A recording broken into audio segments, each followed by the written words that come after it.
who looked like an artisan, wearing a long coat and a waistcoat, and looking at a distance remarkably like a woman. He stooped, and his head in a greasy cap hung forward. From his wrinkled, flabby face, he looked over 50. His little eyes were lost in fat, and they looked out grimly, sternly, and disconnectedly. "What is it?" Raskolnikov asked, going up to the porter. The man stole a look at him from under his brows, and he looked at him attentively, deliberately. Then he turned slowly and went out of the gate into the street without saying a word. "What is it?" cried Raskolnikov. "Why, he there was asking whether a student lived here, mentioned your name and whom you lodged with. I saw you coming and pointed you out, and he went away. It's funny." The porter too seemed rather puzzled, but not much so, and after wondering for a moment he turned and went back to his room. Raskolnikov ran after the stranger, and at once caught sight of him walking along the other side of the street with the same even, deliberate step, with his eyes fixed on the ground, as though in meditation. He soon overtook him, but for some time walked behind him. At last, moving on to a level with him, he looked at his face. The man noticed him at once, looked at him quickly, but dropped his eyes again, and so they walked for a minute side by side without uttering a word. "You were inquiring for me, of the porter?" Raskolnikov said at last, but in a curiously quiet voice. The man made no answer. He didn't even look at him. Again they were both silent. "Why do you come and ask for me, and say nothing? What's the meaning of it?" Raskolnikov's voice broke, and he seemed unable to articulate the words clearly. The man raised his eyes this time and turned a gloomy, sinister look at Raskolnikov. "Murderer," he said suddenly, in a quiet but clear and distinct voice. Raskolnikov went on walking beside him.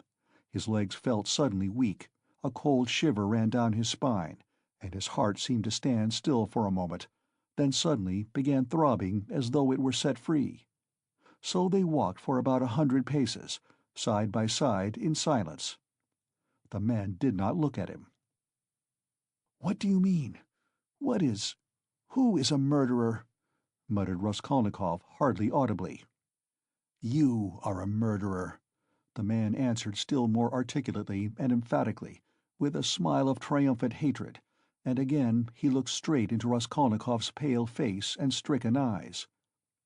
They had just reached the crossroads. The man turned to the left without looking behind him. Raskolnikov remained standing, gazing after him. He saw him turn round 50 paces away and look back at him, still standing there.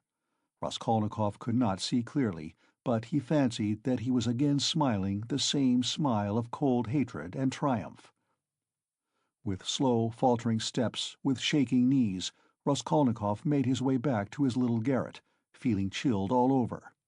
He took off his cap and put it on the table, and for 10 minutes he stood without moving. Then he sank exhausted on the sofa, and with a weak moan of pain he stretched himself on it. So he lay for half an hour. He thought of nothing. Some thoughts or fragments of thoughts, some images without order or coherence, floated before his mind, faces of people he had seen in his childhood, or met somewhere once, whom he would never have recalled, the belfry of the church at V, the billiard table in a restaurant, and some officers playing billiards, the smell of cigars in some underground tobacco shop, a tavern room, a back staircase quite dark, all sloppy with dirty water and strewn with eggshells, and the Sunday bells floating in from somewhere. The images followed one another, whirling like a hurricane. Some of them he liked and tried to clutch at, but they faded, and all the while there was an oppression within him, but it was not overwhelming. Sometimes it was even pleasant. The slight shivering still persisted, but that too was an almost pleasant sensation. He heard the hurried footsteps of Razumihin. He closed his eyes and pretended to be asleep. Razumihin opened the door and stood for some time in the doorway, as though hesitating. Then he stepped softly into the room and went cautiously to the sofa. Raskolnikov heard Nastasia's whisper, "Don't disturb him. Let him sleep. He can have his dinner later." "Quite so," answered Razumihin. Both withdrew carefully and closed the door. Another half-hour passed. Raskolnikov opened his eyes, turned on his back again, clasping his hands behind his head. Who is he? Who is that man who sprang out of the earth? Where was he? What did he see? He has seen it all, that's clear. But where was he then? And from where did he see? Why has he only now sprung out of the earth? And how could he see? Is it possible? Continued Raskolnikov, turning cold and shivering. And the jewel case Nikolai found behind the door, was that possible? A clue? You miss an infinitesimal line and you can build it into a pyramid of evidence. A fly flew by and saw it. Is it possible? He felt with sudden loathing how weak, how physically weak he had become. I ought to have known it, he thought with a bitter smile. And how dared I, knowing myself, knowing how I should be, take up an axe and shed blood? I ought to have known beforehand. Ah, but I did know, he whispered in despair. At times he came to a standstill at some thought. No, those men are not made so. The real master, to whom all is permitted, storms Toulon, makes a massacre in Paris, forgets an army in Egypt, wastes 500,000 men in the Moscow expedition, and gets off with a jest at Vilna. And altars are set up to him after his death, and so all is permitted. No, such people, it seems, are not of flesh, but of bronze. One sudden irrelevant idea almost made him laugh. Napoleon, the pyramids, Waterloo, and a wretched, skinny old woman, a pawnbroker with a red trunk under her bed. It's a nice hash for Porfiri Petrovitch to digest. How can they digest it? It's too inartistic. A Napoleon creep under an old woman's bed. Ugh, how loathsome. At moments he felt he was raving. He sank into a state of feverish excitement. The old woman is of no consequence, he thought hotly and incoherently. The old woman was a mistake, perhaps, but she is not what matters. The old woman was only an illness. I was in a hurry to overstep. I didn't kill a human being, but a principle. I killed the principle, but I didn't overstep. I stopped on this side. I was only capable of killing. And it seems I wasn't even capable of that. Principle? Why was that fool Razumian abusing the socialists? They are industrious, commercial people. The happiness of all is their case. No, life is only given to me once, and I shall never have it again. I don't want to wait for the happiness of all. I want to live myself, or else better not live at all. I simply couldn't pass by my mother starving, keeping my rouble in my pocket while I waited for the happiness of all. I am putting my little brick into the happiness of all, and so my heart is at peace. Ha ha! Why have you let me slip? I only live once. I too want— Eh! I am an aesthetic louse, and nothing more," he added suddenly, laughing like a madman. "Yes, I am certainly a louse," he went on, clutching at the idea, gloating over it, and playing with it with a vindictive pleasure. "In the first place, because I can reason that I am one, and secondly, because, for a month past, I have been troubling benevolent Providence, calling it to witness that not for my own fleshly lust did I undertake it, but with a grand and noble object, ha ha! Thirdly, because I aimed at carrying it out as justly as possible, weighing, measuring, and calculating. Of all the lice, I picked out the most useless one, and proposed to take from her only as much as I needed for the first step, no more, no less, so the rest would have gone to a monastery, according to her will, ha ha! And what shows that I am utterly a louse," he added, grinding his teeth, "is that I am perhaps viler and more loathsome than the louse I killed, and I felt beforehand that I should tell myself so after killing her. Can anything be compared with the horror of that? The vulgarity, the abjectness! I understand the prophet with his saber on his steed. Allah commands, and trembling creation must obey. The prophet is right. He is right when he sets a battery across the street and blows up the innocent and the guilty without deigning to explain. It's for you to obey, trembling creation, and not to have desires, for that's not for you. I shall never, never forgive the old woman." His hair was soaked with sweat, his quivering lips were parched, his eyes were fixed on the ceiling. "Mother, sister, how I loved them!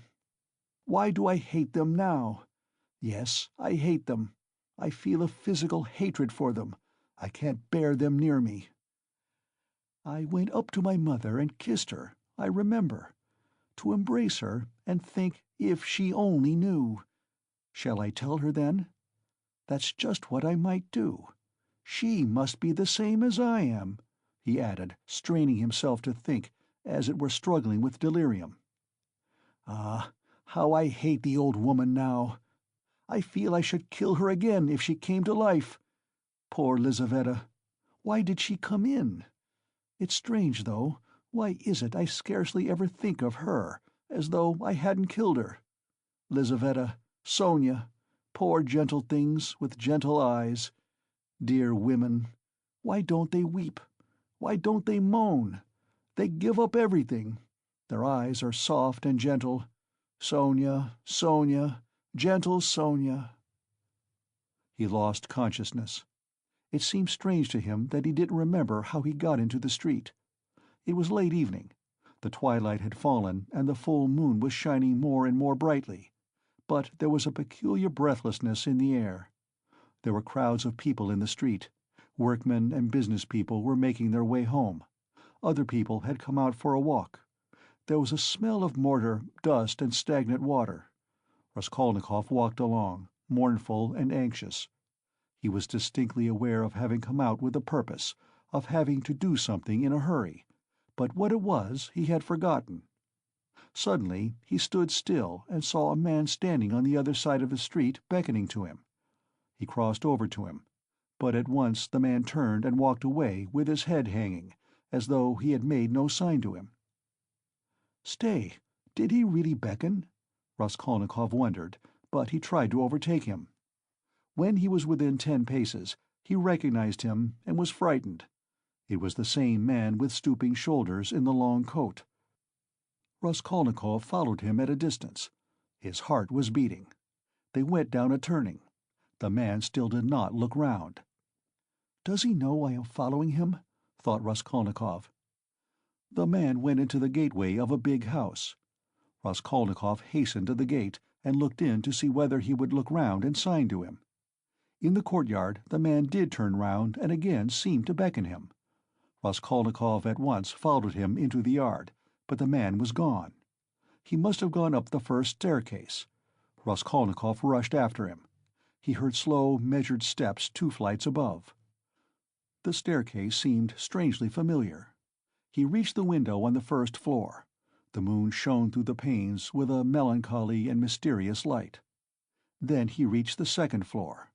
Bah, this is the flat where the painters were at work. But how was it he did not recognize it at once?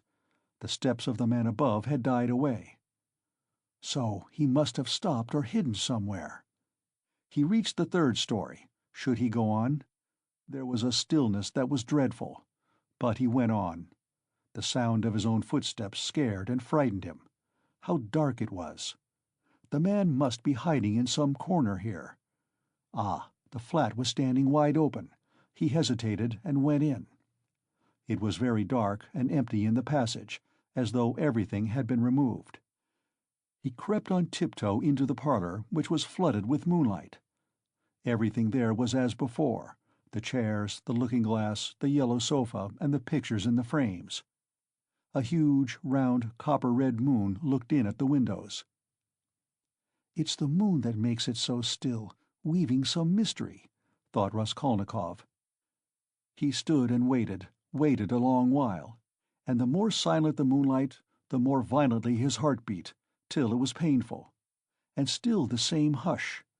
Suddenly he heard a momentary sharp crack like the snapping of a splinter, and all was still again. A fly flew up suddenly and struck the window-pane with a plaintive buzz. At that moment he noticed in the corner between the window and the little cupboard something like a cloak hanging on the wall. "Why is that cloak here?" he thought. It wasn't there before. He went up to it quietly and felt that there was someone hiding behind it. He cautiously moved the cloak and saw, sitting on a chair in the corner, the old woman bent double so that he couldn't see her face. But it was she. He stood over her. She is afraid, he thought. He stealthily took the axe from the noose and struck her one blow, then another on the skull. But strange to say, she did not stir, as though she were made of wood. He was frightened, bent down nearer and tried to look at her, but she too bent her head lower. He bent right down to the ground and peeped up into her face from below. He peeped and turned cold with horror. The old woman was sitting and laughing, shaking with noiseless laughter, doing her utmost that he should not hear it. Suddenly he fancied that the door from the bedroom was opened a little, and that there was laughter and whispering within. He was overcome with frenzy, and he began hitting the old woman on the head with all his force. But at every blow of the axe the laughter and whispering from the bedroom grew louder, and the old woman was simply shaking with mirth. He was rushing away, but the passage was full of people. The doors of the flat stood open, and on the landing, on the stairs, and everywhere below there were people, rows of heads, all looking, but huddled together in silence and expectation. Something gripped his heart. His legs were rooted to the spot. They would not move. He tried to scream, and woke up. He drew a deep breath, but his dream seemed strangely to persist. His door was flung open, and a man whom he had never seen stood in the doorway watching him intently. Raskolnikov had hardly opened his eyes, and he instantly closed them again. He lay on his back without stirring. Is it still a dream? He wondered, and again raised his eyelids hardly perceptibly. The stranger was standing in the same place, still watching him. He stepped cautiously into the room, carefully closing the door after him. He went up to the table, paused a moment, still keeping his eyes on Raskolnikov, and noiselessly seated himself on the chair by the sofa. He put his hat on the floor beside him, and leaned his hands on his cane and his chin on his hands. It was evident that he was prepared to wait indefinitely. As far as Raskolnikov could make out from his stolen glances, he was a man no longer young, stout, with a full, fair, almost whitish beard. 10 minutes passed. It was still light, but beginning to get dusk. There was complete stillness in the room. Not a sound came from the stairs. Only a big fly buzzed and fluttered against the window pane. It was unbearable at last. Raskolnikov suddenly got up and sat on the sofa. "Come, tell me what you want." "I knew you were not asleep, but only pretending," the stranger answered oddly, laughing calmly. "Arkady Ivanovitch Svidrigaïlov, allow me to introduce myself."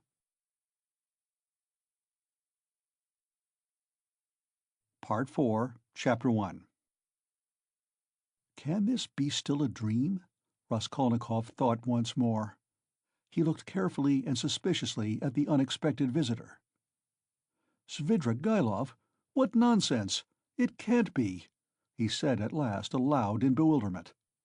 His visitor did not seem at all surprised at this exclamation.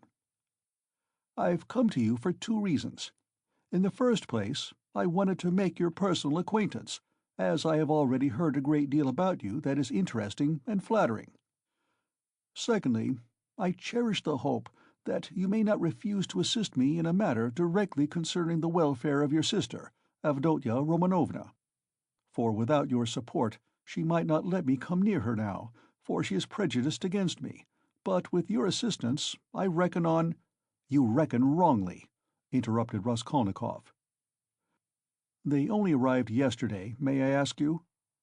Raskolnikov made no reply. "It was yesterday, I know. I only arrived myself the day before." "Well, let me tell you this, Rodion Romanovitch. I don't consider it necessary to justify myself, but kindly tell me what was there particularly criminal on my part in all this business, speaking without prejudice, with common sense."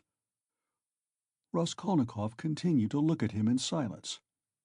"That in my own house I persecuted a defenseless girl and insulted her with my infamous proposals. Is that it? I am anticipating you. But you've only to assume that I, too, am a man et nihil humanum. In a word, that I am capable of being attracted and falling in love, which does not depend on our will. Then everything can be explained in the most natural manner. The question is, am I a monster, or am I myself a victim? And what if I am a victim? In proposing to the object of my passion to elope with me to America or Switzerland, I may have cherished the deepest respect for her, and may have thought that I was promoting our mutual happiness. Reason is the slave of passion, you know. Why, probably, I was doing more harm to myself than anyone. But that's not the point, Raskolnikov interrupted with disgust. It's simply that, whether you are right or wrong, we dislike you. We don't want to have anything to do with you. We show you the door. Get out. Svidrigaïlov broke into a sudden laugh. "But you're— There's no getting round you," he said, laughing in the frankest way. "I hoped to get round you, but you took up the right line at once." "But you are trying to get round me still." "What of it? What of it?" cried Svidrigaïlov, laughing openly. "But this is what the French call bonne guerre, and the most innocent form of deception. But still you have interrupted me.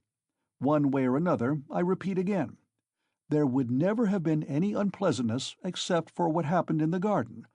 Marfa Petrovna— You have got rid of Marfa Petrovna too, so they say," Raskolnikov interrupted rudely. "Oh, you've heard that too, then? You be sure to, though. But as for your question, I really don't know what to say, though my own conscience is quite at rest on that score. Don't suppose that I am in any apprehension about it. All was regular and in order. The medical inquiry diagnosed apoplexy due to bathing immediately after a heavy dinner and a bottle of wine, and indeed it could have proved nothing else.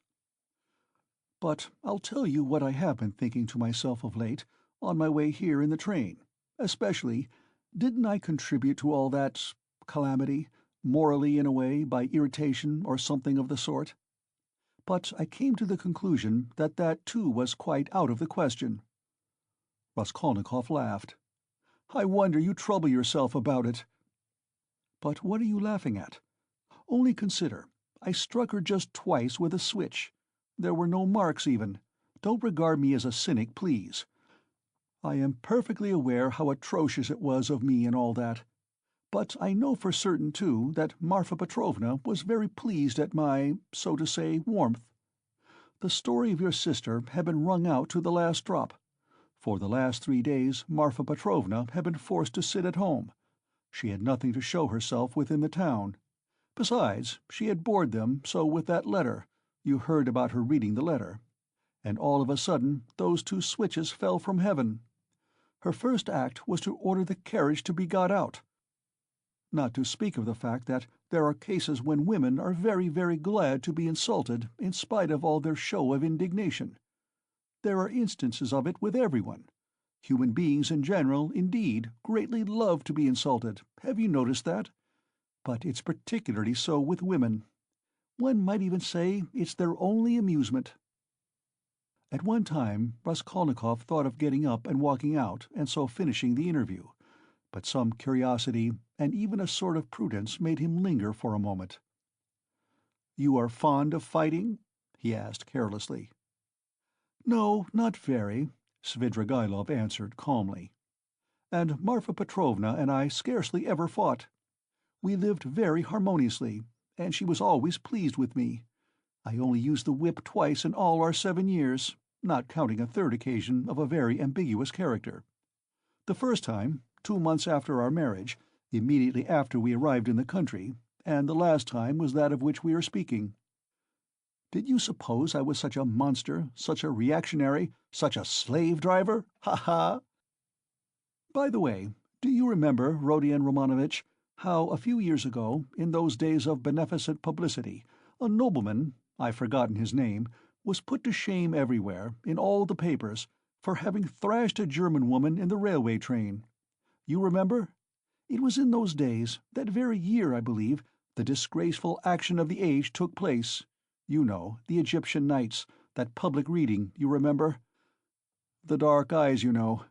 Ah, the golden days of our youth, where are they? Well, as for the gentleman who thrashed the German, I feel no sympathy with him, because after all, what need is there for sympathy? But I must say that there are sometimes such provoking Germans that I don't believe there is a progressive who could quite answer for himself. No one looked at the subject from that point of view then, but that's the truly humane point of view, I assure you." After saying this, Svidrigaïlov broke into a sudden laugh again. Raskolnikov saw clearly that this was a man with a firm purpose in his mind and able to keep to himself. "I expect you've not talked to anyone for some days?" he asked. "Scarcely anyone. I suppose you are wondering at my being such an adaptable man." "No, I am only wondering at your being too adaptable a man." "Because I am not offended at the rudeness of your questions? Is that it? But why take offense? As you asked, so I answered," he replied with a surprising expression of simplicity. "You know, there's hardly anything I take interest in," he went on, as it were dreamily, "especially now. I've nothing to do. You are quite at liberty to imagine, though, that I am making up to you with a motive, particularly as I told you I want to see your sister about something. But I'll confess frankly, I am very much bored. The last 3 days especially, so I am delighted to see you. Don't be angry, Rodion Romanovitch, but you seem to be somehow awfully strange yourself. Say what you like, there's something wrong with you. And now, too. Not this very minute, I mean, but now generally. Well, well, I won't. Don't scowl. I am not such a bear, you know, as you think." Raskolnikov looked gloomily at him. "You are not a bear, perhaps, at all," he said. "I fancy, indeed, that you are a man of very good breeding, or at least know how on occasion to behave like one." "I am not particularly interested in anyone's opinion," Svidrigaïlov answered dryly, and even with a shade of haughtiness. "And therefore, why not be vulgar at times, when vulgarity is such a convenient cloak for our climate, and especially if one has a natural propensity that way?" he added, laughing again. "But I've heard you have many friends here. You are, as they say, not without connections. What can you want with me, then, unless you have some special object?" "That's true that I have friends here," Svidrigaïlov admitted, not replying to the chief point. "I've met some already. I've been lounging about for the last 3 days, and I've seen them, or they've seen me. That's a matter of course. I am well dressed, and reckoned not a poor man. The emancipation of the serfs hasn't affected me. My property consists chiefly of forests and water meadows. The revenue has not fallen off. But I am not going to see them. I was sick of them long ago. I've been here 3 days, and have called on no one. What a town it is! How has it come into existence among us, tell me that? A town of officials and students of all sorts. Yes, there's a great deal I didn't notice when I was here 8 years ago, kicking up my heels. My only hope now is in anatomy, by Jove it is." Anatomy? But as for these clubs, Dussaults, parades, or progress indeed, maybe—well, all that can go on without me," he went on, again without noticing the question. "Besides, who wants to be a card-sharper?" "Why, have you been a card-sharper, then?" "How could I help being? There was a regular set of us, men of the best society, 8 years ago. We had a fine time. And all men of breeding, you know, poets, men of property.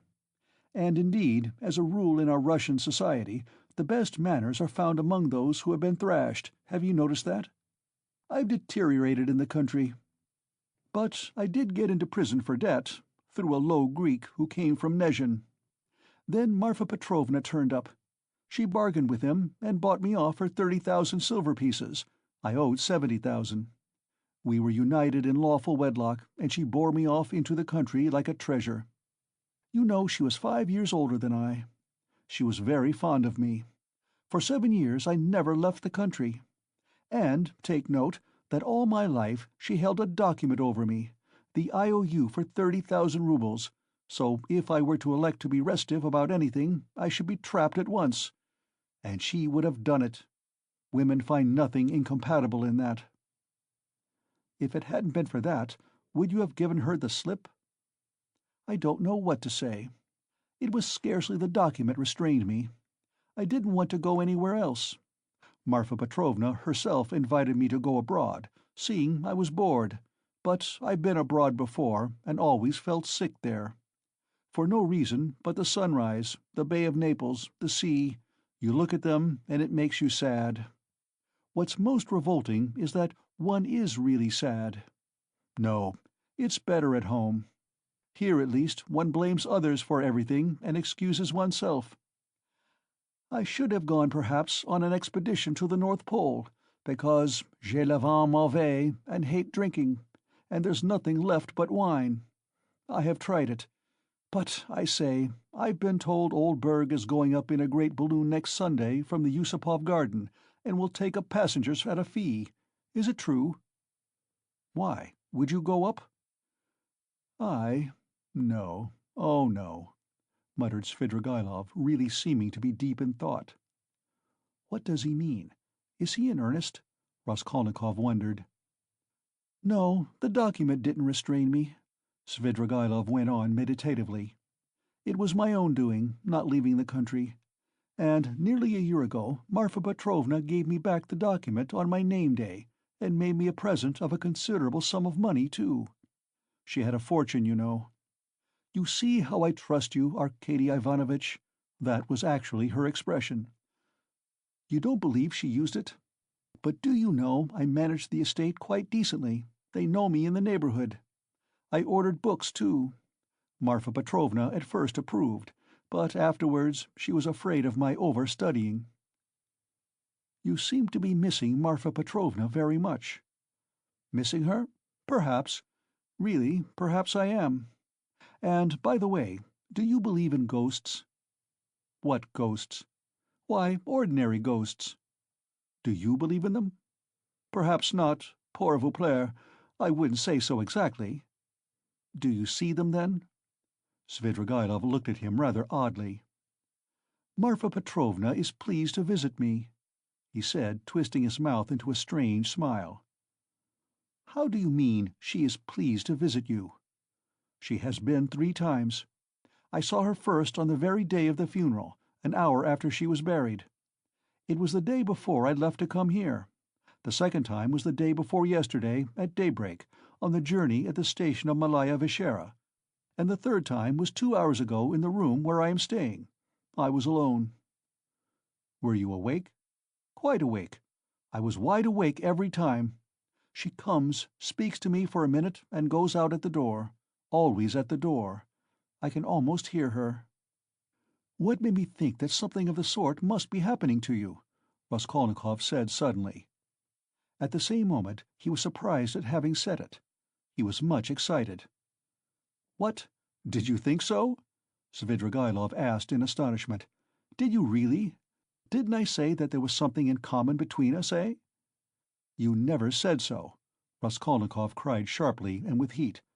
"Didn't I? No." "I thought I did. When I came in and saw you lying with your eyes shut, pretending, I said to myself at once, 'Here's the man.'" "What do you mean by 'the man'? What are you talking about?" cried Raskolnikov.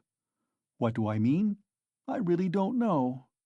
Svidrigaïlov muttered ingenuously, as though he too were puzzled. For a minute they were silent. They stared in each other's faces. "That's all nonsense!" Raskolnikov shouted with vexation. "What does she say when she comes to you?" "She? Will you believe it, she talks of the silliest trifles, and— Man is a strange creature. It makes me angry. The first time she came in— I was tired, you know, the funeral service, the funeral ceremony, the lunch afterwards. At last I was left alone in my study. I lighted a cigar and began to think. She came in at the door. 'You've been so busy today, Arkady Ivanovitch, you have forgotten to wind the dining-room clock,' she said. All those 7 years I've wound that clock every week, and if I forgot it, she would always remind me. The next day I set off on my way here. I got out at the station at daybreak. I'd been asleep, tired out, with my eyes half open. I was drinking some coffee. I looked up, and there was suddenly Marfa Petrovna sitting beside me with a pack of cards in her hands. "Shall I tell you your fortune for the journey, Arkady Ivanovitch?" She was a great hand at telling fortunes. I shall never forgive myself for not asking her to. I ran away in a fright, and besides, the bell rang. I was sitting today, feeling very heavy after a miserable dinner from a cookshop. I was sitting smoking. All of a sudden, Marfa Petrovna again. She came in very smart in a new green silk dress with a long train. "Good day, Arkady Ivanovitch. How do you like my dress? Aniska can't make like this." Aniska was a dressmaker in the country, one of our former serf girls who had been trained in Moscow, a pretty wench. She stood turning round before me. I looked at the dress, and then I looked carefully, very carefully at her face. "I wonder you trouble to come to me about such trifles, Marfa Petrovna." "Good gracious, you won't let one disturb you about anything." To tease her, I said, "I want to get married, Marfa Petrovna." "That's just like you, Arkady Ivanovitch. It does you very little credit to come looking for a bride when you've hardly buried your wife. And if you could make a good choice at least, but I know it won't be for your happiness or hers, you will only be a laughing-stock to all good people." Then she went out and her train seemed to rustle. Isn't it nonsense, eh? "But perhaps you are telling lies," Raskolnikov put in. "I rarely lie," answered Svidrigaïlov thoughtfully, apparently not noticing the rudeness of the question. "And in the past, have you ever seen ghosts before?" "Yes, I have seen them, but only once in my life, 6 years ago. I had a serf, Filka. Just after his burial, I called out forgetting, 'Filka, my pipe!' He came in and went to the cupboard where my pipes were. I sat still and thought, he is doing it out of revenge, because we had a violent quarrel just before his death. 'How dare you come in with a hole in your elbow?' I said. 'Go away, you scamp!' He turned and went out, and never came again." I didn't tell Marfa Petrovna at the time. I wanted to have a service sung for him, but I was ashamed. "You should go to a doctor." "I know I am not well, without your telling me, though I don't know what's wrong. I believe I am 5 times as strong as you are. I didn't ask you whether you believe that ghosts are seen, but whether you believe that they exist." "No, I won't believe it!" Raskolnikov cried, with positive anger. "What do people generally say?"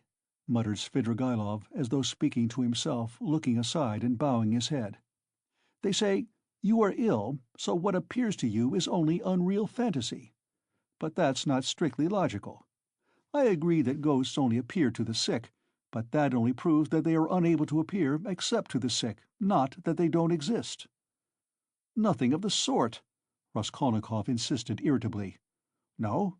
You don't think so?" Svidrigaïlov went on, looking at him deliberately. "But what do you say to this argument? Help me with it. Ghosts are, as it were, shreds and fragments of other worlds, the beginning of them. A man in health has, of course, no reason to see them, because he is above all a man of this earth and is bound for the sake of completeness and order to live only in this life. But as soon as one is ill, as soon as the normal earthly order of the organism is broken, one begins to realize the possibility of another world, and the more seriously ill one is, the closer becomes one's contact with that other world, so that as soon as the man dies he steps straight into that world. I thought of that long ago. If you believe in a future life, you could believe in that too." "I don't believe in a future life," said Raskolnikov. Svidrigaïlov sat lost in thought. "And what if there are only spiders there, or something of that sort?" he said suddenly. "He is a madman," thought Raskolnikov. "We always imagine eternity as something beyond our conception, something vast, vast. But why must it be vast? Instead of all that, what if it's one little room, like a bath-house in the country, black and grimy and spiders in every corner, and that's all eternity is? I sometimes fancy it like that." "Can it be you can imagine nothing juster and more comforting than that?" Raskolnikov cried, with a feeling of anguish. "Juster? And how can we tell, perhaps, that it is just? And do you know, it's what I would certainly have made it," answered Svidrigaïlov with a vague smile. This horrible answer sent a cold chill through Raskolnikov. Svidrigaïlov raised his head, looked at him, and suddenly began laughing. "Only think," he cried. "Half an hour ago we had never seen each other. We regarded each other as enemies.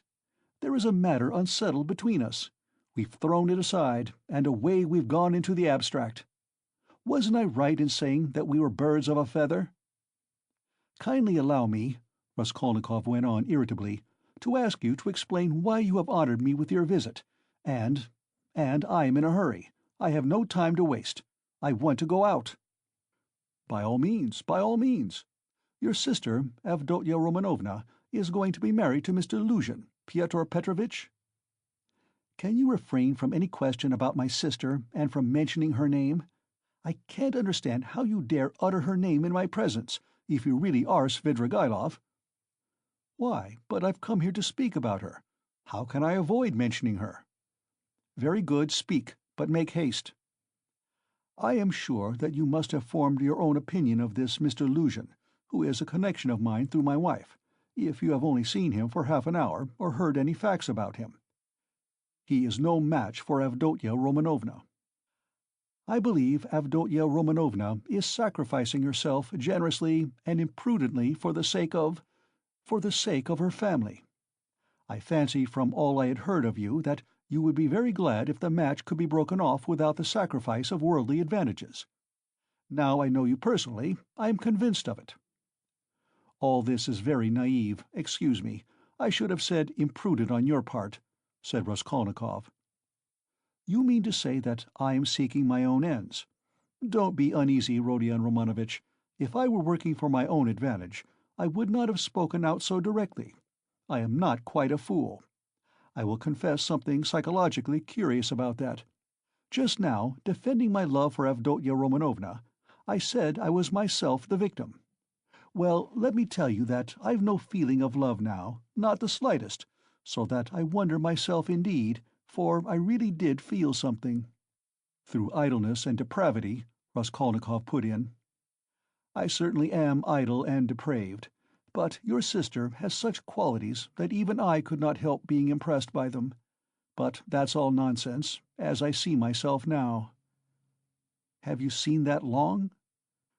"I began to be aware of it before, but was only perfectly sure of it the day before yesterday, almost at the moment I arrived in Petersburg.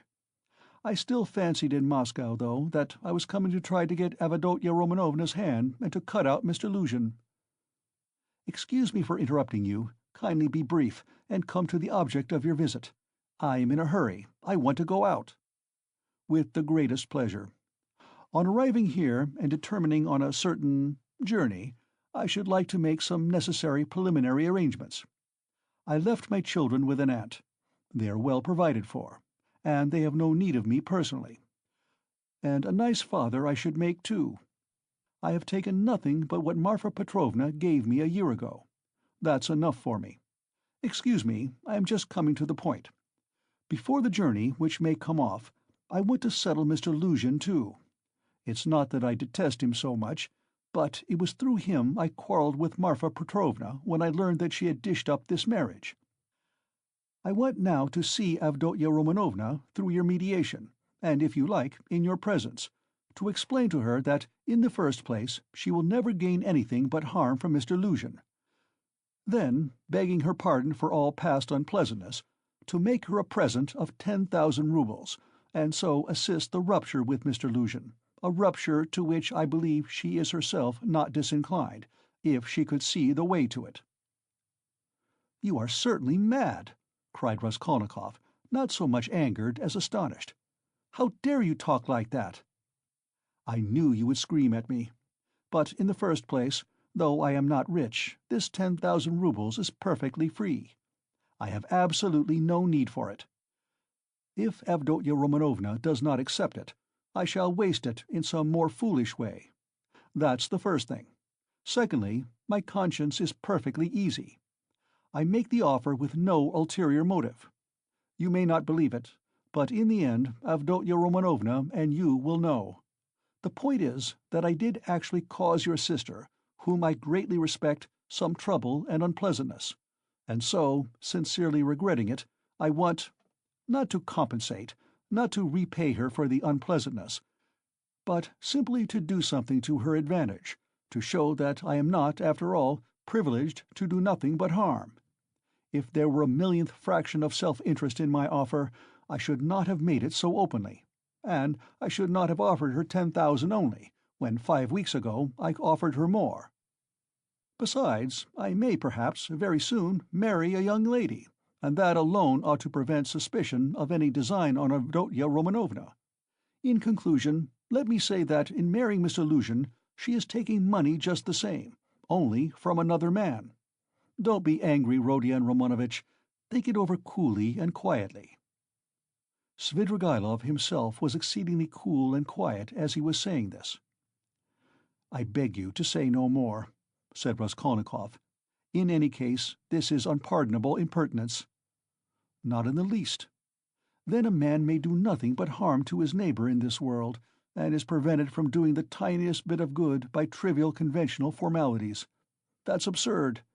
If I died, for instance, and left that sum to your sister in my will, surely she wouldn't refuse it." "Very likely she would." "Oh no, indeed. However, if you refuse it, so be it, though 10,000 roubles is a capital thing to have on occasion. In any case, I beg you to repeat what I have said to Avdotya Romanovna." "No, I won't." "In that case, Rodion Romanovitch, I shall be obliged to try and see her myself and worry her by doing so." "And if I do tell her, will you not try to see her?" "I don't know really what to say. I should very much like to see her once more." "Don't hope for it." "I'm sorry, but you don't know me. Perhaps we may become better friends." "You think we may become friends?" "And why not?" Svidrigaïlov said, smiling. He stood up and took his hat. "I didn't quite intend to disturb you, and I came here without reckoning on it, though I was very much struck by your face this morning." "Where did you see me this morning?" Raskolnikov asked uneasily. "I saw you by chance. I kept fancying there is something about you like me, but don't be uneasy. I am not intrusive. I used to get on all right with card-sharpers, and I never bored Prince Sverbe, a great personage who is a distant relation of mine, and I could write about Raphael's Madonna in Madame Prilikov's album, and I never left Marfa Petrovna's side for 7 years, and I used to stay the night at Vyazemsky's house in the Haymarket in the old days, and I may go up in a balloon with Berg, perhaps." "Oh, all right. Are you starting soon on your travels, may I ask?" "What travels?" "Why, on that journey you spoke of it yourself." "A journey? Oh yes, I did speak of a journey. Well, that's a wide subject. If only you knew what you were asking," he added, and gave a sudden, loud, short laugh. "Perhaps I'll get married instead of the journey. They're making a match for me." "Here?" "Yes." "How have you had time for that?" "But I am very anxious to see Avdotya Romanovna once. I earnestly beg it. Well, good-bye for the present. Oh yes, I have forgotten something. Tell your sister, Rodion Romanovitch, that Marfa Petrovna remembered her in her will and left her 3,000 roubles. That's absolutely certain. Marfa Petrovna arranged it a week before her death, and it was done in my presence. Avdotya Romanovna will be able to receive the money in 2 or 3 weeks." "Are you telling the truth?" "Yes, tell her. Well, your servant. I'm staying very near you." As he went out, Svidrigaïlov ran up against Razumihin in the doorway.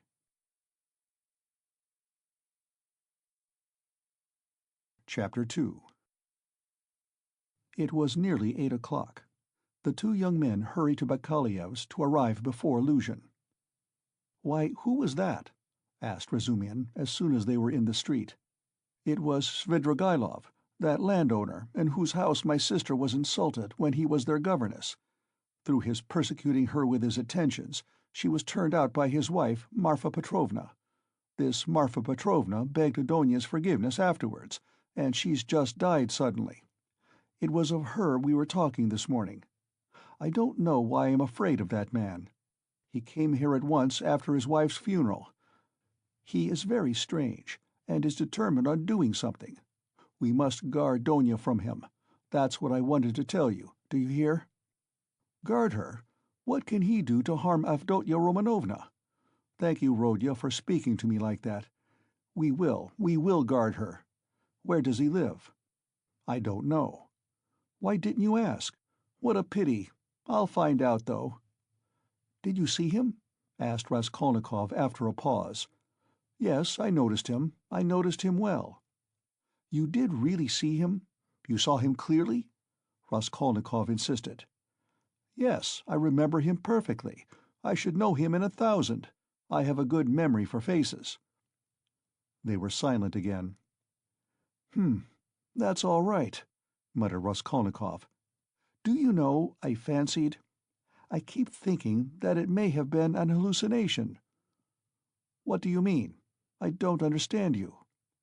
"Well, you all say," Raskolnikov went on, twisting his mouth into a smile, "that I am mad. I thought just now that perhaps I really am mad, and have only seen a phantom." "What do you mean?" "Why, who can tell? Perhaps I am really mad, and perhaps everything that happened all these days may be only imagination." "Ah, Rodya, you have been upset again. But what did he say? What did he come for?" Raskolnikov did not answer. Razumihin thought a minute. "Now let me tell you my story," he began. "I came to you, you were asleep. Then we had dinner, and then I went to Porfiry's. Zametov was still with him.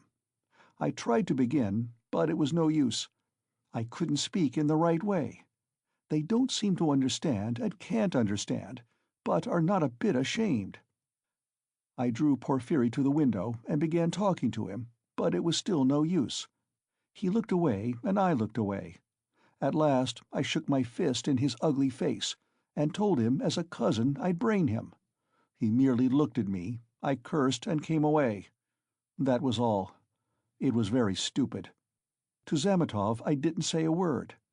But, you see, I thought I'd make a mess of it, but as I went downstairs a brilliant idea struck me. Why should we trouble? Of course, if you were in any danger or anything, but why need you care? You needn't care a hang for them. We shall have a laugh at them afterwards, and if I were in your place, I'd mystify them more than ever.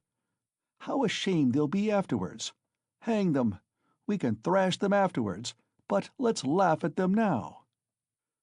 "To be sure," answered Raskolnikov. "But what will you say tomorrow?" he thought to himself. Strange to say, till that moment it had never occurred to him to wonder what Razumihin would think when he knew. As he thought it, Raskolnikov looked at him.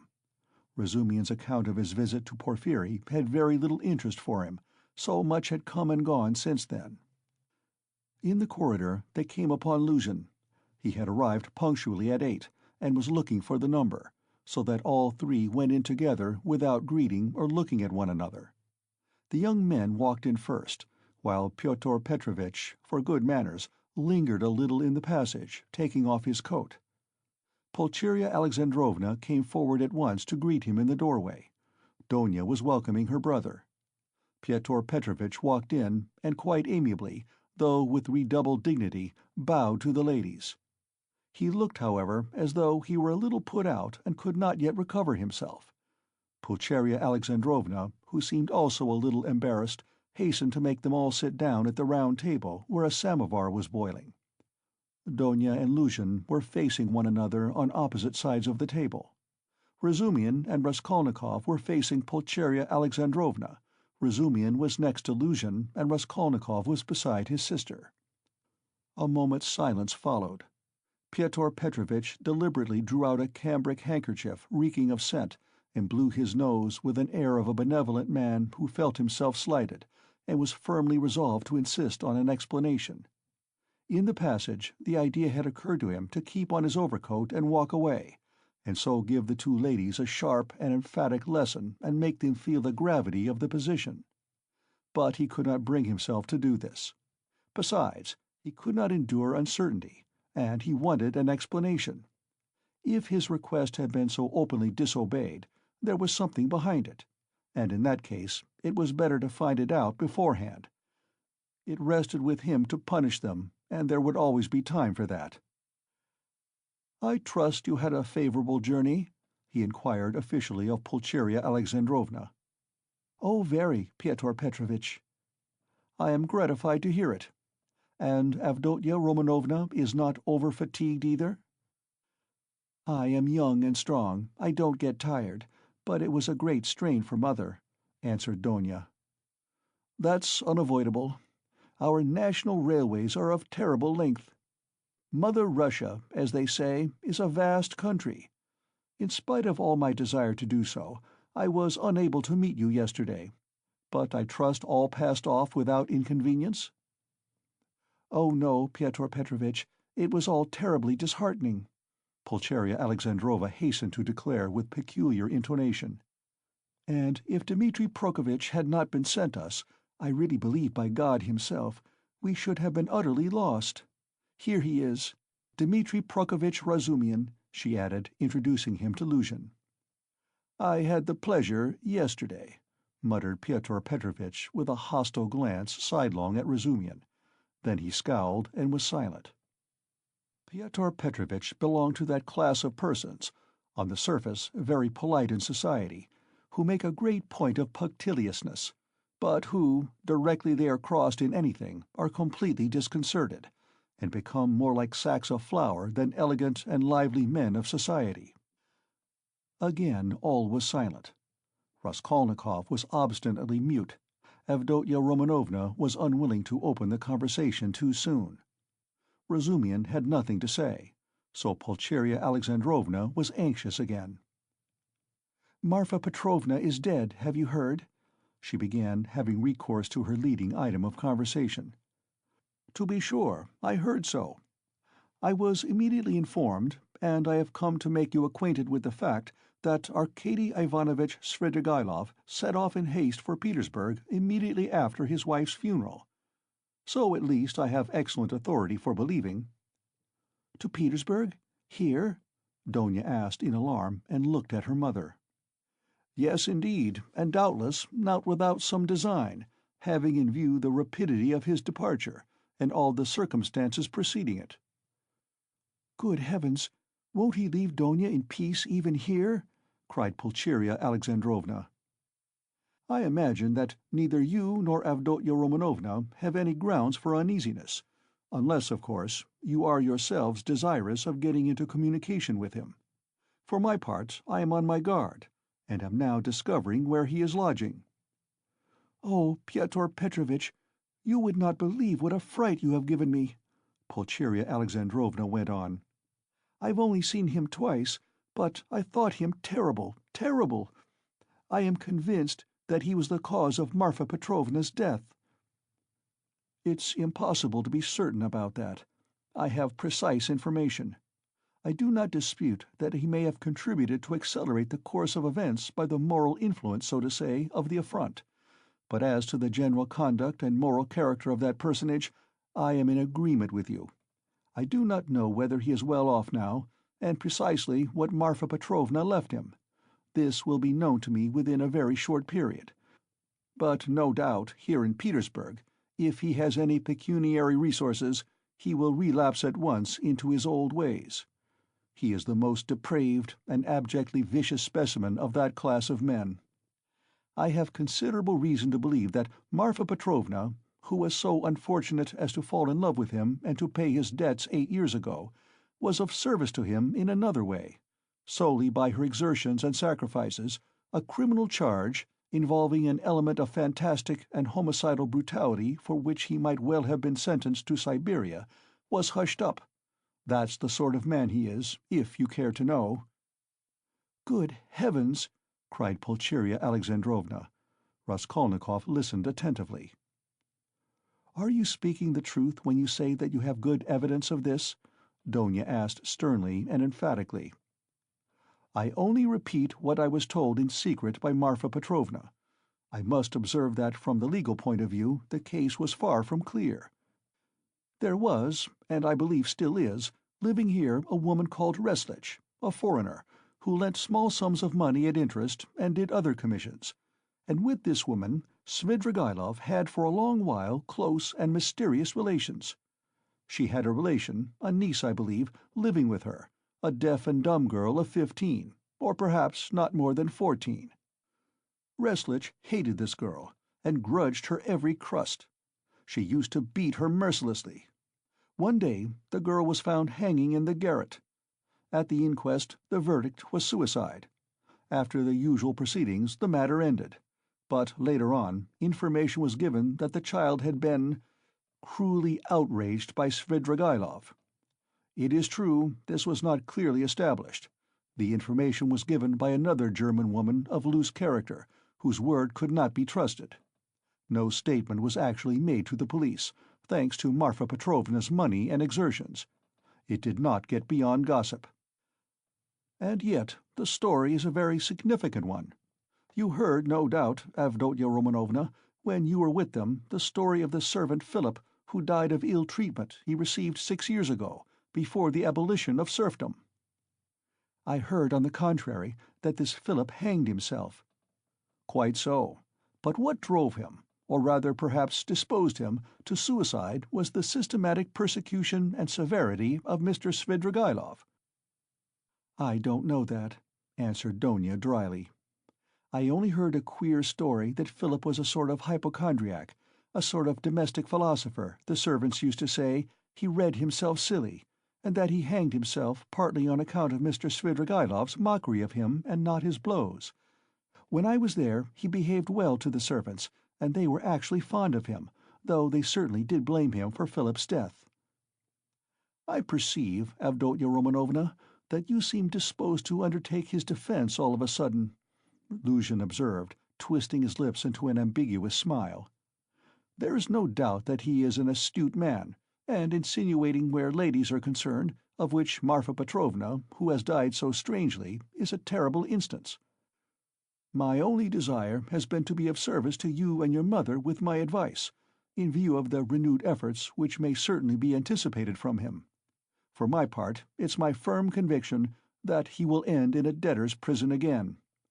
Marfa Petrovna had not the slightest intention of settling anything substantial on him, having regard for his children's interests, and if she left him anything, it would only be the merest sufficiency, something insignificant and ephemeral, which would not last a year for a man of his habits. "Pyotr Petrovitch, I beg you," said Donia, "say no more of Mr. Svidrigailov. It makes me miserable." "He has just been to see me," said Raskolnikov, breaking his silence for the first time. There were exclamations from all, and they all turned to him. Even Pyotr Petrovitch was roused. "An hour and a half ago he came in when I was asleep, waked me, and introduced himself," Raskolnikov continued. "He was fairly cheerful and at ease, and quite hopes that we shall become friends. He is particularly anxious, by the way, Donia, for an interview with you, at which he asked me to assist. He has a proposition to make to you, and he told me about it. He told me, too, that a week before her death Marfa Petrovna left you 3,000 roubles in her will, Donia, and that you can receive the money very shortly." "Thank God!" cried Pulcheria Alexandrovna, crossing herself. "Pray for her soul, Donia." "It's a fact," broke from Luzhin. "Tell us, what more?" Donia urged Raskolnikov. "Then he said that he wasn't rich, and all the estate was left to his children, who are now with an aunt. Then that he was staying somewhere not far from me, but where, I don't know, I didn't ask." "But what does he want to propose to Donia?" cried Pulcheria Alexandrovna in a fright. "Did he tell you?" "Yes." "What was it?" "I'll tell you afterwards." Raskolnikov ceased speaking and turned his attention to his tea. Pyotr Petrovitch looked at his watch. "I am compelled to keep a business engagement, and so I shall not be in your way," he added with an air of some pique, and he began getting up. "Don't go, Pyotr Petrovitch," said Donia. "You intended to spend the evening. Besides, you wrote yourself that you wanted to have an explanation with Mother." "Precisely so, Avdotya Romanovna," Pyotr Petrovitch answered impressively, sitting down again, but still holding his hat. I certainly desired an explanation with you and your honored mother upon a very important point indeed. But as your brother cannot speak openly in my presence of some proposals of Mr. Svidrigaïlov, I too do not desire and am not able to speak openly, in the presence of others, of certain matters of the greatest gravity. Moreover, my most weighty and urgent request has been disregarded." Assuming an aggrieved air, Luzhin relapsed into dignified silence. "Your request that my brother should not be present at our meeting was disregarded solely at my insistence," said Donia. "You wrote that you had been insulted by my brother. I think that this must be explained at once, and you must be reconciled. And if Rodya really has insulted you, then he should and will apologize." Pyotr Petrovitch took a stronger line. "There are insults, Avdotya Romanovna, which no good will can make us forget. There is a line in everything which it is dangerous to overstep, and when it has been overstepped, there is no return." "That wasn't what I was speaking of exactly, Pyotr Petrovitch," Donia interrupted with some impatience. "Please understand that our whole future depends now on whether all this is explained and set right as soon as possible. I tell you frankly at the start that I cannot look at it in any other light, and if you have the least regard for me, all this business must be ended today, however hard that may be. I repeat that if my brother is to blame, he will ask your forgiveness." "I am surprised at your putting the question like that," said Luzhin, getting more and more irritated. "Esteeming, and so to say, adoring you, I may at the same time, very well indeed, be able to dislike some member of your family. Though I lay claim to the happiness of your hand, I cannot accept duties incompatible with—" "Oh, don't be so ready to take offense, Pyotr Petrovitch," Donia interrupted with feeling. "And be the sensible and generous man I have always considered, and wish to consider you to be. I have given you a great promise. I am your betrothed. Trust me in this matter, and, believe me, I shall be capable of judging impartially. My assuming the part of judge is as much a surprise for my brother as for you. When I insisted on his coming to our interview today after your letter, I told him nothing of what I meant to do. Understand that, if you are not reconciled, I must choose between you. It must be either you or he. That is how the question rests on your side and on his. I don't want to be mistaken in my choice, and I must not be. For your sake, I must break off with my brother. For my brother's sake, I must break off with you. I can find out for certain now whether he is a brother to me, and I want to know it. And of you, whether I am dear to you, whether you esteem me, whether you are the husband for me." "Avdotya Romanovna," Luzhin declared huffily, "your words are of too much consequence to me. I will say more. They are offensive in view of the position I have the honor to occupy in relation to you. To say nothing of your strange and offensive setting me on a level with an impertinent boy, you admit the possibility of breaking your promise to me. You say you or he, showing thereby of how little consequence I am in your eyes. I cannot let this pass considering the relationship and the obligations existing between us." "What?" cried Donia, flushing. "I set your interest beside all that has hitherto been most precious in my life, what has made up the whole of my life, and here you are offended at my making too little account of you." Raskolnikov smiled sarcastically, Razumihin fidgeted, but Pyotr Petrovitch did not accept the reproof. On the contrary, at every word he became more persistent and irritable, as though he relished it. "Love for the future partner of your life, for your husband, ought to outweigh your love for your brother," he pronounced sententiously. "And, in any case, I cannot be put on the same level. Although I said so emphatically that I would not speak openly in your brother's presence, nevertheless I intend now to ask your honored mother for a necessary explanation on a point of great importance closely affecting my dignity. Your son," he turned to Pulcheria Alexandrovna, "yesterday, in the presence of Mr. Razutkin—or I think that's it. Excuse me, I have forgotten your surname," he bowed politely to Razumihin. insulted me by misrepresenting the idea I expressed to you in a private conversation drinking coffee. That is, that marriage with a poor girl who has had experience of trouble is more advantageous from the conjugal point of view than with one who has lived in luxury, since it is more profitable for the moral character. Your son intentionally exaggerated the significance of my words and made them ridiculous, accusing me of malicious intentions, and, as far as I could see, relied upon your correspondence with him. I shall consider myself happy, Pulcheria Alexandrovna, if it is possible for you to convince me of an opposite conclusion, and thereby considerately reassure me. Kindly let me know in what terms precisely you repeated my words in your letter to Rodion Romanovitch." "I don't remember," faltered Pulcheria Alexandrovna. "I repeated them as I understood them. I don't know how Rodya repeated them to you. Perhaps he exaggerated." "He could not have exaggerated them except at your instigation." "Pyotr Petrovitch," Pulcheria Alexandrovna declared with dignity, "the proof that Donia and I did not take your words in a very bad sense is the fact that we are here." "Good, mother," said Donia approvingly. "Then this is my fault again," said Luzhin, aggrieved. "Well, Pyotr Petrovitch, you keep blaming Rodion, but you yourself have just written what was false about him," Pulcheria Alexandrovna added, gaining courage. "I don't remember writing anything false."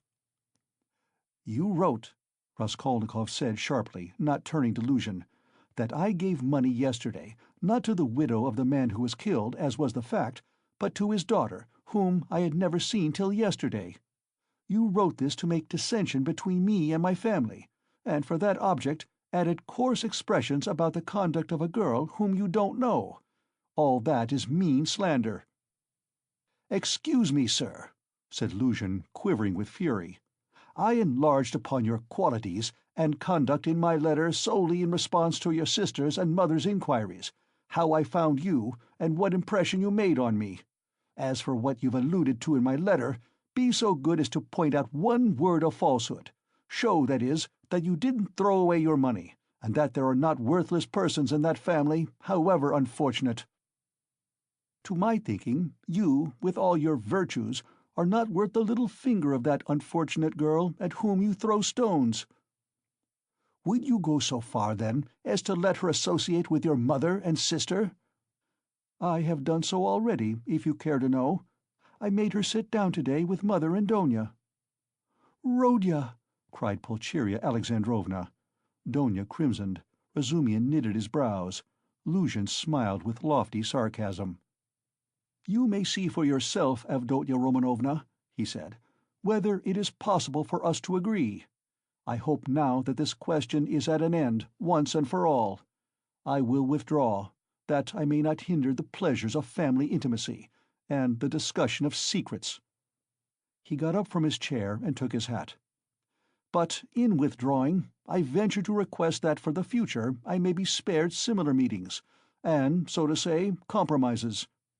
I appeal particularly to you, honoured Pulcheria Alexandrovna, on this subject, the more as my letter was addressed to you and to no one else." Pulcheria Alexandrovna was a little offended. "You seem to think we are completely under your authority, Pyotr Petrovitch. Donia has told you the reason your desire was disregarded. She had the best intentions. And indeed, you write as though you were laying commands upon me. Are we to consider every desire of yours as a command? Let me tell you, on the contrary, that you ought to show particular delicacy and consideration for us now, because we have thrown up everything, and have come here relying on you, and so we are in any case, in a sense, in your hands." "That is not quite true, Pulcheria Alexandrovna, especially at the present moment, when the news has come of Marfa Petrovna's legacy, which seems indeed very apropos, judging from the new tone you take to me," he added sarcastically. "Judging from that remark, we may certainly presume that you are reckoning on our helplessness," Donia observed irritably. "But now, in any case, I cannot reckon on it, and I particularly desire not to hinder your discussion of the secret proposals of Arkady Ivanovitch Svidrigaïlov, which he has entrusted to your brother, and which have, I perceive, a great and possibly a very agreeable interest for you." "Good heavens!" cried Pulcheria Alexandrovna. Razumihin could not sit still on his chair. "Aren't you ashamed now, sister?" asked Raskolnikov. "I am ashamed, Rodya," said Donia. "Pyotr Petrovitch, go away!" She turned to him, white with anger. Pyotr Petrovitch had apparently not at all expected such a conclusion. He had too much confidence in himself, in his power and in the helplessness of his victims. He could not believe it even now. He turned pale, and his lips quivered. "Avdotya Romanovna, if I go out of this door now, after such a dismissal, then, you may reckon on it, I will never come back. Consider what you are doing. My word is not to be shaken." "What insolence!" cried Donia, springing up from her seat. "I don't want you to come back again." "What? So that's how it stands!" cried Luzhin, utterly unable to the last moment to believe in the rupture, and so completely thrown out of his reckoning now. "So that's how it stands! But do you know, Avdotya Romanovna, that I might protest." "What right have you to speak to her like that?" Pulcheria Alexandrovna intervened hotly. "And what can you protest about? What rights have you? Am I to give my Donia to a man like you? Go away, leave us altogether. We are to blame for having agreed to a wrong action, and I above all." "But you have bound me, Pulcheria Alexandrovna," Luzhin stormed in a frenzy, "by your promise, and now you deny it, and... Besides, I have been led on account of that into expenses." This last complaint was so characteristic of Pyotr Petrovitch that Raskolnikov, pale with anger and with the effort of restraining it, could not help breaking into laughter. But Pulcheria Alexandrovna was furious. "Expenses? What expenses? Are you speaking of our trunk? But the conductor brought it for nothing for you. Mercy on us, we have bound you. What are you thinking about, Pyotr Petrovitch? It was you bound us, hand and foot, not we." "Enough, mother, no more, please," Avdotya Romanovna implored.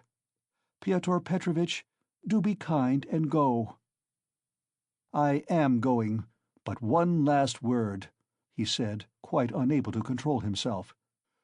"Your mamma seems to have entirely forgotten that I made up my mind to take you, so to speak, after the gossip of the town had spread all over the district in regard to your reputation. Disregarding public opinion for your sake and reinstating your reputation, I certainly might very well reckon on a fitting return, and might indeed look for gratitude on your part. And my eyes have only now been opened. I see myself that I may have acted very, very recklessly in disregarding the universal verdict." "Does the fellow want his head smashed?" cried Razumihin, jumping up. "You are a mean and spiteful man," cried Donia. "Not a word, not a movement!" cried Raskolnikov, holding Razumihin back. Then, going close up to Luzhin, "Kindly leave the room," he said quietly and distinctly. "And not a word more, or—" Pyotr Petrovitch gazed at him for some seconds with a pale face that worked with anger, then he turned, went out, and rarely has any man carried away in his heart such vindictive hatred as he felt against Raskolnikov. Him and him alone he blamed for everything. It is noteworthy that as he went downstairs he still imagined that his case was perhaps not utterly lost, and that, so far as the ladies were concerned, all might very well indeed be set right again.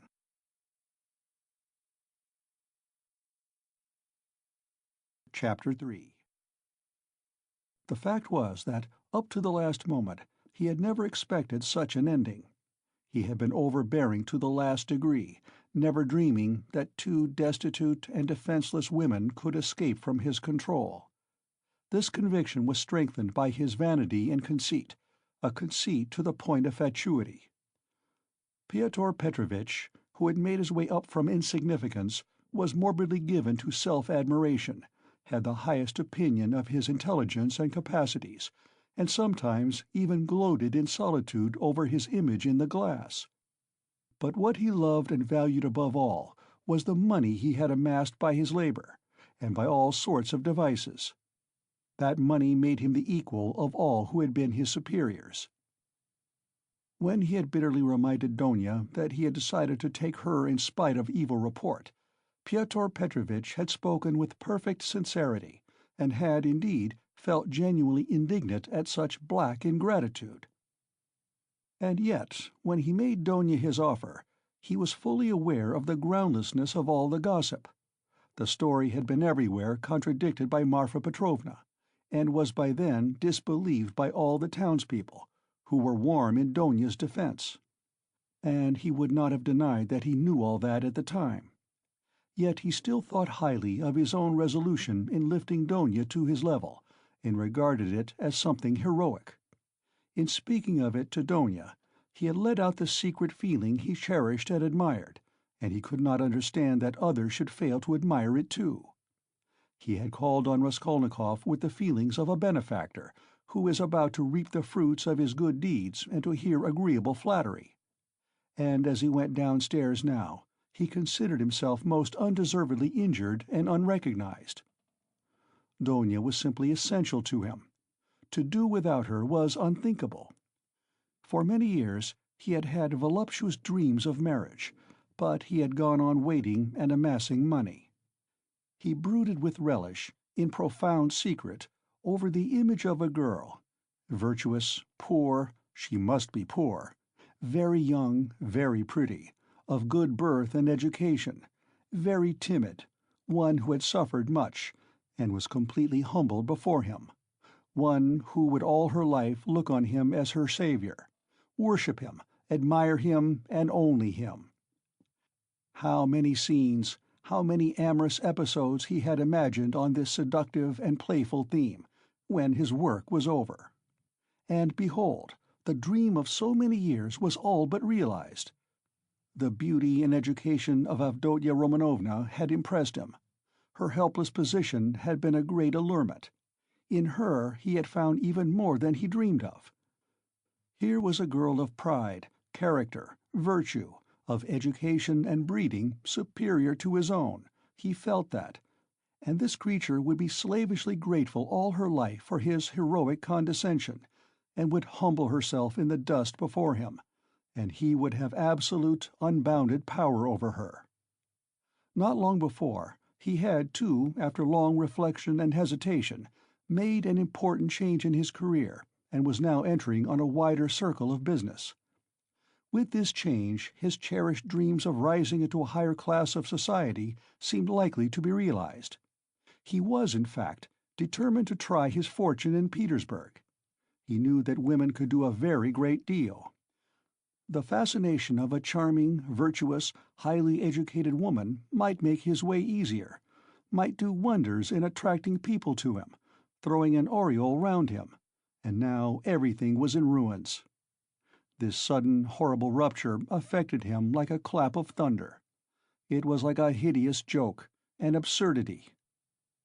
He had only been a tiny bit masterful, had not even time to speak out, had simply made a joke, been carried away, and it had ended so seriously.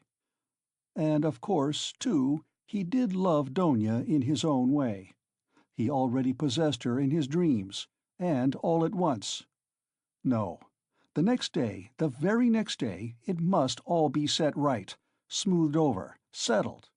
Above all, he must crush that conceited milksop who was the cause of it all. With a sick feeling, he could not help recalling Razumihin too, but he soon reassured himself on that score. As though a fellow like that could be put on a level with him! The man he really dreaded in earnest was Svidrigaïlov. He had, in short, a great deal to attend to. "No, I am more to blame than anyone," said Donia, kissing and embracing her mother. "I was tempted by his money, but, on my honor, brother, I had no idea he was such a base man. If I had seen through him before, nothing would have tempted me. Don't blame me, brother. God has delivered us, "God has delivered us," Pulcheria Alexandrovna muttered, but half-consciously, as though scarcely able to realize what had happened. They were all relieved, and in 5 minutes they were laughing.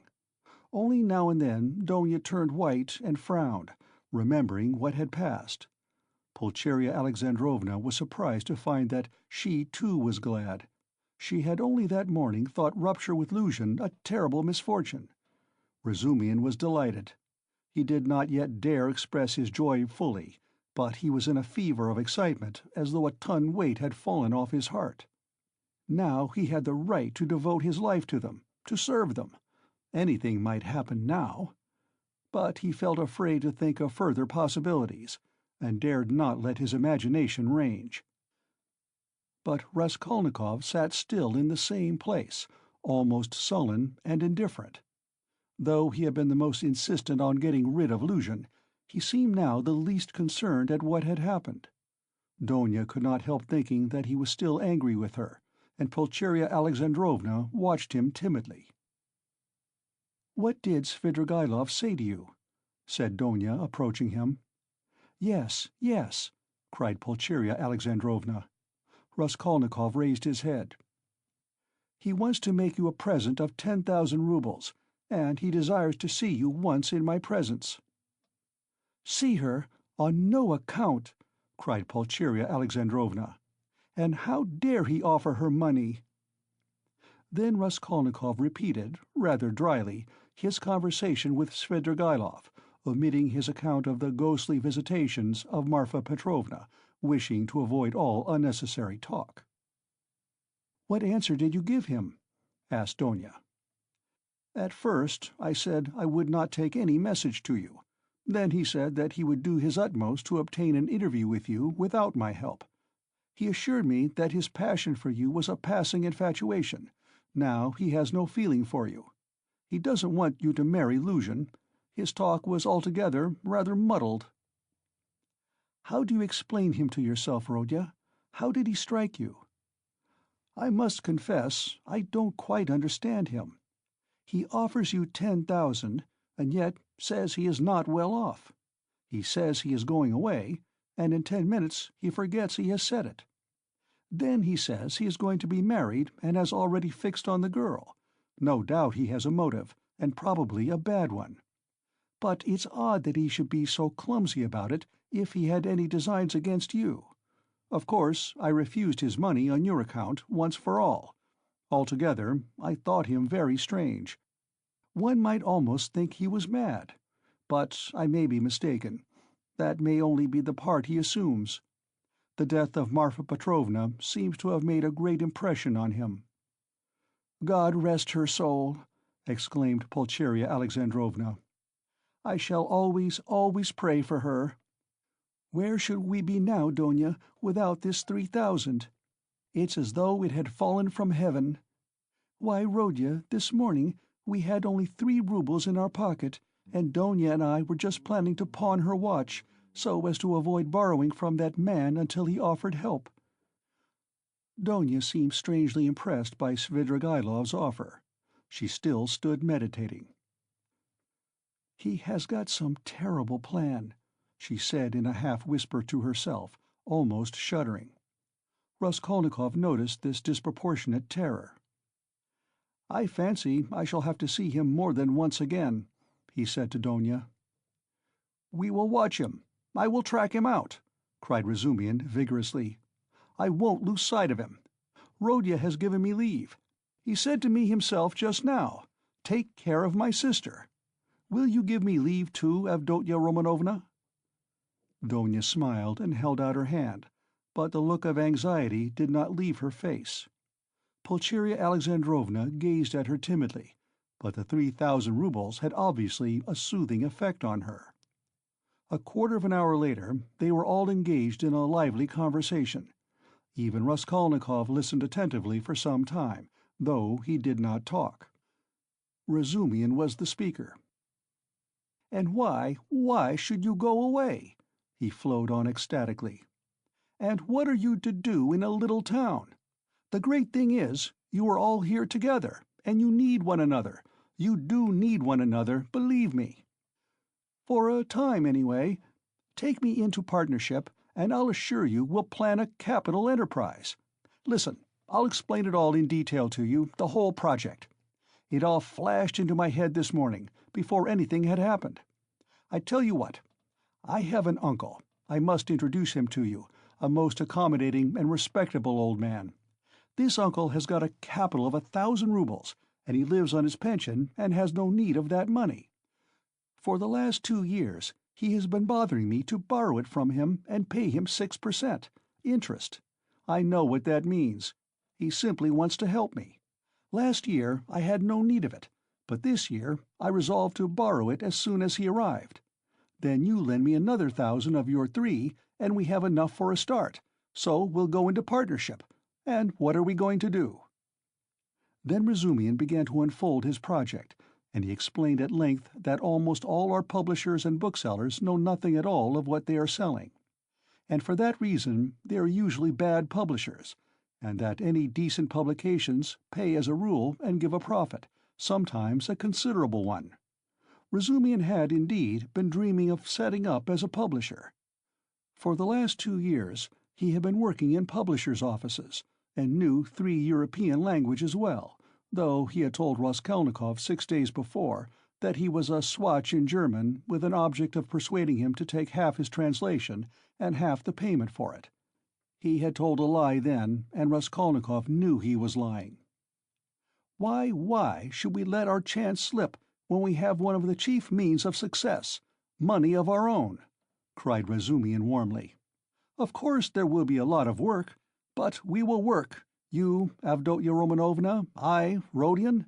You get a splendid profit on some books nowadays.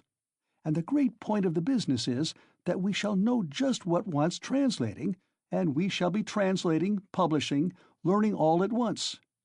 I can be of use because I have experience. For nearly 2 years I've been sculling about among the publishers, and now I know every detail of their business. You need not be a saint to make pots, believe me. And why should we let our chance slip? Why, I know, and I kept the secret, 2 or 3 books which one might get 100 roubles simply for thinking of translating and publishing. Indeed, and I would not take 500 for the very idea of one of them. And what do you think? If I were to tell a publisher, I dare say he'd hesitate. They are such blockheads. And as for the business side, printing, paper, selling, you trust to me. I know my way about. We'll begin in a small way and go on to a large. In any case, it will get us our living, and we shall get back our capital." Donya's eyes shone. "I like what you are saying, Dmitri Prokofitch," she said. "I know nothing about it, of course," put in Pulcheria Alexandrovna. "It may be a good idea, but again, God knows. It's new and untried. Of course, we must remain here at least for a time." She looked at Rodya. "What do you think, brother?" said Donya. "I think he's got a very good idea," he answered. "Of course, it's too soon to dream of a publishing firm, but we certainly might bring out 5 or 6 books and be sure of success. I know of one book, myself, which would be sure to go well. And as for his being able to manage it, there's no doubt about that either. He knows the business. But we can talk it over later." "Hurrah!" cried Razumian. "Now stay. There's a flat here in this house, belonging to the same owner. It's a special flat apart, not communicating with these lodgings. It's furnished, rent moderate, 3 rooms. Suppose you take them to begin with. I'll pawn your watch tomorrow and bring you the money, and everything can be arranged then. You can all 3 live together, and Rodya will be with you. But where are you off to, Rodya?" "What, Rodya, you are going already?" Pulcheria Alexandrovna asked in dismay. "At such a minute?" cried Razumian. Donya looked at her brother with incredulous wonder. He held his cap in his hand. He was preparing to leave them. "One would think you were burying me or saying good-bye forever," he said somewhat oddly. He attempted to smile, but it did not turn out a smile. "But who knows? Perhaps it is the last time we shall see each other." he let slip accidentally. It was what he was thinking, and it somehow was uttered aloud. "What is the matter with you?" cried his mother. "Where are you going, Rodya?" asked Donia, rather strangely.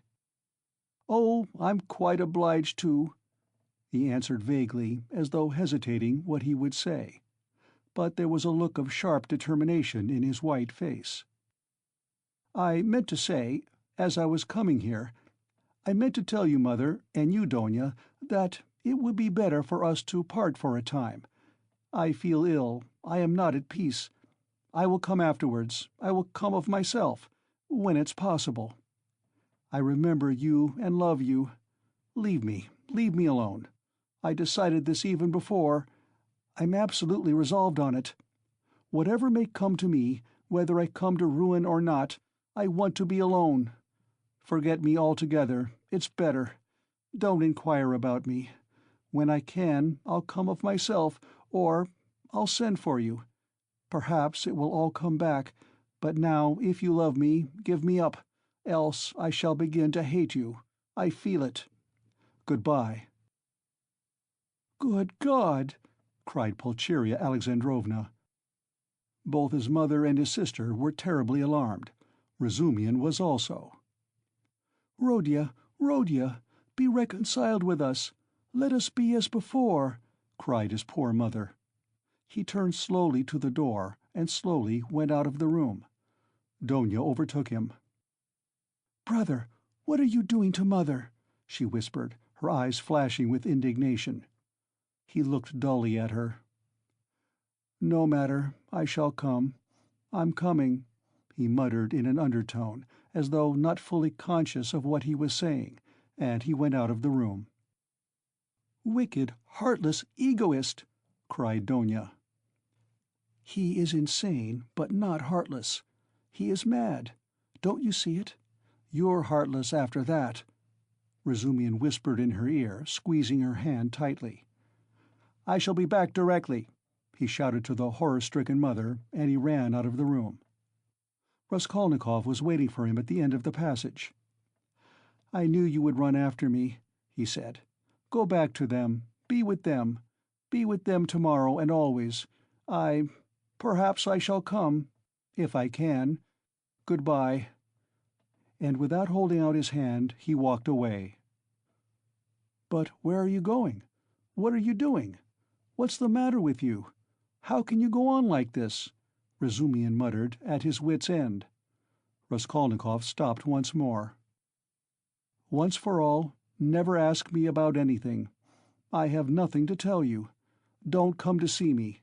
Maybe I'll come here. Leave me, but don't leave them. Do you understand me?" It was dark in the corridor. They were standing near the lamp. For a minute they were looking at one another in silence. Razumihin remembered that minute all his life. Raskolnikov's burning and intent eyes grew more penetrating every moment, piercing into his soul, into his consciousness. Suddenly Razumihin started. Something strange, as it were, passed between them. Some idea, some hint, as it were, slipped, something awful, hideous, and suddenly understood on both sides. Razumihin turned pale. "Do you understand now?" said Raskolnikov, his face twitching nervously. "Go back, go to them," he said suddenly, and turning quickly, he went out of the house. I will not attempt to describe how Razumihin went back to the ladies, how he soothed them, how he protested that Rodya needed rest in his illness, protested that Rodya was sure to come, that he would come every day, that he was very, very much upset, that he must not be irritated, that he, Razumihin, would watch over him, would get him a doctor, the best doctor, a consultation. In fact, from that evening Razumihin took his place with them as a son and a brother.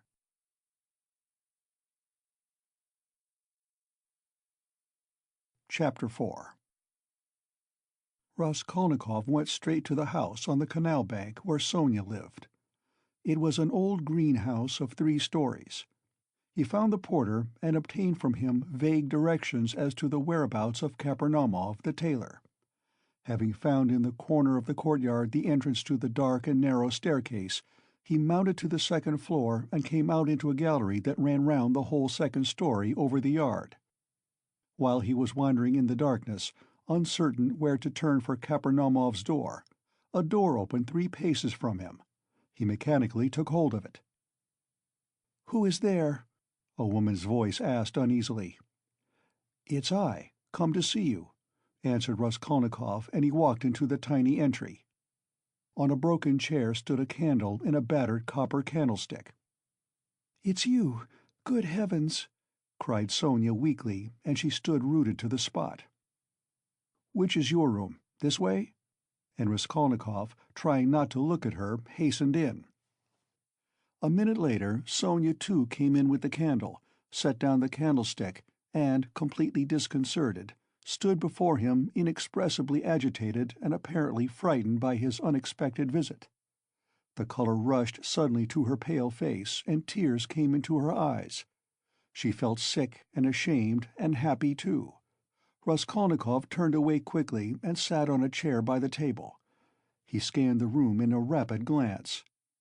It was a large but exceedingly low-pitched room, the only one let by the Kapernaumovs, to whose rooms a closed door led in the wall on the left. On the opposite side on the right-hand wall was another door, always kept locked. That led to the next flat, which formed a separate lodging. Sonia's room looked like a barn. It was a very irregular quadrangle, and this gave it a grotesque appearance. A wall with 3 windows looking out onto the canal ran aslant, so that one corner formed a very acute angle, and it was difficult to see in it without very strong light. The other corner was disproportionately obtuse. There was scarcely any furniture in the big room. In the corner on the right was a bedstead, beside it, nearest the door, a chair. A plain deal table covered by a blue cloth stood against the same wall, close to the door into the other flat. 2 rush-bottomed chairs stood by the table. On the opposite wall, near the acute angle, stood a small, plain wooden chest of drawers, looking, as it were, lost in a desert. That was all there was in the room. The yellow, scratched, and shabby wallpaper was black in the corners. It must have been damp and full of fumes in the winter. There was every sign of poverty. Even the bedstead had no curtain. Sonia looked in silence at her visitor, who was so attentively and unceremoniously scrutinizing her room, and even began at last to tremble with terror, as though she was standing before her judge and the arbiter of her destinies. "I am late. It's 11, isn't it?" he asked, still not lifting his eyes. "Yes," muttered Sonia. "Oh yes, it is," she added hastily, as though in that lay her means of escape. "My landlady's clock has just struck. I heard it myself." "I have come to you for the last time," Raskolnikov went on gloomily, although this was the first time. "I may perhaps not see you again." "Are you going away?" "I don't know. Tomorrow." "Then you are not coming to Katerina Ivanovna tomorrow?" Sonia's voice shook. "I don't know. I shall know tomorrow morning. Never mind that. I've come to say one word." He raised his brooding eyes to her, and suddenly noticed that he was sitting down while she was all the while standing before him. "Why are you standing? Sit down," he said in a changed voice, gentle and friendly. She sat down. He looked kindly and almost compassionately at her. "How thin you are! What a hand! Quite transparent, like a dead hand." He took her hand. Sonia smiled faintly. "I have always been like that," she said. "Even when you lived at home?" "Yes." "Of course you were," he added abruptly, and the expression of his face and the sound of his voice changed again suddenly. He looked round him once more. "You rent this room from the Kapernaumovs?" "Yes." "They live there, through that door?" "Yes, they have another room like this." "All in one room?" "Yes." "I should be afraid in your room at night," he observed gloomily. "They are very good people, very kind," answered Sonia, who still seemed bewildered. "And all the furniture, everything is theirs. And they are very kind, and the children, too, often come to see me." "They all stammer, don't they?" "Yes. He stammers, and he's lame. And his wife, too. It's not exactly that she stammers, but she can't speak plainly. She is a very kind woman. And he used to be a house serf. And there are 7 children, and it's only the eldest one that stammers, and the others are simply ill, but they don't stammer. But where did you hear about them?" she added with some surprise. "Your father told me then. He told me all about you, and how you went out at 6 o'clock and came back at 9, and how Katerina Ivanovna knelt down by your bed." Sonia was confused. "I fancied I saw him today," she whispered hesitatingly. "Whom?" "Father. I was walking in the street, out there at the corner, about 10 o'clock, and he seemed to be walking in front. It looked just like him. I wanted to go to Katerina Ivanovna." "You were walking in the streets?" "Yes," Sonia whispered abruptly, again overcome with confusion and looking down. "Katerina Ivanovna used to beat you, I dare say." "Oh, no, what are you saying? No!" Sonia looked at him almost with dismay. "You love her, then?" "Love her? Of course," said Sonia with plaintive emphasis, and she clasped her hands in distress. "Ah, you don't. If you only knew. You see, she is quite like a child. Her mind is quite unhinged, you see, from sorrow. And how clever she used to be, how generous, how kind. Ah, you don't understand, you don't understand." Sonia said this as though in despair, wringing her hands in excitement and distress. Her pale cheeks flushed. There was a look of anguish in her eyes. It was clear that she was stirred to the very depths, that she was longing to speak, to champion, to express something. A sort of insatiable compassion, if one may so express it, was reflected in every feature of her face. "Beat me? How can you? Good heavens, beat me! And if she did beat me, what then? What of it? You know nothing, nothing about it. She is so unhappy. Ah, how unhappy! And ill. She is seeking righteousness. She is pure. She has such faith that there must be righteousness everywhere, and she expects it. And if you were to torture her, she wouldn't do wrong. She doesn't see that it's impossible for people to be righteous, and she is angry at it. Like a child, like a child. She is good." "And what will happen to you?" Sonia looked at him inquiringly. "They are left on your hands, you see. They were all on your hands before, though, and your father came to you to beg for drink. Well, how will it be now?" "I don't know," Sonia articulated mournfully. "Will they stay there?" "I don't know. They are in debt for the lodging, but the landlady, I hear, said today that she wanted to get rid of them, and Katerina Ivanovna says that she won't stay another minute." "How is it she is so bold? She relies upon you?" "Oh no, don't talk like that. We are one, we live like one." Sonia was agitated again, and even angry, as though a canary or some other little bird were to be angry. "And what could she do? What could she do?" she persisted, getting hot and excited. "And how she cried today! Her mind is unhinged, haven't you noticed it? At one minute she is worrying like a child that everything should be right tomorrow, the lunch and all that. Then she is wringing her hands, spitting blood, weeping, and all at once she will begin knocking her head against the wall in despair. Then she will be comforted again. She builds all her hopes on you. She says that you will help her now, and that she will borrow a little money somewhere and go to her native town with me and set up a boarding school for the daughters of gentlemen and take me to superintend it, and we will begin a new splendid life. And she kisses and hugs me, comforts me, and you know she has such faith in her fancies. One can't contradict her. And all the day long she has been washing, cleaning, mending. She dragged the wash-tub into the room with her feeble hands and sank on the bed, gasping for breath. We went this morning to the shops to buy shoes for Polenka and Lida, for theirs are quite worn out. Only the money we'd reckoned wasn't enough, not nearly enough. And she picked out such dear little boots, for she has taste, you don't know. And there in the shop she burst out crying before the shopman because she hadn't enough. Ah, it was sad to see her. Well, after that, I can understand your living like this, Raskolnikov said with a bitter smile. And aren't you sorry for them? Aren't you sorry? Sonia flew at him again.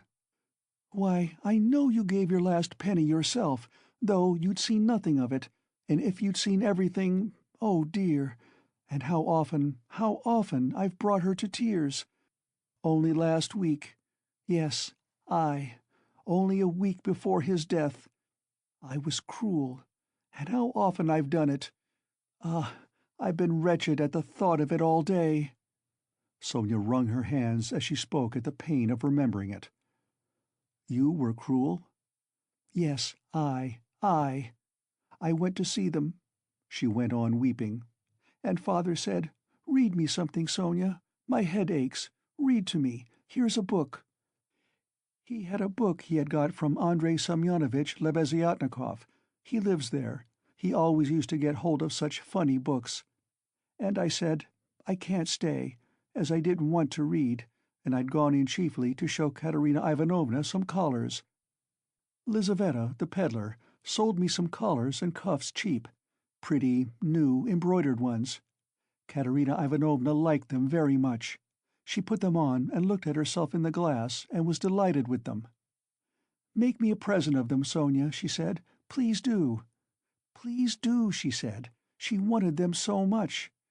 And when could she wear them? They just reminded her of her old happy days. She looked at herself in the glass, admired herself, and she has no clothes at all, no things of her own, hasn't had all these years. And she never asks anyone for anything. She is proud. She'd sooner give away everything. And these she asked for, she liked them so much. And I was sorry to give them. "What use are they to you, Katerina Ivanovna?" I said. I spoke to her like that. I ought not to have said that. She gave me such a look. And she was so grieved at my refusing her. And it was so sad to see. And she was not grieved for the collars, but for my refusing. I saw that. Ah, if only I could bring it all back, change it, take back those words. Ah, if I... But it's nothing to you. Did you know Lizaveta, the peddler? Yes. Did you know her? Sonia asked, with some surprise. Katerina Ivanovna is in consumption, rapid consumption. She will soon die, said Raskolnikov after a pause, without answering her question. Oh, no, no, no. And Sonia unconsciously clutched both his hands, as though imploring that she should not. But it would be better if she does die. No, not better, not at all better, Sonia unconsciously repeated in dismay. And the children? What can you do except take them to live with you? Oh, I don't know, cried Sonia, almost in despair, and she put her hands to her head. It was evident that that idea had very often occurred to her before, and he had only roused it again. And what, if even now, while Katerina Ivanovna is alive, you get ill and are taken to the hospital? What will happen then? He persisted pitilessly. How can you? That cannot be. And Sonia's face worked with awful terror. Cannot be? Raskolnikov went on with a harsh smile. You are not insured against it, are you? What will happen to them then? They will be in the street, all of them. She will cough and beg and knock her head against some wall, as she did today, and the children will cry. Then she will fall down, be taken to the police station and to the hospital. She will die, and the children— Oh, no! God will not let it be! broke at last from Sonia's overburdened bosom. She listened, looking imploringly at him, clasping her hands in dumb entreaty, as though it all depended upon him. Raskolnikov got up and began to walk about the room. A minute passed. Sonia was standing with her hands and her head hanging in terrible dejection. "And can't you save? Put by for a rainy day?" he asked, stopping suddenly before her. "No," whispered Sonia. "Of course not. Have you tried?"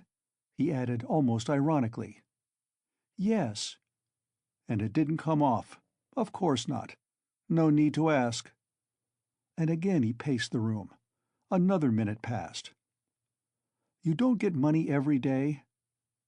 Sonia was more confused than ever, and color rushed into her face again. "No," she whispered with a painful effort. "It will be the same with Polenka, no doubt," he said suddenly. "No, no, it can't be, no!" Sonia cried aloud in desperation, as though she had been stabbed. "God would not allow anything so awful." "He lets others come to it."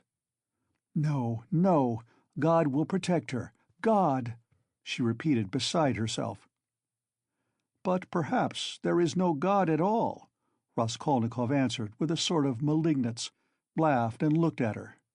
Sonia's face suddenly changed. A tremor passed over it. She looked at him with unutterable reproach, tried to say something, but could not speak, and broke into bitter, bitter sobs, hiding her face in her hands. "You say Katerina Ivanovna's mind is unhinged.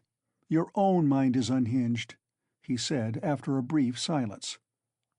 5 minutes passed. He still paced up and down the room in silence, not looking at her. At last he went up to her. His eyes glittered.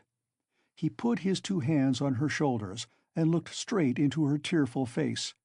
His eyes were hard, feverish and piercing. His lips were twitching. All at once he bent down quickly and, dropping to the ground, kissed her foot. Sonia drew back from him as from a madman. And certainly he looked like a madman. "What are you doing to me?" she muttered, turning pale, and a sudden anguish clutched at her heart. He stood up at once. "I did not bow down to you. I bowed down to all the suffering of humanity," he said wildly, and walked away to the window.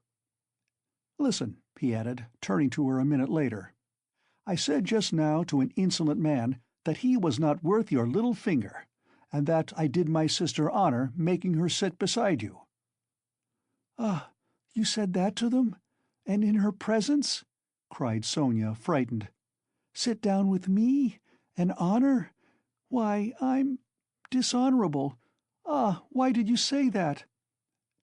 "It was not because of your dishonor and your sin I said that of you, but because of your great suffering.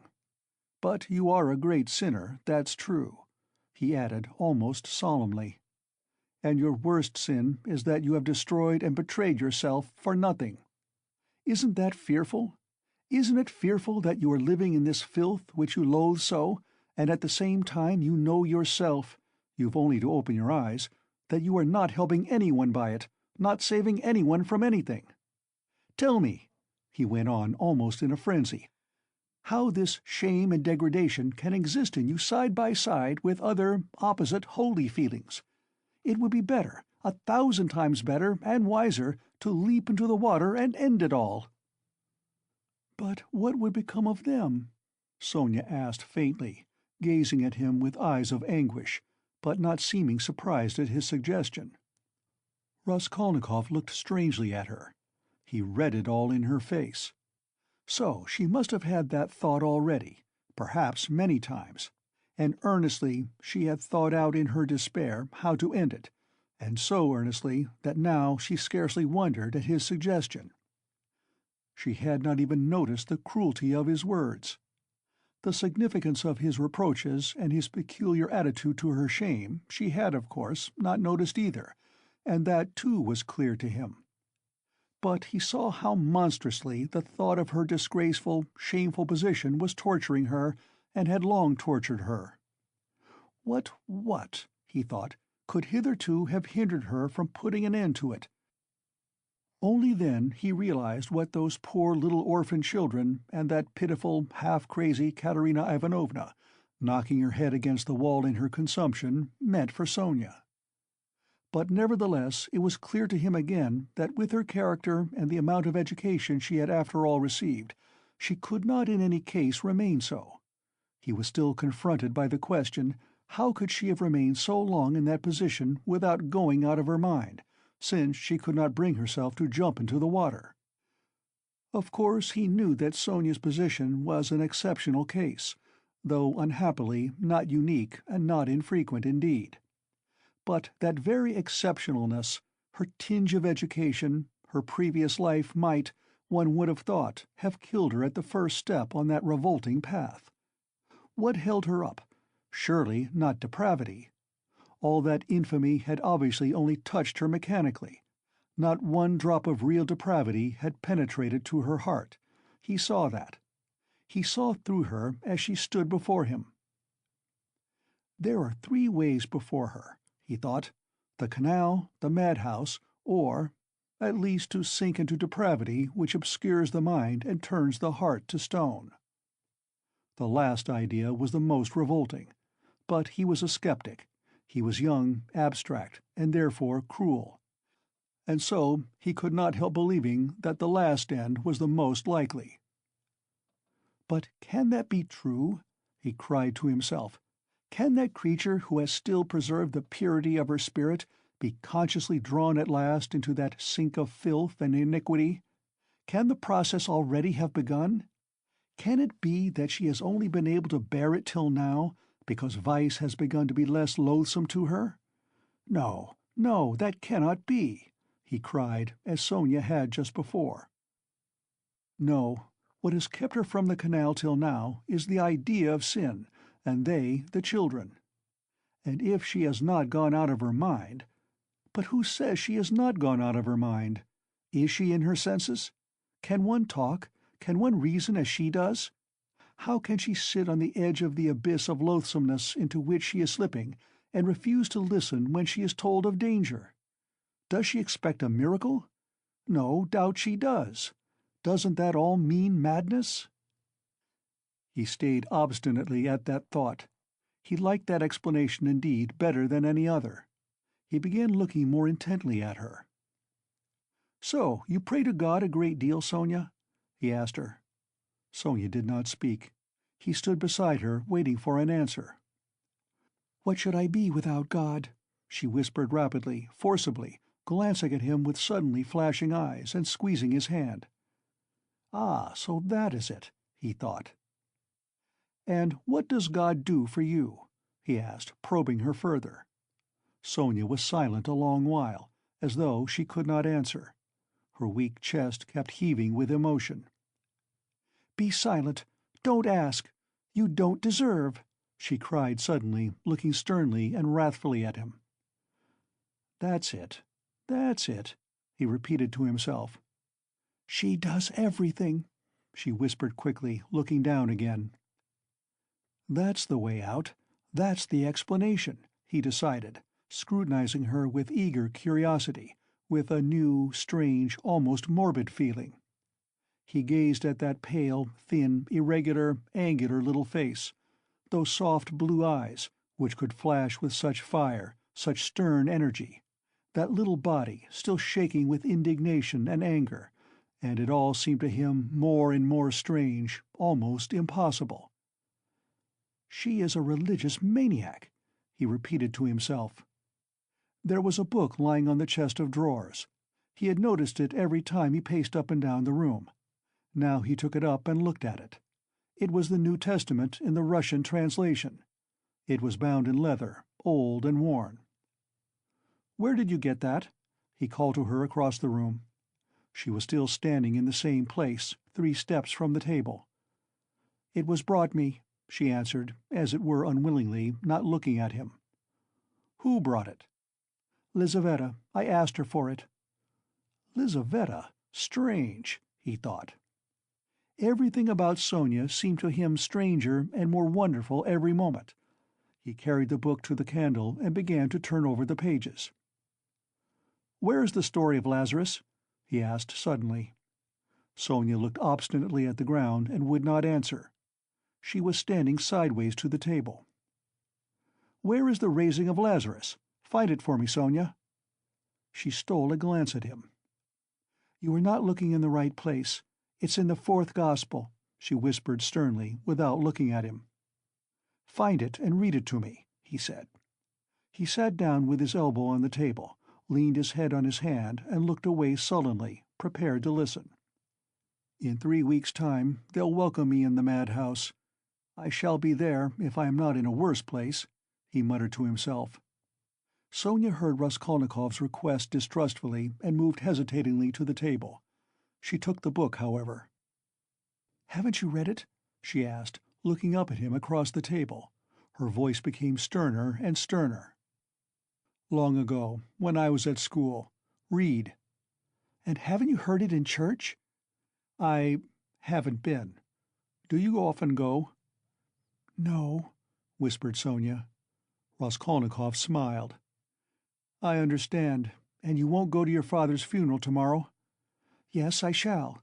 I was at church last week, too. I had a requiem service." "For whom?" "For Lizaveta. She was killed with an axe." His nerves were more and more strained. His head began to go round. "Were you friends with Lizaveta?" "Yes. She was good. She used to come. Not often. She couldn't. We used to read together and talk. She will see God." The last phrase sounded strange in his ears, and here was something new again. The mysterious meetings with Lizaveta, and both of them religious maniacs. "I shall be a religious maniac myself soon. It's infectious." "Read!" he cried irritably and insistently. Sonia still hesitated. Her heart was throbbing. She hardly dared to read to him. He looked almost with exasperation at the unhappy lunatic. "What for? You don't believe," she whispered softly, and as it were breathlessly. "Read! I want you to," he persisted. "You used to read Elizaveta." Sonia opened the book and found the place. Her hands were shaking, her voice failed her. Twice she tried to begin and could not bring out the first syllable. "Now a certain man was sick, named Lazarus of Bethany." She forced herself at last to read, but at the third word her voice broke like an overstrained string. There was a catch in her breath. Raskolnikov saw in part why Sonia could not bring herself to read to him, and the more he saw this, the more roughly and irritably he insisted on her doing so. He understood only too well how painful it was for her to betray and unveil all that was her own. He understood that these feelings really were her secret treasure, which she had kept perhaps for years, perhaps from childhood, while she lived with an unhappy father and a distracted stepmother crazed by grief, in the midst of starving children and unseemly abuse and reproaches. But at the same time he knew now and knew for certain that, although it filled her with dread and suffering, yet she had a tormenting desire to read, and to read to him that he might hear it, and to read now whatever might come of it. He read this in her eyes. He could see it in her intense emotion. She mastered herself, controlled the spasm in her throat, and went on reading the 11th chapter of St. John. She went on to the 19th verse. "And many of the Jews came to Martha and Mary to comfort them concerning their brother. Then Martha, as soon as she heard that Jesus was coming, went and met him, but Mary sat still in the house. Then said Martha unto Jesus, Lord, if thou hadst been here, my brother had not died. But I know that even now whatsoever thou wilt ask of God, God will give it thee."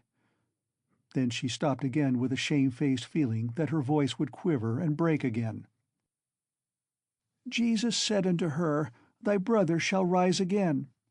Martha saith unto him, I know that he shall rise again in the resurrection at the last day. Jesus said unto her, I am the resurrection and the life. He that believeth in me, though he were dead, yet shall he live. And whosoever liveth and believeth in me shall never die. Believest thou this? She saith unto him," and, drawing a painful breath, Sonia read distinctly and forcibly as though she were making a public confession of faith. "Yea, Lord, I believe that thou art the Christ, the Son of God, which should come into the world." She stopped and looked up quickly at him, but controlling herself, went on reading.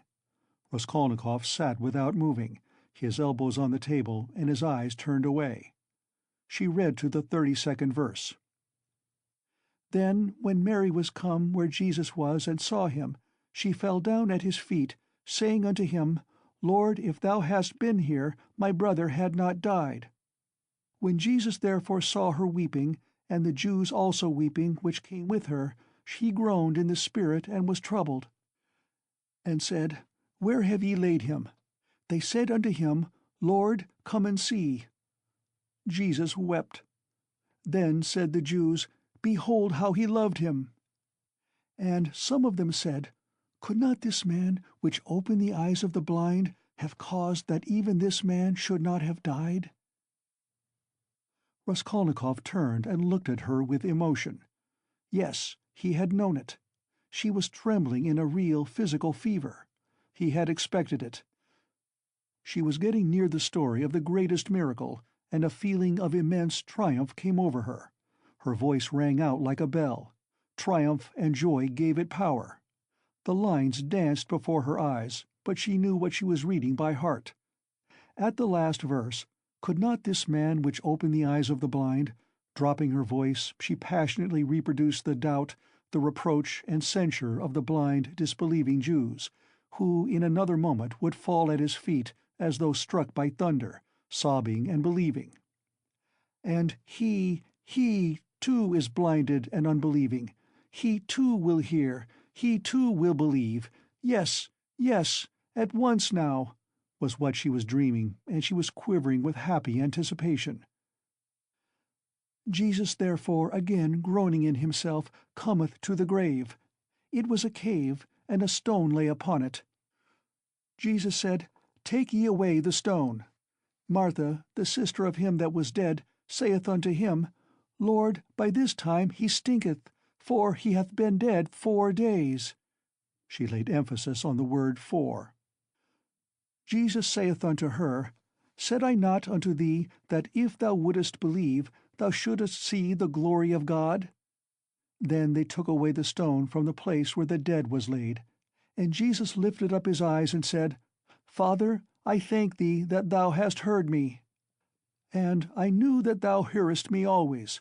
But because of the people which stand by, I said it, that they may believe that thou hast sent me. And when he thus had spoken, he cried with a loud voice, Lazarus, come forth. And he that was dead came forth.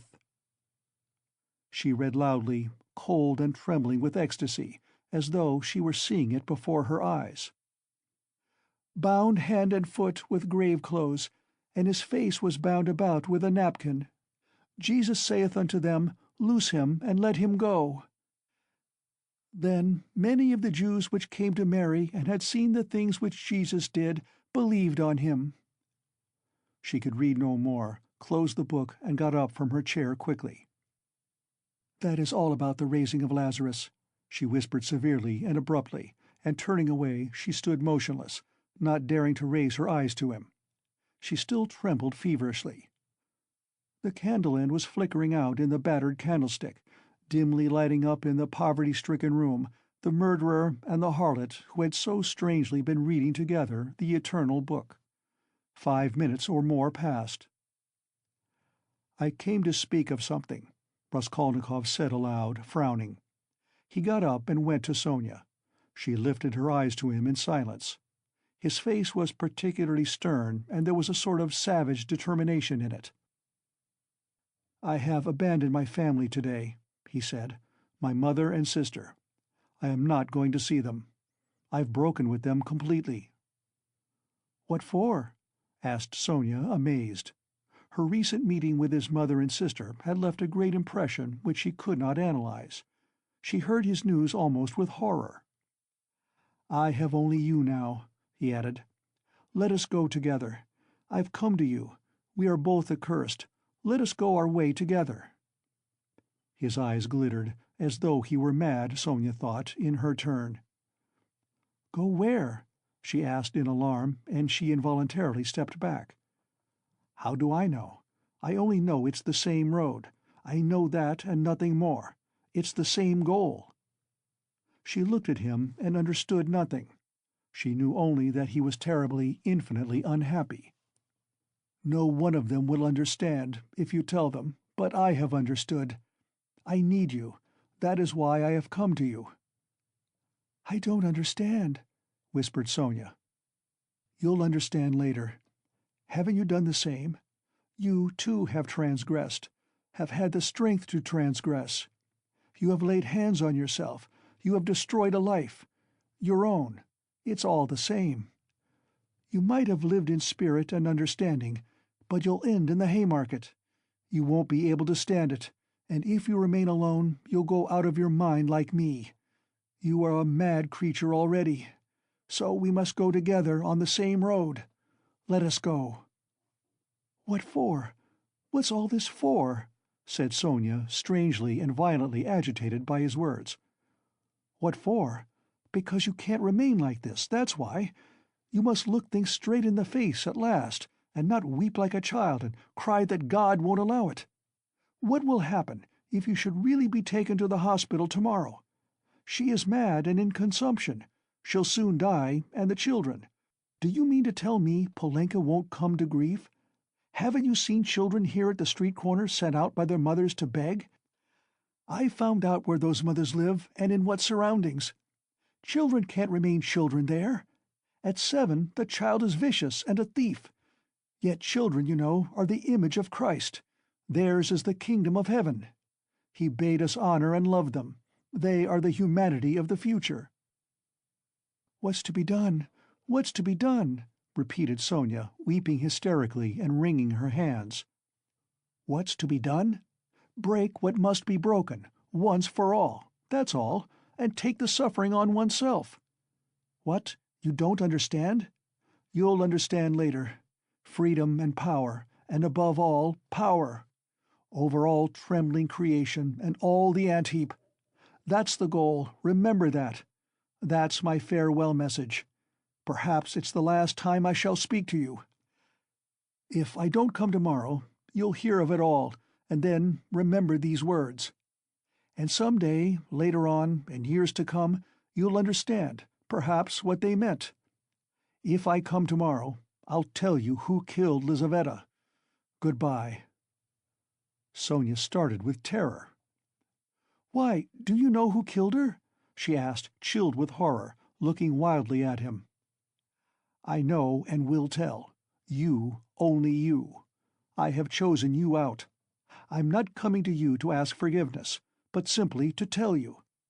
I chose you out long ago to hear this. When your father talked of you, and when Lizaveta was alive, I thought of it. Goodbye. Don't shake hands. Tomorrow." He went out. Sonia gazed at him as at a madman. But she herself was like one insane, and felt it. Her head was going round. "Good heavens! How does he know who killed Lizaveta? What did those words mean? It's awful." But at the same time the idea did not enter her head, not for a moment. "Oh, he must be terribly unhappy. He has abandoned his mother and sister. What for? What has happened? And what had he in his mind? What did he say to her? He had kissed her foot and said, yes, he had said it clearly, that he could not live without her. Oh, merciful heavens!" Sonia spent the whole night feverish and delirious.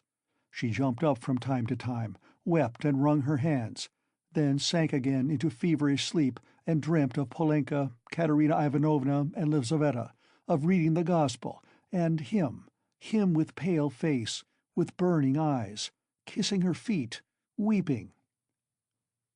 On the other side of the door on the right, which divided Sonia's room from Madame Reslich's flat, was a room which had long stood empty. A card was fixed on the gate, and a notice stuck in the windows over the canal advertising it to let. Sonia had long been accustomed to the rooms being uninhabited. But all that time Mr. Svidrigailov had been standing, listening at the door of the empty room. When Raskolnikov went out, he stood still, thought a moment, went on tiptoe to his own room, which adjoined the empty one, brought a chair, and noiselessly carried it to the door that led to Sonia's room. The conversation had struck him as interesting and remarkable, and he had greatly enjoyed it. So much so that he brought a chair that he might not in the future, tomorrow for instance, have to endure the inconvenience of standing a whole hour, but might listen in comfort. Chapter 5. When, next morning at 11 o'clock, punctually, Raskolnikov went into the Department of Investigation of Criminal Causes and sent his name in to Porfiri Petrovitch, he was surprised at being kept waiting so long. It was at least 10 minutes before he was summoned. He had expected that they would pounce upon him. But he stood in the waiting-room, and people, who apparently had nothing to do with him, were continually passing to and fro before him.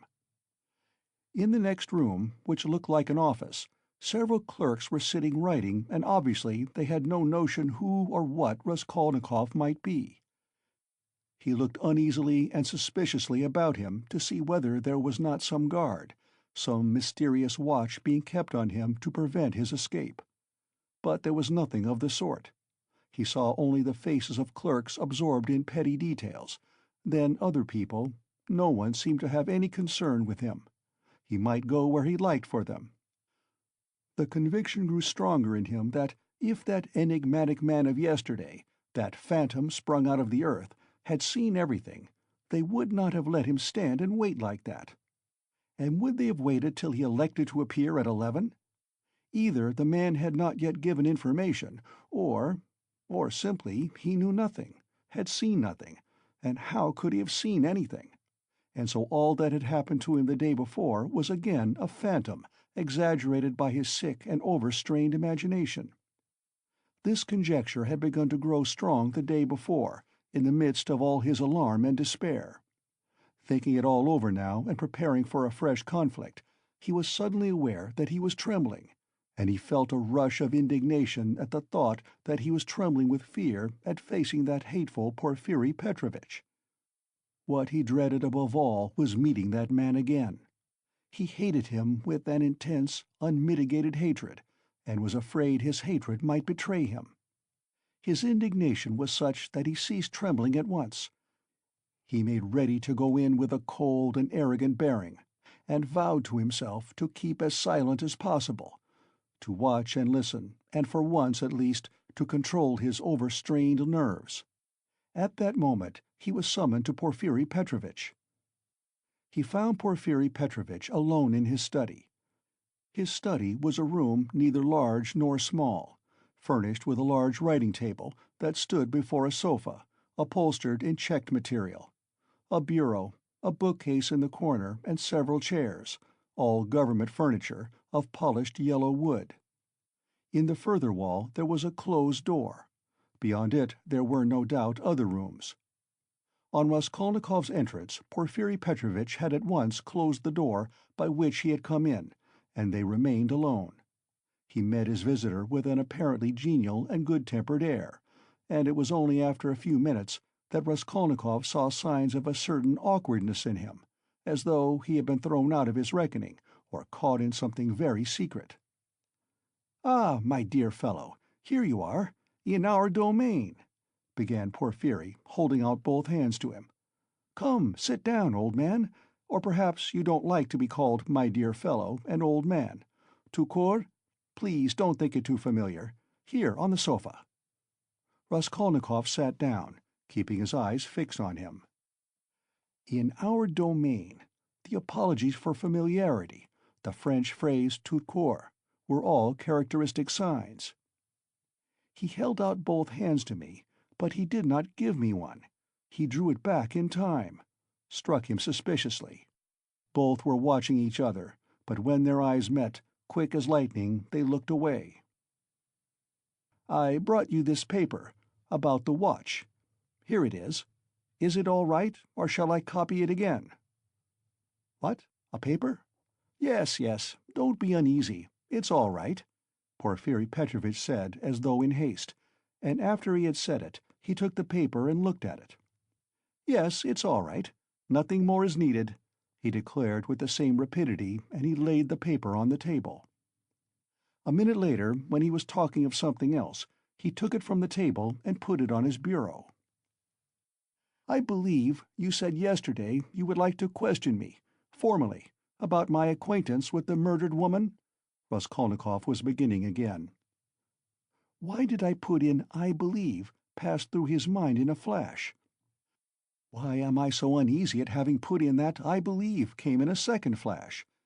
And he suddenly felt that his uneasiness was the mere contact with Porphyry, at the first words, at the first looks, had grown in an instant to monstrous proportions, and that this was fearfully dangerous. His nerves were quivering, his emotion was increasing.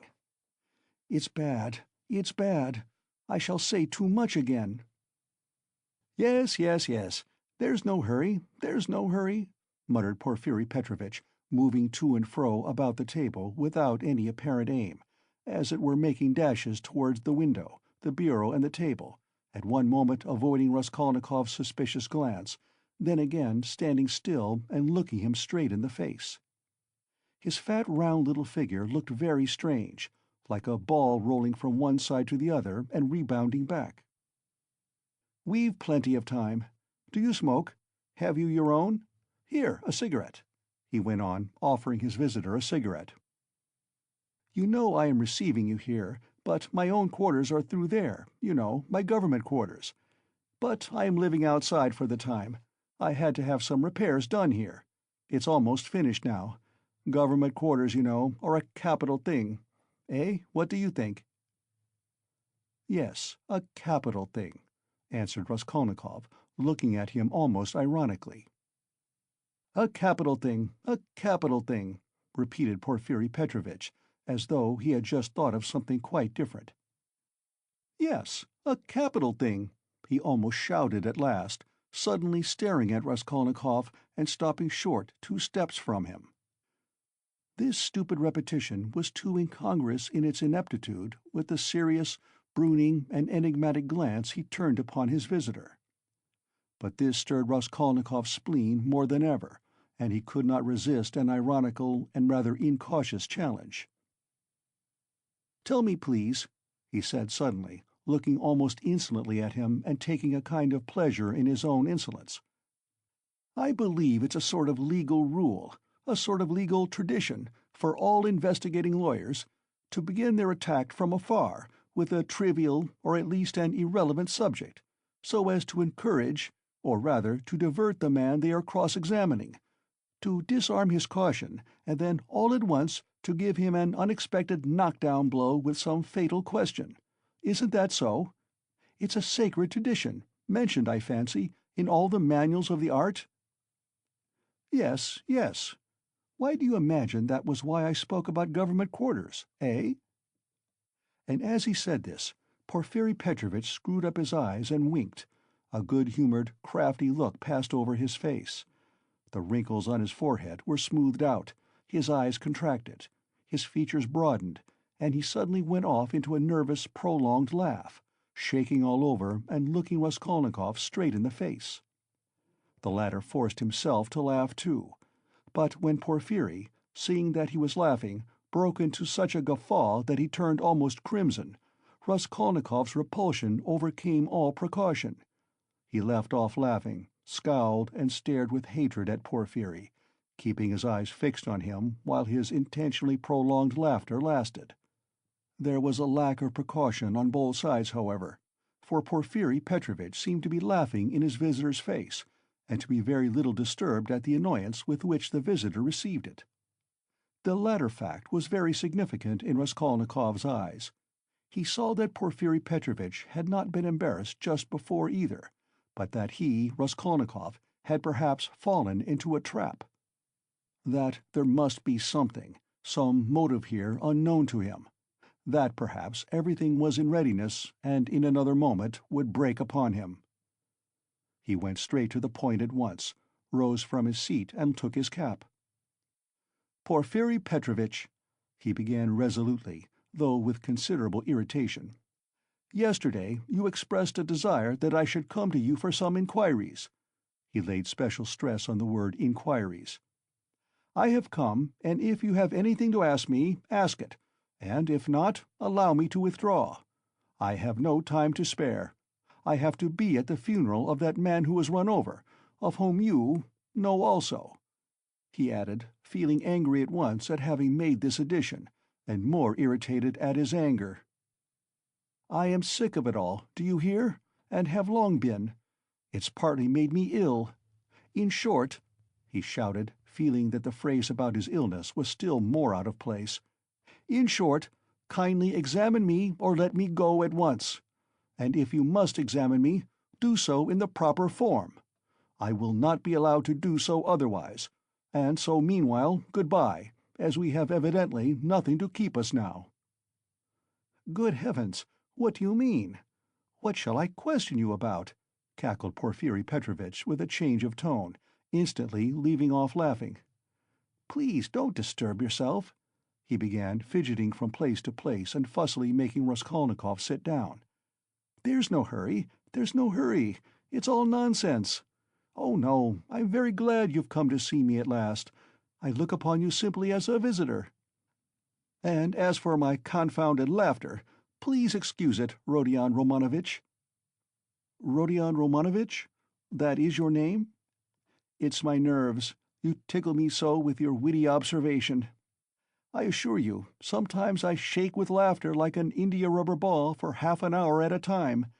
I'm often afraid of an attack of paralysis. Do sit down. Please do, or I shall think you are angry." Raskolnikov did not speak. He listened, watching him, still frowning angrily. He did sit down, but still held his cap. "I must tell you one thing about myself, my dear Rodion Romanovitch," Porfiri Petrovitch continued, moving about the room and again avoiding his visitor's eyes. "You see, I'm a bachelor, a man of no consequence, and not used to society. Besides, I have nothing before me. I'm set. I'm running to seed, and have you noticed, Rodion Romanovitch, that in our Petersburg circles, if two clever men meet who are not intimate, but respect each other, like you and me, it takes them half an hour before they can find a subject for conversation. They are dumb, they sit opposite each other and feel awkward. Everyone has subjects of conversation, ladies for instance. People in high society always have their subjects of conversation, c'est de rigueur, but people of the middle sort like us, thinking people that is, are always tongue-tied and awkward. What is the reason of it? Whether it is the lack of public interest, or whether it is we who are so honest we don't want to deceive one another, I don't know. What do you think? Do put down your cap. It looks as if you're just going. It makes me uncomfortable." "I am so delighted." Raskolnikov put down his cap and continued listening in silence, with a serious, frowning face, to the vague and empty chatter of Porfiri Petrovitch. Does he really want to distract my attention with his silly babble? "I can't offer you coffee here, but why not spend 5 minutes with a friend?" Porfiri pattered on. "And you know all these official duties. Please don't mind my running up and down. Excuse it, my dear fellow. I am very much afraid of offending you, but exercise is absolutely indispensable for me. I'm always sitting, and so glad to be moving about for 5 minutes. I suffer from my sedentary life. I always intend to join a gymnasium. They say that officials of all ranks, even privy councillors, may be seen skipping gaily there. There you have it, modern science. Yes, yes. But as for my duties here, inquiries and all such formalities, you mentioned inquiries yourself just now. I assure you these interrogations are sometimes more embarrassing for the interrogator than for the interrogated. You made the observation yourself just now very aptly and wittily." Raskolnikov had made no observation of the kind. "One gets into a muddle, a regular muddle. One keeps harping on the same note, like a drum. There is to be reform, and we shall be called by a different name at least. And as for our legal tradition, as you so wittily called it, I thoroughly agree with you. Every person on trial, even the rudest peasant, knows that they begin by disarming him with irrelevant questions, as you so happily put it, and then deal him a knock-down blow. Ha ha ha. Your fallacious comparison. Ha ha. So you really imagine that I meant by government quarters? Ha ha. You are an ironical person. Come, I won't go on. Ah, by the way, yes, one word leads to another. You spoke of formality just now, apropos of the inquiry, you know. But what's the use of formality? In many cases, it's nonsense. Sometimes one has a friendly chat and gets a great deal more out of it. One can always fall back on formality, allow me to assure you. And after all, what does it amount to? An examining lawyer cannot be bounded by formality at every step. The work of investigation is, so to speak, a free art in its own way. Porfiri Petrovitch took breath a moment. He had simply babbled on, uttering empty phrases, letting slip a few enigmatic words, and again reverting to incoherence. He was almost running about the room, moving his fat little legs quicker and quicker, looking at the ground with his right hand behind his back, while with his left making gesticulations that were extraordinarily incongruous with his words. Raskolnikov suddenly noticed that, as he ran about the room, he seemed twice to stop for a moment near the door, as though he were listening. Is he expecting anything? "You are certainly quite right about it," Porfiri began gaily, looking with extraordinary simplicity at Raskolnikov, which startled him and instantly put him on his guard. "Certainly quite right in laughing so wittily at our legal forms.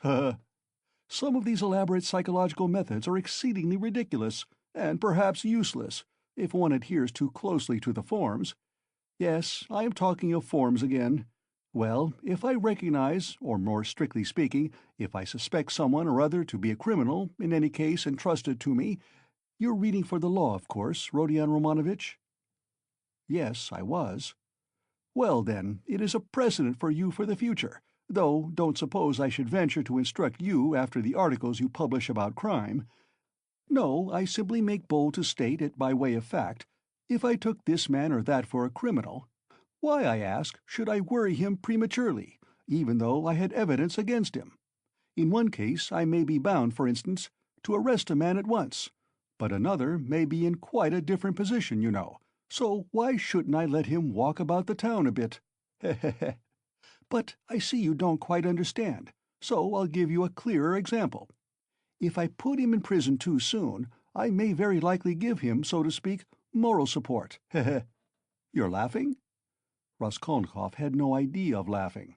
He was sitting with compressed lips, his feverish eyes fixed on Porfiri Petrovitch's. "Yet that is the case, with some types especially, for men are so different. You say evidence. Well, there may be evidence. But evidence, you know, can generally be taken two ways. I am an examining lawyer and a weak man, I confess it. I should like to make a proof, so to say, mathematically clear. I should like to make a chain of evidence such as twice two are four. It ought to be a direct, irrefutable proof. And if I shut him up too soon, even though I might be convinced he was the man, I should very likely be depriving myself of the means of getting further evidence against him. And how? By giving him, so to speak, a definite position, I shall put him out of suspense and set his mind at rest, so that he will retreat into his shell. They say that at Sevastopol, soon after Alma, the clever people were in a terrible fright that the enemy would attack openly and take Sevastopol at once. But when they saw that the enemy preferred a regular siege, they were delighted, I am told, and reassured, for the thing would drag on for 2 months at least. You're laughing. You don't believe me again? Of course, you're right, too. You're right. These are special cases, I admit. But you must observe this, my dear Rodion Romanovitch. The general case, the case for which all legal forms and rules are intended, for which they are calculated and laid down in books, does not exist at all, for the reason that every case, every crime, for instance, so soon as it actually occurs, at once becomes a thoroughly especial case, and sometimes a case unlike any that's gone before. Very comic cases of that sort sometimes occur. If I leave one man quite alone, if I don't touch him and don't worry him, but let him know, or at least suspect every moment, that I know all about it and am watching him day and night, and if he is in continual suspicion and terror, he'll be bound to lose his head. He'll come of himself, or maybe do something which will make it as plain as twice two are four. It's delightful. It may be so with a simple peasant, but with one of our sort, an intelligent man cultivated on a certain side, it's a dead certainty. For, my dear fellow, it's a very important matter to know on what side a man is cultivated. And then there are nerves, there are nerves. You have overlooked them. Why, they are all sick, nervous, and irritable. And then how they all suffer from spleen. That, I assure you, is a regular gold mine for us. And it's no anxiety to me, his running about the town free. Let him walk about for a bit. I know well enough that I've caught him and that he won't escape me. Where could he escape to?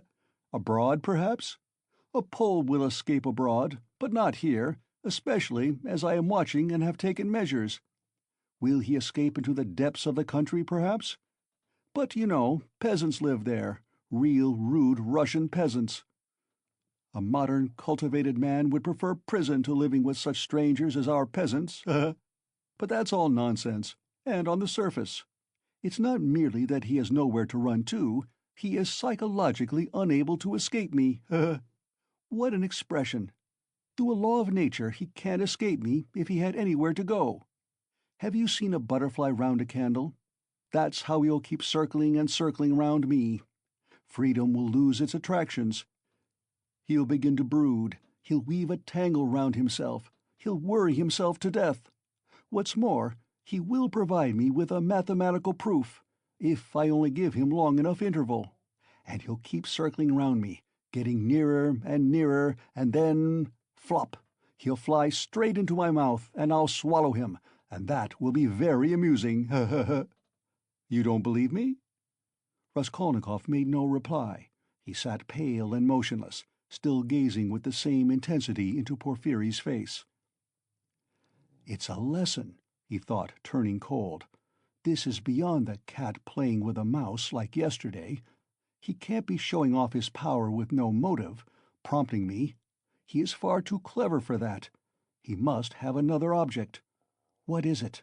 It's all nonsense, my friend. You are pretending to scare me.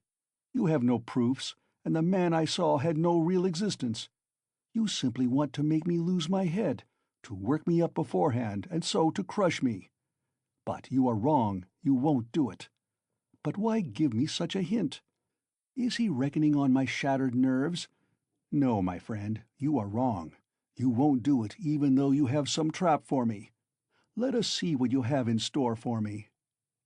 And he braced himself to face a terrible and unknown ordeal. At times he longed to fall on Porfiry and strangle him.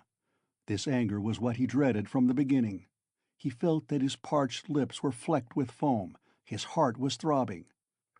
But he was still determined not to speak till the right moment. He realized that this was the best policy in his position, because instead of saying too much he would be irritating his enemy by his silence, and provoking him into speaking too freely. Anyhow, this was what he hoped for. "No, I see you don't believe me. You think I am playing a harmless joke on you," Porfiry began again, getting more and more lively, chuckling at every instant, and again pacing round the room.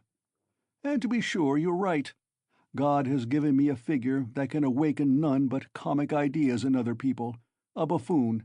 But let me tell you, and I repeat it, excuse an old man, my dear Rodion Romanovitch, you are a man still young, so to say, in your first youth, and so you put intellect above everything, like all young people. Playful wit and abstract arguments fascinate you, and that's for all the world like the old Austrian Hofkriegsgrath, as far as I can judge of military matters, that is.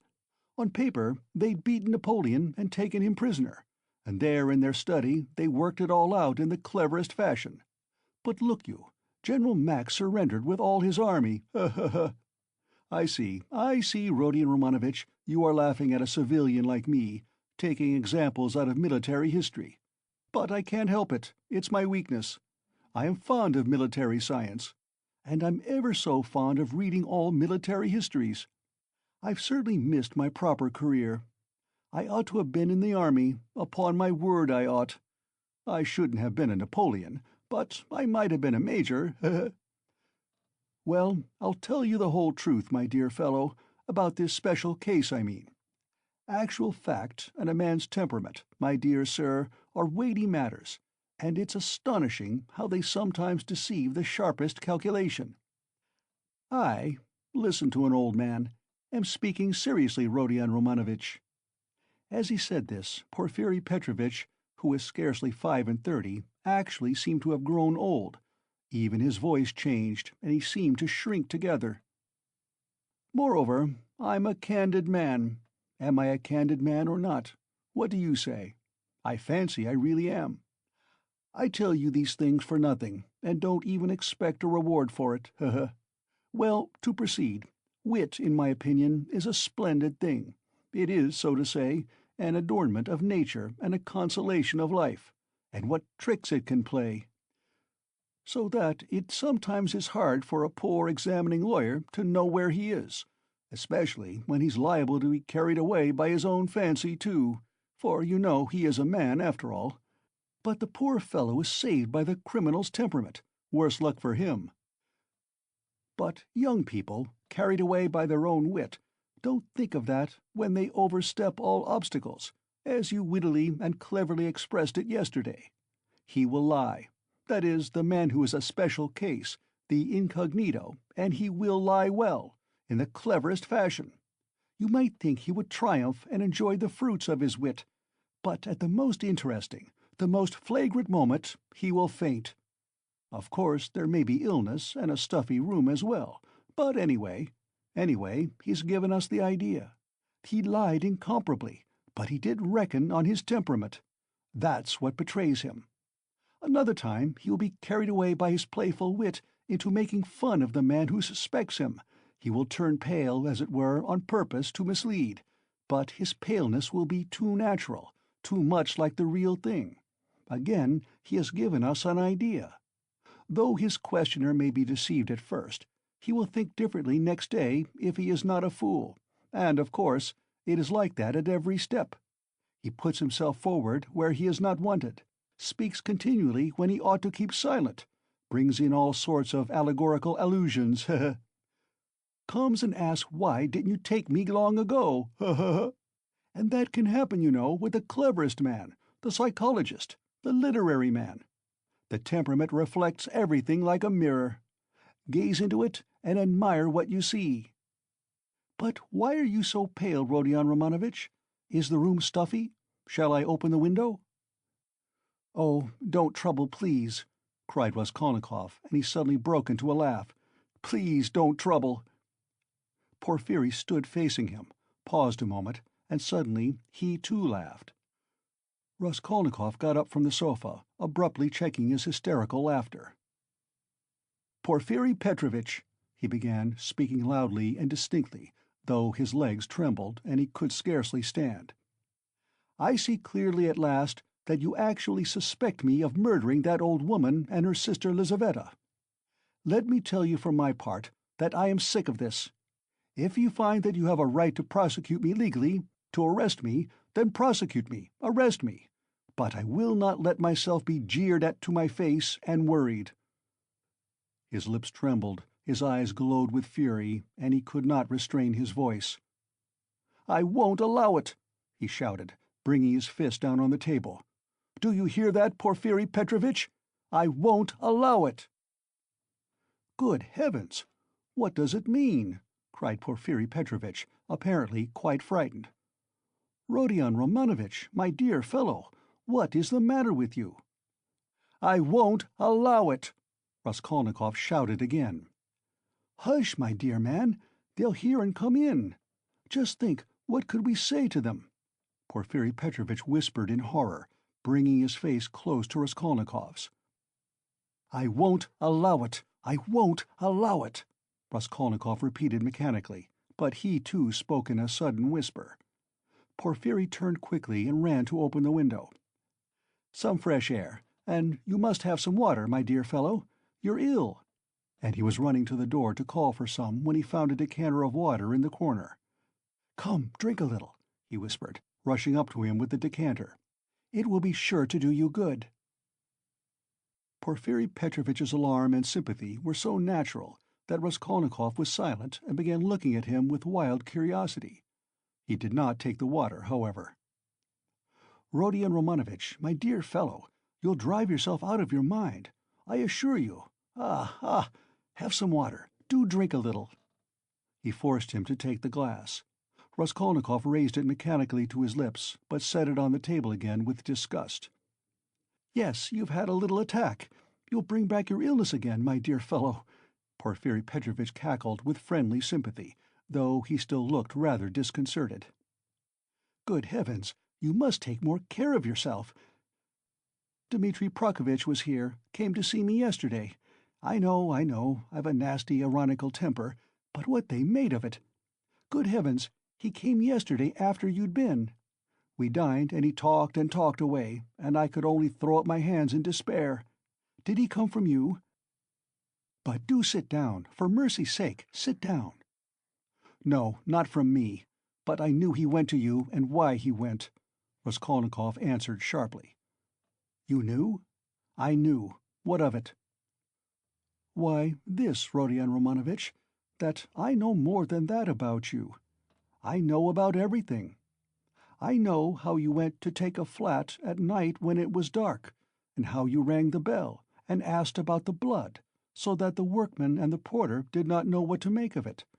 Yes, I understand your state of mind at that time. But you'll drive yourself mad like that, upon my word. You'll lose your head. You're full of generous indignation at the wrongs you've received, first from destiny and then from the police officers, and so you rush from one thing to another to force them to speak out and make an end of it all, because you're sick of all this suspicion and foolishness. That's so, isn't it? I have guessed how you feel, haven't I? Only in that way you'll lose your head, and Razumian's too. He's too good a man for such a position, you must know that. You are ill, and he is good, and your illness is infectious for him. I'll tell you about it when you are more yourself. But do sit down, for goodness' sake. Please rest. You look shocking. Do sit down." Raskolnikov sat down. He no longer shivered. He was hot all over. In amazement, he listened with strained attention to Porfiri Petrovitch, who still seemed frightened as he looked after him with friendly solicitude. But he did not believe a word he said, though he felt a strange inclination to believe. Porfiri's unexpected words about the flat had utterly overwhelmed him. "How can it be? He knows about the flat, then," he thought suddenly. "And he tells it me himself." "Yes, in our legal practice there was a case almost exactly similar, a case of morbid psychology," Porfiri went on quickly. "A man confessed to murder, and how he kept it up! It was a regular hallucination. He brought forward facts, he imposed upon everyone, and why? He had been partly, but only partly, unintentionally the cause of a murder, and when he knew that he had given the murderers the opportunity, he sank into dejection. It got on his mind and turned his brain, and he began imagining things, and he persuaded himself that he was the murderer. But at last the High Court of Appeal went into it, and the poor fellow was acquitted and put under proper care. Thanks to the Court of Appeal—" "Tut, tut, tut! Why, my dear fellow, you may drive yourself into a delirium if you have the impulse to work upon your nerves, to go ringing bells at night and asking about blood. I've studied all this morbid psychology in my practice. A man is sometimes tempted to jump out of a window or from a belfry. Just the same with bell-ringing. It's all illness, Rodion Romanovitch. You have begun to neglect your illness. You should consult an experienced doctor. What's the good of that fat fellow? You are light-headed. You were delirious when you did all this." For a moment Raskolnikov felt everything going round. "Is it possible? Is it possible?" flashed through his mind, "that he is still lying? He can't be. He can't be." He rejected that idea, feeling to what a degree of fury it might drive him, feeling that that fury might drive him mad. "I was not delirious. I knew what I was doing," he cried, straining every faculty to penetrate Porfiri's game. I was quite myself, do you hear?" "Yes, I hear and understand. You said yesterday you were not delirious. You are particularly emphatic about it. I understand all you can tell me. Ah, listen, Rodion Romanovitch, my dear fellow, if you were actually a criminal, or were somehow mixed up in this damnable business, would you insist that you were not delirious, but in full possession of your faculties? And so emphatically and persistently? Would it be possible? Quite impossible to my thinking. If you had anything on your conscience, you certainly ought to insist that you were delirious. That's so, isn't it?" There was a note of slyness in his inquiry. Raskolnikov drew back on the sofa as Porfiry bent over him and stared in silent perplexity at him. "Another thing about Razumian. You certainly ought to have said that he came of his own accord, to have concealed your part in it. But you don't conceal it. You lay stress on his coming at your instigation." Raskolnikov had not done so. A chill went down his back. "You keep telling lies," he said slowly and weakly, twisting his lips into a sickly smile. "You are trying again to show that you know all my game, that you know all I shall say beforehand," he said, conscious himself that he was not weighing his words as he ought. "You want to frighten me, or you are simply laughing at me." He still stared at him as he said this, and again there was a light of intense hatred in his eyes. "You keep lying," he said. "You know perfectly well that the best policy for a criminal is to tell the truth as nearly as possible, to conceal as little as possible. I don't believe you."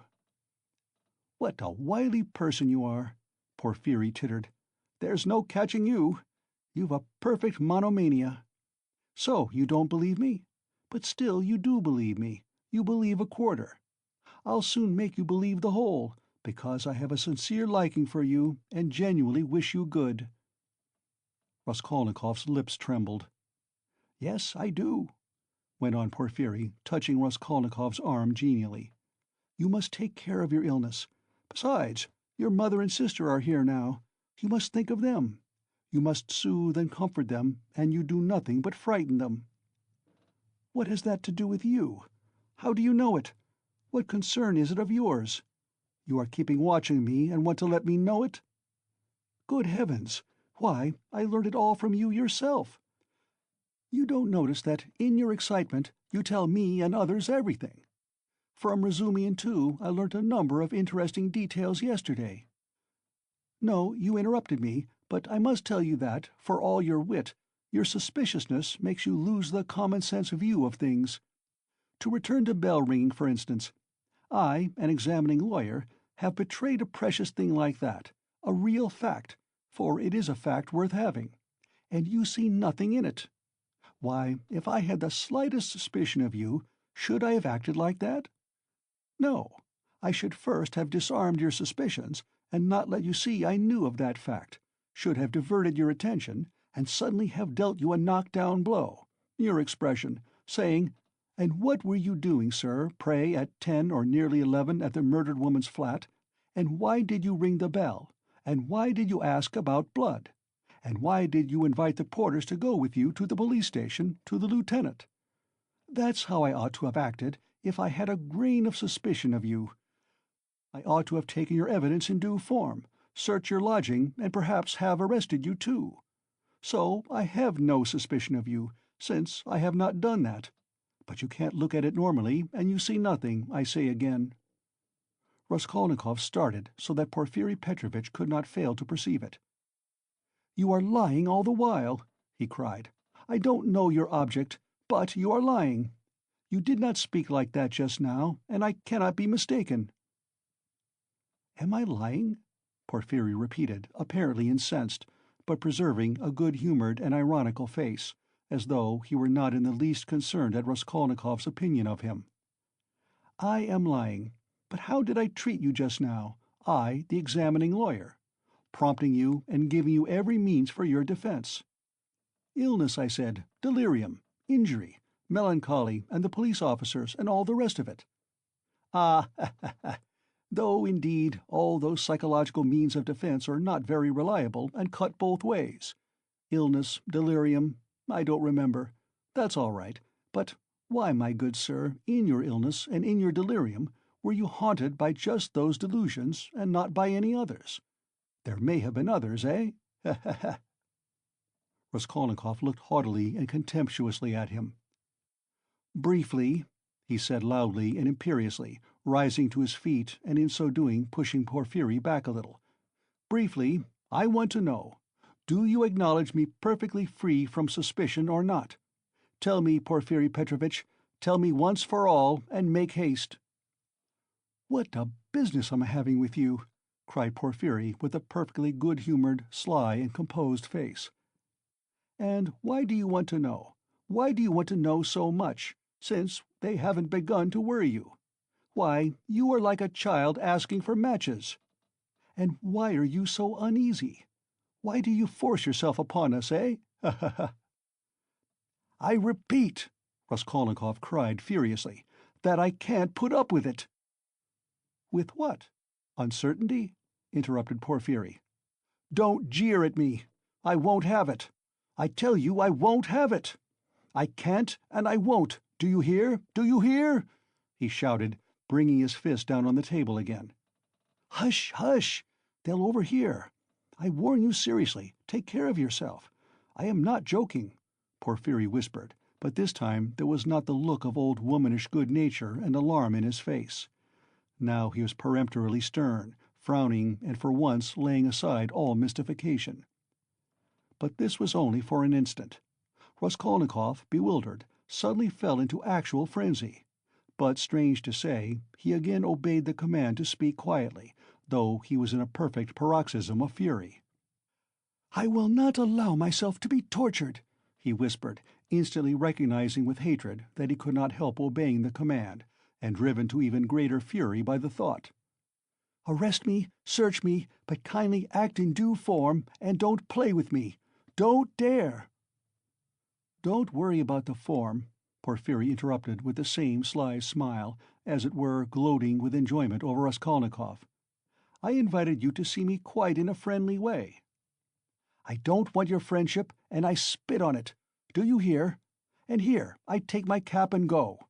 What will you say now if you mean to arrest me?" He took up his cap and went to the door. "And won't you see my little surprise?" chuckled Porphyry, again taking him by the arm and stopping him at the door. He seemed to become more playful and good-humored, which maddened Raskolnikov. "What surprise?" he asked, standing still and looking at Porphyry in alarm. "My little surprise. It's sitting there behind the door. Ha ha ha!" He pointed to the locked door.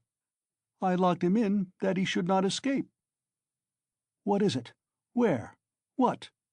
Raskolnikov walked to the door and would have opened it, but it was locked. "It's locked. Here is the key." And he brought a key out of his pocket. "You are lying!" roared Raskolnikov without restraint. "You lie, you damned Punchinello!" And he rushed at Porphyry, who retreated to the other door, not at all alarmed. "I understand it all. You are lying and mocking so that I may betray myself to you." "Why, you could not betray yourself any further, my dear Rodion Romanovitch. You are in a passion. Don't shout. I shall call the clerks." "You are lying. Call the clerks. You knew I was ill and tried to work me into a frenzy to make me betray myself. That was your object. Produce your facts. I understand it all. You've no evidence. You have only wretched, rubbishly suspicions like Zamatov's. You knew my character. You wanted to drive me to fury and then to knock me down with priests and deputies. Are you waiting for them, eh? What are you waiting for? Where are they? Produce them." "Why, deputies, my good man? What things people will imagine! And to do so would not be acting in form, as you say. You don't know the business, my dear fellow.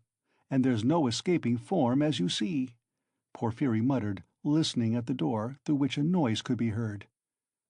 "Ah, they are coming!" cried Raskolnikov. "You've sent for them. You expected them.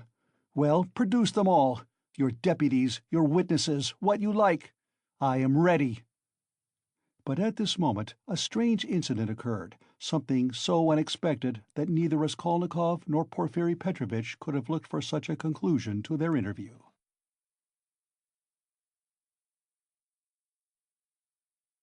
Chapter 6.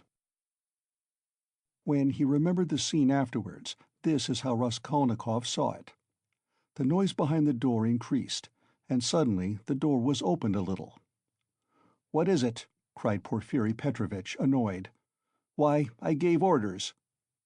For an instant there was no answer, but it was evident that there were several persons at the door, and that they were apparently pushing somebody back. "What is it?" Porfiri Petrovitch repeated uneasily. "The prisoner Nikolai has been brought," someone answered. "He is not wanted. Take him away. Let him wait. What's he doing here? How irregular!" cried Porfiri, rushing to the door. "But he—" began the same voice, and suddenly ceased. 2 seconds, not more, were spent in actual struggle. Then someone gave a violent shove, and then a man, very pale, strode into the room. This man's appearance was at first sight very strange. He stared straight before him, as though seeing nothing. There was a determined gleam in his eyes. At the same time there was a deathly pallor in his face, as though he were being led to the scaffold. His white lips were faintly twitching. He was dressed like a workman and was of medium height, very young, slim, his hair cut in round crop, with thin, spare features. The man whom he had thrust back followed him into the room and succeeded in seizing him by the shoulder. He was a warder, but Nikolai pulled his arm away. Several persons crowded inquisitively into the doorway. Some of them tried to get in. All this took place almost instantaneously. "Go away! It's too soon. Wait till you are sent for. Why have you brought him so soon?" Porfiri Petrovitch muttered, extremely annoyed, and, as it were, thrown out of his reckoning. But Nikolai suddenly knelt down. "What's the matter?" cried Porfiri, surprised. "I am guilty. Mine is the sin. I am the murderer," Nikolai articulated suddenly, rather breathless, but speaking fairly loudly. For 10 seconds there was silence, as though all had been struck dumb. Even the warder stepped back, mechanically retreated to the door, and stood immovable. "What is it?" cried Porfiri Petrovitch, recovering from his momentary stupefaction. "I am the murderer," repeated Nikolai, after a brief pause. "What? You... what? Whom did you kill?" Porfiri Petrovitch was obviously bewildered. Nikolai again was silent for a moment. "Alyona Ivanovna and her sister Lizaveta Ivanovna, I killed with an axe. Darkness came over me," he added suddenly, and was again silent. He still remained on his knees.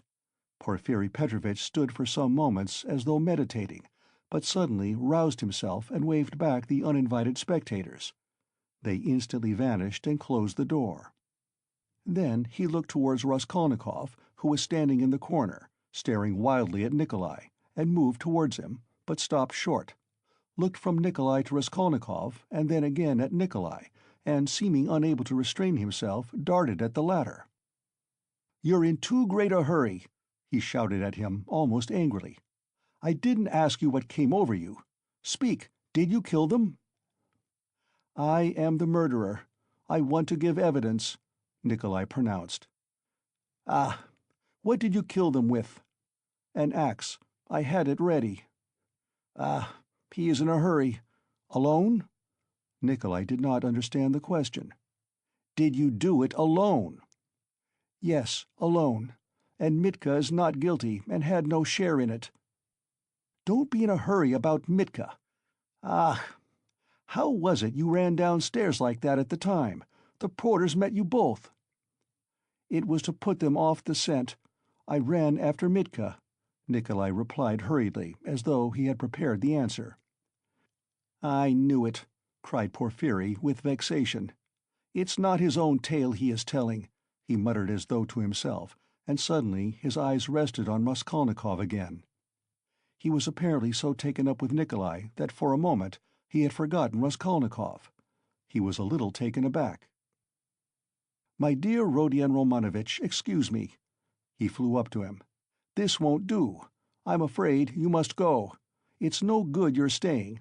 I will You see, what a surprise! Goodbye." And taking him by the arm, he showed him to the door. "I suppose you didn't expect it?" said Raskolnikov, who, though he had not yet fully grasped the situation, had regained his courage. "You did not expect it either, my friend. See how your hand is trembling, ha! You're trembling too, Porfiri Petrovitch." "Yes, I am. I didn't expect it." They were already at the door. Porfiri was impatient for Raskolnikov to be gone. "And your little surprise, aren't you going to show it to me?" Raskolnikov said sarcastically. "Why, his teeth are chattering as he asks, ha! You are an ironical person. Come, till we meet." "I believe we can say good-bye." "That's in God's hands," muttered Porfiri with an unnatural smile. As he walked through the office, Raskolnikov noticed that many people were looking at him. Among them he saw the two porters from the house, whom he had invited that night to the police station. They stood there waiting. But he was no sooner on the stairs than he heard the voice of Porfiri Petrovitch behind him. Turning round, he saw the latter running after him, out of breath. "One word, Rodion Romanovitch. As to all the rest, it's in God's hands, but as a matter of form, there are some questions I shall have to ask you, so we shall meet again, shan't we?" And Porfiri stood still, facing him with a smile. "Shan't we?" he added again. He seemed to want to say something more, but could not speak out. "You must forgive me, Porfiri Petrovitch, for what has just passed. I'd lost my temper," began Raskolnikov, who had so far regained his courage that he felt irresistibly inclined to display his coolness. "Don't mention it, don't mention it," Porfiri replied, almost gleefully. "I myself, too, I have a wicked temper, I admit it. But we shall meet again. If it's God's will, we may see a great deal of one another." "And we'll get to know each other through and through?" added Raskolnikov. "Yes, know each other through and through," assented Porfiri Petrovitch, and he screwed up his eyes, looking earnestly at Raskolnikov. "Now you're going to a birthday party?" "To a funeral." "Of course, the funeral. Take care of yourself and get well." "I don't know what to wish you," said Raskolnikov, who had begun to descend the stairs, but looked back again. "I should like to wish you success, but your office is such a comical one." "Why comical?" Porfiri Petrovitch had turned to go, but he seemed to prick up his ears at this. "Why, how you must have been torturing and harassing that poor Nikolai psychologically, after your fashion, till he confessed. You must have been at him day and night, proving to him that he was the murderer, and now that he has confessed, you'll begin vivisecting him again. You are lying, you'll say. You are not the murderer. You can't be. It's not your own tale you are telling. You must admit it's a comical business." "Ha ha ha! You noticed then that I said to Nikolai just now that it was not his own tale he was telling?" "How could I help noticing it?" "Ha ha! You are quick-witted. You notice everything. You've really a playful mind. And you always fasten on the comic side, ha ha! They say that was the marked characteristic of Gogol among the writers." "Yes, of Gogol." "Yes, of Gogol. I shall look forward to meeting you." "So shall I." Raskolnikov walked straight home. He was so muddled and bewildered that on getting home he sat for a quarter of an hour on the sofa, trying to collect his thoughts. He did not attempt to think about Nikolai. He was stupefied. He felt that his confession was something inexplicable, amazing, something beyond his understanding.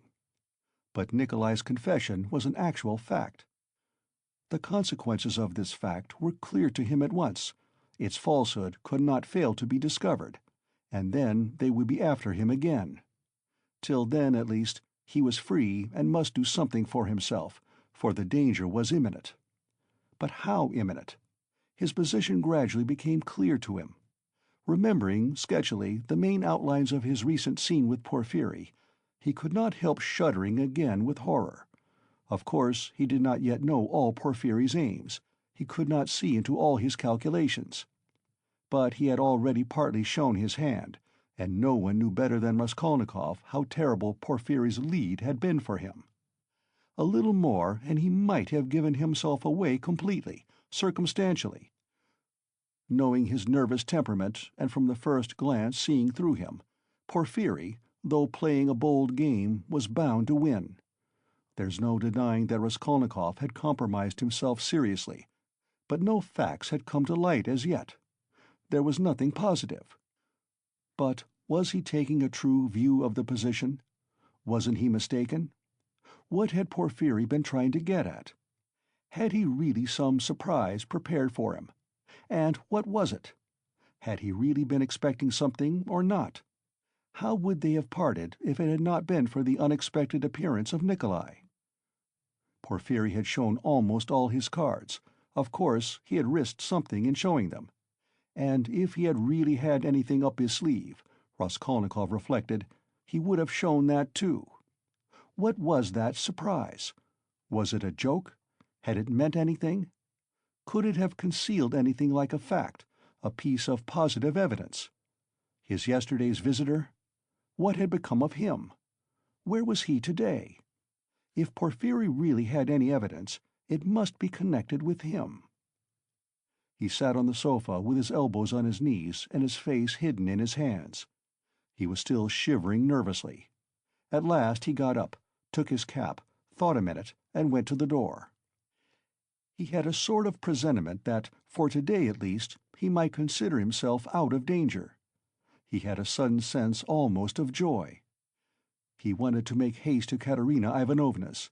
He would be too late for the funeral, of course, but he would be in time for the memorial dinner, and there at once he would see Sonia.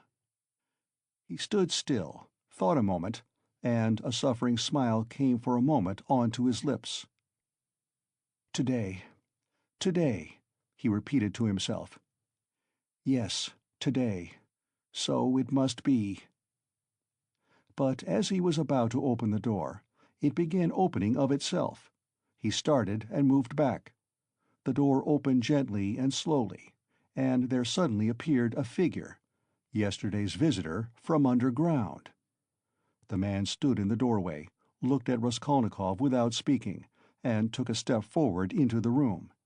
He was exactly the same as yesterday, the same figure, the same dress, but there was a great change in his face. He looked dejected and sighed deeply. If he had only put his hand up to his cheek and leaned his head on one side, he would have looked exactly like a peasant woman. "What do you want?" asked Raskolnikov, numb with terror. The man was still silent, but suddenly he bowed down almost to the ground, touching it with his finger. "What is it?" cried Raskolnikov. "I have sinned," the man articulated softly. "How?" "By evil thoughts." They looked at one another. "I was vexed. When you came, perhaps in drink, and bade the porters go to the police station and asked about the blood, I was vexed that they let you go and took you for drunken. I was so vexed that I lost my sleep. And remembering the address, we came here yesterday and asked for you." "Who came?" Raskolnikov interrupted, instantly beginning to recollect. "I did. I've wronged you." "Then you come from that house?" "I was standing at the gate with them. Don't you remember? We have carried on our trade in that house for years past. We cure and prepare hides. We take work home. Most of all, I was vexed." And the whole scene of the day before yesterday in the gateway came clearly before Raskolnikov's mind. He recollected that there had been several people there besides the porters, women among them. He remembered one voice had suggested taking him straight to the police station. He could not recall the face of the speaker, and even now he did not recognize it, but he remembered that he had turned round and made him some answer. So this was the solution of yesterday's horror. The most awful thought was that he had been actually almost lost, had almost done for himself on account of such a trivial circumstance. So this man could tell nothing except his asking about the flat and the bloodstains. So, Porphyry too had nothing but that delirium. No facts but this psychology which cuts both ways. Nothing positive. So, if no more facts come to light, and they must not, then, what can they do to him? How can they convict him, even if they arrest him? And Porphyry then had only just heard about the flat and had not known about it before. "Was it you who told Porphyry that I'd been there?" he cried, struck by a sudden idea. "What Porphyry?" "The head of the detective department?" "Yes. The porters did not go there, but I went." "Today?" "I got there 2 minutes before you. And I heard it all, how he worried you." "Where? What? When?" "Why, in the next room. I was sitting there all the time." "What? Why, then you were the surprise? But how could it happen? Upon my word—" "I saw that the porters did not want to do what I said," began the man. "For it's too late, said they, and maybe he'll be angry that we did not come at the time. I was vexed, and I lost my sleep, and I began making inquiries. And finding out yesterday where to go, I went today. The first time I went he wasn't there. When I came an hour later he couldn't see me. I went the third time, and they showed me in. I informed him of everything, just as it happened, and he began skipping about the room and punching himself on the chest. What do you scoundrels mean by it? If I'd known about it, I should have arrested him. Then he ran out, called somebody, and began talking to him in the corner. Then he turned to me, scolding and questioning me. He scolded me a great deal, and I told him everything. And I told him that you didn't dare to say a word in answer to me yesterday, and that you didn't recognize me. And he fell to running about again, and kept hitting himself on the chest, and getting angry and running about. And when you were announced, he told me to go into the next room. 'Sit there a bit,' he said. 'Don't move, whatever you may hear.' And he set a chair there for me and locked me in. 'Perhaps,' he said, 'I may call you.' And when Nikolai'd been brought, he let me out as soon as you were gone. 'I shall send for you again and question you,' he said." "And did he question Nikolai while you were there?" "He got rid of me as he did of you, before he spoke to Nikolai." The man stood still, and again suddenly bowed down, touching the ground with his finger. "Forgive me for my evil thoughts and my slander." "May God forgive you," answered Raskolnikov. And as he said this, the man bowed down again, but not to the ground, turned slowly, and went out of the room. "It all cuts both ways. Now it all cuts both ways," repeated Raskolnikov, and he went out more confident than ever. "Now we'll make a fight for it," he said with a malicious smile, as he went down the stairs. His malice was aimed at himself. With shame and contempt he recollected his cowardice. Part 5, Chapter 1. The morning that followed the fateful interview with Donia and her mother brought sobering influences to bear on Pyotr Petrovitch. Intensely unpleasant as it was, he was forced little by little to accept as a fact beyond recall what had seemed to him only the day before fantastic and incredible. The black snake of wounded vanity had been gnawing at his heart all night. When he got out of bed, Pyotr Petrovitch immediately looked in the looking-glass. He was afraid that he had jaundice. However, his health seemed unimpaired so far, and looking at his noble, clear-skinned countenance, which had grown fattish of late, Pyotr Petrovitch for an instant was positively comforted in the conviction that he would find another bride, and perhaps even a better one. But coming back to the sense of his present position, he turned aside and spat vigorously, which excited a sarcastic smile in Andrei Semyonovitch Lebeziatnikov, the young friend with whom he was staying. That smile Pyotr Petrovitch noticed, and at once set it down against his young friend's account. He had set down a good many points against him of late. His anger was redoubled when he reflected that he ought not to have told Andrei Semyonovitch about the result of yesterday's interview. That was the second mistake he had made in temper, through impulsiveness and irritability. Moreover, all that morning one unpleasantness followed another. He even found a hitch awaiting him in his legal case in the Senate. He was particularly irritated by the owner of the flat, which had been taken in view of his approaching marriage, and was being redecorated at his own expense. The owner, a rich German tradesman, would not entertain the idea of breaking the contract which had just been signed, and insisted on the full forfeit money, though Pyotr Petrovitch would be giving him back the flat practically redecorated. In the same way, the upholsterers refused to return a single ruble of the installment paid for the furniture purchased but not yet removed to the flat. "Am I to get married simply for the sake of the furniture?"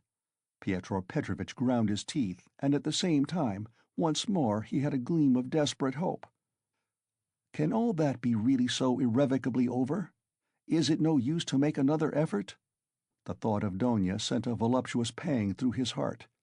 He endured anguish at that moment, and if it had been possible to slay Raskolnikov instantly by wishing it, Pyotr Petrovitch would promptly have uttered the wish. "It was my mistake, too, not to have given them money," he thought, as he returned dejectedly to Lebeziatnikov's room. "And why on earth was I such a Jew? It was false economy. I meant to keep them without a penny so that they should turn to me as their providence, and look at them. Phoo!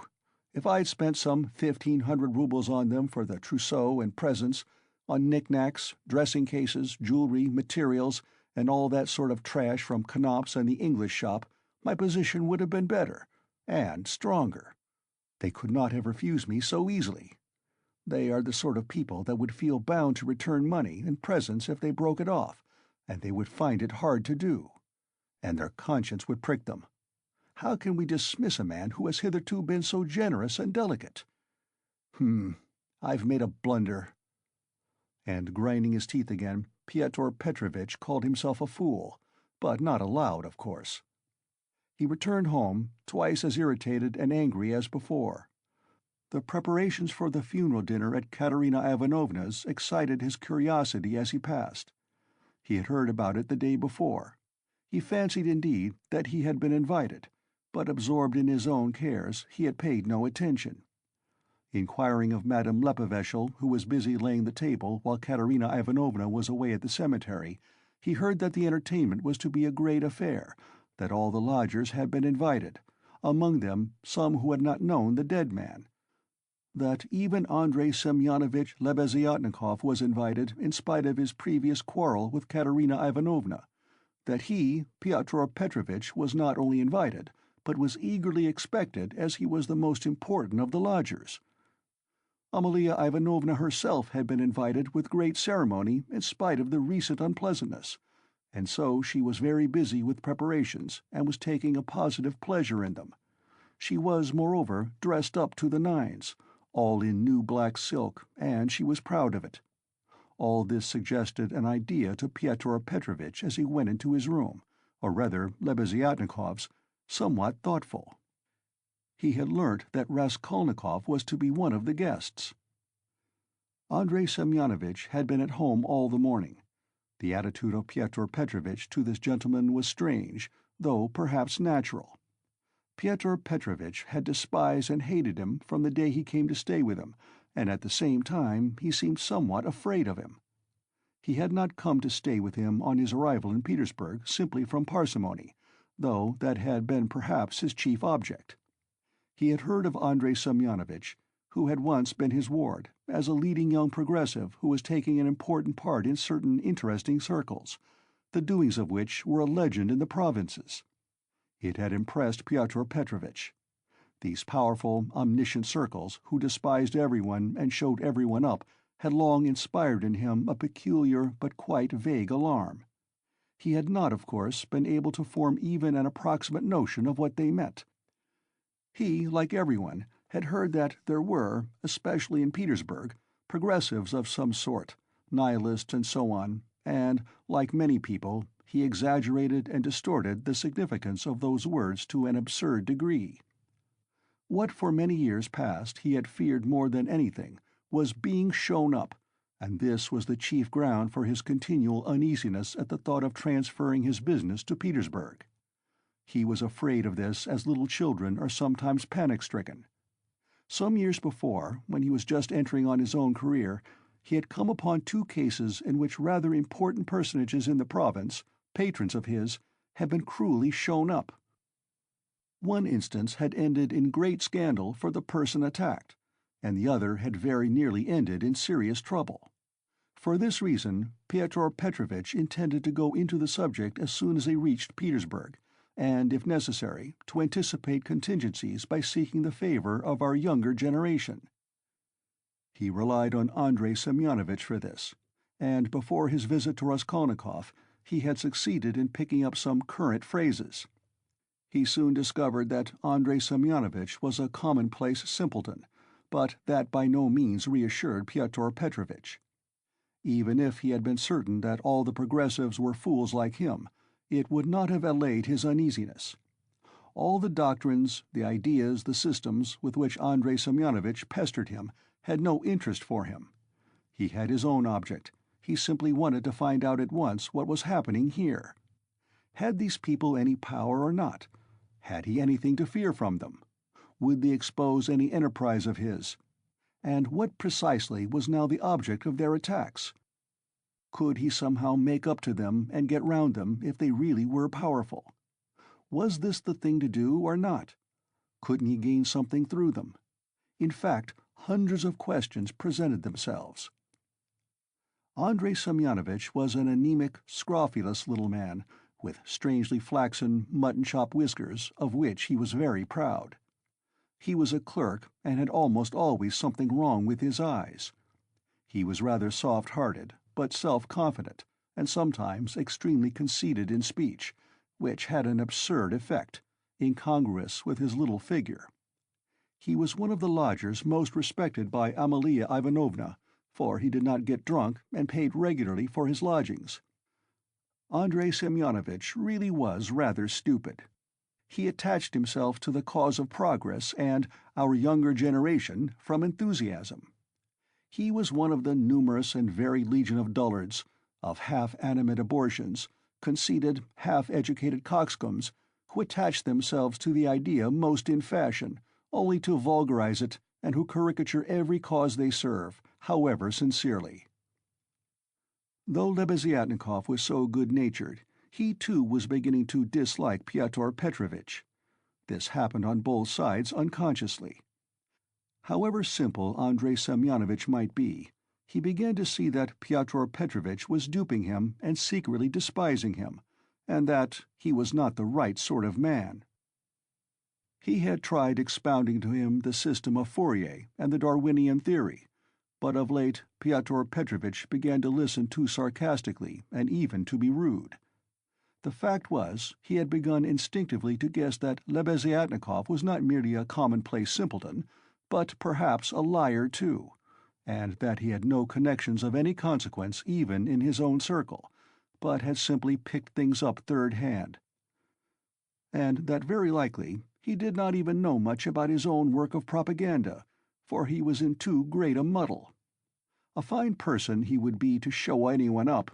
It must be noted, by the way, that Pyotr Petrovitch had during those 10 days eagerly accepted the strangest praise from Andrei Semyonovitch. He had not protested, for instance, when Andrei Semyonovitch belauded him for being ready to contribute to the establishment of a new commune, or to abstain from christening his future children, or to acquiesce if Donia were to take a lover a month after marriage, and so on. Pyotr Petrovitch so enjoyed hearing his own praises that he did not disdain even such virtues when they were attributed to him. Pyotr Petrovitch had had occasion that morning to realize some 5% bonds, and now he sat down to the table and counted over bundles of notes. Andrei Semyonovitch, who hardly ever had any money, walked about the room pretending to himself to look at all those bank-notes with indifference and even contempt.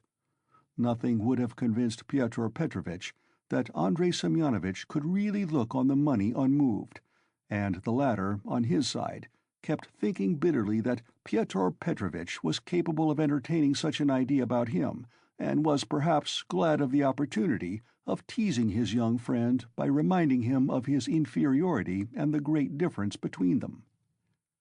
He found him incredibly inattentive and irritable, though he, Andrei Semyonovitch, began enlarging on his favorite subject, the foundation of a new special commune. The brief remarks that dropped from Pyotr Petrovitch between the clicking of the beads on the reckoning frame betrayed unmistakable and discourteous irony.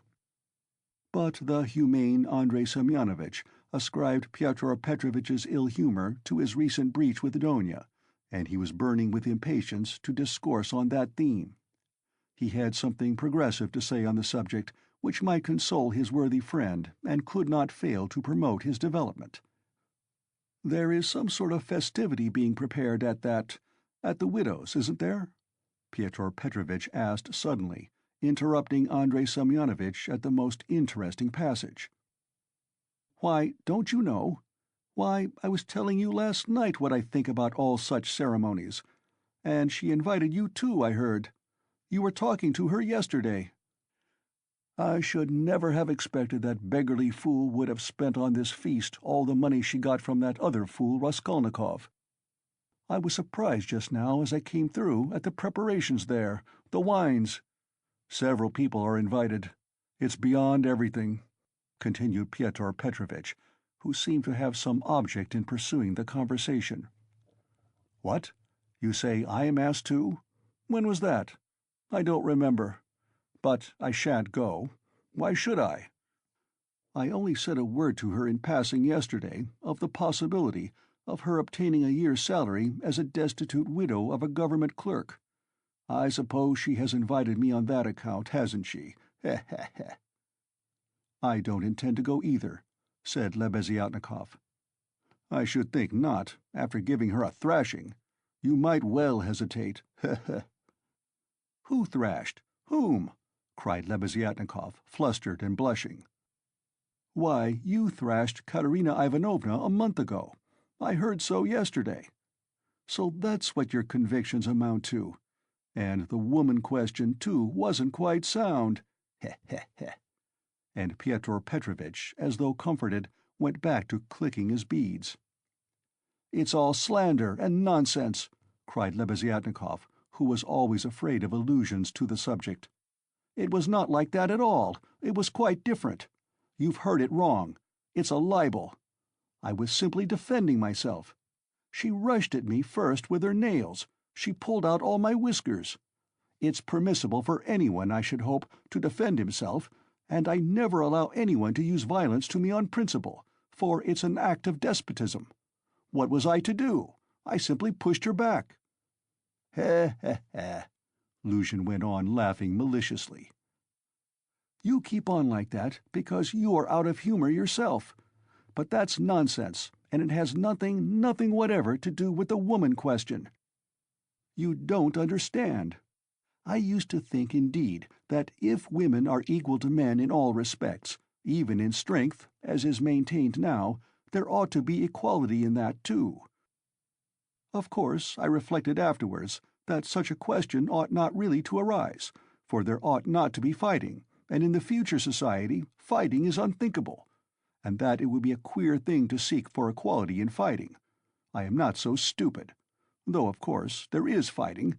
There won't be later, but at present there is. Confound it. How muddled one gets with you. It's not on that account that I am not going. I am not going on principle, not to take part in the revolting convention of memorial dinners, that's why. Though, of course, one might go to laugh at it. I am sorry there won't be any priests at it.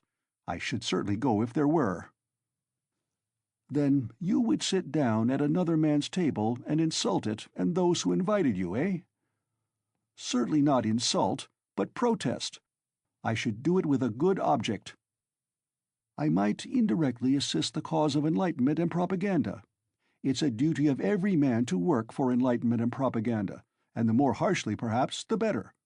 I might drop a seed, an idea, and something might grow up from that seed. How should I be insulting them? They might be offended at first, but afterwards they'd see I'd done them a service. You know, Terabieva, who is in the community now, was blamed because when she left her family and devoted herself, she wrote to her father and mother that she wouldn't go on living conventionally and was entering on a free marriage, and it was said that that was too harsh, that she might have spared them and have written more kindly. I think that's all nonsense, and there's no need of softness. On the contrary, what's wanted is protest. Varents had been married 7 years. She abandoned her 2 children. She told her husband straight out in a letter, "I have realized that I cannot be happy with you. I can never forgive you that you have deceived me by concealing from me that there is another organization of society by means of the communities. I have only lately learnt it from a great-hearted man to whom I have given myself, and with whom I am establishing a community. I speak plainly because I consider it dishonest to deceive you. Do as you think best. Do not hope to get me back. You are too late. I hope you will be happy." That's how letters like that ought to be written. Is that Terabieva the one you said had made a 3rd free marriage? No, it's only the 2nd, really. But what if it were the 4th? What if it were the 15th? That's all nonsense.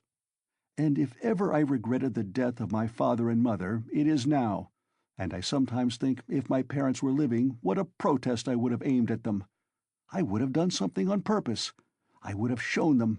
I would have astonished them. I am really sorry there is no one. To surprise, heh heh. Well, be that as you will, Pyotr Petrovitch interrupted.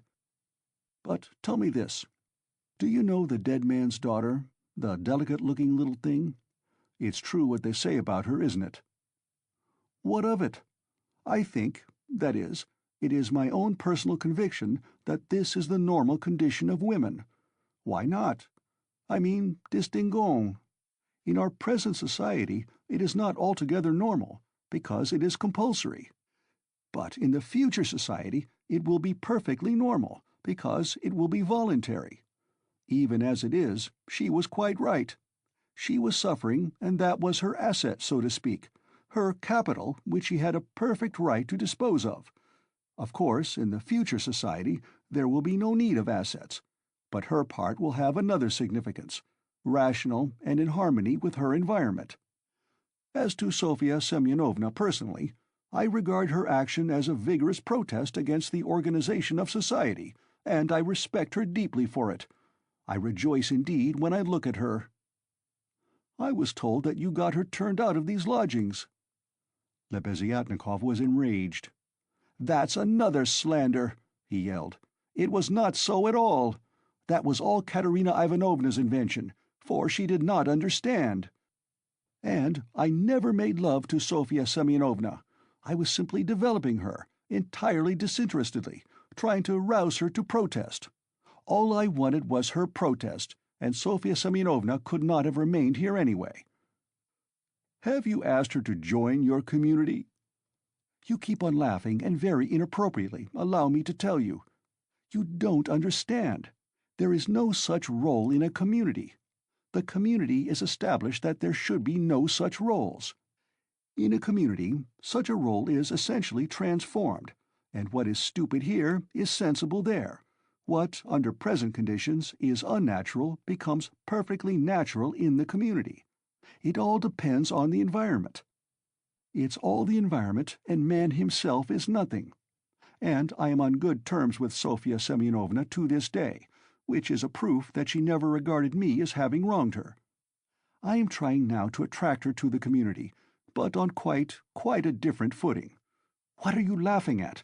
We are trying to establish a community of our own, a special one, on a broader basis. We have gone further in our convictions. We reject more. And meanwhile, I'm still developing Sofya Semyonovna. She has a beautiful, beautiful character. And you take advantage of her fine character, eh? Heh heh. No, no, oh no, on the contrary. Oh, on the contrary, heh heh heh. A queer thing to say. Believe me, why should I disguise it? In fact, I feel it strange myself how timid, chaste, and modern she is with me. And you, of course, are developing her, heh heh. trying to prove to her that all that modesty is nonsense? Not at all, not at all. How coarsely, how stupidly, excuse me saying so, you misunderstand the word development. Good heavens, how crude you still are. We are striving for the freedom of women, and you have only one idea in your head. Setting aside the general question of chastity and feminine modesty as useless in themselves, and indeed prejudices, I fully accept her chastity with me, because that's for her to decide. Of course, if she were to tell me herself that she wanted me, I should think myself very lucky, because I like the girl very much. But as it is, no one has ever treated her more courteously than I, with more respect for her dignity. I wait in hopes, that's all. You had much better make her a present of something. I bet you never thought of that. You don't understand, as I've told you already. Of course she is in such a position, but it's another question. Quite another question. You simply despise her. Seeing a fact which you mistakenly consider deserving of contempt, you refuse to take a humane view of a fellow creature. You don't know what a character she is. I am only sorry that of late she has quite given up reading and borrowing books. I used to lend them to her. I am sorry, too, that, with all the energy and resolution in protesting, which she has already shown once, she has little self-reliance, little, so to say, independence, so as to break free from certain prejudices and certain foolish ideas. Yet she thoroughly understands some questions, for instance about kissing of hands, that is, that it's an insult to a woman for a man to kiss her hand, because it's a sign of inequality. We had a debate about it, and I described it to her. She listened attentively to an account of the workmen's associations in France, too. Now I am explaining the question of coming into the room in the future society. And what's that, pray? We had a debate lately on the question, has a member of the community the right to enter another member's room, whether man or woman, at any time? And we decided that he has. It might be at an inconvenient moment, heh. Lebeziatnikov was really angry. You are always thinking of something unpleasant, he cried with aversion. Phoo! How vexed I am that, when I was expounding our system, I referred prematurely to the question of personal privacy. It's always a stumbling block to people like you. They turn it into ridicule before they understand it. And how proud they are of it, too. Phoo! I've often maintained that that question should not be approached by a novice till he has a firm faith in the system. And tell me, please, what do you find so shameful even in cesspools? I should be the first to be ready to clean out any cesspool you like. And it's not a question of self-sacrifice, it's simply work, honorable, useful work, which is as good as any other and much better than the work of a Raphael and a Pushkin, because it is more useful. And more honorable, What do you mean by more honorable? I don't understand such expressions to describe human activity. More honorable, nobler, all those are old-fashioned prejudices which I reject. Everything which is of use to mankind is honorable. I only understand one word, useful. You can snigger as much as you like, but that's so. Pyotr Petrovitch laughed heartily. He had finished counting the money and was putting it away. But some of the notes he left on the table. The cesspool question had already been a subject of dispute between them. What was absurd was that it made Lebeziatnikov really angry, while it amused Luzhin, and at that moment he particularly wanted to anger his young friend. "It's your ill luck yesterday that makes you so ill-humored and annoying," blurted out Lebeziatnikov, who, in spite of his independence and his protests, did not venture to oppose Pyotr Petrovitch, and still behaved to him with some of the respect habitual in earlier years. "You'd better tell me this," Pyotr Petrovitch interrupted with haughty displeasure. "Can you, or rather, are you really friendly enough with that young person to ask her to step in here for a minute? I think they've all come back from the cemetery. I heard the sound of steps. I want to see her, that young person." "What for?" Lebeziatnikov asked with surprise. "Oh, I want to. I am leaving here today or tomorrow, and therefore I wanted to speak to her about— However, you may be present during the interview. It's better you should be, indeed, for there's no knowing what you might imagine." "I shan't imagine anything. I only asked, and if you've anything to say to her, nothing is easier than to call her in. I'll go directly, and you may be sure I won't be in your way." 5 minutes later, Lebeziatnikov came in with Sonia. She came in very much surprised and overcome with shyness as usual. She was always shy in such circumstances, and was always afraid of new people. She had been as a child, and was even more so now. Pyotr Petrovitch met her politely and affably, but with a certain shade of bantering familiarity which, in his opinion, was suitable for a man of his respectability and weight in dealing with a creature so young and so interesting as she. He hastened to reassure her, and made her sit down facing him at the table. Sonia sat down, looked about her, at Lebeziatnikov, at the notes lying on the table, and then again at Pyotr Petrovitch, and her eyes remained riveted on him. Lebeziatnikov was moving to the door. Pyotr Petrovitch signed to Sonia to remain seated, and stopped Lebeziatnikov. "Is Raskolnikov in there? Has he come?" he asked him in a whisper. "Raskolnikov? Yes. Why? Yes, he is there. I saw him just come in. Why?" "Well, I particularly beg you to remain here with us, and not to leave me alone with this young woman. I only want a few words with her, but God knows what they may make of it. I shouldn't like Raskolnikov to repeat anything. You understand what I mean?" "I understand." Lebeziatnikov saw the point. "Yes, you are right. Of course, I am convinced personally that you have no reason to be uneasy, but still you are right. Certainly I'll stay. I'll stand at the window and not be in your way." "I think you are right." Pyotr Petrovitch returned to the sofa, sat down opposite Sonia, looked attentively at her, and assumed an extremely dignified, even severe expression, as much as to say, "Don't you make any mistake, madam." Sonia was overwhelmed with embarrassment. "In the first place, Sofya Semyonovna, will you make my excuses to your respected mamma? That's right, isn't it? Katerina Ivanovna stands in the place of a mother to you." Pyotr Petrovitch began with great dignity, although affably. It was evident that his intentions were friendly. "Quite so, yes, the place of a mother," Sonia answered, timidly and hurriedly. "Then will you make my apologies to her? Through inevitable circumstances, I am forced to be absent, and shall not be at the dinner, in spite of your mamma's kind invitation." "Yes, I'll tell her, at once." And Sonia hastily jumped up from her seat. "Wait, that's not all." Pyotr Petrovitch detained her, smiling at her simplicity and ignorance of good manners.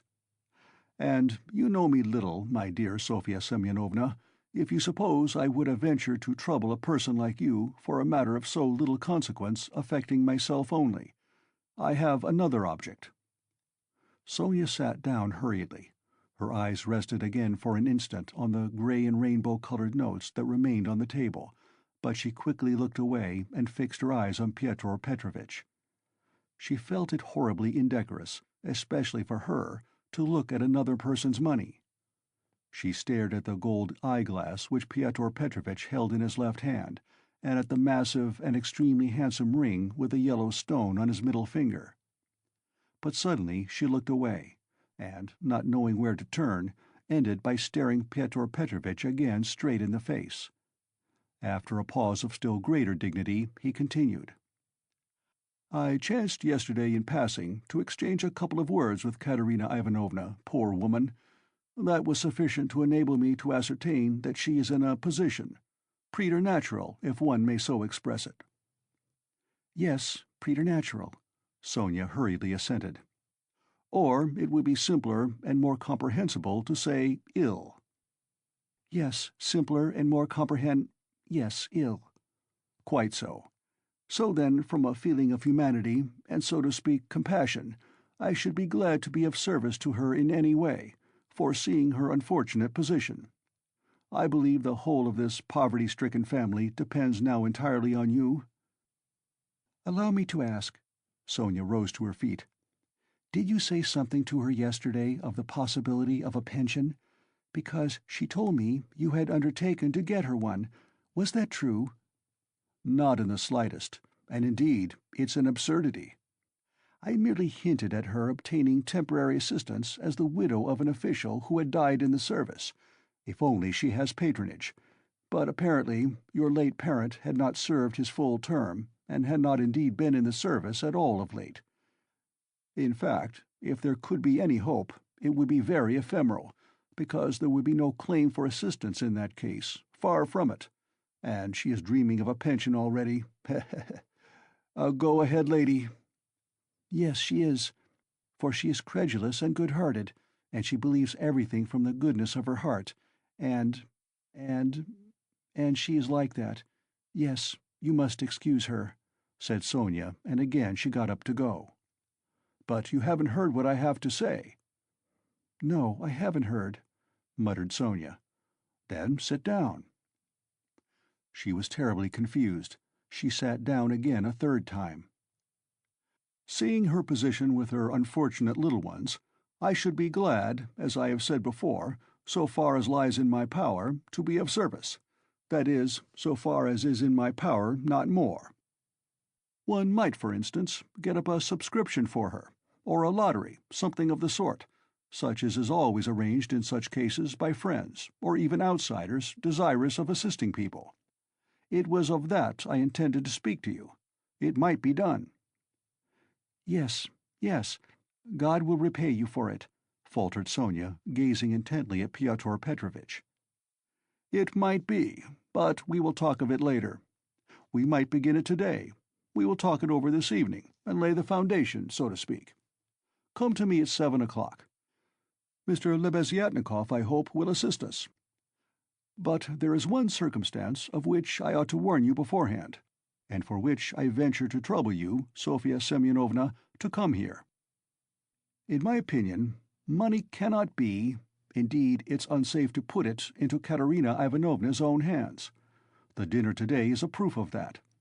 Though she has not, so to speak, a crust of bread for tomorrow, and, well, boots or shoes or anything, she has bought today Jamaica rum, and even, I believe, Madeira, and coffee. I saw it as I passed through. Tomorrow it will all fall upon you again. They won't have a crust of bread. It's absurd, really, and so, to my thinking, a subscription ought to be raised so that the unhappy widow should not know of the money, but only you, for instance. Am I right?" "I don't know. This is only today, once in her life. She was anxious to do honor, to celebrate the memory, and she is very sensible, but just as you think, and I shall be very, they will all be, and God will reward, and the orphans—" Sonia burst into tears. "Very well, then, keep it in mind. And now will you accept for the benefit of your relation the small sum that I am able to spare, from me personally? I am very anxious that my name should not be mentioned in connection with it. Here, having, so to speak, anxieties of my own, I cannot do more." And Pyotr Petrovitch held out to Sonia a 10-ruble note, carefully unfolded. Sonia took it, flushed crimson, jumped up, muttered something, and began taking leave. Pyotr Petrovitch accompanied her ceremoniously to the door. She got out of the room at last, agitated and distressed, and returned to Katerina Ivanovna, overwhelmed with confusion. All this time Lebeziatnikov had stood at the window or walked about the room, anxious not to interrupt the conversation. When Sonia had gone, he walked up to Pyotr Petrovitch and solemnly held out his hand. "I heard and saw everything," he said, laying stress on the last verb. "That is honorable. I mean to say, it's humane. You wanted to avoid gratitude, I saw. And although I cannot, I confess, in principle, sympathize with private charity, for it not only fails to eradicate the evil, but even promotes it, yet I must admit that I saw your action with pleasure. Yes, yes, I like it." "That's all nonsense," muttered Pyotr Petrovitch, somewhat disconcerted, looking carefully at Lebeziatnikov. "No, it's not nonsense. A man who has suffered distress and annoyance as you did yesterday, and who yet can sympathize with the misery of others, such a man, even though he is making a social mistake, is still deserving of respect.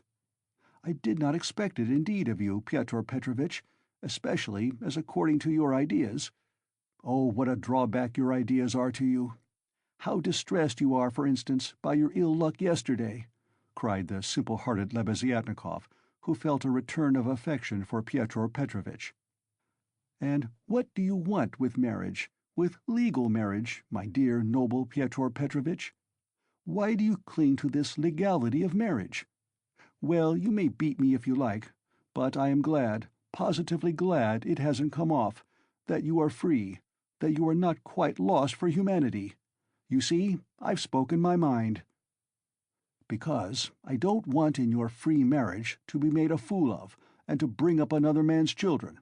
That's why I want legal marriage," Luzhin replied in order to make some answer.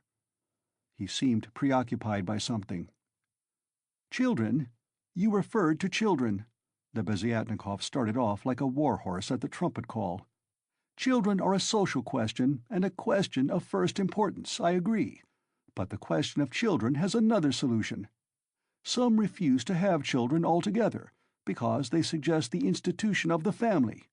We'll speak of children later, but now as to the question of honor, I confess that's my weak point.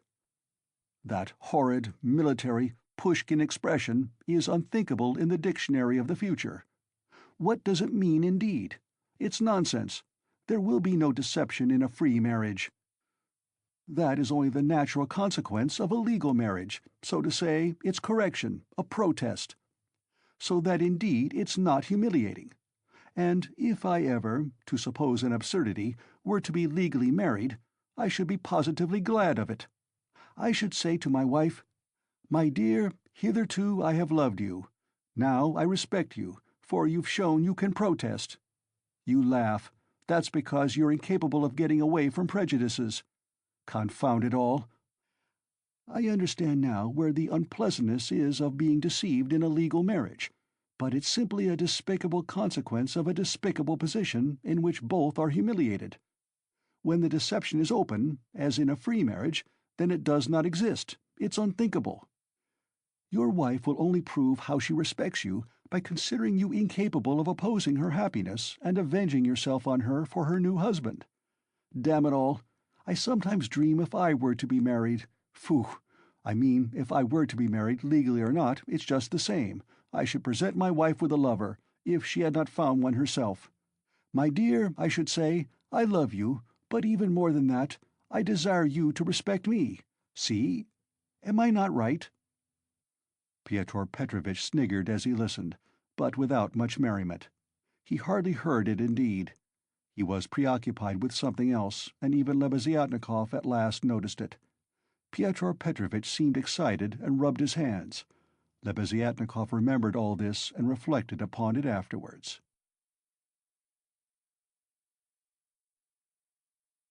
Chapter 2. It would be difficult to explain exactly what could have originated the idea of that senseless dinner in Katerina Ivanovna's disordered brain. Nearly 10 of the 20 roubles given by Raskolnikov for Marmeladov's funeral were wasted upon it. Possibly Katerina Ivanovna felt obliged to honor the memory of the deceased suitably, that all the lodgers, and still more Amalia Ivanovna, might know that he was in no way their inferior, and perhaps very much their superior, and that no one had the right to turn up his nose at him. Perhaps the chief element was that peculiar poor man's pride, which compels many poor people to spend their last savings on some traditional social ceremony, simply in order to do like other people, and not to be looked down upon.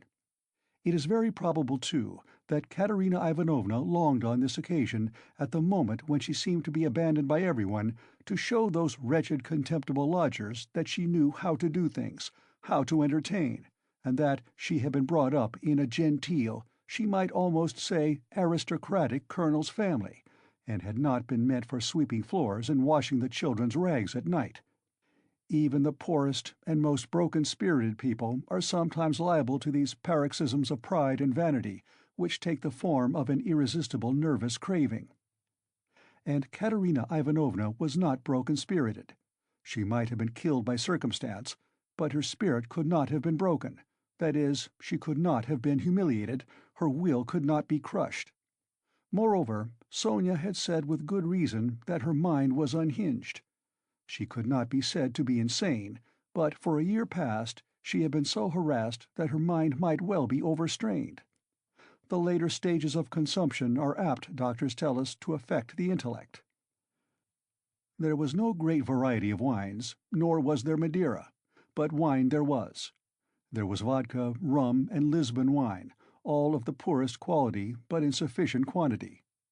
Besides the traditional rice and honey, there were 3 or 4 dishes, one of which consisted of pancakes, all prepared in Amalia Ivanovna's kitchen. 2 samovars were boiling, that tea and punch might be offered after dinner. Katerina Ivanovna had herself seen to purchasing the provisions, with the help of one of the lodgers, an unfortunate little Pole who had somehow been stranded at Madame Lepeveshel's. He promptly put himself at Katerina Ivanovna's disposal, and had been all that morning and all the day before, running about as fast as his legs could carry him, and very anxious that everyone should be aware of it. For every trifle he ran to Katerina Ivanovna, even hunting her out at the bazaar, at every instant called her Pani. She was heartily sick of him before the end, though she had declared at first that she could not have got on without this serviceable and magnanimous man. It was one of Katerina Ivanovna's characteristics to paint everyone she met in the most glowing colors. Her praises were so exaggerated as sometimes to be embarrassing. She would invent various circumstances to the credit of her new acquaintance, and quite genuinely believe in their reality. Then, all of a sudden, she would be disillusioned, and would rudely and contemptuously repulse the person she had only a few hours before been literally adoring. She was naturally of a gay, lively, and peace-loving disposition, but from continual failures and misfortunes she had come to desire so keenly that all should live in peace and joy and should not dare to break the peace, that the slightest jar, the smallest disaster, reduced her almost to frenzy, and she would pass in an instant from the brightest hopes and fancies to cursing her fate and raving, and knocking her head against the wall.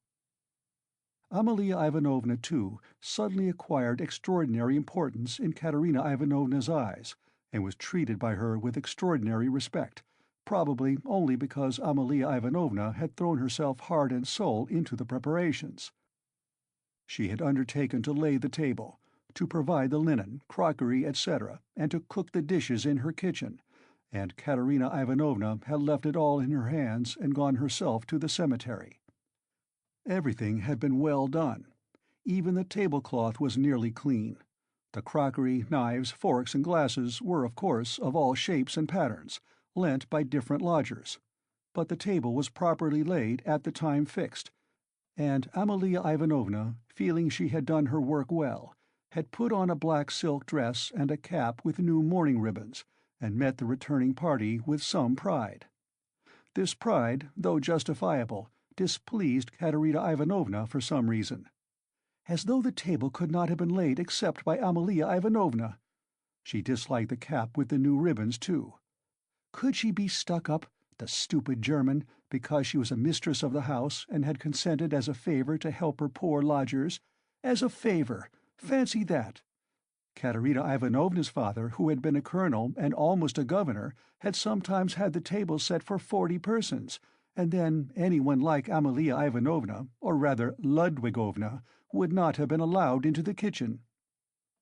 Katerina Ivanovna, however, put off expressing her feelings for the time, and contented herself with treating her coldly, though she decided inwardly that she would certainly have to put Amalia Ivanovna down and set her in her proper place, for goodness only knew what she was fancying herself. Katerina Ivanovna was irritated, too, by the fact that hardly any of the lodgers invited had come to the funeral, except the Pole, who had just managed to run into the cemetery, while to the memorial dinner the poorest and most insignificant of them had turned up, the wretched creatures, many of them not quite sober. The older and more respectable of them all, as if by common consent, stayed away. Pyotr Petrovitch Luzhin, for instance, who might be said to be the most respectable of all the lodgers, did not appear, though Katerina Ivanovna had the evening before told all the world, that is, Amalia Ivanovna, Polenka, Sonia, and the Pole, that he was the most generous, noble-hearted man with a large property and vast connections, who had been a friend of her first husband's and a guest in her father's house, and that he had promised to use all his influence to secure her a considerable pension. It must be noted that when Katerina Ivanovna exalted anyone's connections and fortune, it was without any ulterior motive, quite disinterestedly, for the mere pleasure of adding to the consequence of the person praised. Probably, taking his cue from Lucian, that contemptible wretch Lebeziatnikov had not turned up either. What did he fancy himself? He was only asked out of kindness and because he was sharing the same room with Pyotr Petrovitch and was a friend of his, so that it would have been awkward not to invite him. Among those who failed to appear were the genteel lady and her old maidish daughter, who had only been lodgers in the house for the past fortnight, but had several times complained of the noise and uproar in Katerina Ivanovna's room, especially when Marmeladov had come back drunk. Katerina Ivanovna heard this from Amalia Ivanovna, who, quarreling with Katerina Ivanovna and threatening to turn the whole family out of doors, had shouted at her that they were not worth the foot of the honorable lodgers whom they were disturbing. Katerina Ivanovna determined now to invite this lady and her daughter, whose foot she was not worth, and who had turned away haughtily when she casually met them, so that they might know that she was more noble in her thoughts and feelings and did not harbor malice, and might see that she was not accustomed to her way of living. She had proposed to make this clear to them at dinner with allusions to her late father's governorship, and also at the same time to hint that it was exceedingly stupid of them to turn away on meeting her. The fat colonel-major, he was really a discharged officer of low rank, was also absent, but it appeared that he had been not himself for the last 2 days. The party consisted of the Pole, a wretched-looking clerk with a spotty face and a greasy coat, who had not a word to say for himself, and smelt abominably, a deaf and almost blind old man who had once been in the post-office, and who had been from immemorial ages maintained by someone at Amalia Ivanovna's. A retired clerk of the commissariat department came too. He was drunk, had a loud and most unseemly laugh, and only fancy was without a waistcoat. One of the visitors sat straight down to the table without even greeting Katerina Ivanovna. Finally, one person having no suit appeared in his dressing gown, but this was too much, and the efforts of Amalia Ivanovna and the Pole succeeded in removing him. The Pole brought with him, however, 2 other Poles who did not live at Amalia Ivanovna's, and whom no one had seen here before. All this irritated Katerina Ivanovna intensely. For whom had they made all these preparations, then?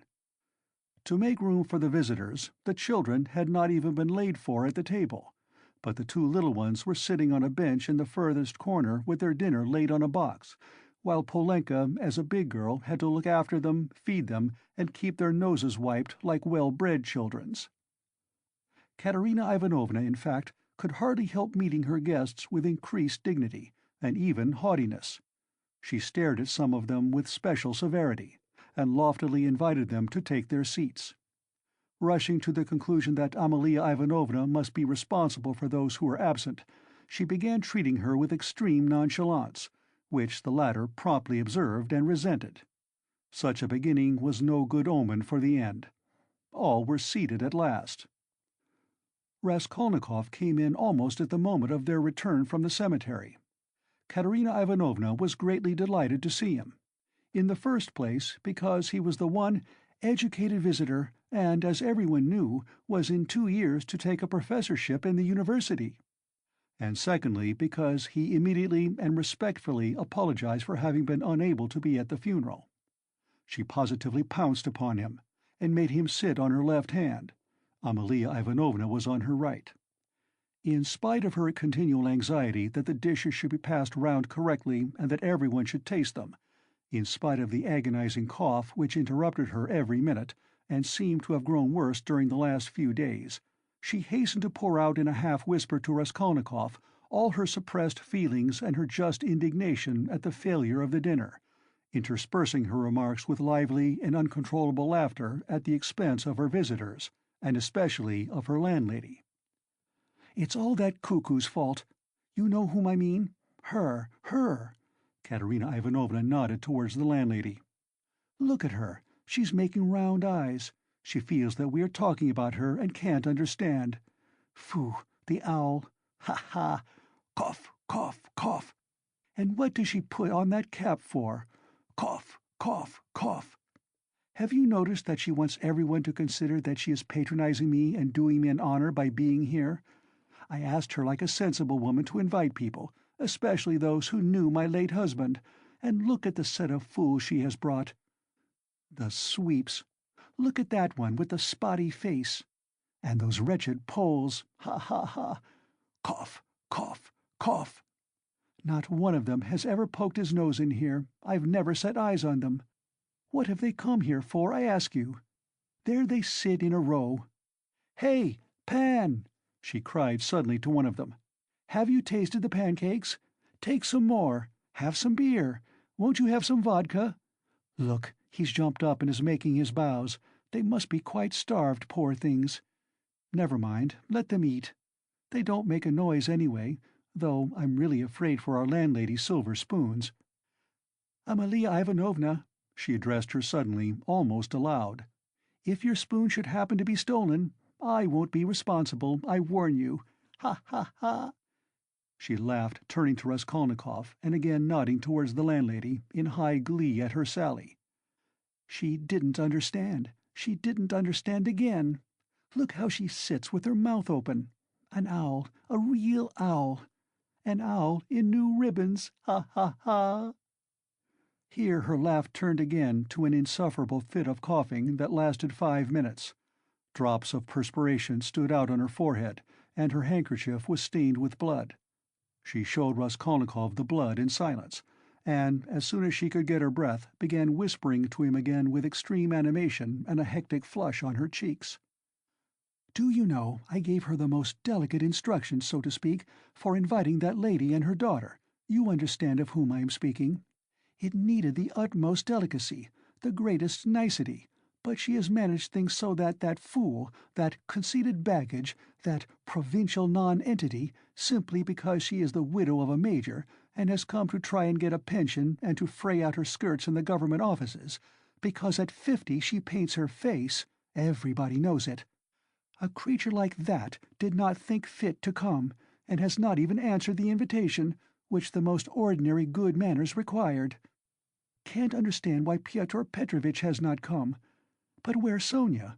Where has she gone? Ah, there she is at last. What is it, Sonia? Where have you been? It's odd that even at your father's funeral you should be so unpunctual. Rodion Romanovitch, make room for her beside you. That's your place, Sonia. Take what you like. Have some of the cold entree with jelly, that's the best. They'll bring the pancakes directly. Have they given the children some? Polenka, have you got everything? Cough, cough, cough. That's all right. Be a good girl, Lida, and Kolya, don't fidget with your feet. Sit like a little gentleman. What are you saying, Sonia? Sonia hastened to give her Pyotr Petrovitch's apologies, trying to speak loud enough for everyone to hear and carefully choosing the most respectful phrases which she attributed to Pyotr Petrovitch. She added that Pyotr Petrovitch had particularly told her to say that, as soon as he possibly could, he would come immediately to discuss business alone with her, and to consider what could be done for her, etc., etc. Sonia knew that this would comfort Katerina Ivanovna, would flatter her and gratify her pride. She sat down beside Raskolnikov. She made him a hurried bow, glancing curiously at him. But for the rest of the time she seemed to avoid looking at him or speaking to him. She seemed absent-minded, though she kept looking at Katerina Ivanovna, trying to please her. Neither she nor Katerina Ivanovna had been able to get mourning.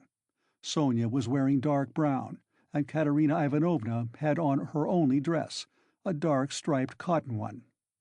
The message from Pyotr Petrovitch was very successful.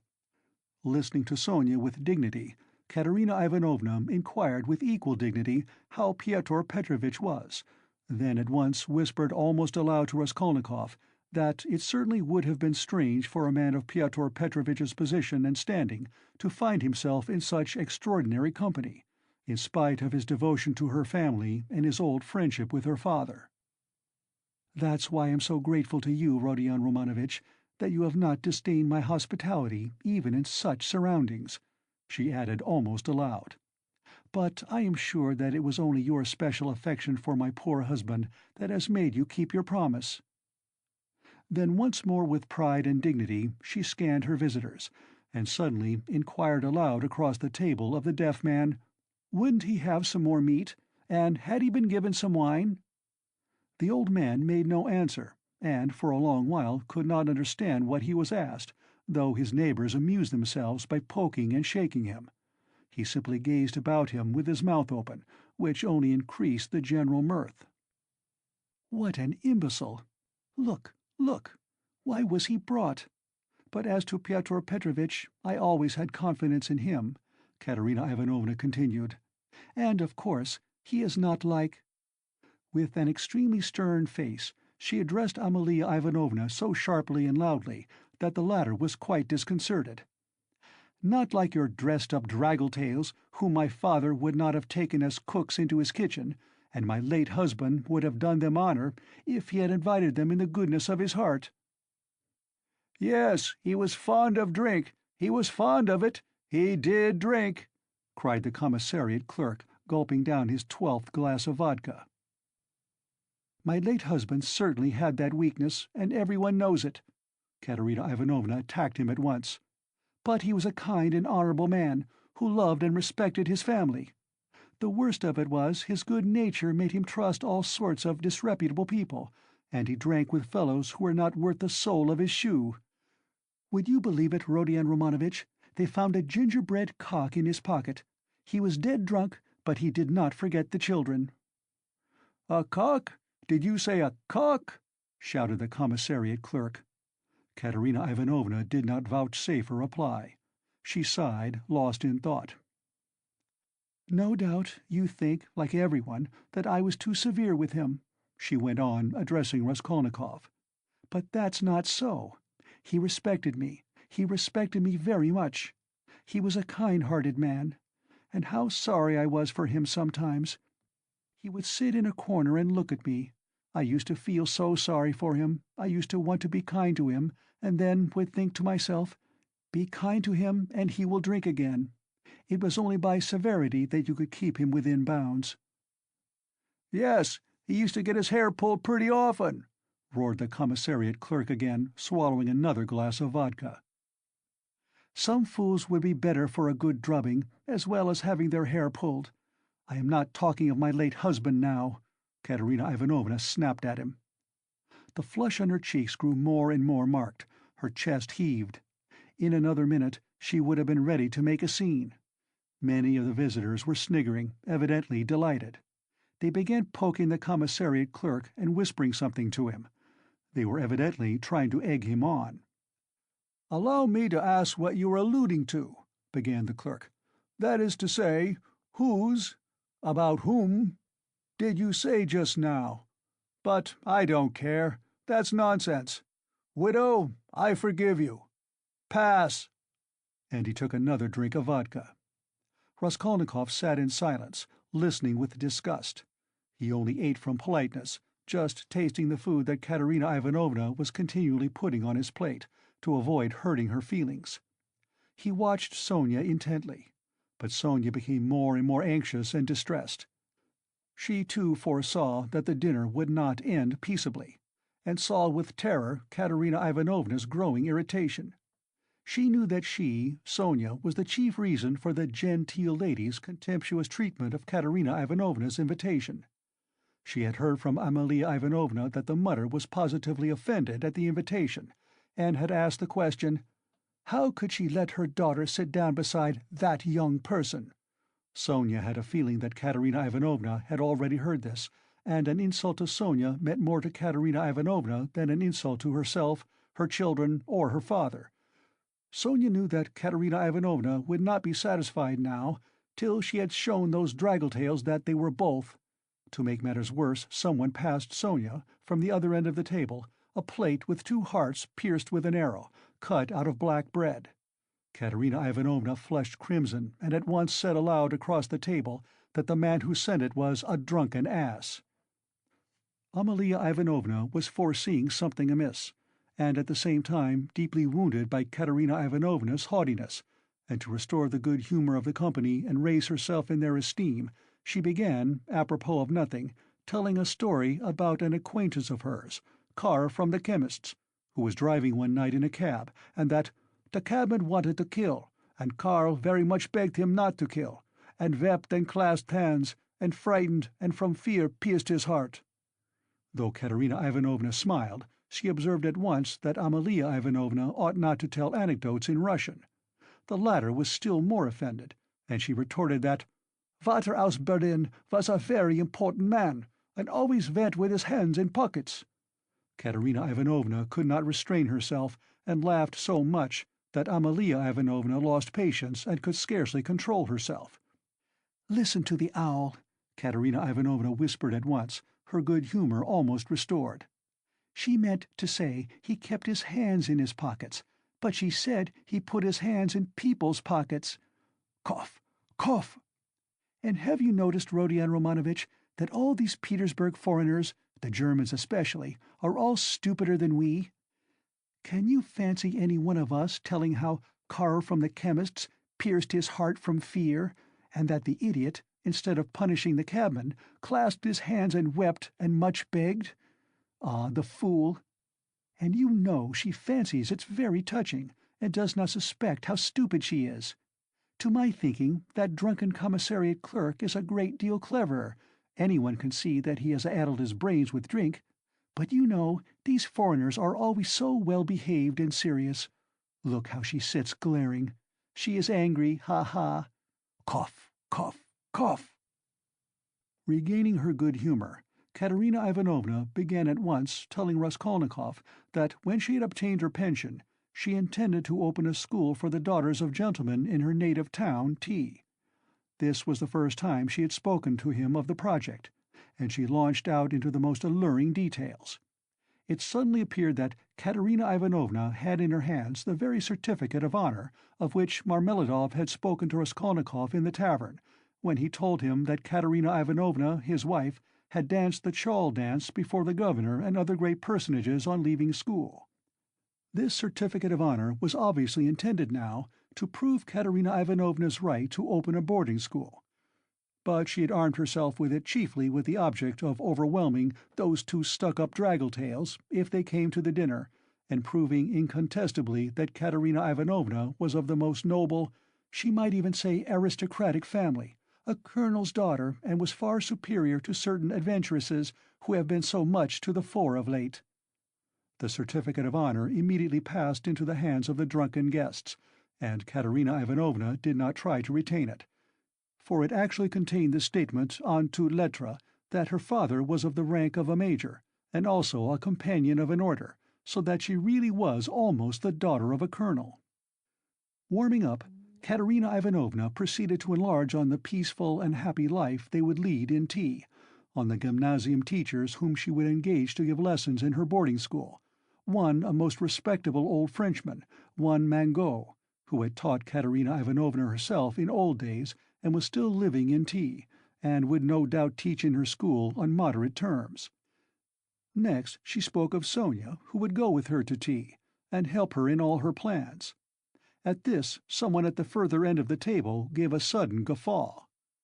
Though Katerina Ivanovna tried to appear to be disdainfully unaware of it, she raised her voice and began at once speaking with conviction of Sonia's undoubted ability to assist her, of her greatness, patience, devotion, generosity, and good education, tapping Sonia on the cheek and kissing her warmly twice. Sonia flushed crimson, and Katerina Ivanovna suddenly burst into tears, immediately observing that she was nervous and silly, that she was too much upset, that it was time to finish, and as the dinner was over, it was time to hand round the tea.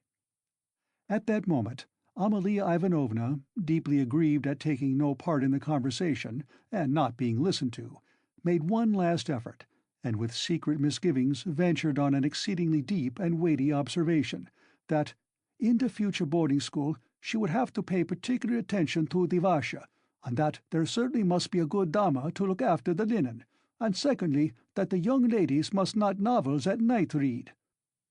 Katerina Ivanovna, who certainly was upset and very tired, as well as heartily sick of the dinner, at once cut short Amalia Ivanovna, saying she knew nothing about it and was talking nonsense, that it was the business of the laundry-maid, and not of the directress of a high-class boarding school to look after Devasha, and as for novel-reading, that was simply rudeness, and she begged her to be silent. Amalia Ivanovna, fired up and getting very angry, observed that she only meant her good, and that she had meant her very good, and that it was long since she had paid her gold for the lodgings.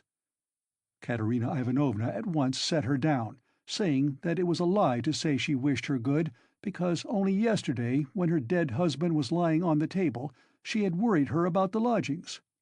To this Amalia Ivanovna very appropriately observed that she had invited those ladies, but those ladies had not come, because those ladies are ladies, and cannot come to a lady who is not a lady. Katerina Ivanovna at once pointed out to her that as she was a slut, she could not judge what made one really a lady. Amalia Ivanovna at once declared that her Vater aus Berlin was a very, very important man, and both hands in pockets went, and always used to say, "Poof, poof," and she leapt up from the table to represent her father, sticking her hands in her pockets, puffing her cheeks, and uttering vague sounds resembling "poof, poof," amid loud laughter from all the lodgers, who purposely encouraged Amalia Ivanovna, hoping for a fight. But this was too much for Katerina Ivanovna, and she at once declared, so that all could hear, that Amalia Ivanovna probably never had a father, but was simply a drunken Petersburg Finn, and had certainly once been a cook, and probably something worse. Amalia Ivanovna turned as red as a lobster, and squealed that perhaps Katerina Ivanovna never had a father. But she had a Vater aus Berlin, and that he wore a long coat, and always said "poof, poof, poof."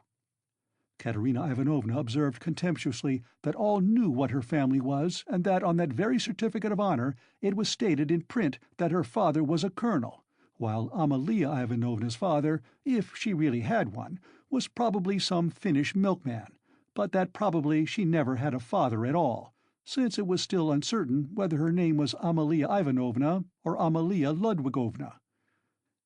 At this Amalia Ivanovna lashed to fury, struck the table with her fist, and shrieked that she was Amalia Ivanovna and not Ludwigovna, that her father was named Johann, and that he was a burgomeister, and that Katerina Ivanovna's father was quite never a burgomeister.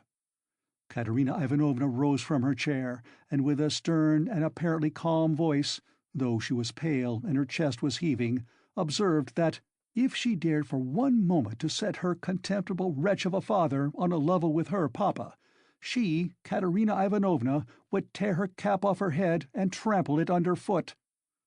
Amalia Ivanovna ran about the room, shouting at the top of her voice that she was mistress of the house, and that Katerina Ivanovna should leave the lodgings that minute.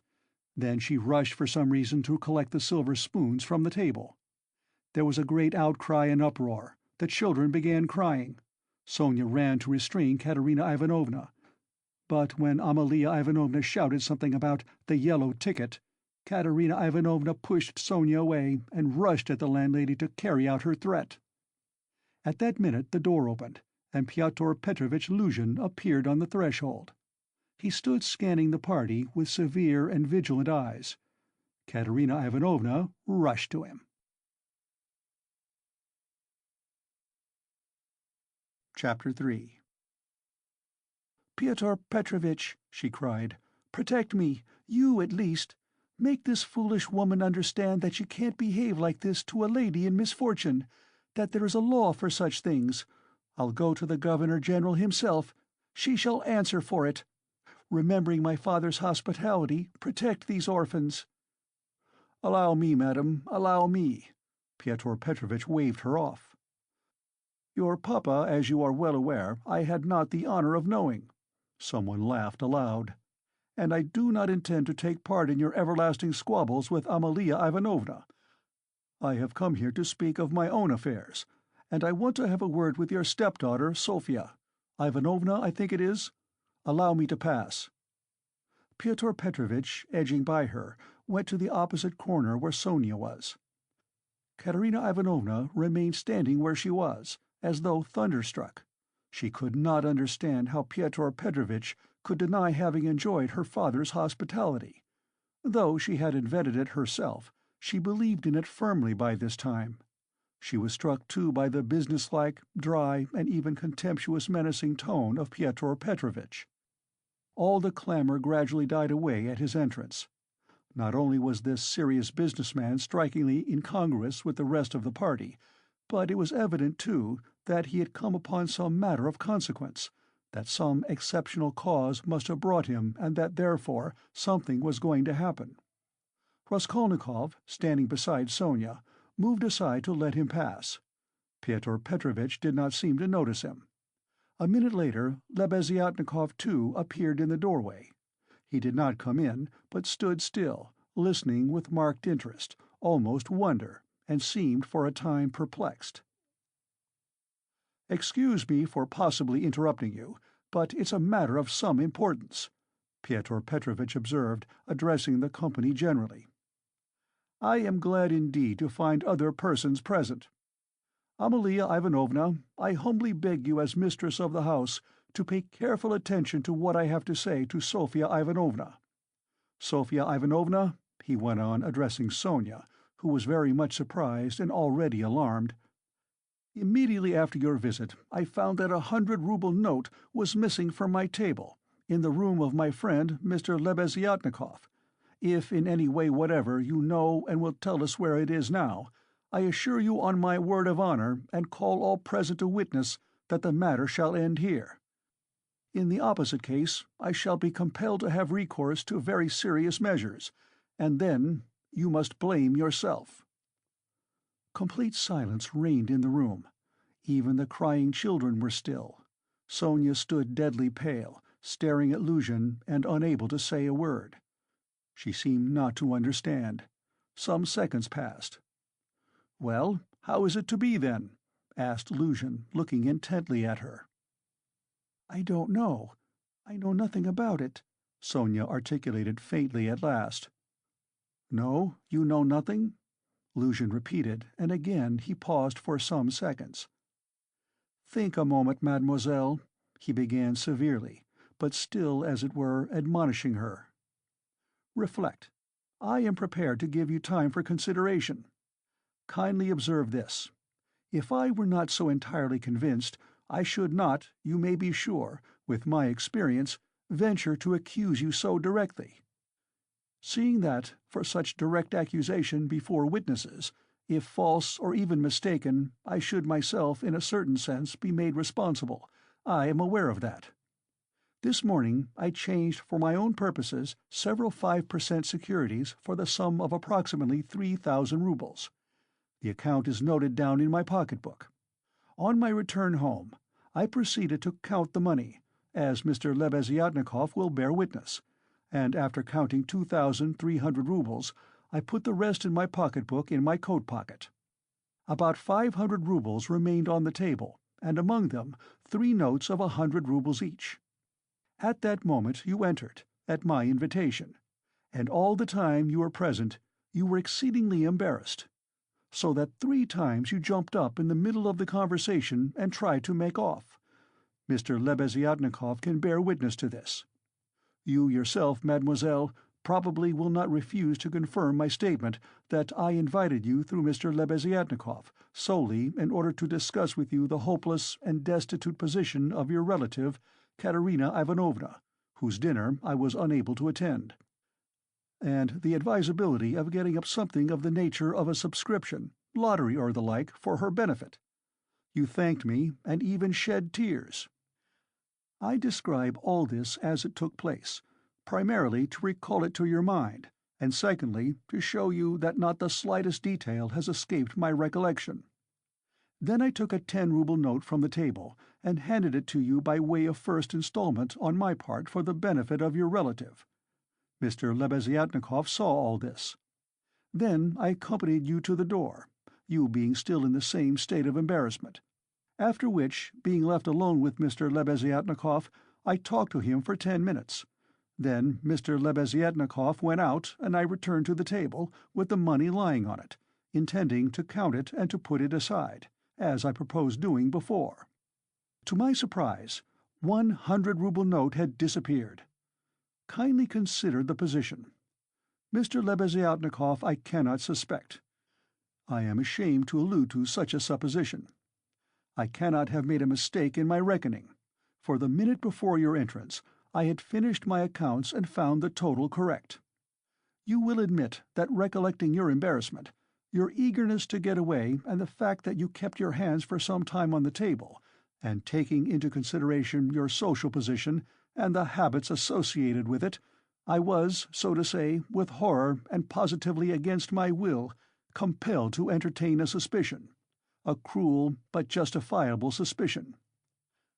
I will add further and repeat that in spite of my positive conviction, I realize that I run a certain risk in making this accusation, but as you see, I could not let it pass.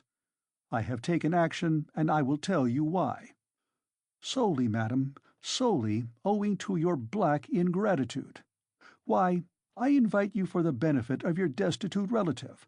I present you with my donation of 10 rubles, and you, on the spot, repay me for all that with such an action. It is too bad. You need a lesson. Reflect. Moreover, like a true friend, I beg you, and you could have no better friend at this moment, think what you are doing. Otherwise, I shall be immovable. Well, what do you say?" "I have taken nothing," Sonia whispered in terror. "You gave me 10 rubles. Here it is. Take it." Sonia pulled her handkerchief out of her pocket, untied a corner of it, took out the 10-ruble note and gave it to Luzhin. "And the 100 rubles you do not confess to taking?" he insisted reproachfully, not taking the note. Sonia looked about her. All were looking at her with such awful, stern, ironical, hostile eyes. She looked at Raskolnikov. He stood against the wall, with his arms crossed, looking at her with glowing eyes. "Good God!" broke from Sonia. "Amalia Ivanovna, we shall have to send word to the police, and therefore I humbly beg you meanwhile to send for the house porter," Luzhin said softly and even kindly. "Gott der Barmherzige! I knew she was the thief!" cried Amalia Ivanovna, throwing up her hands. "You knew it?" Luzhin caught her up. "Then I suppose you had some reason before this for thinking so. I beg you, worthy Amalia Ivanovna, to remember your words which have been uttered before witnesses." There was a buzz of loud conversation on all sides. All were in movement. "What?" cried Katerina Ivanovna, suddenly realizing the position, and she rushed at Luzhin. "What? You accuse her of stealing? Sonia? Ah, the wretches! The wretches!" And running to Sonia, she flung her wasted arms round her and held her as in a vice. "Sonia, how dare you take 10 rubles from him? Foolish girl! Give it to me. Give me the 10 rubles at once. Here." And snatching the note from Sonia, Katerina Ivanovna crumpled it up and flung it straight into Luzhin's face. It hit him in the eye and fell on the ground. Amalia Ivanovna hastened to pick it up. Pyotr Petrovitch lost his temper. "Hold that mad woman!" he shouted. At that moment several other persons, besides Lebeziatnikov, appeared in the doorway, among them the 2 ladies. "What? Mad? I am mad? Idiot!" shrieked Katerina Ivanovna. "You are an idiot yourself, pettifogging lawyer, base man! Sonia, Sonia, take his money. Sonia, a thief! Why, she'd give away her last penny!" And Katerina Ivanovna broke into hysterical laughter. "Did you ever see such an idiot?" She turned from side to side. "And you too?" She suddenly saw the landlady. "And you too, sausage-eater, you declare that she is a thief, you trashy Prussian hensleg in a crinoline? She hasn't been out of this room. She came straight from you, you wretch, and sat down beside me. Everyone saw her. She sat here, by Rodion Romanovitch. Search her. Since she's not left the room, the money would have to be on her. Search her, search her! But if you don't find it, Then excuse me, my dear fellow, you'll answer for it. I'll go to our sovereign, to our gracious Tsar himself, and throw myself at his feet, today, this minute. I am alone in the world. They would let me in. Do you think they wouldn't? You're wrong. I will get in. I will get in. You reckoned on her meekness. You relied upon that. But I am not so submissive, let me tell you. You've gone too far yourself. Search her! Search her!" And Katerina Ivanovna, in a frenzy, shook Luzhin and dragged him towards Sonia. "I am ready. I'll be responsible. But calm yourself, madam, calm yourself. I see that you are not so submissive." "Well, well, but as to that," Luzhin muttered, "that ought to be before the police, though, indeed, there are witnesses enough as it is. I am ready. But in any case it's difficult for a man, on account of her sex. But with the help of Amalia Ivanovna, though, of course, it's not the way to do things. How is it to be done?" "As you will. Let anyone who likes search her," cried Katerina Ivanovna. "Sonia, turn out your pockets. See? Look, monster, the pocket is empty. Here was her handkerchief. Here is the other pocket. Look! Do you see? Do you see?" And Katerina Ivanovna turned, or rather snatched, both pockets inside out. But from the right pocket a piece of paper flew out, and describing a parabola in the air, fell at Luzhin's feet. Everyone saw it. Several cried out. Pyotr Petrovitch stooped down, picked up the paper in 2 fingers, lifted it where all could see it, and opened it. It was a 100-ruble note, folded in 8. Pyotr Petrovitch held up the note, showing it to everyone. "Thief! Out of my lodging! Police! Police!" yelled Amalia Ivanovna. "They must to Siberia be sent! Away!" Exclamations arose on all sides. Raskolnikov was silent, keeping his eyes fixed on Sonia, except for an occasional rapid glance at Luzhin. Sonia stood still, as though unconscious. She was hardly able to feel surprise. Suddenly the color rushed to her cheeks. She uttered a cry and hid her face in her hands. "No, it wasn't I! I didn't take it! I know nothing about it!" she cried with a heart-rending wail, and she ran to Katerina Ivanovna, who clasped her tightly in her arms, as though she would shelter her from all the world. "Sonia, Sonia, I don't believe it! You see, I don't believe it!"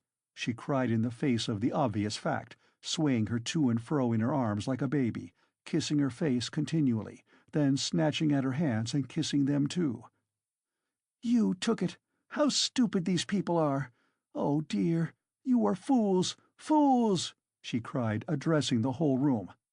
You don't know what a heart she has, what a girl she is. She take it, she? She'd sell her last rag, she'd go barefoot to help you if you needed it, that's what she is. She has the yellow passport because my children were starving, she sold herself for us. Ah, husband, husband, do you see, do you see? What a memorial dinner for you! Merciful heavens! Defend her! Why are you all standing still? Rodion Romanovitch, why don't you stand up for her? Do you believe it too? You are not worth her little finger, all of you together. Good God, defend her now, at least. The wail of the poor, consumptive, helpless woman seemed to produce a great effect on her audience. The agonized, wasted, consumptive face, the parched, blood-stained lips, the hoarse voice, the tears unrestrained as a child's, the trustful, childish, and yet despairing prayer for help were so piteous that everyone seemed to feel for her. Pyotr Petrovitch, at any rate, was at once moved to compassion. "Madam, madam, this incident does not reflect upon you," he cried impressively. "No one would take upon himself to accuse you of being an instigator or even an accomplice in it, especially as you have proved her guilt by turning out her pockets, showing that you had no previous idea of it. I am most ready to show compassion, if poverty, so to speak, drove Sofya Semyonovna to it. But why did you refuse to confess, mademoiselle? Were you afraid of the disgrace? The first step? You lost your head, perhaps? One can quite understand it. But how could you have lowered yourself to such an action?" Gentlemen," he addressed the whole company, "gentlemen, compassionate and, so to say, commiserating these people, I am ready to overlook it even now in spite of the personal insult lavished upon me. And may this disgrace be a lesson to you for the future," he said, addressing Sonia. "And I will carry the matter no further. Enough." Pyotr Petrovitch stole a glance at Raskolnikov. Their eyes met, and the fire in Raskolnikov's seemed ready to reduce him to ashes. Meanwhile, Katerina Ivanovna apparently heard nothing. She was kissing and hugging Sonia like a madwoman. The children, too, were embracing Sonia on all sides, and Polenka, though she did not fully understand what was wrong, was drowned in tears and shaking with sobs as she hid her pretty little face, swollen with weeping, on Sonia's shoulder. "How vile!" a loud voice cried suddenly in the doorway. Pyotr Petrovitch looked round quickly. "What vileness?" Lebeziatnikov repeated, staring him straight in the face. Pyotr Petrovitch gave a positive start. All noticed it, and recalled it afterwards. Lebeziatnikov strode into the room. "And you dare to call me as a witness?" he said, going up to Pyotr Petrovitch. "What do you mean? What are you talking about?" muttered Luzhin. "I mean that you are a slanderer. That's what my words mean," Lebeziatnikov said hotly, looking sternly at him with his short-sighted eyes. He was extremely angry. Raskolnikov gazed intently at him, as though seizing and weighing each word. Again there was a silence. Pyotr Petrovitch indeed seemed almost dumbfounded for the first moment. "If you mean that for me," he began, stammering, "but what's the matter with you? Are you out of your mind?" "I'm in my mind, but you are a scoundrel." "Ah, how vile! I have heard everything. I kept waiting on purpose to understand it, for I must own even now it is not quite logical. What you have done it all for, I can't understand." "Why, what have I done, then? Give over talking your nonsensical riddles, or maybe you are drunk." "You may be a drunkard, perhaps, vile man, but I am not. I never touch vodka, for it's against my convictions. Would you believe it? He himself, with his own hands, gave Sofya Semyonovna that 100-ruble note. I saw it. I was a witness. I'll take my oath. He did it. He," repeated Lebeziatnikov, addressing all. "Are you crazy, milksop?" squealed Luzhin.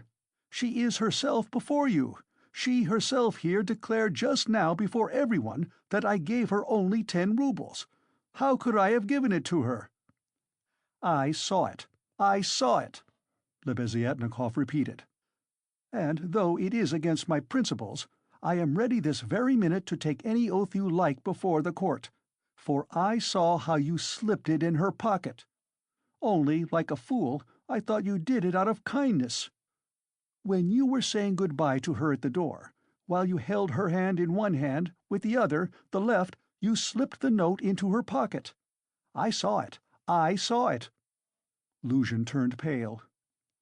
"What lies!" he cried impudently. "Why, how could you, standing by the window, see the note? You fancied it with your short-sighted eyes. You are raving." "No, I didn't fancy it. And though I was standing some way off, I saw it all. And though it certainly would be hard to distinguish a note from the window, that's true, I knew for certain that it was a 100-ruble note, because when you were going to give Sofya Semyonovna 10 rubles, you took up from the table a 100-ruble note. I saw it because I was standing near then, and an idea struck me at once, so that I did not forget you had it in your hand. You folded it and kept it in your hand all the time.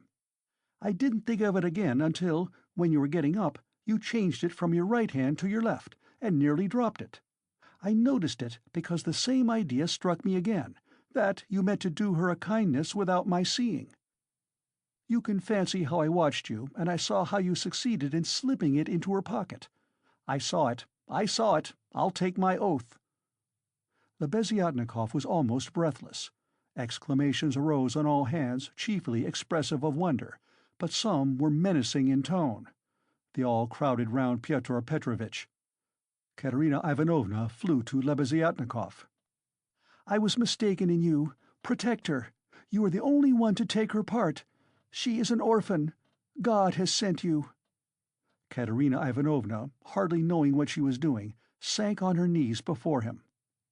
"A pack of nonsense!" yelled Luzhin, roused to fury. "It's all nonsense you've been talking. An idea struck you.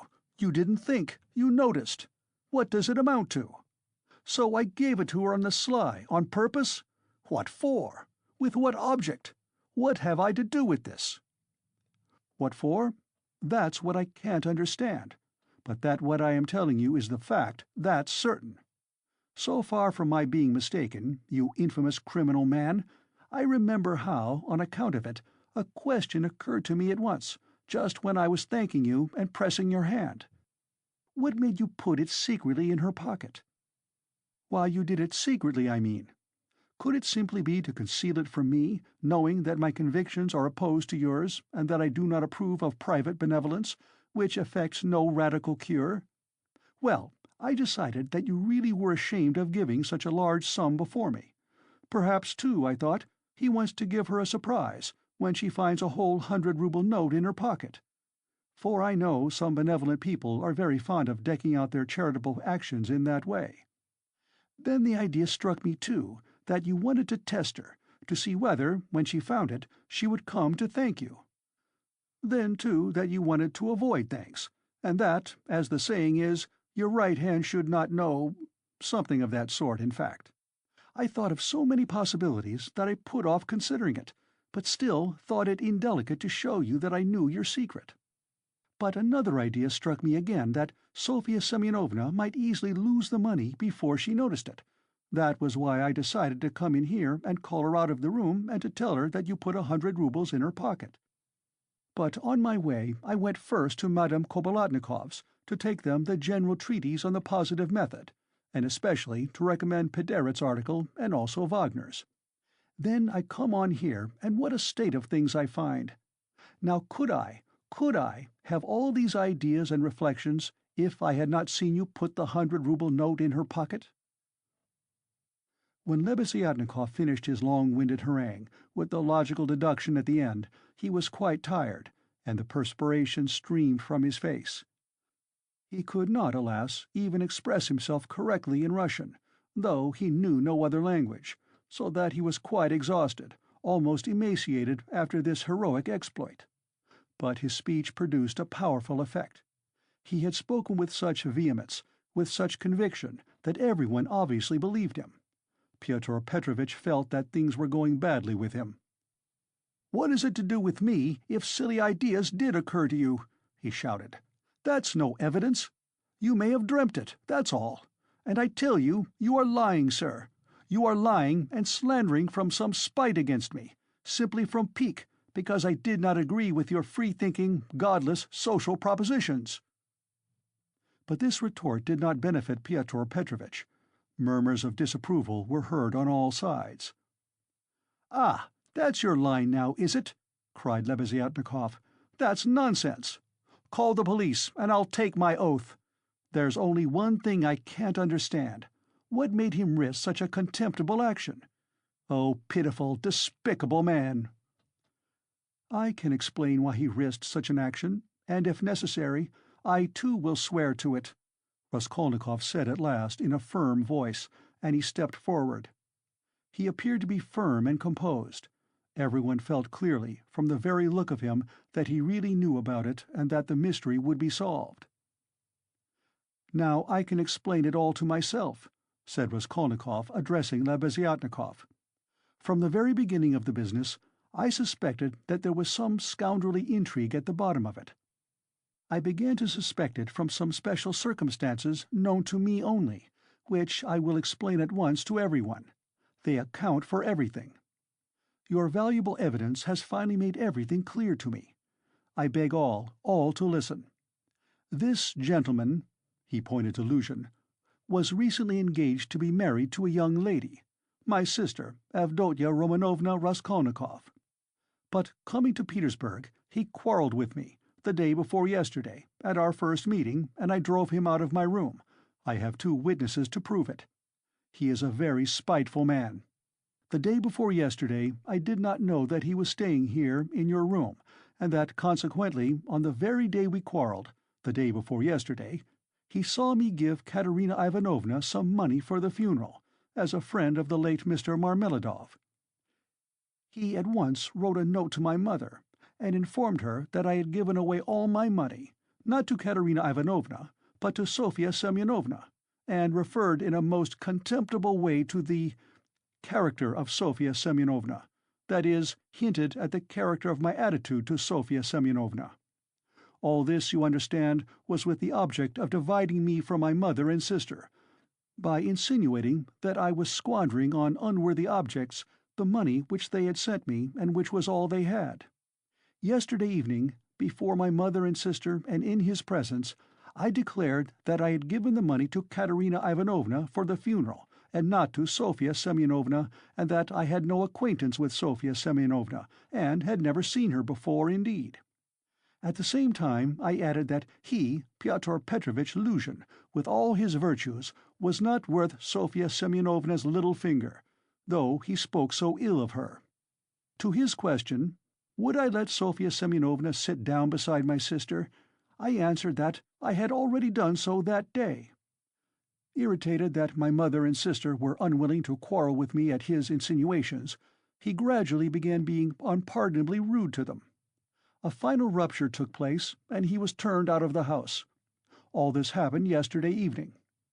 Now I beg your special attention. Consider.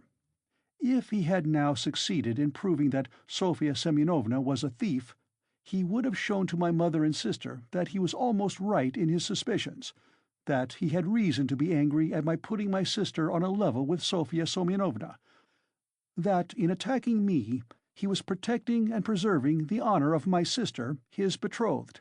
In fact, he might even, through all this, have been able to estrange me from my family, and no doubt he hoped to be restored to favor with them, to say nothing of revenging himself on me personally, for he has grounds for supposing that the honor and happiness of Sofya Semyonovna are very precious to me. That was what he was working for. That's how I understand it. That's the whole reason for it, and there can be no other." It was like this, or somewhat like this, that Raskolnikov wound up his speech, which was followed very attentively, though often interrupted by exclamations from his audience. But in spite of interruptions he spoke clearly, calmly, exactly, firmly. His decisive voice, his tone of conviction, and his stern face made a great impression on everyone. "Yes, yes, that's it," Lebeziatnikov assented gleefully. "That must be it, for he asked me, as soon as Sofya Semyonovna came into our room, whether you were here, whether I had seen you among Katerina Ivanovna's guests. He called me aside to the window and asked me in secret. It was essential for him that you should be here. That's it, that's it." Luzhin smiled contemptuously and did not speak, but he was very pale. He seemed to be deliberating on some means of escape. Perhaps he would have been glad to give up everything and get away, but at the moment this was scarcely possible. It would have implied admitting the truth of the accusations brought against him. Moreover, the company, which had already been excited by drink, was now too much stirred to allow it. The commissariat clerk, though indeed he had not grasped the whole position, was shouting louder than anyone, and was making some suggestions very unpleasant to Luzhin. But not all those present were drunk. Lodgers came in from all the rooms. The 3 Poles were tremendously excited and were continually shouting at him, "The pan is a lajak," and muttering threats in Polish. Sonia had been listening with strained attention, though she too seemed unable to grasp it all. She seemed as though she had just returned to consciousness. She did not take her eyes off Raskolnikov, feeling that all her safety lay in him. Katerina Ivanovna breathed hard and painfully, and seemed fearfully exhausted. Amalia Ivanovna stood looking more stupid than anyone, with her mouth wide open, unable to make out what had happened. She only saw that Pyotr Petrovitch had somehow come to grief. Raskolnikov was attempting to speak again, but they did not let him. Everyone was crowding round Luzhin with threats and shouts of abuse. But Pyotr Petrovitch was not intimidated. Seeing that his accusation of Sonia had completely failed, he had recourse to insolence. "Allow me, gentlemen, allow me! Don't squeeze me! Let me pass!" he said, making his way through the crowd. "And no threats, if you please. I assure you it will be useless. You will gain nothing by it. On the contrary, you'll have to answer, gentlemen, for violently obstructing the course of justice. The thief has been more than unmasked, and I shall prosecute. Our judges are not so blind and not so drunk, and will not believe the testimony of two notorious infidels, agitators, and atheists, who accuse me from motives of personal revenge which they are foolish enough to admit. Yes, allow me to pass. Don't let me find a trace of you in my room. Kindly leave at once, and everything is at an end between us. When I think of the trouble I've been taking, the way I've been expounding, all this fortnight. I told you myself today that I was going, when you tried to keep me. Now I will simply add that you are a fool. I advise you to see a doctor for your brains and your short sight. Let me pass, gentlemen." He forced his way through, but the commissariat clerk was unwilling to let him off so easily. He picked up a glass from the table, brandished it in the air, and flung it at Pyotr Petrovitch, but the glass flew straight at Amalia Ivanovna. She screamed, and the clerk, overbalancing, fell heavily under the table. Pyotr Petrovitch made his way to his room, and half an hour later had left the house. Sonia, timid by nature, had felt before that day that she could be ill-treated more easily than anyone, and that she could be wronged with impunity. Yet till that moment she had fancied that she might escape misfortune by care, gentleness, and submissiveness before everyone. Her disappointment was too great. She could, of course, bear with patience and almost without murmur anything, even this. But for the first minute she felt it too bitter. In spite of her triumph and her justification, when her first terror and stupefaction had passed and she could understand it all clearly, the feeling of her helplessness and of the wrong done to her made her heart throb with anguish, and she was overcome with hysterical weeping. At last, unable to bear any more, she rushed out of the room and ran home, almost immediately after Luzhin's departure. When, amidst loud laughter, the glass flew at Amalia Ivanovna, it was more than the landlady could endure. With a shriek she rushed like a fury at Katerina Ivanovna, considering her to blame for everything. "Out of my lodgings! At once! Quick, march!" And with these words she began snatching up everything she could lay her hands on that belonged to Katerina Ivanovna, and throwing it on the floor. Katerina Ivanovna, pale, almost fainting, and gasping for breath, jumped up from the bed where she had sunk in exhaustion and darted at Amalia Ivanovna. But the battle was too unequal. The landlady waved her away like a feather. "What?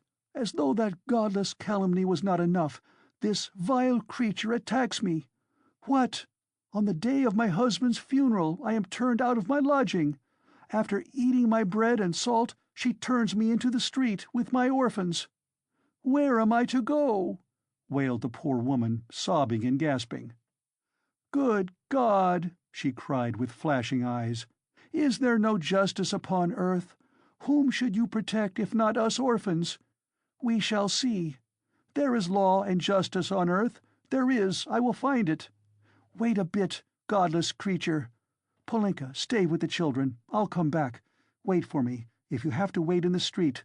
We will see whether there is justice on earth." And throwing over her head that green shawl which Marmeladov had mentioned to Raskolnikov, Katerina Ivanovna squeezed her way through the disorderly and drunken crowd of lodgers who still filled the room, and, wailing and tearful, she ran into the street, with a vague intention of going at once somewhere to find justice. Polenka, with the two little ones in her arms, crouched terrified on the trunk in the corner of the room, where she waited trembling for her mother to come back. Amalia Ivanovna raged about the room, shrieking, lamenting, and throwing everything she came across on the floor. The lodgers talked incoherently. Some commented to the best of their ability on what had happened, others quarreled and swore at one another, while others struck up a song. "Now it's time for me to go," thought Raskolnikov. Well, Sofya Semyonovna, we shall see what you'll say now." And he set off in the direction of Sonia's lodgings.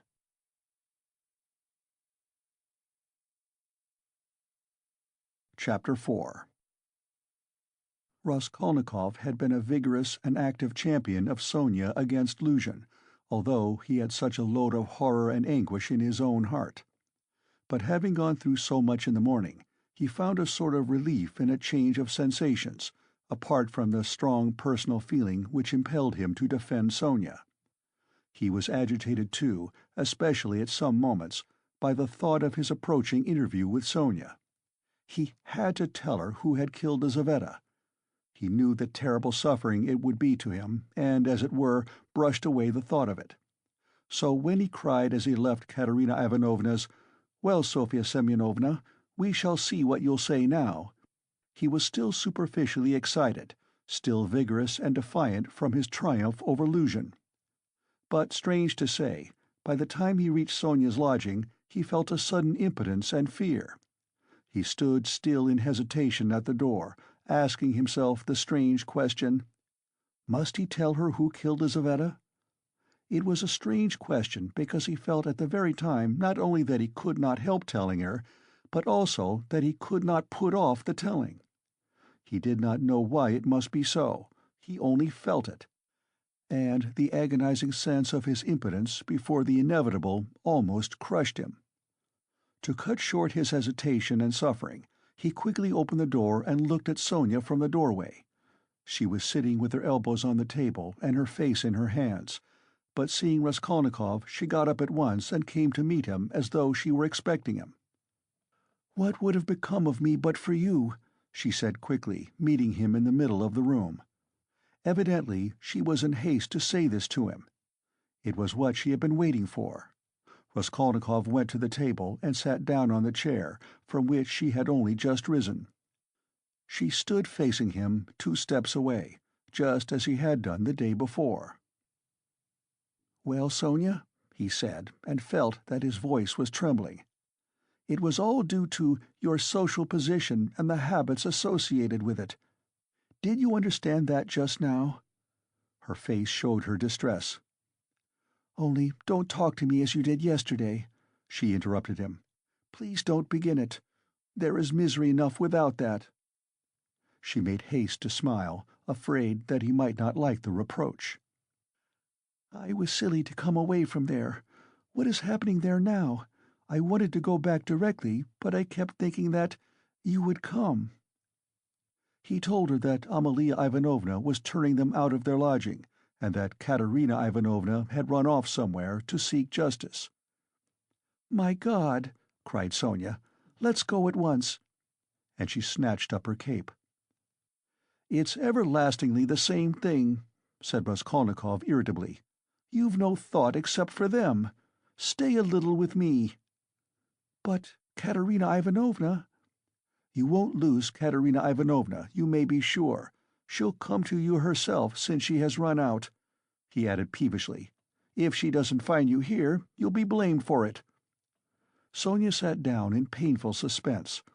Raskolnikov was silent, gazing at the floor and deliberating. "This time Luzhin did not want to prosecute you," he began, not looking at Sonia. "But if he wanted to, if it had suited his plans, he would have sent you to prison if it had not been for Lebeziatnikov and me, ah?" "Yes," she assented in a faint voice. "Yes," she repeated, preoccupied and distressed. "But I might easily not have been there. And it was quite an accident Lebeziatnikov turning up." Sonia was silent. "And if you'd gone to prison, what then? Do you remember what I said yesterday?" Again she did not answer. He waited. "I thought you would cry out again, 'Don't speak of it, leave off.'" Raskolnikov gave a laugh, but a rather forced one. "What, silence again?" he asked a minute later. "We must talk about something, you know. It would be interesting for me to know how you would decide a certain problem, as Lebeziatnikov would say." He was beginning to lose the thread. "No, really, I am serious. Imagine, Sonia, that you had known all Luzhin's intentions beforehand. Known, that is, for a fact, that they would be the ruin of Katerina Ivanovna and the children, and yourself thrown in, since you don't count yourself for anything, Polenka too, for she'll go the same way. Well, if suddenly it all depended on your decision whether he or they should go on living, that is, whether Luzhin should go on living and doing wicked things, or Katerina Ivanovna should die, how would you decide which of them was to die? I ask you." Sonia looked uneasily at him. There was something peculiar in his hesitating question, which seemed approaching something in a roundabout way. "I felt that you were going to ask some question like that," she said, looking inquisitively at him. "I dare say you did. But how is it to be answered?" "Why do you ask about what could not happen?" said Sonia reluctantly. "Then it would be better for Luzhin to go on living and doing wicked things? You haven't dared to decide even that." "But I can't know the divine providence, and why do you ask what can't be answered? What's the use of such foolish questions? How could it happen that it should depend on my decision? Who has made me a judge to decide who is to live and who is not to live?" "Oh, if the divine providence is to be mixed up in it, there is no doing anything," Raskolnikov grumbled morosely. "You'd better say straight out what you want," Sonia cried in distress. "You are leading up to something again. Can you have come simply to torture me?" She could not control herself, and began crying bitterly. He looked at her in gloomy misery. 5 minutes passed. "Of course, you're right, Sonia," he said softly at last. He was suddenly changed. His tone of assumed arrogance and helpless defiance was gone. Even his voice was suddenly weak. "I told you yesterday that I was not coming to ask forgiveness, and almost the first thing I've said is to ask forgiveness. I said that about Luzhin and Providence for my own sake. I was asking forgiveness, Sonia." He tried to smile, but there was something helpless and incomplete in his pale smile. He bowed his head and hid his face in his hands. And suddenly a strange, surprising sensation of a sort of bitter hatred for Sonia passed through his heart. As it were wondering and frightened of this sensation, he raised his head and looked intently at her. But he met her uneasy and painfully anxious eyes fixed on him. There was love in them. His hatred vanished like a phantom. It was not the real feeling. He had taken the one feeling for the other. It only meant that that minute had come. He hid his face in his hands again and bowed his head. Suddenly he turned pale, got up from his chair, looked at Sonia, and without uttering a word sat down mechanically on her bed. His sensations that moment were terribly like the moment when he had stood over the old woman with the axe in his hand and felt that he must not lose another minute. "What's the matter?" asked Sonia, dreadfully frightened. He could not utter a word. This was not at all the way he had intended to tell, and he did not understand what was happening to him now. She went up to him softly, sat down on the bed beside him and waited, not taking her eyes off him. Her heart throbbed and sank. It was unendurable. He turned his deadly pale face to her. His lips worked, helplessly struggling to utter something. A pang of terror passed through Sonia's heart. "What's the matter?" she repeated, drawing a little away from him. "Nothing, Sonia. Don't be frightened. It's nonsense." "It really is nonsense, if you think of it," he muttered, like a man in delirium. "Why have I come to torture you?" he added suddenly, looking at her. "Why, really? I keep asking myself that question, Sonia." He had perhaps been asking himself that question a quarter of an hour before, but now he spoke helplessly, hardly knowing what he said and feeling a continual tremor all over. "Oh, how you are suffering!" she muttered in distress, looking intently at him. "It's all nonsense. Listen, Sonia." He suddenly smiled, a pale, helpless smile for 2 seconds. You remember what I meant to tell you yesterday?" Sonia waited uneasily. "I said as I went away that perhaps I was saying goodbye forever, but that if I came today I would tell you who killed Lizaveta." She began trembling all over. "Well, here I've come to tell you." "Then you really meant it yesterday?" she whispered with difficulty. "How do you know?" she asked quickly, as though suddenly regaining her reason. Sonia's face grew paler and paler. She breathed painfully. "I know." She paused a minute. "Have they found him?" she asked timidly. "No." "Then how do you know about it?" she asked again, hardly audibly, and again after a minute's pause. He turned to her and looked very intently at her. "Guess," he said, with the same distorted, helpless smile. A shudder passed over her. "But why do you frighten me like this?" she said, smiling like a child. "I must be a great friend of his, since I know," Raskolnikov went on, still gazing into her face, as though he could not turn his eyes away. "He did not mean to kill that Lizaveta. He killed her accidentally. He meant to kill the old woman when she was alone, and he went there, and then Lizaveta came in. He killed her too." Another awful moment passed. Both still gazed at one another. "You can't guess, then?" he asked suddenly, feeling as though he were flinging himself down from a steeple. "No," whispered Sonia. "Take a good look." As soon as he had said this again, the same familiar sensation froze his heart. He looked at her, and all at once seemed to see in her face the face of Lizaveta. He remembered clearly the expression in Lizaveta's face when he approached her with the axe and she stepped back to the wall, putting out her hand, with childish terror in her face, looking as little children do when they begin to be frightened of something, looking intently and uneasily at what frightens them, shrinking back and holding out their little hands on the point of crying. Almost the same thing happened now to Sonia. With the same helplessness and the same terror, she looked at him for a while and, suddenly putting out her left hand, pressed her fingers faintly against his breast, and slowly began to get up from the bed, moving further from him and keeping her eyes fixed even more immovably on him. Her terror infected him.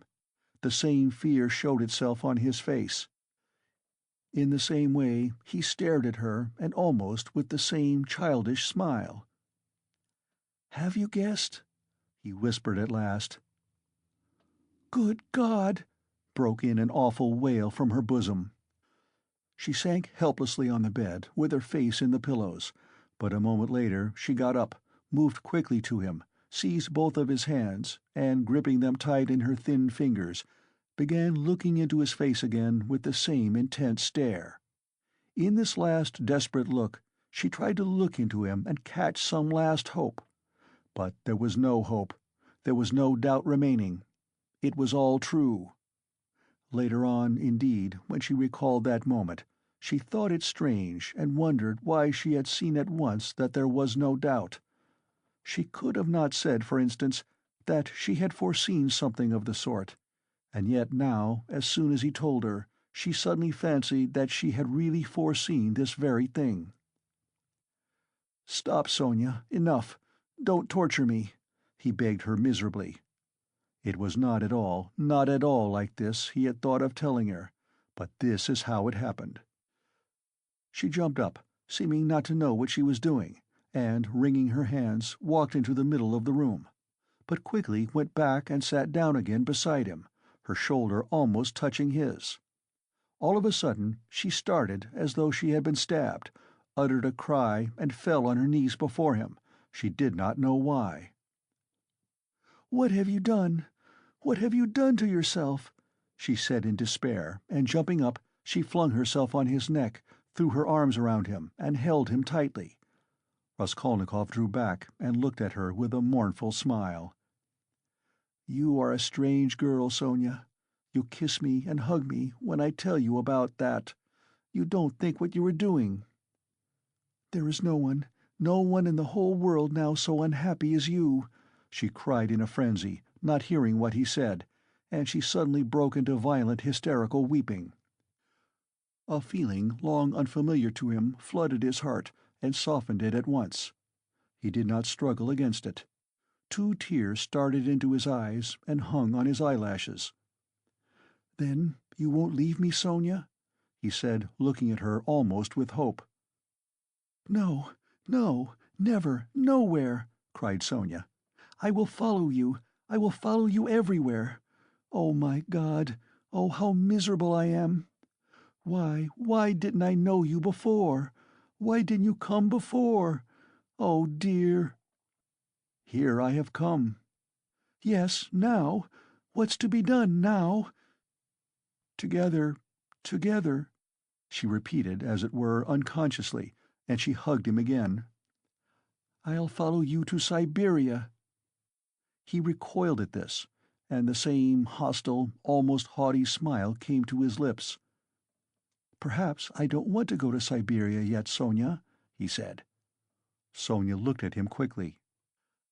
Again, after her first passionate, agonizing sympathy for the unhappy man, the terrible idea of the murder overwhelmed her.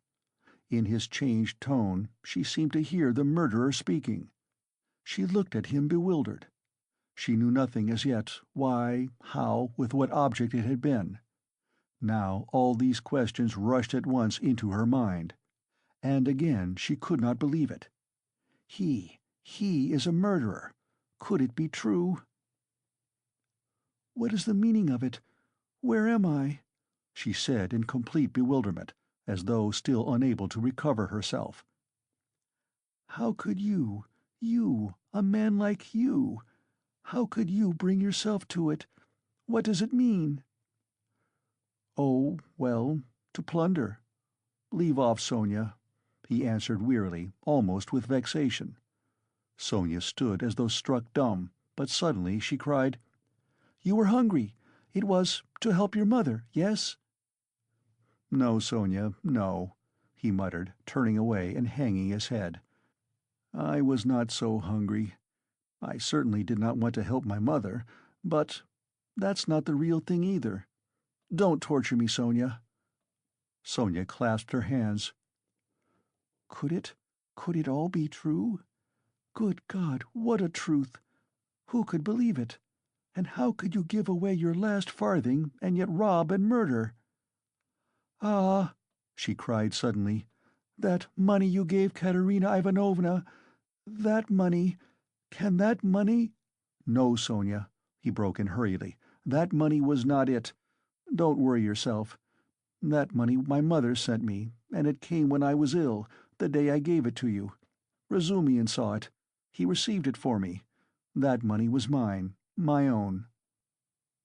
Sonia listened to him in bewilderment, and did her utmost to comprehend. "And that money, I don't even know really whether there was any money," he added softly, as though reflecting. "I took a purse off her neck, made of chamois leather, a purse stuffed full of something, but I didn't look in it. I suppose I hadn't time, and the things, chains and trinkets, I buried under a stone with the purse next morning in a yard off the V Prospect. They are all there now." Sonia strained every nerve to listen. "Then why, you said you did it to rob, but you took nothing?" she asked quickly, catching at a straw. "I don't know. I haven't yet decided whether to take that money or not," he said, musing again, and, seeming to wake up with a start, he gave a brief, ironical smile. "Ah, what silly stuff I am talking, eh?" The thought flashed through Sonia's mind, wasn't he mad? But she dismissed it at once. No, it was something else. She could make nothing of it, nothing. "Do you know, Sonia," he said suddenly with conviction, "let me tell you, if I'd simply killed because I was hungry," laying stress on every word and looking enigmatically but sincerely at her, I should be happy now. You must believe that. What would it matter to you," he cried a moment later with a sort of despair, "what would it matter to you if I were to confess that I did wrong? What do you gain by such a stupid triumph over me? Ah, Sonia, was it for that I've come to you today?" Again Sonia tried to say something, but did not speak. "I asked you to go with me yesterday because you are all I have left." "Go where?" asked Sonia timidly. "Not to steal and not to murder. Don't be anxious." He smiled bitterly. "We are so different. And you know, Sonia, it's only now, only this moment, that I understand where I asked you to go with me yesterday. Yesterday, when I said it, I did not know where. I asked you for one thing. I came to you for one thing, not to leave me. You won't leave me, Sonia?" She squeezed his hand. "And why did I tell her? Why did I let her know?" he cried a minute later in despair, looking with infinite anguish at her. "Here you expect an explanation from me, Sonia. You are sitting and waiting for it, I see that. But what can I tell you? You won't understand, and will only suffer, on my account. Well, you are crying and embracing me again. Why do you do it? Because I couldn't bear my burden and have come to throw it on another? You suffer too, and I shall feel better. And can you love such a mean wretch?" "But aren't you suffering too?" cried Sonia. Again a wave of the same feeling surged into his heart, and again for an instant softened it. "Sonia, I have a bad heart. Take note of that. It may explain a great deal. I have come because I am bad. There are men who wouldn't have come. But I am a coward and a mean wretch. But never mind, that's not the point. I must speak now, but I don't know how to begin." He paused and sank into thought. "Ah, we are so different," he cried again. "We are not alike. And why did I come? I shall never forgive myself that." "No, no, it is a good thing you came," cried Sonia. "It's better I should know, far better." He looked at her with anguish. "What if it really were that?" he said, as though reaching a conclusion. "Yes, that's what it was. I wanted to become a Napoleon. That's why I killed her. Do you understand now?" "No," Sonia whispered naively and timidly. "Only speak, speak. I shall understand. I shall understand it in myself," she kept begging him. "You'll understand? Very well, we shall see." He paused, and was for some time lost in meditation. "It was like this. I asked myself one day this question. What if Napoleon, for instance, had happened to be in my place, and if he had not had Toulon, or Egypt, nor the passage of Mont Blanc to begin his career with, but instead of all those picturesque and monumental things, there had simply been some ridiculous old hag, a pawnbroker, who had to be murdered too to get money from her trunk, for his career, you understand. Well, would he have brought himself to that if there had been no other means? Wouldn't he have felt a pang at its being so far from monumental, and sinful too? Well, I must tell you that I worried myself fearfully over that question, so that I was awfully ashamed when I guessed at last, all of a sudden, somehow, that it would not have given him the least pang, that it would not even have struck him that it was not monumental, that he would not have seen that there was anything in it to pause over, and that, if he had had no other way, he would have strangled her in a minute without thinking about it. Well, I, too, left off thinking about it, murdered her, following his example. And that's exactly how it was. Do you think it funny? Yes, Sonia, the funniest thing of all is that perhaps that's just how it was." Sonia did not think it at all funny. "You had better tell me straight out, without examples," she begged, still more timidly and scarcely audible. He turned to her, looked sadly at her, and took her hands. "You are right again, Sonia. Of course, that's all nonsense. It's almost all talk. You see, you know, of course, that my mother has scarcely anything. My sister happened to have a good education and was condemned to drudge as a governess. All their hopes were centered on me. I was a student, but I couldn't keep myself at the university, and was forced for a time to leave it. Even if I'd lingered on like that, in 10 or 12 years I might, with luck, hope to be some sort of teacher or clerk with a salary of 1,000 rubles." He repeated it as though it were a lesson. "And by that time my mother would have been worn out with grief and anxiety, and I could not succeed in keeping her in comfort, while my sister, well, my sister might well have fared worse. And it's a hard thing to pass everything by all one's life, to turn one's back upon everything, to forget one's mother and decorously accept the insults inflicted on one's sister. Why should one? When one has buried them to burden oneself with others, wife and children, and to leave them again without a farthing. So I resolved to gain possession of the old woman's money, and to use it for my first years without worrying my mother, to keep myself at the university, and for a little while after leaving it, and to do this all on a broad, thorough scale, so as to build up a completely new career and enter upon a new life of independence. Well, that's all. Well, of course, in killing the old woman I did wrong. Well, that's enough." He struggled to the end of his speech in exhaustion and let his head sink. "Oh, that's not it. That's not it," Sonia cried in distress. "How could one— No, that's not right. Not right." "You see yourself that it's not right. But I've spoken truly. It's the truth." "As though that could be the truth. Good God!" "I've only killed a louse, Sonia. A useless, loathsome, harmful creature." "A human being? A louse?" "I too know it wasn't a louse," he answered, looking strangely at her. "But I am talking nonsense, Sonia," he added.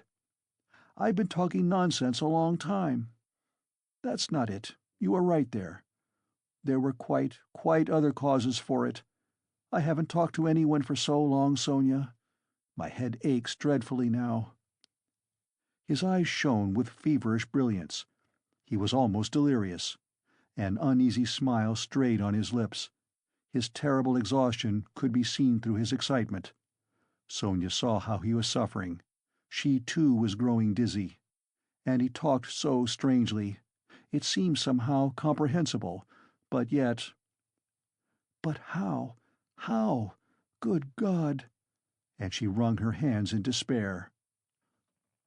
"No, Sonia, that's not it," he began again suddenly, raising his head, as though a new and sudden train of thought had struck and as it were roused him. "That's not it. Better imagine— yes, it's certainly better— imagine that I am vain, envious, malicious, base, vindictive, and— well, perhaps with a tendency to insanity. Let's have it all out at once. They've talked of madness already, I noticed. I told you just now I could not keep myself at the university. But do you know that perhaps I might have done? My mother would have sent me what I needed for the fees, and I could have earned enough for clothes, boots, and food, no doubt. Lessons had turned up at 0.5 ruble. Razumian works. But I turned sulky and wouldn't. Yes, sulkiness, that's the right word for it. I sat in my room like a spider. You've been in my den, you've seen it. And do you know, Sonia, that low ceilings and tiny rooms cramp the soul and the mind? Ah, how I hated that garret! And yet I wouldn't go out of it. I wouldn't on purpose. I didn't go out for days together, and I wouldn't work. I wouldn't even eat. I just lay there doing nothing. If Nastasia brought me anything, I ate it. If she didn't, I went all day without. I wouldn't ask on purpose, from sulkiness.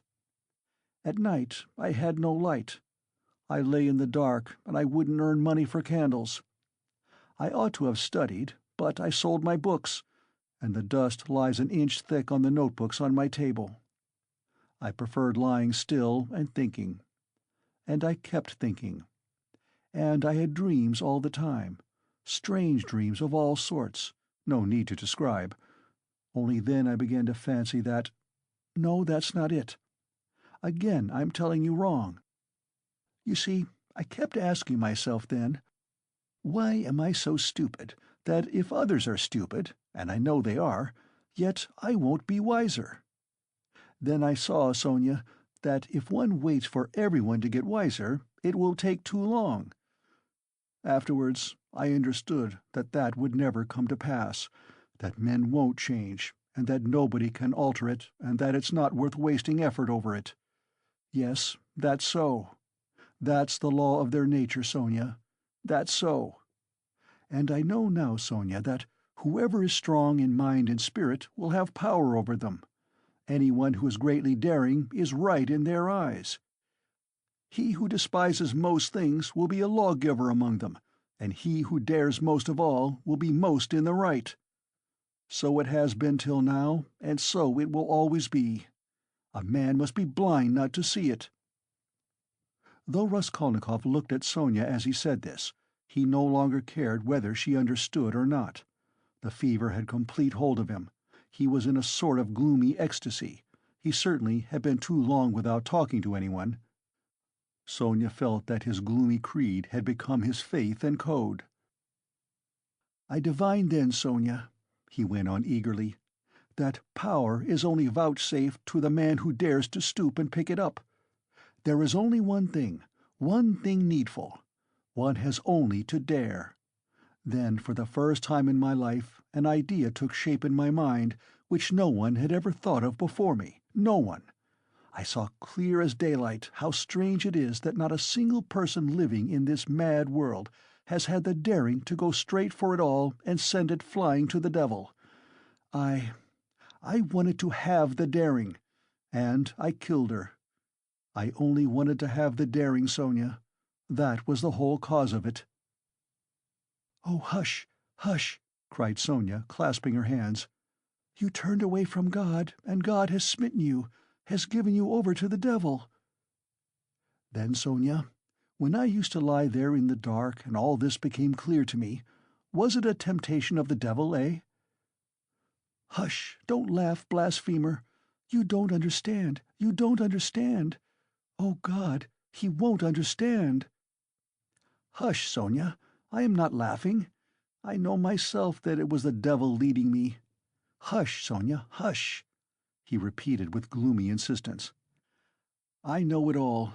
I have thought it all over and over and whispered it all over to myself, lying there in the dark. I have argued it all over with myself, every point of it, and I know it all. And how sick I was then of going over it all. I have kept wanting to forget it and make a new beginning, Sonia, and leave off thinking. And don't you suppose that I went into it headlong like a fool? I went into it like a wise man, and that was just my destruction.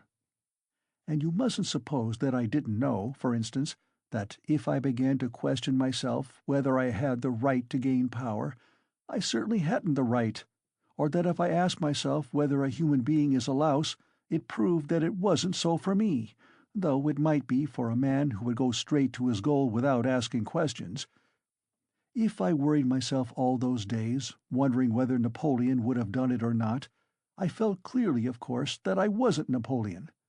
I had to endure all the agony of that battle of ideas, Sonia, and I longed to throw it off. I wanted to murder without casuistry, to murder for my own sake, for myself alone. I didn't want to lie about it even to myself. It wasn't to help my mother I did the murder. That's nonsense. I didn't do the murder to gain wealth and power and to become a benefactor of mankind. Nonsense. I simply did it. I did the murder for myself alone, and whether I became a benefactor to others or spent my life like a spider catching men in my web and sucking the life out of men, I couldn't have cared at that moment. And it was not the money I wanted, Sonia, when I did it. It was not so much the money I wanted, but something else. I know it all now. Understand me. Perhaps I should never have committed a murder again. I wanted to find out something else. It was something else led me on. I wanted to find out then and quickly whether I was a louse like everybody else or a man, whether I can step over barriers or not, whether I dare stoop to pick it up or not, whether I am a trembling creature or whether I have the right— To kill? Have the right to kill? Sonia clasped her hands. "Ah, Sonia!" he cried irritably, and seemed about to make some retort, but was contemptuously silent. "Don't interrupt me, Sonia. I want to prove one thing only, that the devil led me on then, and he has shown me since that I had not the right to take that path, because I am just such a louse as all the rest. He was mocking me, and here I've come to you now. Welcome your guest. If I were not a louse, should I have come to you? Listen, when I went then to the old woman's, I only went to try. You may be sure of that." "And you murdered her." "But how did I murder her? Is that how men do murders? Do men go to commit a murder as I went then? I will tell you some day how I went. Did I murder the old woman? I murdered myself, not her. I crushed myself once for all, forever. But it was the devil that killed that old woman, not I. Enough, enough, Sonia, enough. Let me be," he cried in a sudden spasm of agony. "Let me be." He leaned his elbows on his knees and squeezed his head in his hands as in a vice. "What suffering!" A wail of anguish broke from Sonia. "Well, what am I to do now?" he asked, suddenly raising his head and looking at her with a face hideously distorted by despair. "What are you to do?" she cried, jumping up, and her eyes that had been full of tears suddenly began to shine. "Stand up!" She seized him by the shoulder. He got up, looking at her almost bewildered. "Go at once, this very minute. Stand at the crossroads. Bow down. First kiss the earth which you have defiled, and then bow down to all the world and say to all men aloud, 'I am a murderer.' Then God will send you life again. Will you go? Will you go?" she asked him, trembling all over, snatching his two hands, squeezing them tight in hers, and gazing at him with eyes full of fire. He was amazed at her sudden ecstasy. "You mean Siberia, Sonia? I must give myself up?" he asked gloomily. "Suffer and expiate your sin by it, that's what you must do." "No, I am not going to them, Sonia." "But how will you go on living? What will you live for?" cried Sonia. "How is it possible now? Why, how can you talk to your mother? Oh, what will become of them now? But what am I saying? You have abandoned your mother and your sister already. He has abandoned them already. Oh, God!" she cried. "Why, he knows it all himself. How can he live by himself? What will become of you now?" "Don't be a child, Sonia," he said softly. "What wrong have I done them? Why should I go to them? What should I say to them? That's only a phantom. They destroy men by millions themselves, and look on it as a virtue. They're knaves and scoundrels, Sonia. I am not going to them. And what should I say to them? That I murdered her, but did not dare to take the money, and hid it under a stone?" he added with a bitter smile. "Why, they would laugh at me, and they would call me a fool for not getting it. A coward and a fool. They wouldn't understand, and they don't deserve to understand. Why should I go to them? I won't. Don't be a child, Sonia." "It will be too much for you to bear, too much," she repeated, holding out her hands in despairing supplication. "Perhaps I've been unfair to myself," he observed gloomily, pondering. "Perhaps, after all, I am a man, and not a louse, and I've been in too great a hurry to condemn myself. I'll make another fight for it."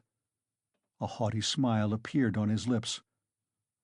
"What a burden to bear! And your whole life, your whole life!" "I shall get used to it," he said grimly and thoughtfully. "Listen," he began a minute later. "Stop crying. It's time to talk of the facts. I've come to tell you that the police are after me, on my track." "Ah!" Sonia cried in terror. "Well, why do you cry out? You want me to go to Siberia, and now you are frightened?" "But let me tell you, I shall not give myself up. I shall make a struggle for it, and they won't do anything to me. They've no real evidence. Yesterday I was in great danger, and believed I was lost. But today things are going better. All the facts they know can be explained two ways. That's to say, I can turn their accusations to my credit. Do you understand? And I shall, for I've learnt my lesson. But they will certainly arrest me. If it had not been for something that happened, they would have done so today for certain. Perhaps even now they will arrest me today. But that's no matter, Sonia. They'll let me out again, for there isn't any real proof against me, and there won't be, I give you my word for it. And they can't convict a man on what they have against me. Enough. I only tell you that you may know. I will try to manage somehow to put it to my mother and sister so that they won't be frightened. My sister's future is secure, however, now, I believe, and my mother's must be too. Well, that's all. Be careful, though. Will you come and see me in prison when I am there?" "Oh, I will, I will." They sat side by side, both mournful and dejected, as though they had been cast up by the tempest alone on some deserted shore. He looked at Sonia and felt how great was her love for him, and strange to say, he felt it suddenly burdensome and painful to be so loved. Yes, it was a strange and awful sensation. On his way to see Sonia, he had felt that all his hopes rested on her. He expected to be rid of at least part of his suffering. And now, when all her heart turned towards him, he suddenly felt he was immeasurably unhappier than before. "Sonia," he said, "you'd better not come and see me when I am in prison." Sonia did not answer. She was crying. Several minutes passed. "Have you a cross on you?" she asked, as though suddenly thinking of it. He did not at first understand the question. "No, of course not. Here, take this one, of cypress wood. I have another, a copper one, that belonged to Lizaveta. I changed with Lizaveta. She gave me her cross, and I gave her my little icon. I will wear Lizaveta's now, and give you this. Take it. It's mine. It's mine, you know," she begged him. "We will go to suffer together, and together we will bear our cross." "Give it me," said Raskolnikov. He did not want to hurt her feelings, but immediately he drew back the hand he held out for the cross. "Not now, Sonia. Better later," he added to comfort her. "Yes, yes, better," she repeated with conviction. "When you go to meet your suffering, then put it on. You will come to me, I'll put it on you, we will pray and go together." At that moment someone knocked 3 times at the door. "Sofya Semyonovna, may I come in?" they heard in a very familiar and polite voice. Sonia rushed to the door in a fright. The flaxen head of Mr. Lebeziatnikov appeared at the door.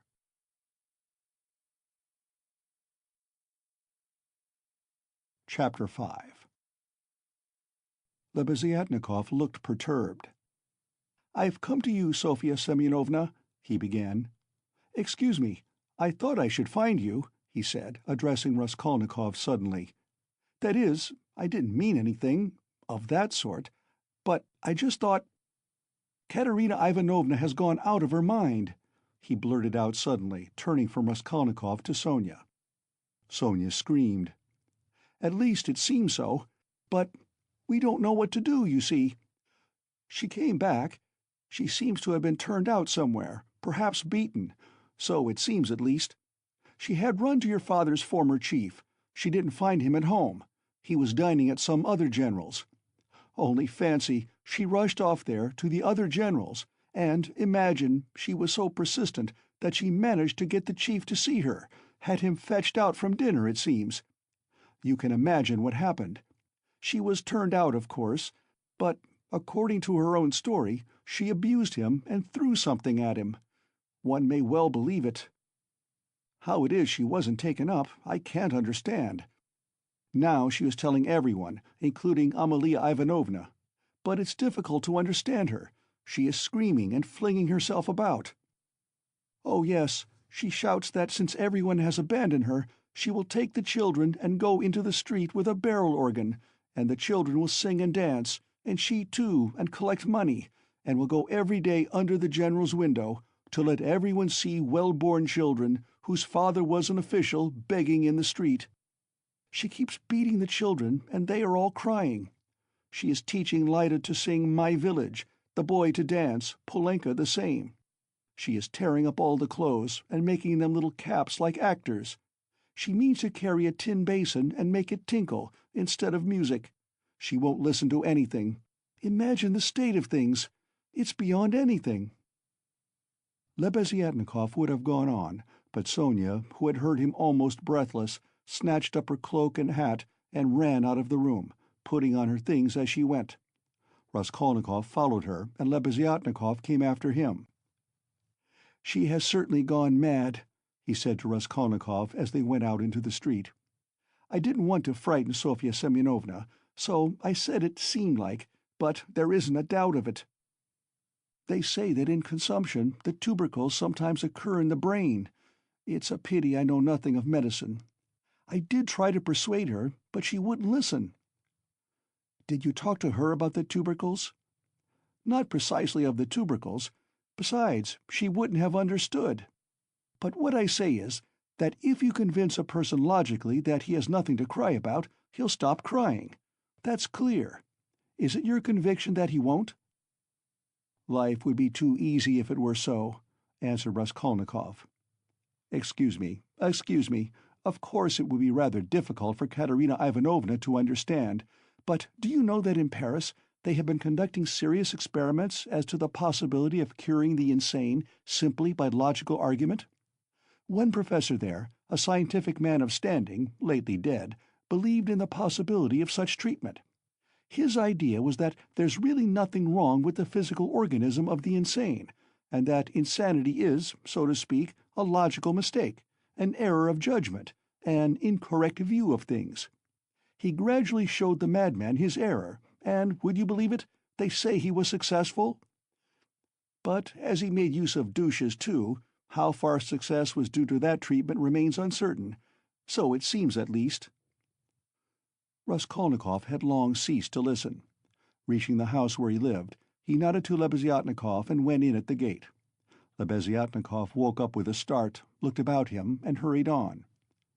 Raskolnikov went into his little room and stood still in the middle of it. Why had he come back here? He looked at the yellow and tattered paper, at the dust, at his sofa. From the yard came a loud, continuous knocking. Someone seemed to be hammering. He went to the window, rose on tiptoe, and looked out into the yard for a long time with an air of absorbed attention. But the yard was empty, and he could not see who was hammering. In the house on the left, he saw some open windows. On the window-sills were pots of sickly-looking geraniums. Linen was hung out of the windows. He knew it all by heart. He turned away and sat down on the sofa. Never, never had he felt himself so fearfully alone. Yes, he felt once more that he would perhaps come to hate Sonia, now that he had made her more miserable. Why had he gone to her to beg for her tears? What need had he to poison her life? Oh, the meanness of it! "I will remain alone," he said resolutely, "and she shall not come to the prison." 5 minutes later he raised his head with a strange smile. That was a strange thought. Perhaps it really would be better in Siberia, he thought suddenly. He could not have said how long he sat there with vague thoughts surging through his mind. All at once the door opened and Donia came in.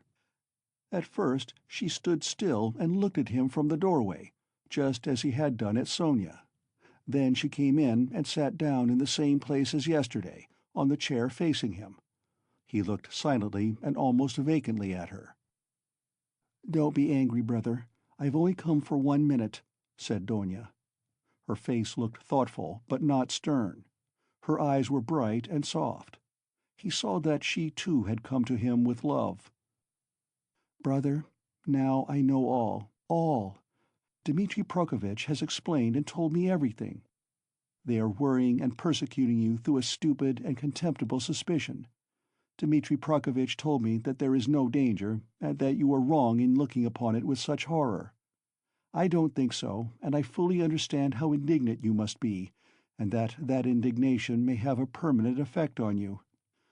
That's what I am afraid of. As for your cutting yourself off from us, I don't judge you, I don't venture to judge you, and forgive me for having blamed you for it. I feel that I, too, if I had so great a trouble, should keep away from everyone. I shall tell Mother nothing of this, but I shall talk about you continually, and shall tell her from you that you will come very soon. Don't worry about her, I will set her mind at rest, but don't you try her too much. Come once at least. Remember that she is your mother. And now I have come simply to say," Donia began to get up, "that if you should need me or should need all my life or anything, call me and I'll come. Goodbye." She turned abruptly and went towards the door. "Donia," Raskolnikov stopped her and went towards her. "That Razumian, Dmitri Prokofitch, is a very good fellow." Donia flushed slightly. "Well?" she asked, waiting a moment. "He is competent, hard-working, honest, and capable of real love." "Goodbye, Donia." Donia flushed crimson, then suddenly she took alarm.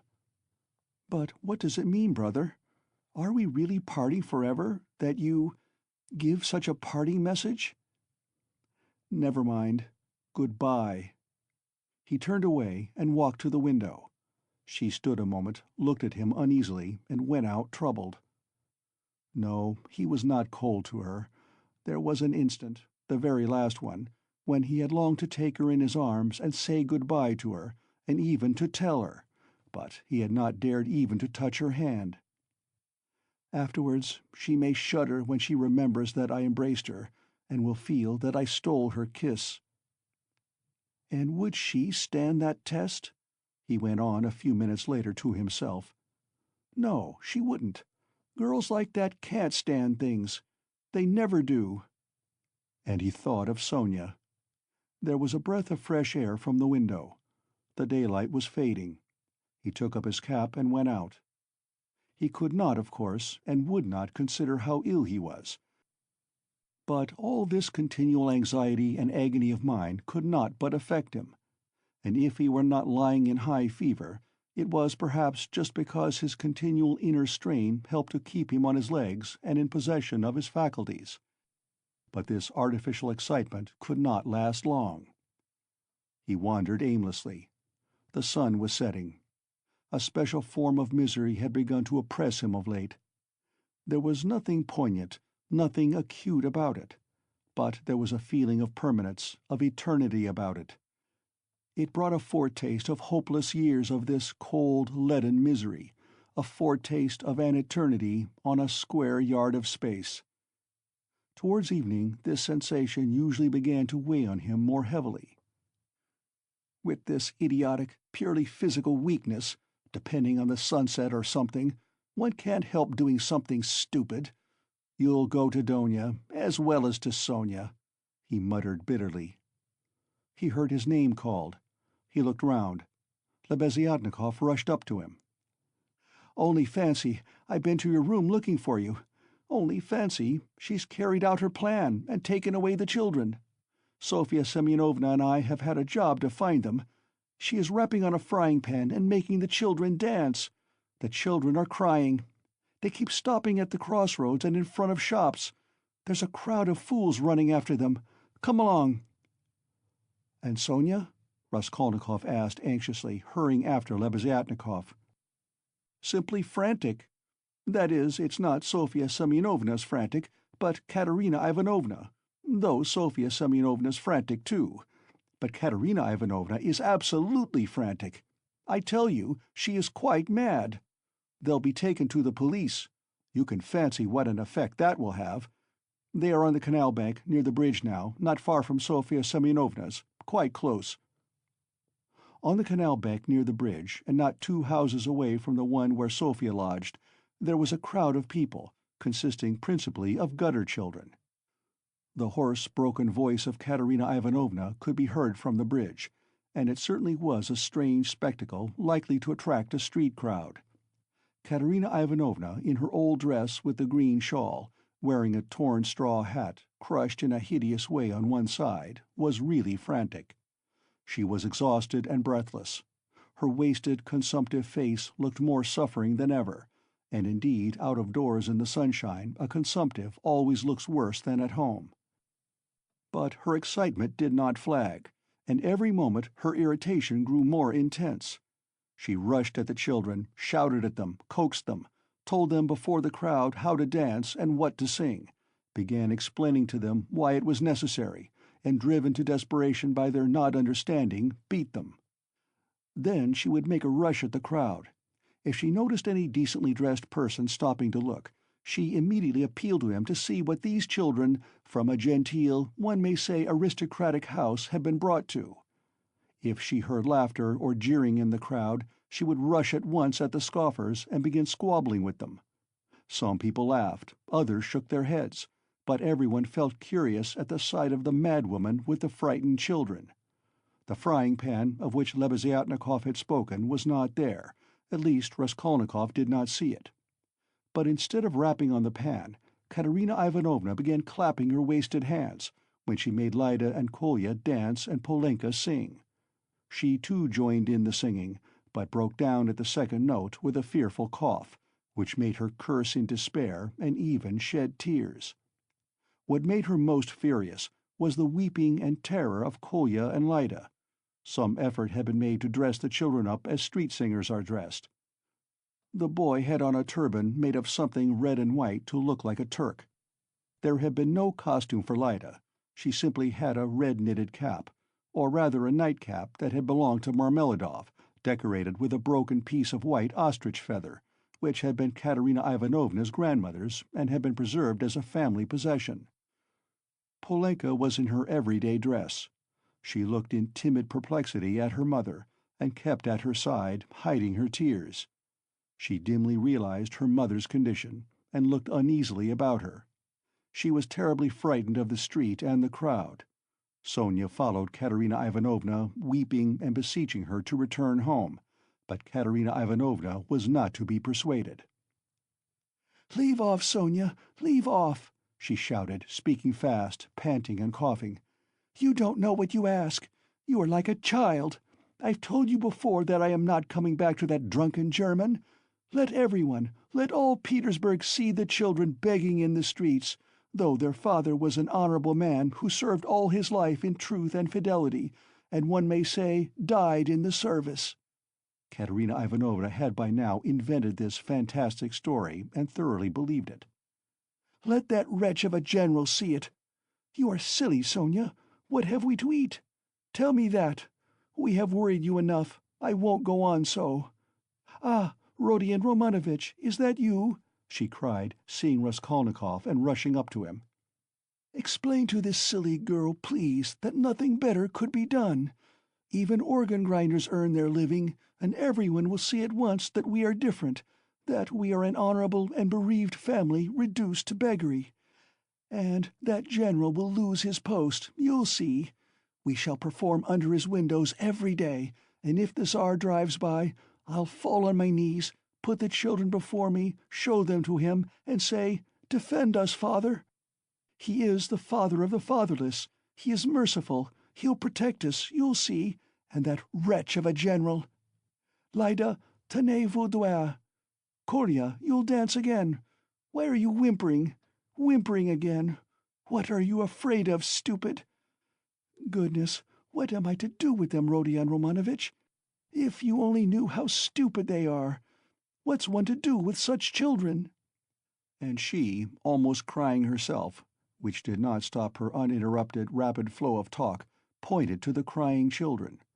Raskolnikov tried to persuade her to go home, and even said, hoping to work on her vanity, that it was unseemly for her to be wandering about the streets like an organ grinder, as she was intending to become the principal of a boarding school. A boarding school! Ha, ha, ha! A castle in the air!" cried Katerina Ivanovna, her laugh ending in a cough. "No, Rodion Romanovitch, that dream is over. All have forsaken us. And that general. You know, Rodion Romanovitch, I threw an ink pot at him.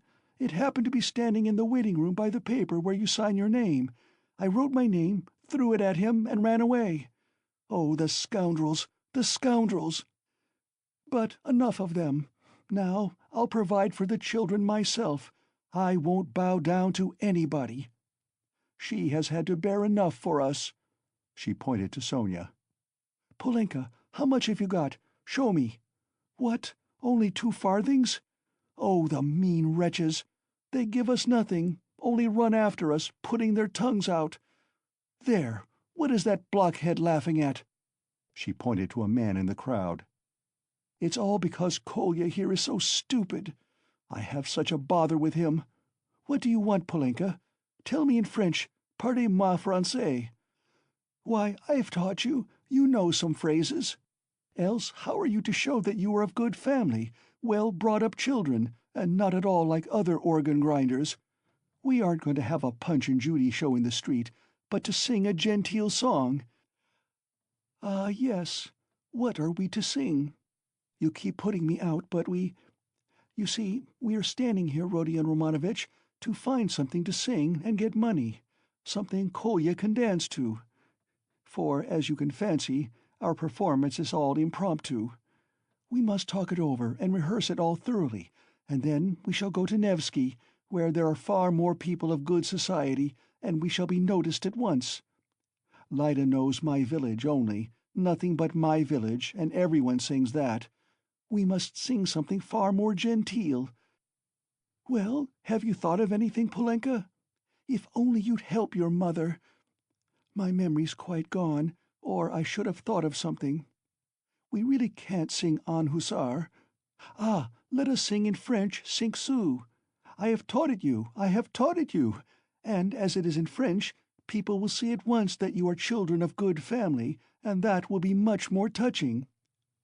You might sing Marlborough s'en va t'enguer, for that's quite a children's song, and is sung as a lullaby in all the aristocratic houses.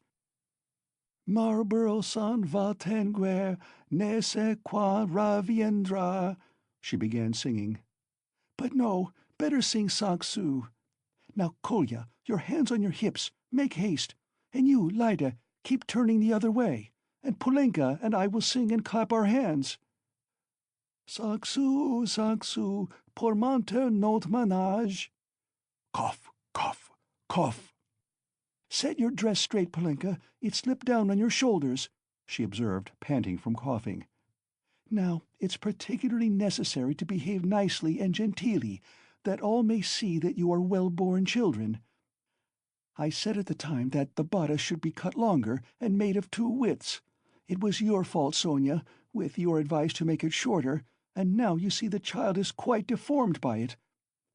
Why, you're all crying again. What's the matter, stupids? Come, Kolya, begin. Make haste, make haste. Oh, what an unbearable child! Cinq sous, 5 sous. A policeman again. What do you want? A policeman was indeed forcing his way through the crowd, but at that moment a gentleman in civilian uniform and an overcoat, a solid-looking official of about 50 with a decoration on his neck, which delighted Katerina Ivanovna and had its effect on the policeman, approached and without a word handed her a green 3-ruble note. His face wore a look of genuine sympathy. Katerina Ivanovna took it and gave him a polite, even ceremonious bow. "I thank you, honored sir," she began loftily. "The causes that have induced us.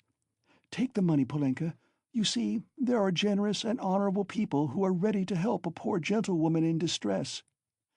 You see, honored sir, these orphans of good family, I might even say of aristocratic connections, and that wretch of a general sat eating grouse, and stamped at my disturbing him.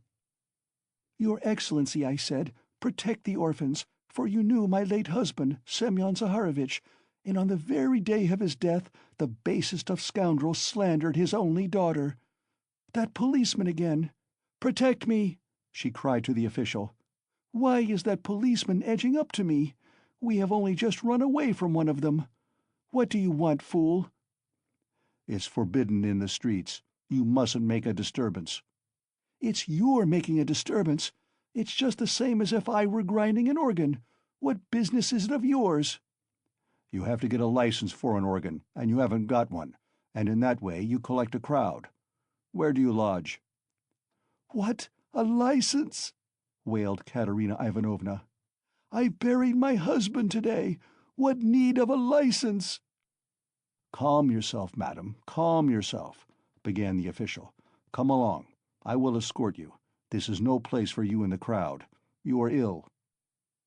Honored sir, you don't know," screamed Katerina Ivanovna. "We are going to the Nevsky. Sonia, where is she? She is crying too. What's the matter with you all? Kolya, Lida, where are you going?" she cried suddenly in alarm. "Oh, silly children! Kolya, Lida, where are they off to?" Kolya and Lida, scared out of their wits by the crowd and their mother's mad pranks, suddenly seized each other by the hand and ran off at the sight of the policeman, who wanted to take them away somewhere. Weeping and wailing, poor Katerina Ivanovna ran after them. She was a piteous and unseemly spectacle as she ran, weeping and panting for breath. Sonia and Polenka rushed after them. Bring them back, Sonia! Oh, stupid, ungrateful children! Polenka, catch them! It's for your sakes I—" She stumbled as she ran and fell down. "She's cut herself, she's bleeding. Oh dear!" cried Sonia, bending over her. All ran up and crowded around. Raskolnikov and Lebeziatnikov were the first at her side. The official too hastened up, and behind him the policeman, who muttered, "Bother," with a gesture of impatience, feeling that the job was going to be a troublesome one. Pass on," he said to the crowd that pressed forward. "She's dying," someone shouted. "She's gone out of her mind," said another. "Lord, have mercy upon us," said a woman, crossing herself. "Have they caught the little girl and the boy? They're being brought back. The elder one's got them. Ah, the naughty imps!" When they examined Katerina Ivanovna carefully, they saw that she had not cut herself against a stone, as Sonia thought, but that the blood that stained the pavement red was from her chest. "I've seen that before," muttered the official to Raskolnikov and Lebeziatnikov. "That's consumption. The blood flows and chokes the patient. I saw the same thing with a relative of my own not long ago. Nearly a pint of blood, all in a minute. What's to be done, though? She is dying." This way, to my room," Sonia implored. "I live here. See, that house, the second from here. Come to me, make haste." She turned from one to the other. "Send for the doctor. Oh, dear." Thanks to the official's efforts, this plan was adopted, the policeman even helping to carry Katerina Ivanovna. She was carried to Sonia's room, almost unconscious, and laid on the bed. The blood was still flowing, but she seemed to be coming to herself. Raskolnikov, Lebeziatnikov, and the official accompanied Sonia into the room and were followed by the policeman, who first drove back the crowd which followed to the very door. Polenka came in holding Kolya and Lida, who were trembling and weeping. Several persons came in too from the Kapernaumovs' room. The landlord, a lame, one-eyed man of strange appearance, with whiskers and hair that stood up like a brush; his wife, a woman with an everlastingly scared expression, and several open-mouthed children with wonder-struck faces. Among these, Svidrigaïlov suddenly made his appearance. Raskolnikov looked at him with surprise, not understanding where he had come from and not having noticed him in the crowd. A doctor and priest were spoken of. The official whispered to Raskolnikov that he thought it was too late now for the doctor, but he ordered him to be sent for. Kapernaumov ran himself. Meanwhile, Katerina Ivanovna had regained her breath. The bleeding ceased for a time. She looked with sick but intent and penetrating eyes at Sonia, who stood pale and trembling, wiping the sweat from her brow with a handkerchief. At last she asked to be raised. They sat her up on the bed, supporting her on both sides. "Where are the children?" she said in a faint voice.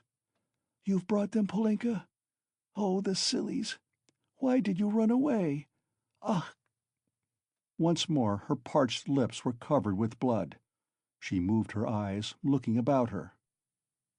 "So that's how you live, Sonia. Never once have I been in your room." She looked at her with a face of suffering. "We have been your ruin, Sonia. Polenka, Lida, Kolya, come here. Well, here they are, Sonia. Take them all. I hand them over to you. I've had enough. The ball is over. Cough. Lay me down. Let me die in peace." They laid her back on the pillow. "What, the priest? I don't want him. You haven't got a ruble to spare. I have no sins. God must forgive me without that. He knows how I have suffered. And if he won't forgive me, I don't care." She sank more and more into uneasy delirium. At times she shuddered, turned her eyes from side to side, recognized everyone for a minute, but at once sank into delirium again. Her breathing was hoarse and difficult. There was a sort of rattle in her throat. "I said, to him, 'Your Excellency,'" she ejaculated, gasping after each word, "that Amalia Ludwigovna— Ah! Lida, Kolya, hands on your hips, make haste. Glissez, glissez, pas de basque. Tap with your heels, be graceful, child.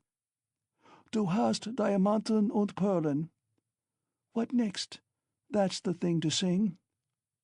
Du hast die schönsten Augenmachen, was willst du mehr? What an idea! Was willst du mehr? What things the fool invents! Ah, yes. In the heat of midday in the Vale of Dagestan. Ah, how I loved it! I loved that song to distraction, Polenka. Your father, you know, used to sing it when we were engaged. Oh, those days! Oh, that's the thing for us to sing. How does it go? I've forgotten. Remind me. How was it?" She was violently excited and tried to sit up. At last, in a horribly hoarse, broken voice, she began, shrieking and gasping at every word, with a look of growing terror. "In the heat of midday, in the Vale of Dagestan, with lead in my breast. Your Excellency," she wailed suddenly with a heart-rending scream and a flood of tears, "protect the orphans. You have been their father's guest, one may say aristocratic—" She started, regaining consciousness, and gazed at all with a sort of terror, but at once recognized Sonia. "Sonia, Sonia," she articulated softly and caressingly, as though surprised to find her there. "Sonia, darling, are you here too?" They lifted her up again. "Enough! It's over! Farewell, poor thing! I am done for! I am broken!" she cried with vindictive despair, and her head fell heavily back on the pillow. She sank into unconsciousness again, but this time it did not last long. Her pale, yellow, wasted face dropped back, her mouth fell open, her leg moved convulsively, she gave a deep, deep sigh, and died. Sonia fell upon her, flung her arms about her, and remained motionless with her head pressed to the dead woman's wasted bosom. Polenka threw herself at her mother's feet, kissing them and weeping violently. Though Kolya and Lida did not understand what had happened, they had a feeling that it was something terrible. They put their hands on each other's little shoulders, stared straight at one another, and both at once opened their mouths and began screaming. They were both still in their fancy dress, one in a turban, the other in the cap with the ostrich feather. And how did the certificate of merit come to be on the bed beside Katerina Ivanovna? It lay there by the pillow. Raskolnikov saw it. He walked away to the window. Lebeziatnikov skipped up to him. "She is dead," he said. "Rodion Romanovitch, I must have 2 words with you," said Svidrigaïlov, coming up to them. Lebeziatnikov at once made room for him and delicately withdrew. Svidrigaïlov drew Raskolnikov further away. I will undertake all the arrangements, the funeral and all that. You know it's a question of money, and, as I told you, I have plenty to spare. I will put those two little ones and Polenka into some good orphan asylum, and I will settle 1,500 roubles to be paid to each on coming of age, so that Sofya Semyonovna need have no anxiety about them. And I will pull her out of the mud too, for she is a good girl, isn't she? So tell Avdotya Romanovna that that is how I am spending her 10,000. "What is your motive for such benevolence?" asked Raskolnikov. "Ah, you skeptical person," laughed Svidrigaïlov. "I told you I had no need of that money. Won't you admit it's simply done from humanity? She wasn't a louse, you know." He pointed to the corner where the dead woman lay. "Was she, like some old pawnbroker woman? Come, you'll agree. Is Luzhin to go on living and doing wicked things, or is she to die? And if I didn't help them, Polenka would go the same way." He said this with an air of a sort of gay, winking slyness, keeping his eyes fixed on Raskolnikov, who turned white and cold, hearing his own phrases, spoken to Sonia. He quickly stepped back and looked wildly at Svidrigaïlov. "How do you know?" he whispered, hardly able to breathe. "Why, I lodge here at Madame Reslich's, the other side of the wall. Here is Kapernaumov, and there lives Madame Reslich, an old and devoted friend of mine. I am a neighbor." "You?" "Yes," continued Svidrigaïlov, shaking with laughter. "I assure you on my honor, dear Rodion Romanovitch, that you have interested me enormously. I told you we should become friends. I foretold it. Well, here we have. And you will see what an accommodating person I am. You will see that you can get on with me."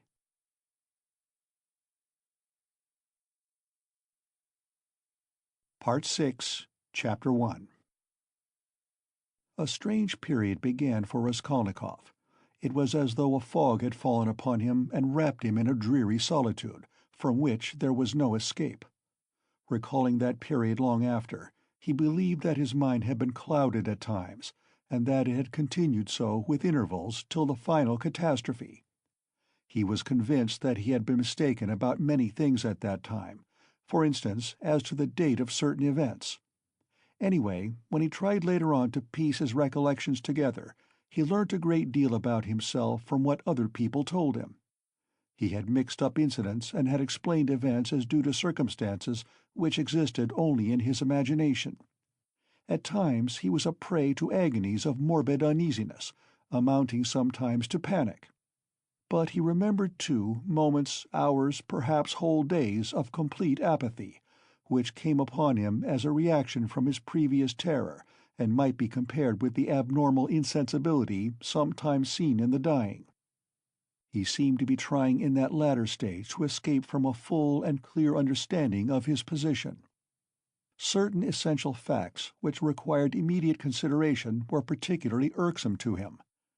How glad he would have been to be free from some cares, the neglect of which would have threatened him with complete, inevitable ruin. He was particularly worried about Svidrigaïlov. He might be said to be permanently thinking of Svidrigaïlov. From the time of Svidrigaïlov's two menacing and unmistakable words in Sonia's room at the moment of Katerina Ivanovna's death, the normal working of his mind seemed to break down. But although this new fact caused him extreme uneasiness, Raskolnikov was in no hurry for an explanation of it. At times, finding himself in a solitary and remote part of the town, in some wretched eating-house, sitting alone lost in thought, hardly knowing how he had come there, he suddenly thought of Svidrigaïlov. He recognized suddenly, clearly, and with dismay that he ought at once to come to an understanding with that man, and to make what terms he could. Walking outside the city gates one day, he positively fancied that they had fixed a meeting there, that he was waiting for Svidrigaïlov. Another time he woke up before daybreak lying on the ground under some bushes, and could not at first understand how he had come there. But during the 2 or 3 days after Katerina Ivanovna's death, He had 2 or 3 times met Svidrigaïlov at Sonia's lodging, where he had gone aimlessly for a moment. They exchanged a few words and made no reference to the vital subject, as though they were tacitly agreed not to speak of it for a time. Katerina Ivanovna's body was still lying in the coffin. Svidrigaïlov was busy making arrangements for the funeral. Sonia, too, was very busy. At their last meeting, Svidrigaïlov informed Raskolnikov that he had made an arrangement, and a very satisfactory one, for Katerina Ivanovna's children. That he had, through certain connections, succeeded in getting hold of certain personages by whose help the 3 orphans could at once be placed in very suitable institutions. That the money he had settled on them had been of great assistance, as it is much easier to place orphans with some property than destitute ones. He said something, too, about Sonia, and promised to come himself in a day or two to see Raskolnikov, mentioning that he would like to consult with him, that there were things they must talk over. This conversation took place in the passage on the stairs. Svidrigaïlov looked intently at Raskolnikov, and suddenly, after a brief pause, dropping his voice, asked, "But how is it, Rodion Romanovitch? You don't seem yourself. You look and you listen, but you don't seem to understand. Cheer up. We'll talk things over. I am only sorry I've so much to do of my own business and other people's. Ah, Rodion Romanovitch," he added suddenly, "what all men need is fresh air. Fresh air. More than anything." He moved to one side to make way for the priest and server, who were coming up the stairs. They had come for the requiem service. By Svidrigaïlov's orders, it was sung twice a day punctually. Svidrigaïlov went his way. Raskolnikov stood still a moment, thought, and followed the priest into Sonia's room. He stood at the door. They began quietly, slowly and mournfully singing the service. From his childhood, the thought of death and the presence of death had something oppressive and mysteriously awful, and it was long since he had heard the requiem service. And there was something else here as well, too awful and disturbing. He looked at the children. They were all kneeling by the coffin. Polenka was weeping. Behind them Sonia prayed, softly and, as it were, timidly weeping. "These last 2 days she hasn't said a word to me. She hasn't glanced at me," Raskolnikov thought suddenly. The sunlight was bright in the room. The incense rose in clouds. The priest read, "Give rest, O Lord." Raskolnikov stayed all through the service. As he blessed them and took his leave, the priest looked round strangely. After the service, Raskolnikov went up to Sonia. She took both his hands and let her head sink on his shoulder. This slight, friendly gesture bewildered Raskolnikov. It seemed strange to him that there was no trace of repugnance, no trace of disgust, no tremor in her hand. It was the furthest limit of self-abnegation, at least so he interpreted it. Sonia said nothing. Raskolnikov pressed her hand and went out. He felt very miserable. If it had been possible to escape to some solitude, he would have thought himself lucky, even if he had to spend his whole life there. But although he had almost always been by himself of late, he had never been able to feel alone. Sometimes he walked out of the town on to the high road, once he had even reached a little wood, but the lonelier the place was, the more he seemed to be aware of an uneasy presence near him. It did not frighten him, but greatly annoyed him, so that he made haste to return to the town, to mingle with the crowd, to enter restaurants and taverns, to walk in busy thoroughfares. There he felt easier and even more solitary. One day at dusk he sat for an hour listening to songs in a tavern, and he remembered that he positively enjoyed it. But at last he had suddenly felt the same uneasiness again, as though his conscience smote him. "Here I sit listening to singing. Is that what I ought to be doing?" he thought. Yet he felt at once that that was not the only cause of his uneasiness. There was something requiring immediate decision, but it was something he could not clearly understand or put into words. It was a hopeless tangle. No, better the struggle again. Better Porfiry again, or Svidrigaïlov. Better some challenge again, some attack. Yes, yes, he thought. He went out of the tavern and rushed away almost at a run. The thought of Donia and his mother suddenly reduced him almost to a panic. That night he woke up before morning among some bushes in Krustovsky Island, trembling all over with fever. He walked home, and it was early morning when he arrived. After some hours' sleep the fever left him, but he woke up late, 2 o'clock in the afternoon. He remembered that Katerina Ivanovna's funeral had been fixed for that day, and was glad he was not present at it. Nastasia brought him some food. He ate and drank with appetite, almost with greediness. His head was fresher, and he was calmer than he had been for the last 3 days. He even felt a passing wonder at his previous attacks of panic. The door opened, and Razumihin came in. "Ah, he's eating. Then he's not ill," said Razumihin. He took a chair and sat down at the table opposite Raskolnikov. He was troubled and did not attempt to conceal it. He spoke with evident annoyance, but without hurry or raising his voice. He looked as though he had some special fixed determination. "Listen," he began resolutely.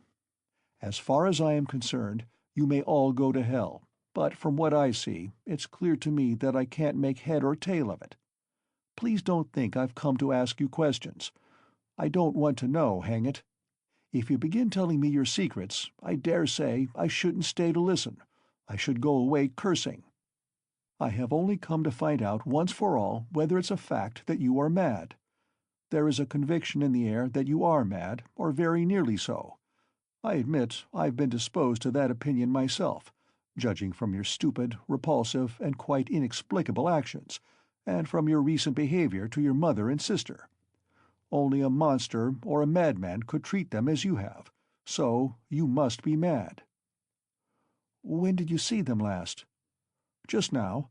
Haven't you seen them since then? What have you been doing with yourself? Tell me, please. I've been to you 3 times already." "Your mother has been seriously ill since yesterday. She had made up her mind to come to you. Avdotya Romanovna tried to prevent her. She wouldn't hear a word. If he is ill, if his mind is giving way, who can look after him like his mother, she said. We all came here together. We couldn't let her come alone all the way. We kept begging her to be calm. We came in, you weren't here. She sat down and stayed 10 minutes, while we stood waiting in silence. She got up and said, 'If he's gone out, that is, if he is well and has forgotten his mother, it's humiliating and unseemly for his mother to stand at his door begging for kindness.' She returned home and took to her bed. Now she is in a fever.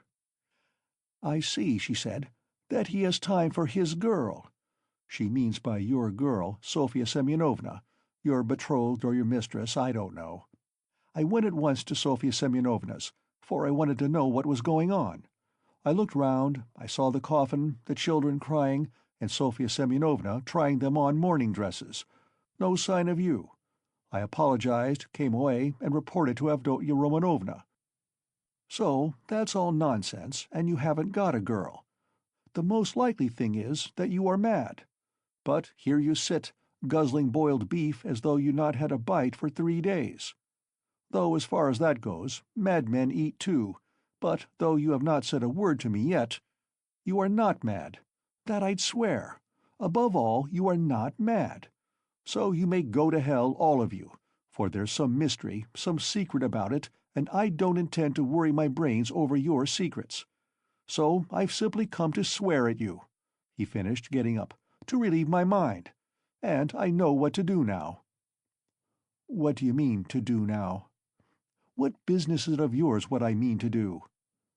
"You are going in for a drinking bout." How did you know?" "Why, it's pretty plain." Razumihin paused for a minute. "You always have been a very rational person, and you've never been mad, never," he observed suddenly with warmth. "You're right. I shall drink. Good-bye." And he moved to go out. "I was talking with my sister, the day before yesterday, I think it was, about you, Razumihin." "About me? But Where can you have seen her the day before yesterday?" Razumian stopped short and even turned a little pale. One could see that his heart was throbbing slowly and violently. "She came here by herself, sat there, and talked to me." "She did?" "Yes." "What did you say to her? I mean, about me?" "I told her you were a very good, honest, and industrious man. I didn't tell her you love her, because she knows that herself." "She knows that herself?" "Well, it's pretty plain. Wherever I might go, whatever happened to me, you would remain to look after them. I, so to speak, give them into your keeping, Razumian. I say this because I know quite well how you love her, and am convinced of the purity of your heart. I know that she too may love you, and perhaps does love you already. Now decide for yourself, as you know best, whether you need to go in for a drinking bout or not." "Rodya, you see, well, ah, damn it. But where do you mean to go? Of course, if it's all a secret, never mind. But I shall find out the secret, and I am sure that it must be some ridiculous nonsense, and that you've made it all up. Anyway, you are a capital fellow, a capital fellow." "That was just what I wanted to add, only you interrupted, that was a very good decision of yours not to find out these secrets. Leave it to time. Don't worry about it. You'll know it all in time when it must be. Yesterday a man said to me that what a man needs is fresh air, fresh air, fresh air. I mean to go to him directly to find out what he meant by that." Razumian stood lost in thought and excitement, making a silent conclusion. "He's a political conspirator. He must be. And he's on the eve of some desperate step, that's certain. It can only be that. And Donia knows," he thought suddenly. "So Avdotya Romanovna comes to see you," he said, weighing each syllable. "And you're going to see a man who says we need more air, and so, of course, that letter. That too must have something to do with it," he concluded to himself. "What letter?" "She got a letter today. It upset her very much indeed. Too much so. I began speaking of you, she begged me not to. Then she said that perhaps we should very soon have to part. Then she began warmly thanking me for something. Then she went to her room and locked herself in." "She got a letter?" Raskolnikov asked thoughtfully. "Yes, and you didn't know? Hmm." They were both silent. "Goodbye, Rodion. There was a time, brother, when I— Never mind. Goodbye. You see, there was a time— Well, goodbye. I must be off too. I am not going to drink. There's no need now. That's all stuff." He hurried out, but when he had almost closed the door behind him, he suddenly opened it again and said, looking away, "Oh, by the way, do you remember that murder, you know, Porphyry's, that old woman? Do you know the murderer has been found? He has confessed and given the proofs. It's one of those very workmen, the painter, only fancy. Do you remember I defended them here? Would you believe it? All that scene of fighting and laughing with his companions on the stairs, while the porter and the two witnesses were going up, he got up on purpose to disarm suspicion. The cunning, the presence of mind of the young dog! One can hardly credit it. But it's his own explanation. He has confessed it all. And what a fool I was about it! Well, he's simply a genius of hypocrisy and resourcefulness in disarming the suspicions of the lawyers, so there's nothing much to wonder at, I suppose. Of course, people like that are always possible. And the fact that he couldn't keep up the character, but confessed, makes him easier to believe in. But what a fool I was! I was frantic on their side." "Tell me, please, from whom did you hear that, and why does it interest you so?" Raskolnikov asked with unmistakable agitation. "What next? You ask me why it interests me? Well, I heard it from Porphyry, among others. It was from him I heard almost all about it." "From Porphyry?" "From Porphyry." What "What did he say?" Raskolnikov asked in dismay. "He gave me a capital explanation of it, psychologically, after his fashion." "He explained it? Explained it himself?" "Yes, yes. Goodbye. I'll tell you all about it another time, but now I'm busy. There was a time when I fancied— But no matter, another time. What need is there for me to drink now? You have made me drunk without wine. I am drunk, Rodya. Goodbye, I'm going. I'll come again very soon." He went out. "He's a political conspirator, there's not a doubt about it," Razumihin decided as he slowly descended the stairs. "And he's drawn his sister in. That's quite in keeping with Avdotya Romanovna's character.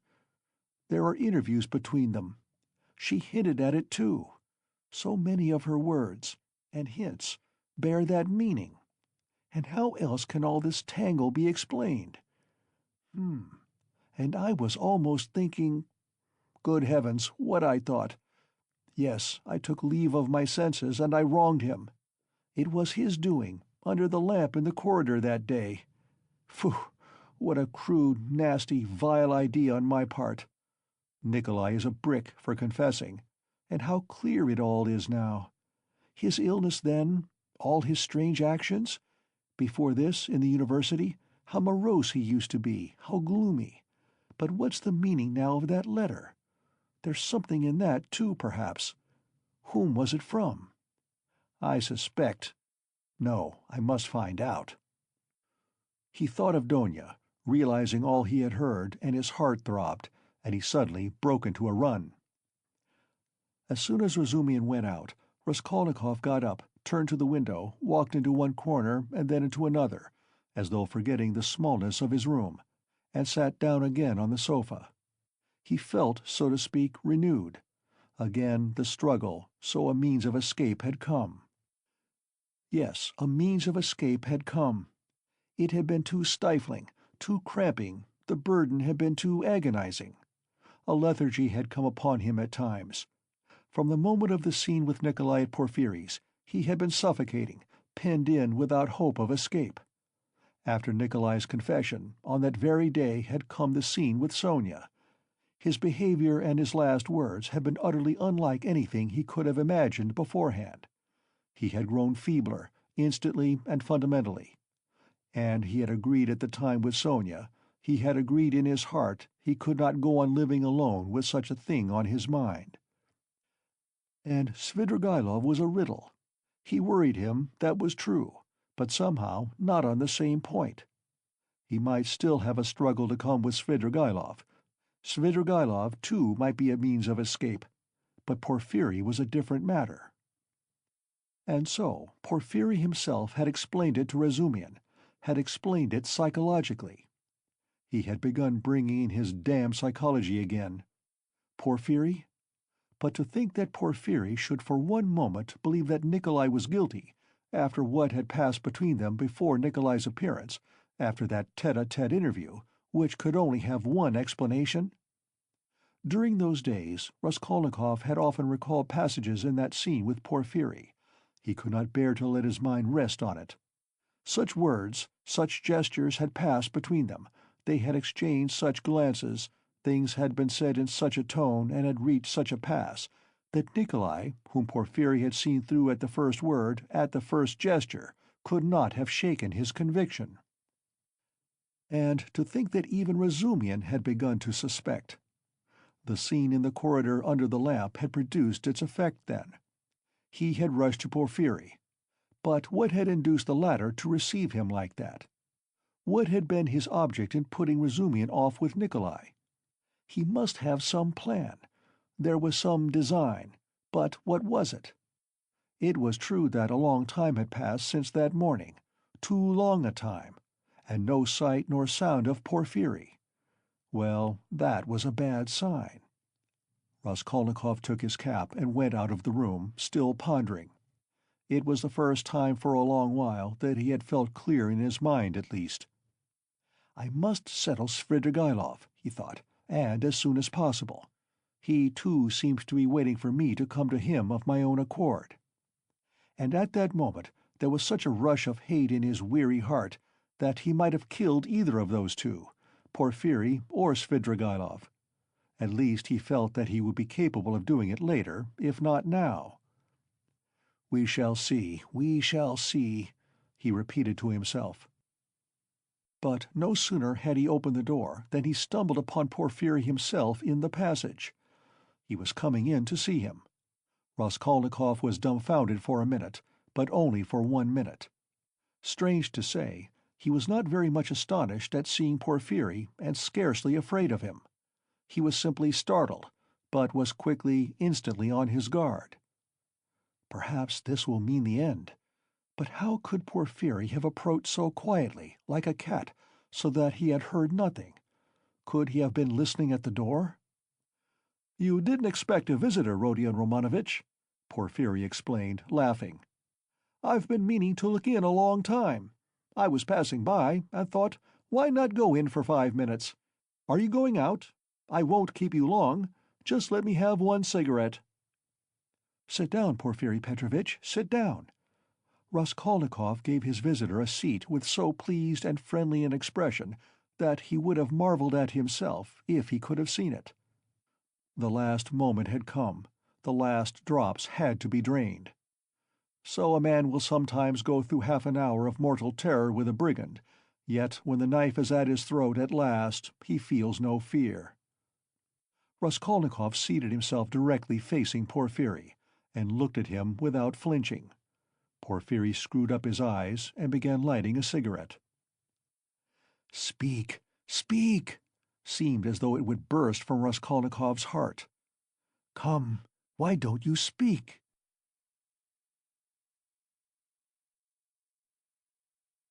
Chapter 2. "Ah, these cigarettes!" Porfiry Petrovitch ejaculated at last, having lighted one. "They are pernicious, positively pernicious, and yet I can't give them up. I cough, I begin to have tickling in my throat and a difficulty in breathing. You know I am a coward. I went lately to Dr. B. He always gives at least half an hour to each patient. He positively laughed looking at me. He sounded me. 'Tobacco's bad for you,' he said. 'Your lungs are affected.' But how am I to give it up? What is there to take its place? I don't drink, that's the mischief, that I don't. Everything is relative, Rodion Romanovitch, everything is relative." "Why, he's playing his professional tricks again," Raskolnikov thought with disgust. All the circumstances of their last interview suddenly came back to him, and he felt a rush of feeling that had come upon him then. "I came to see you the day before yesterday, in the evening. You didn't know?" Porfiry Petrovitch went on, looking around the room. "I came into this very room. I was passing by, just as I did today, and I thought I'd return your call. I walked in as your door was wide open. I looked round, waited, and went out without leaving my name with your servant. Don't you lock your door?" Raskolnikov's face grew more and more gloomy. Porfiry seemed to guess his state of mind. "I've come to have it out with you, Rodion Romanovitch, my dear fellow. I owe you an explanation and must give it to you," he continued with a slight smile, just patting Raskolnikov's knee. But almost at the same instant a serious and careworn look came into his face. To his surprise, Raskolnikov saw a touch of sadness in it. He had never seen and never suspected such an expression in his face. "A strange scene passed between us last time we met, Rodion Romanovitch. Our first interview, too, was a strange one. But then, and one thing after another. This is the point. I have, perhaps, acted unfairly to you. I feel it. Do you remember how we parted? Your nerves were unhinged, and your knees were shaking, and so were mine. And, you know, our behavior was unseemly, even ungentlemanly. And yet we are gentlemen, above all, in any case, gentlemen. That must be understood. Do you remember what we came to? And it was quite indecorous." "What is he up to? What does he take me for?"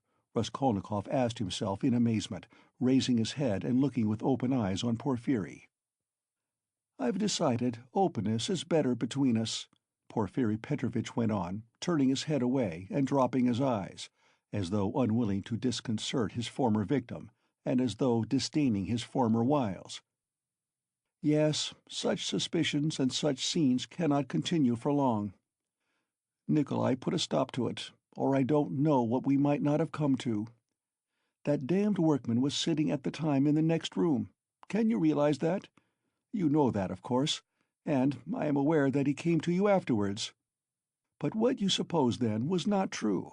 I had not sent for anyone. I had made no kind of arrangements. You ask why I hadn't? What shall I say to you? It had all come upon me so suddenly. I had scarcely sent for the porters. You noticed them as you went out, I dare say. An idea flashed upon me. I was firmly convinced at the time, you see, Rodion Romanovitch. Come, I thought, even if I let one thing slip for a time, I shall get hold of something else. I shan't lose what I want, anyway. You are nervously irritable, Rodion Romanovitch, by temperament. It's out of proportion with other qualities of your heart and character, which, I flatter myself, I have to some extent divined. Of course, I did reflect even then that it does not always happen that a man gets up and blurts out his whole story. It does happen sometimes, if you make a man lose all patience, though even then it's rare. I was capable of realizing that. If only I had a fact, I thought, the least little fact to go upon, something I could lay hold of, something tangible, not merely psychological. For if a man is guilty, you must be able to get something substantial out of him. One may reckon upon most surprising results indeed. I was reckoning upon your temperament, Rodion Romanovitch, on your temperament above all things. I had great hopes of you at that time. But what are you driving at now? Raskolnikov muttered at last, asking the question without thinking. What is he talking about? He wondered distractedly. Does he really take me to be innocent? What am I driving at? I've come to explain myself. I consider it my duty, so to speak. I want to make clear to you how the whole business, the whole misunderstanding arose. I've caused you a great deal of suffering, Rodion Romanovitch. I am not a monster. I understand what it must mean for a man who has been unfortunate, but who is proud, imperious, and above all impatient, to have to bear such treatment. I regard you, in any case, as a man of noble character, and not without elements of magnanimity, though I don't agree with all your convictions. I wanted to tell you this first, frankly and quite sincerely, for above all, I don't want to deceive you. When I made your acquaintance, I felt attracted by you. Perhaps you will laugh at my saying so. You have a right to. I know you disliked me from the first, and indeed, you've no reason to like me. You may think what you like, but I desire now to do all I can to efface that impression, and to show that I am a man of heart and conscience. I speak sincerely. Porfiri Petrovitch made a dignified pause. Raskolnikov felt a rush of renewed alarm. The thought that Porfiri believed him to be innocent began to make him uneasy. "It's scarcely necessary to go over everything in detail," Porfiri Petrovitch went on. "Indeed, I could scarcely attempt it. To begin with, there were rumors. Through whom, how, and when those rumors came to me, and how they affected you, I need not go into. My suspicions were aroused by a complete accident, which might just as easily not have happened. What was it? I believe there is no need to go into that either. Those rumors and that accident led to one idea in my mind. I admit it openly, for one may as well make a clean breast of it. I was the first to pitch on you. The old woman's notes on the pledges and the rest of it, that all came to nothing. Yours was one of 100.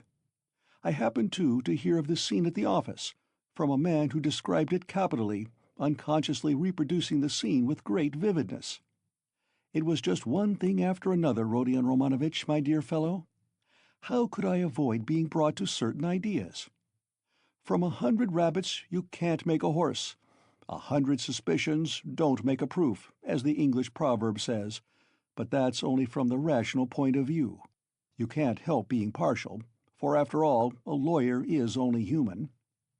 I thought, too, of your article in that journal. Do you remember, on your first visit we talked of it? I jeered at you at the time, but that was only to lead you on. I repeat, Rodion Romanovitch, you are ill and impatient. That you were bold, headstrong, in earnest, and had felt a great deal I recognized long before. I, too, have felt the same, so that your article seemed familiar to me. It was conceived on sleepless nights, with a throbbing heart, in ecstasy and suppressed enthusiasm. And that proud suppressed enthusiasm in young people is dangerous. I jeered at you then, but let me tell you that, as a literary amateur, I am awfully fond of such first essays, full of the heat of youth. There is a mistiness and a chord vibrating in the mist. Your article is absurd and fantastic, but there's a transparent sincerity, a youthful incorruptible pride, and the daring of despair in it. It's a gloomy article, but that's what's fine in it. I read your article and put it aside, thinking as I did so, that man won't go the common way. Well, I ask you, after that as a preliminary, how could I help being carried away by what followed? Oh, dear, I am not saying anything. I am not making any statement now. I simply noted it at the time. What is there in it, I reflected. There's nothing in it. That is really nothing, and perhaps absolutely nothing. And it's not at all the thing for the prosecutor to let himself be carried away by notions. Here I have Nikolai on my hands with actual evidence against him. You may think what you like of it, but it's evidence. He brings in his psychology, too. One has to consider him, too, for it's a matter of life and death. Why am I explaining this to you? That you may understand, and not blame my malicious behavior on that occasion. It was not malicious, I assure you. Do you suppose I didn't come to search your room at the time? I did. I was here when you were lying ill in bed, not officially, not in my own person, but I was here. Your room was searched to the last thread at the first suspicion. But, umsonst, I thought to myself, now that man will come of himself, and quickly too. If he's guilty, he's sure to come. Another man wouldn't, but he will. And you remember how Mr. Razumian began discussing the subject with you? We arranged that to excite you, so we purposely spread rumors, that he might discuss the case with you, and Razumian is not a man to restrain his indignation. Mr. Zametov was tremendously struck by your anger and your open daring. Think of blurting out in a restaurant, "I killed her!" It was too daring, too reckless. I thought so myself. If he is guilty, he will be a formidable opponent. That was what I thought at the time. I was expecting you. But you simply bowled Zametov over, and, well, you see, it all lies in this, that this damnable psychology can be taken two ways. Well, I kept expecting you, and so it was. You came. My heart was fairly throbbing. Ah! Now, why need you have come? Your laughter, too, as you came in, do you remember? I saw it all plain as daylight, but if I hadn't expected you so specially, I should not have noticed anything in your laughter. You see what influence a mood has. Mr. Razumian, then? Ah, that stone under which the things were hidden. I seem to see it somewhere in a kitchen garden. It was in a kitchen garden. You told Zametov, and afterwards you repeated that in my office. And when we began picking your article to pieces, how you explained it! One could take every word of yours in two senses, as though there were another meaning hidden.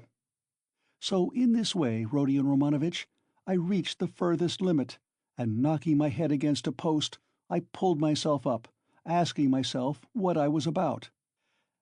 After all, I said, you can take it all in another sense if you like, and it's more natural so indeed. I couldn't help admitting it was more than natural. I was bothered. No, I'd better get hold of some little fact, I said. So when I heard of the bell ringing, I held my breath and was all in a tremor. Here is my little fact, thought I, and I didn't think it over. I simply wouldn't. I would have given 1,000 rubles at that minute to have seen you with my own eyes, when you walked 100 paces beside that workman, after he had called you a murderer to your face, and you did not dare to ask him a question all the way. And then what about your trembling? What about your bell-ringing in your illness, in semi-delirium? And so, Rodion Romanovitch, can you wonder that I played such pranks on you? And what made you come at that very minute? Someone seemed to have sent you, by Jove. And if Nikolai had not parted us— And do you remember Nikolai at the time? Do you remember him clearly? It was a thunderbolt, a regular thunderbolt. And how I met him! I didn't believe in the thunderbolt, not for a minute. You could see it for yourself, and how could I? Even afterwards, when you had gone and he began making very, very plausible answers on certain points, so that I was surprised at him myself, even then I didn't believe his story. You see what it is to be as firm as a rock? No, thought I, Morgenfrau. What has Nikolai got to do with it? Razumian told me just now that you think Nikolai guilty, and had yourself assured him of it. His voice failed him, and he broke off. He had been listening in indescribable agitation, as this man, who had seen through and through him, went back upon himself. He was afraid of believing it, and did not believe it. In those still ambiguous words he kept eagerly looking for something more definite and conclusive. "Mr. Razumian," cried Porfiri Petrovitch, seeming glad of a question from Raskolnikov, who had till then been silent. "Heh, heh, heh! But I had to put Mr. Razumian off. 2 is company, 3 is none. Mr. Razumian is not the right man. Besides, he is an outsider. He came running to me with a pale face. But never mind him. Why bring him in? To return to Nikolai, would you like to know what sort of a type he is? How I understand him, that is? To begin with, he is still a child, and not exactly a coward, but something by way of an artist. Really, don't laugh at my describing him so. He is innocent and responsive to influence. He has a heart and is a fantastic fellow. He sings and dances. He tells stories, they say, so that people come from other villages to hear him. He attends school, too, and laughs till he cries if you hold up a finger to him. He will drink himself senseless, not as a regular vice, but at times, when people treat him like a child. And he stole, too, then, without knowing it himself, for how can it be stealing if one picks it up? And do you know he is an old believer, or rather a dissenter? There have been wanderers, a religious sect, in his family, and he was for 2 years in his village under the spiritual guidance of a certain elder. I learnt all this from Nikolai and from his fellow villagers. And what's more, he wanted to run into the wilderness. He was full of fervor, prayed at night, read the old books, the true ones, and read himself crazy. Petersburg had a great effect upon him, especially the women and the wine. He responds to everything, and he forgot the elder and all that. I learnt that an artist here took a fancy to him and used to go and see him, and now this business came upon him. Well, he was frightened. He tried to hang himself. He ran away. How can one get over the idea the people have of Russian legal proceedings? The very word trial frightens some of them. Whose fault is it? We shall see what the new juries will do. God grant they do good. Well, in prison, it seems, he remembered the venerable elder. The Bible, too, made its appearance again. Do you know, Rodion Romanovitch, the force of the word suffering among some of these people? It's not a question of suffering for someone's benefit, but simply one must suffer. If they suffer at the hands of the authorities, so much the better. In my time there was a very meek and mild prisoner who spent a whole year in prison, always reading his Bible on the stove at night, and he read himself crazy. And so crazy, do you know, that one day, apropos of nothing, he seized a brick and flung it at the governor, though he had done him no harm. And the way he threw it, too, aimed it a yard on one side on purpose, for fear of hurting him. Well, we know what happens to a prisoner who assaults an officer with a weapon. So he took his suffering. So I suspect now that Nikolai wants to take his suffering, or something of the sort. I know it for certain from facts, indeed. Only he doesn't know that I know. What, you don't admit that there are such fantastic people among the peasants? Lots of them. The elder now has begun influencing him, especially since he tried to hang himself. But he'll come and tell me all himself. You think he'll hold out? Wait a bit. He'll take his words back. I am waiting from hour to hour for him to come and abjure his evidence. I have come to like that Nikolai, and am studying him in detail. And what do you think? He answered me very plausibly on some points. He obviously had collected some evidence and prepared himself cleverly. But on other points he is simply at sea, knows nothing, and doesn't even suspect that he doesn't know. No, Rodion Romanovich, Nikolai doesn't come in. This is a fantastic, gloomy business, a modern case, an incident of today when the heart of man is troubled, when the phrase is quoted that blood renews, when comfort is preached as the aim of life. Here we have bookish dreams, a heart unhinged by theories. Here we see resolution in the first stage, but resolution of a special kind. He resolved to do it like jumping over a precipice or from a bell tower, and his legs shook as he went to the crime. He forgot to shut the door after him, and murdered 2 people for a theory. He committed the murder and couldn't take the money, and what he did manage to snatch up he hid under a stone. It wasn't enough for him to suffer agony behind the door while they battered at the door and rung the bell. No, he had to go to the empty lodging, half delirious, to recall the bell ringing. He wanted to feel the cold shiver over again. Well, that, we grant, was through illness. But consider this. He is a murderer, but looks upon himself as an honest man, despises others, poses as injured innocence. No, that's not the work of a Nikolai, my dear Rodion Romanovich. All that had been said before had sounded so like a recantation that these words were too great a shock. Raskolnikov shuddered as though he had been stabbed. "Then, who, then, is the murderer?" he asked in a breathless voice, unable to restrain himself. Porfiri Petrovitch sank back in his chair, as though he were amazed at the question. "Who is the murderer?" he repeated, as though unable to believe his ears.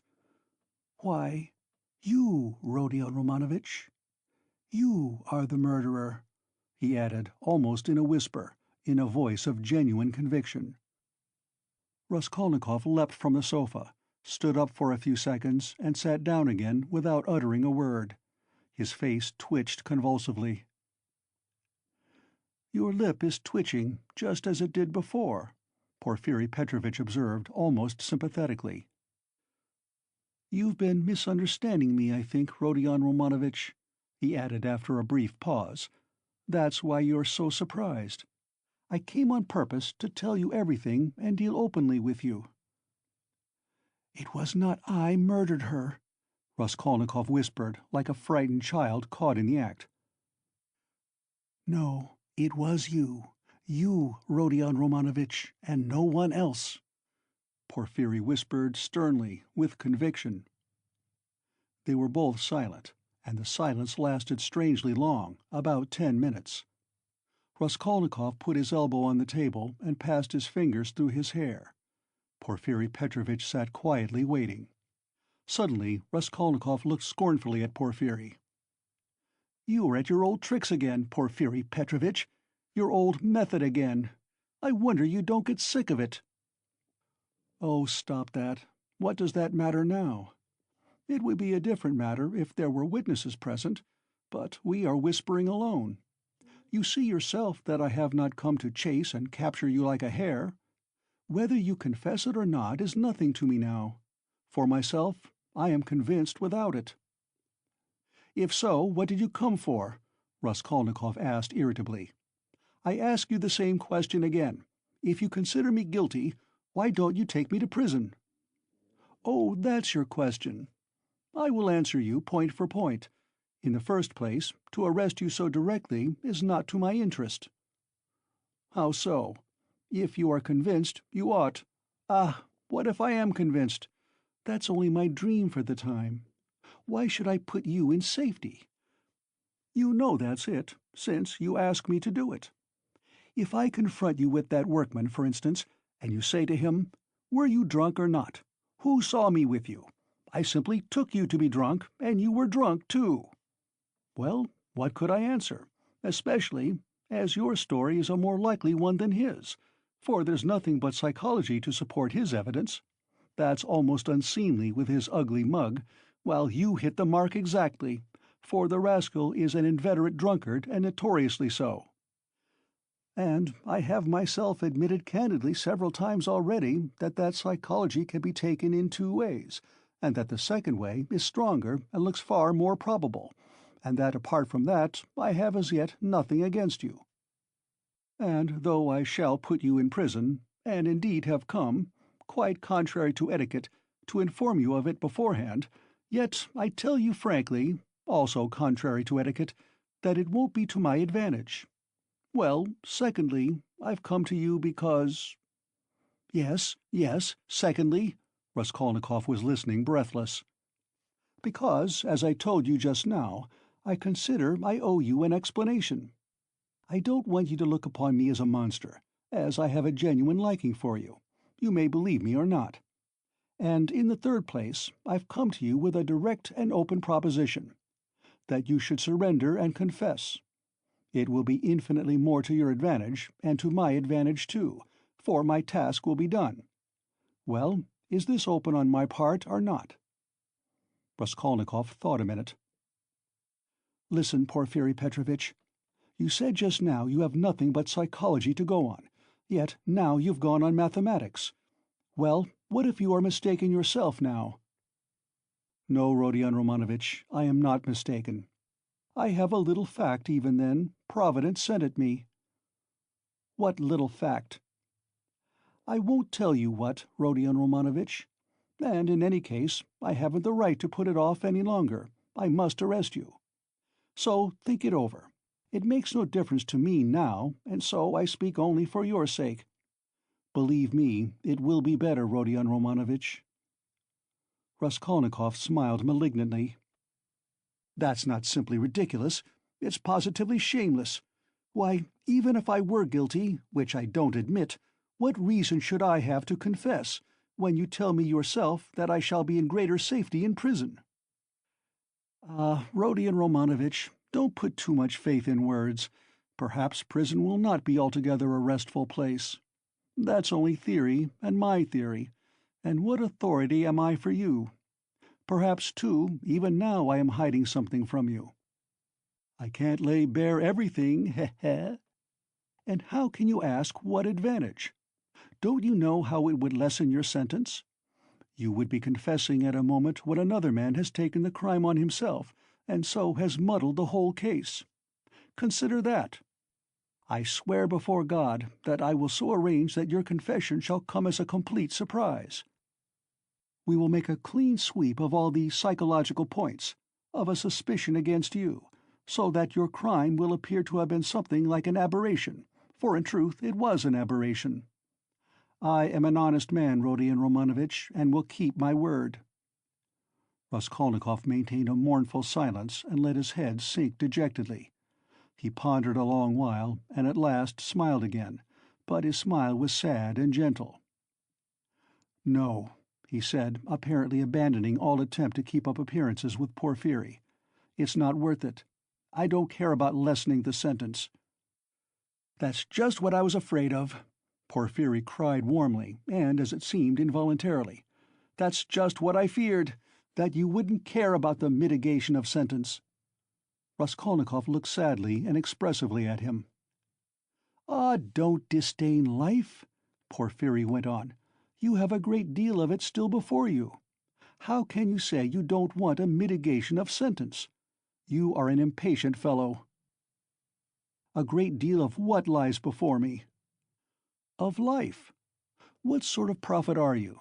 Do you know much about it? Seek and ye shall find. This may be God's means for bringing you to him. And it's not forever, the bondage." "The time will be shortened," laughed Raskolnikov. "Why, is it the bourgeois disgrace you are afraid of?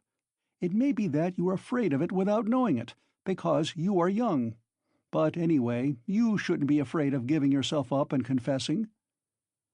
"Ah, hang it!" Raskolnikov whispered with loathing and contempt, as though he did not want to speak aloud. He got up again, as though he meant to go away, but sat down again in evident despair. "Hang it if you like. You've lost faith, and you think that I am grossly flattering you. But how long has your life been? How much do you understand? You made up a theory, and then were ashamed that it broke down and turned out to be not at all original. It turned out something base, that's true, but you are not hopelessly base. By no means base. At least you didn't deceive yourself for long, you went straight to the furthest point at one bound. How do I regard you? I regard you as one of those men who would stand and smile at their torturer while he cuts their entrails out, if only they have found faith or God. Find it, and you will live. You have long needed a change of air. Suffering, too, is a good thing. Suffer. Maybe Nikolai is right in wanting to suffer. I know you don't believe in it, but don't be overwise. Fling yourself straight into life, without deliberation. Don't be afraid. The flood will bear you to the bank and set you safe on your feet again. What bank? How can I tell? I only believe that you have long life before you. I know that you take all my words now for a set speech prepared beforehand, but maybe you will remember them after. They may be of use sometime. That's why I speak. It's as well that you only killed the old woman. If you'd invented another theory, you might perhaps have done something 1,000 times more hideous. You ought to thank God, perhaps. How do you know? Perhaps God is saving you for something. But keep a good heart and have less fear. Are you afraid of the great expiation before you? No, it would be shameful to be afraid of it. Since you have taken such a step, you must harden your heart. There is justice in it. You must fulfill the demands of justice. I know that you don't believe it, but indeed, life will bring you through. You will live it down in time. What you need now is fresh air, fresh air, fresh air." Raskolnikov positively started. "But who are you?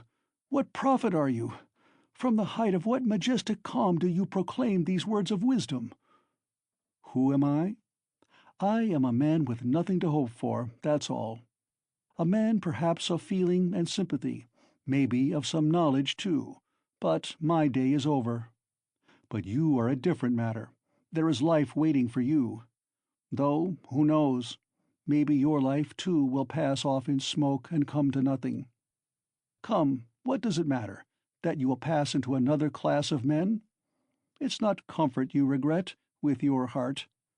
What of it that perhaps no one will see you for so long? It's not time, but yourself that will decide that. Be the sun, and all will see you. The sun has before all to be the sun. Why are you smiling again? At my being such a shiller? I bet you're imagining that I'm trying to get round you by flattery. Well, perhaps I am. Perhaps you'd better not believe my word. Perhaps you'd better never believe it altogether. I'm made that way, I confess it. But let me add, you can judge for yourself, I think, how far I am a base sort of man, and how far I am honest." "When do you mean to arrest me?" "Well, I can let you walk about another day or two. Think it over, my dear fellow, and pray to God. It's more in your interest, believe me." "And what if I run away?" asked Raskolnikov with a strange smile. "No, you won't run away. A peasant would run away, a fashionable dissenter would run away, the flunkey of another man's thought, for you've only to show him the end of your little finger and he'll be ready to believe in anything for the rest of his life. But you've ceased to believe in your theory already. What will you run away with? And what will you do in hiding? It would be hateful and difficult for you, and what you need more than anything in life is a definite position, an atmosphere to suit you. And what sort of atmosphere would you have? If you ran away, you'd come back yourself. You can't get on without us. And if I put you in prison, say you've been there a month or 2 or 3, remember my word, you'll confess of yourself, and perhaps to your own surprise. You won't know an hour beforehand that you are coming with a confession. I am convinced that you will decide to take your suffering. You don't believe my words now, but you'll come to it of yourself. For suffering, Rodion Romanovitch, is a great thing. Never mind my having grown fat, I know all the same. Don't laugh at it. There's an idea in suffering. Nikolai is right. No, you won't run away, Rodion Romanovitch. Raskolnikov got up and took his cap. Porfiri Petrovitch also rose. Are you going for a walk? The evening will be fine, if only we don't have a storm. Though it would be a good thing to freshen the air.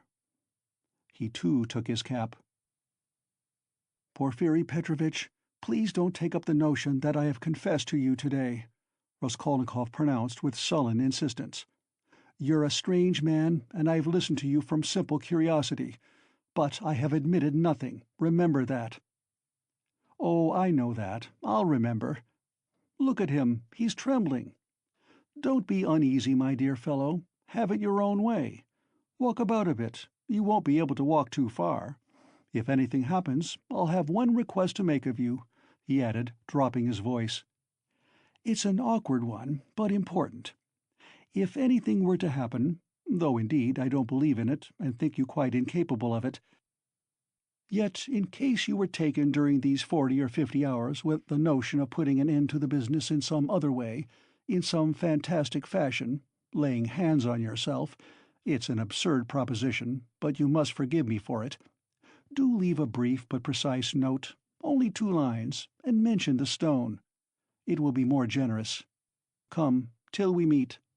Good thoughts and sound decisions to you. Porfiri went out, stooping and avoiding looking at Raskolnikov. The latter went to the window and waited with irritable impatience till he calculated that Porfiri had reached the street and moved away. Then he too went hurriedly out of the room.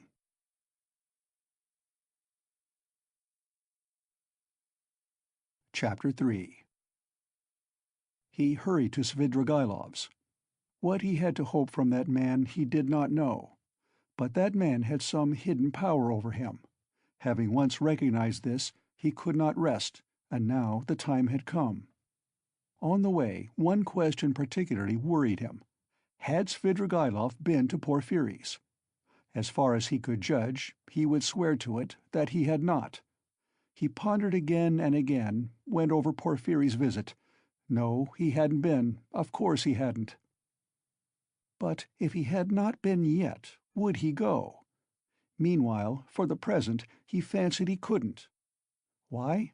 He could not have explained, but if he could, he would not have wasted much thought over it at the moment. It all worried him, and at the same time he could not attend to it.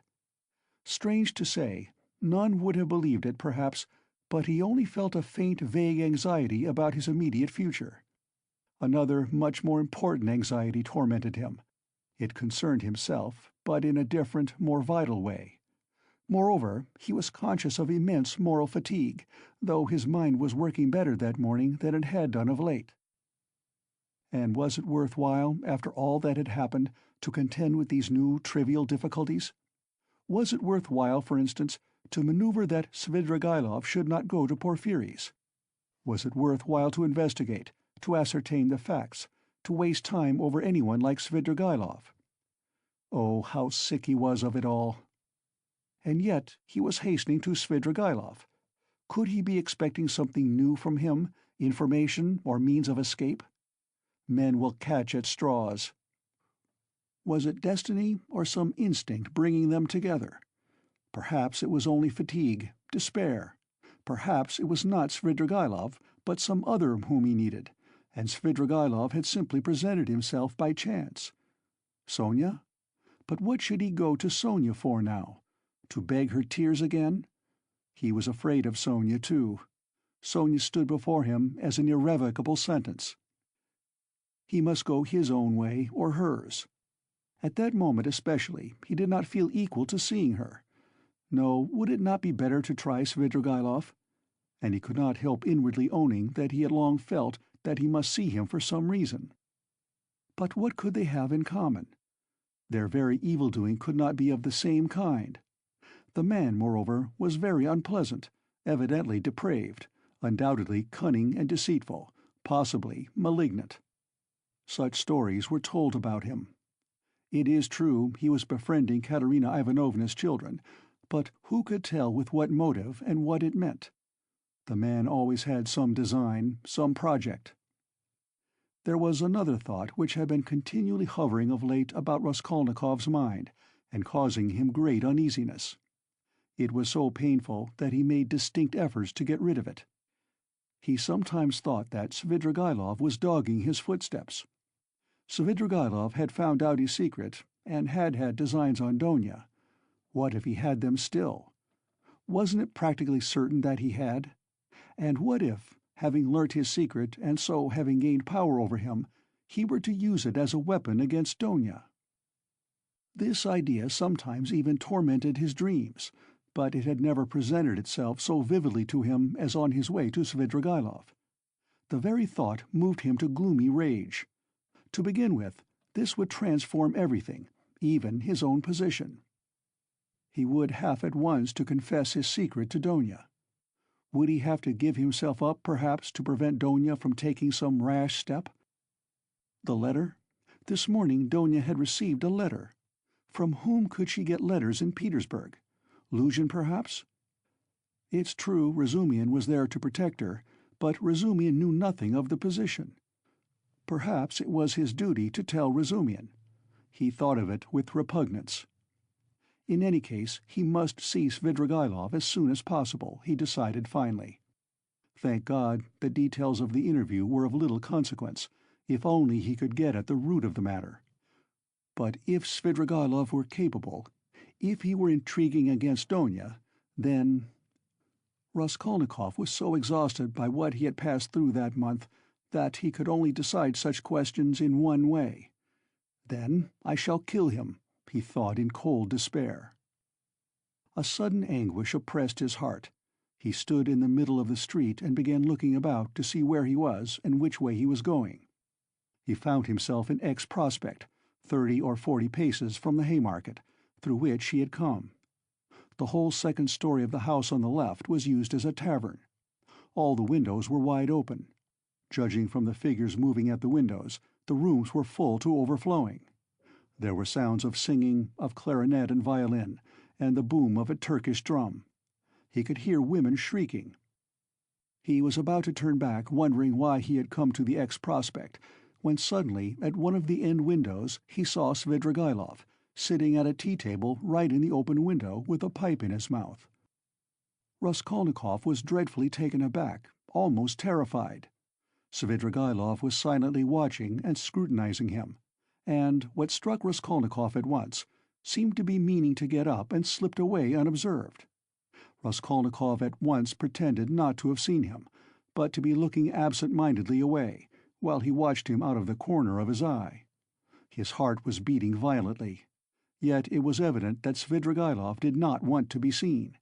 He took the pipe out of his mouth and was on the point of concealing himself, but as he got up and moved back his chair, he seemed to have become suddenly aware that Raskolnikov had seen him, and was watching him.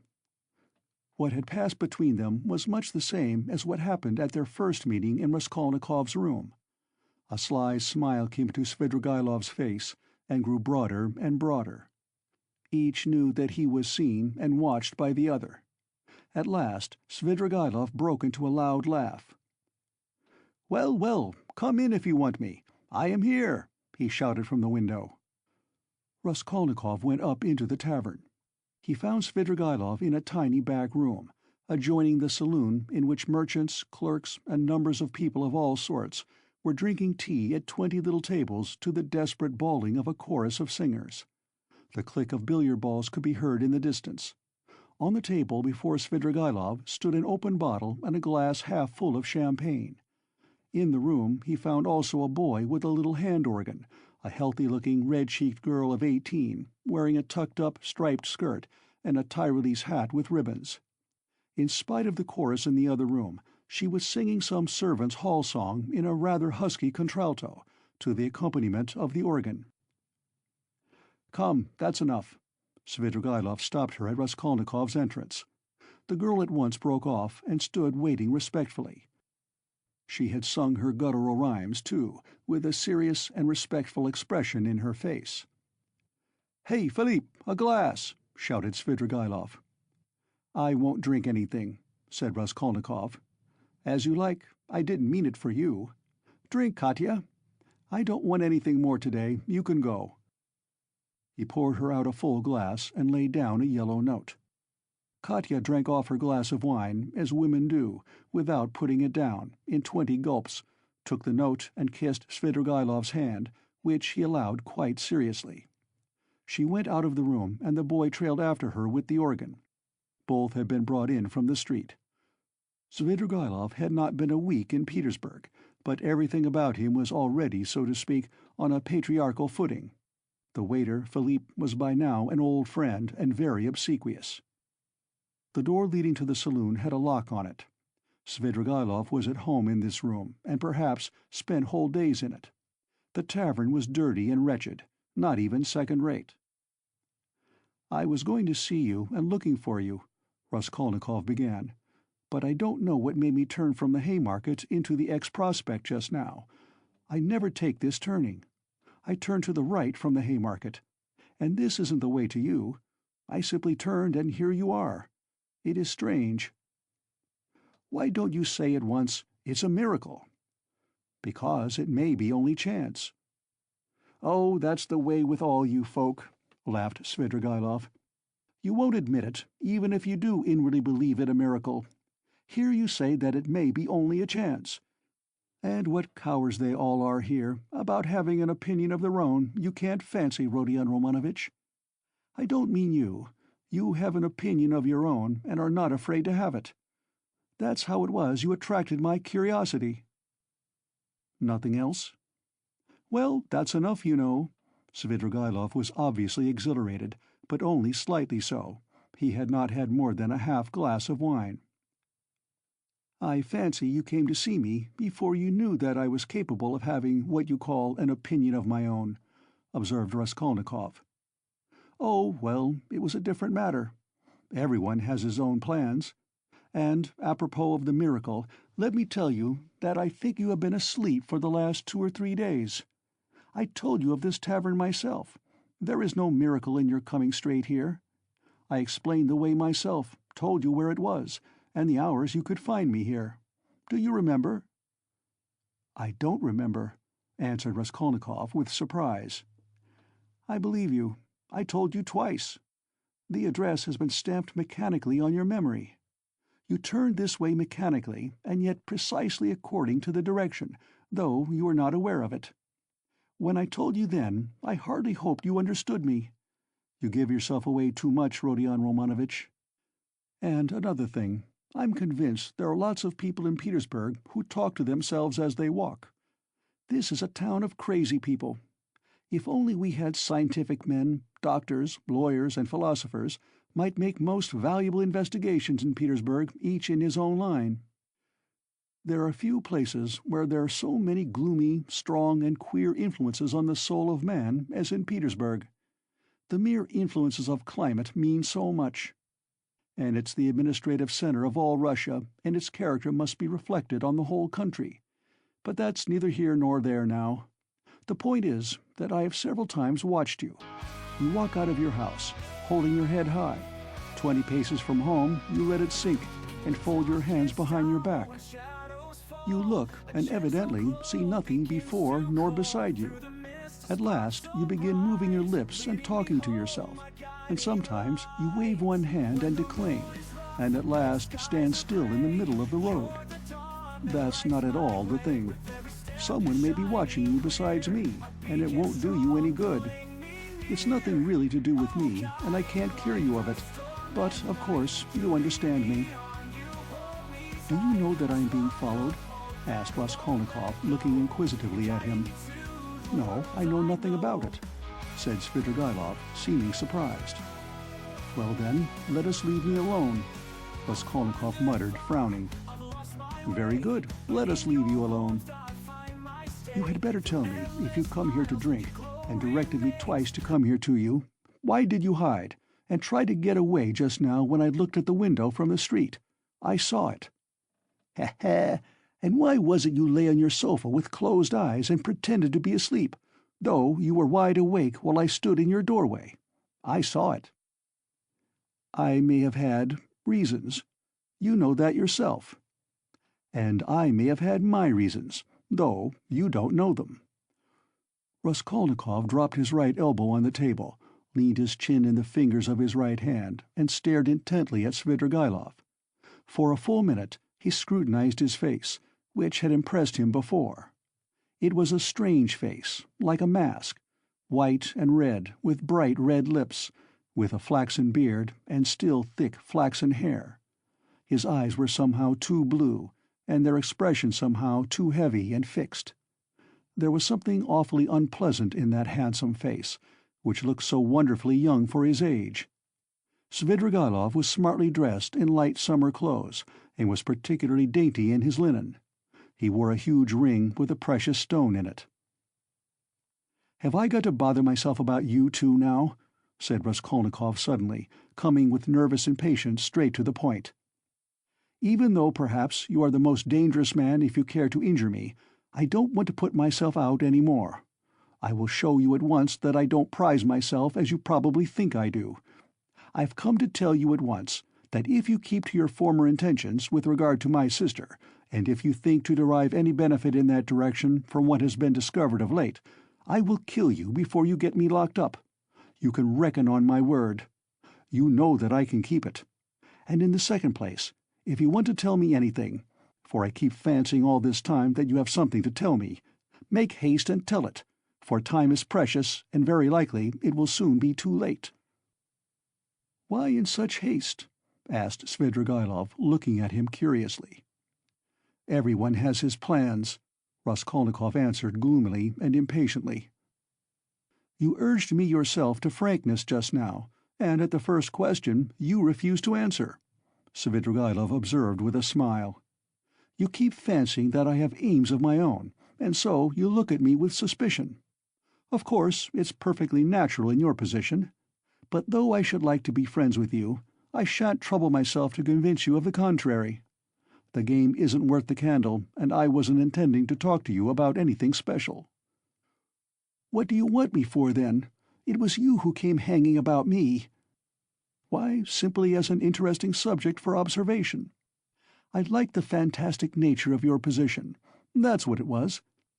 Besides, you are the brother of a person who greatly interested me, and from that person I had in the past heard a very great deal about you, from which I gathered that you had a great influence over her. Isn't that enough? Ha ha ha!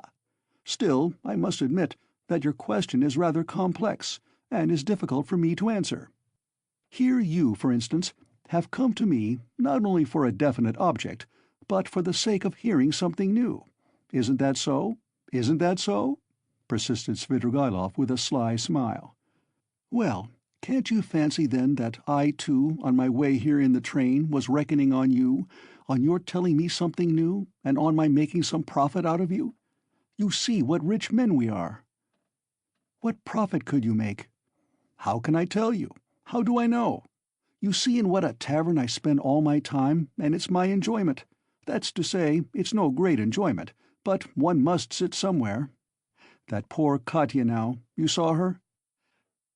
If only I had been a glutton now, a club gourmand, but, you see, I can eat this." He pointed to a little table in the corner where the remnants of a terrible-looking beefsteak and potatoes lay on a tin dish. "Have you dined, by the way? I've had something, and want nothing more. I don't drink, for instance, at all. Except for champagne, I never touch anything, and not more than a glass of that all the evening, and even that is enough to make my head ache. I ordered it just now to wind myself up, for I am just going off somewhere, and you see me in a peculiar state of mind. That was why I hid myself just now like a schoolboy, for I was afraid you would hinder me." But I believe," he pulled out his watch, "I can spend an hour with you. It's 4:30 now.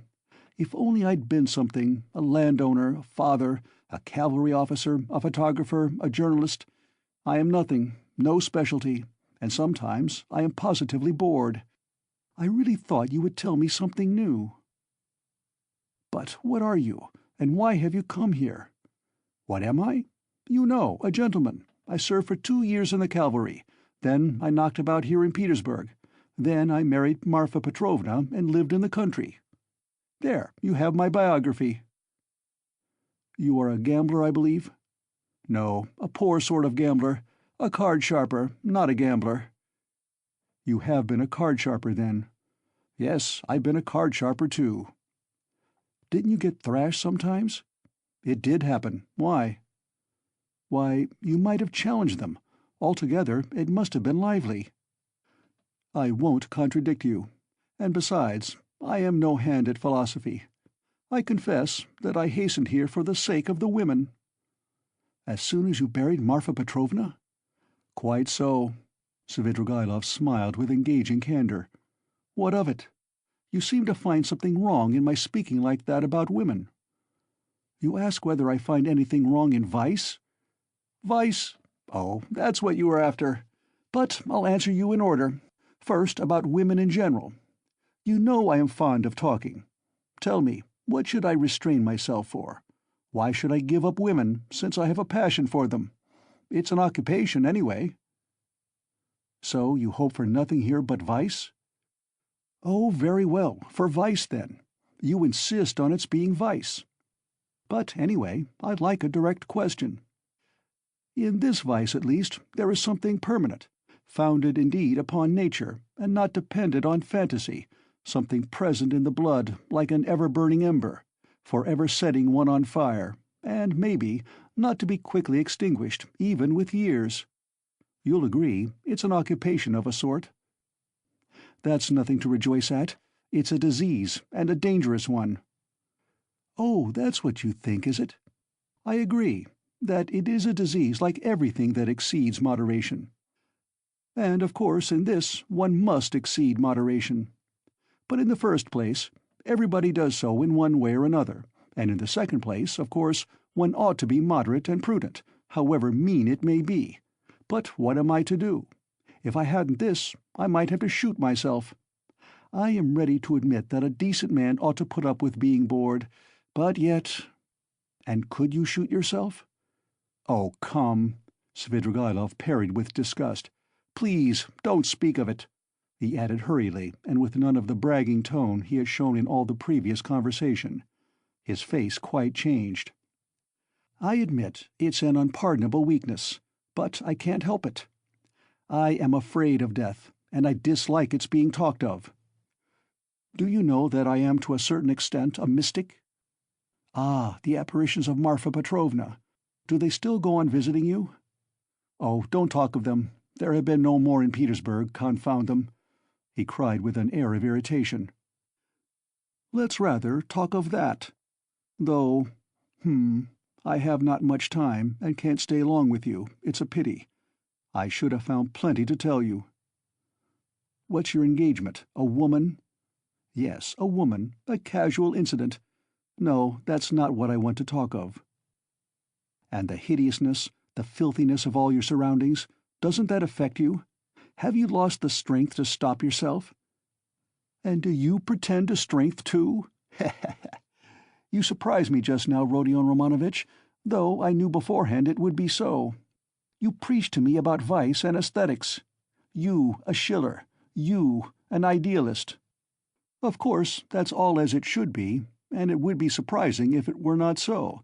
Yet it is strange in reality. Ah, what a pity I have no time, for you're a most interesting type. And, by the way, are you fond of Schiller? I am awfully fond of him." "But what a braggart you are," Raskolnikov said with some disgust. "Upon my word, I am not," answered Svidrigaïlov, laughing. "However, I won't dispute it. Let me be a braggart. Why not brag, if it hurts no one? I spent 7 years in the country with Marfa Petrovna, So now when I come across an intelligent person like you, intelligent and highly interesting, I am simply glad to talk, and besides, I've drunk that half-glass of champagne, and it's gone to my head a little.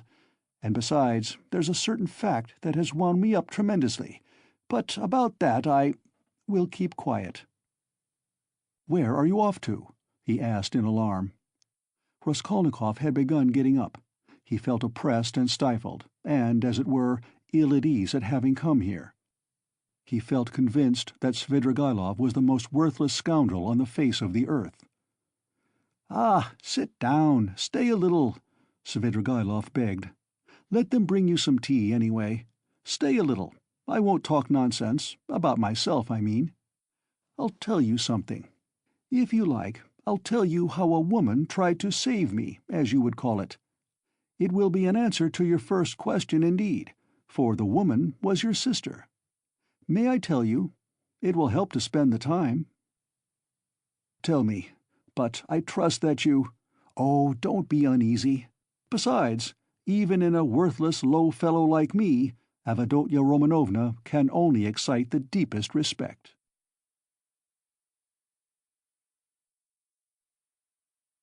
Chapter 4. "You know, perhaps—yes, I told you myself," began Svidrigaïlov, "that I was in the debtors' prison here for an immense sum, and had not any expectation of being able to pay it. There's no need to go into particulars how Marfa Petrovna bought me out.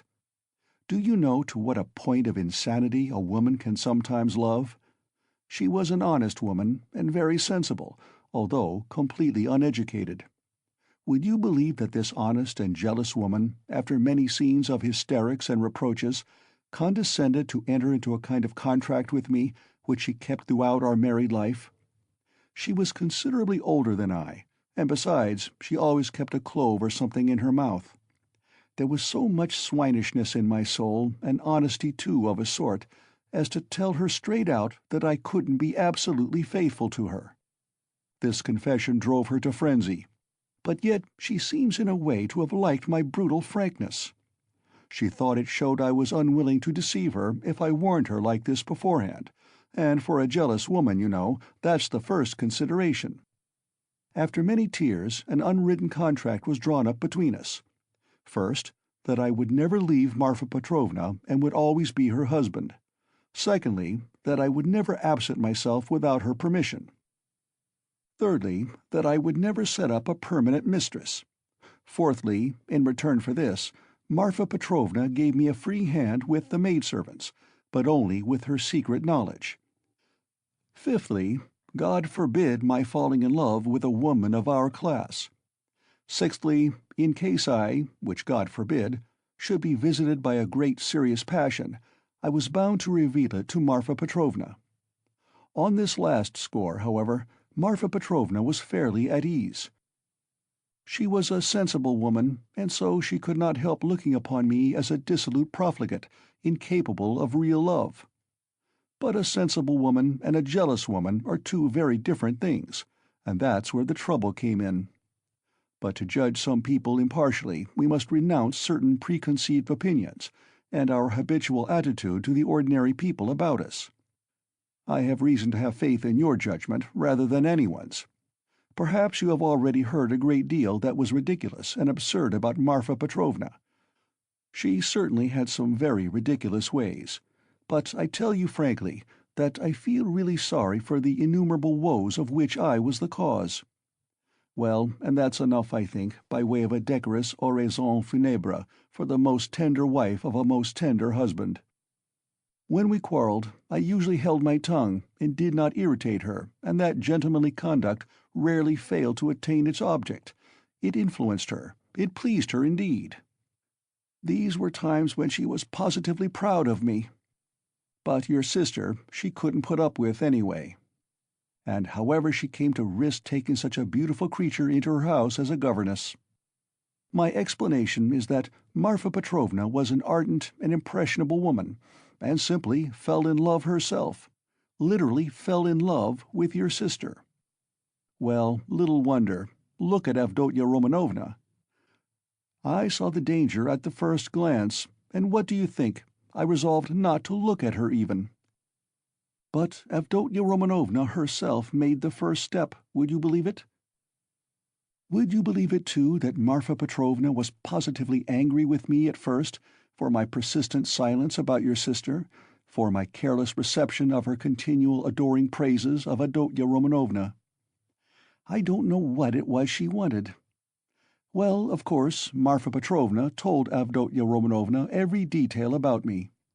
She had the unfortunate habit of telling literally everyone all our family secrets and continually complaining of me. How could she fail to confide in such a delightful new friend? I expect they talked of nothing else but me, and no doubt Avdotya Romanovna heard all those dark, mysterious rumors that were current about me. I don't mind betting that you too have heard something of the sort already. I have. Luzhin charged you with having caused the death of a child. Is that true?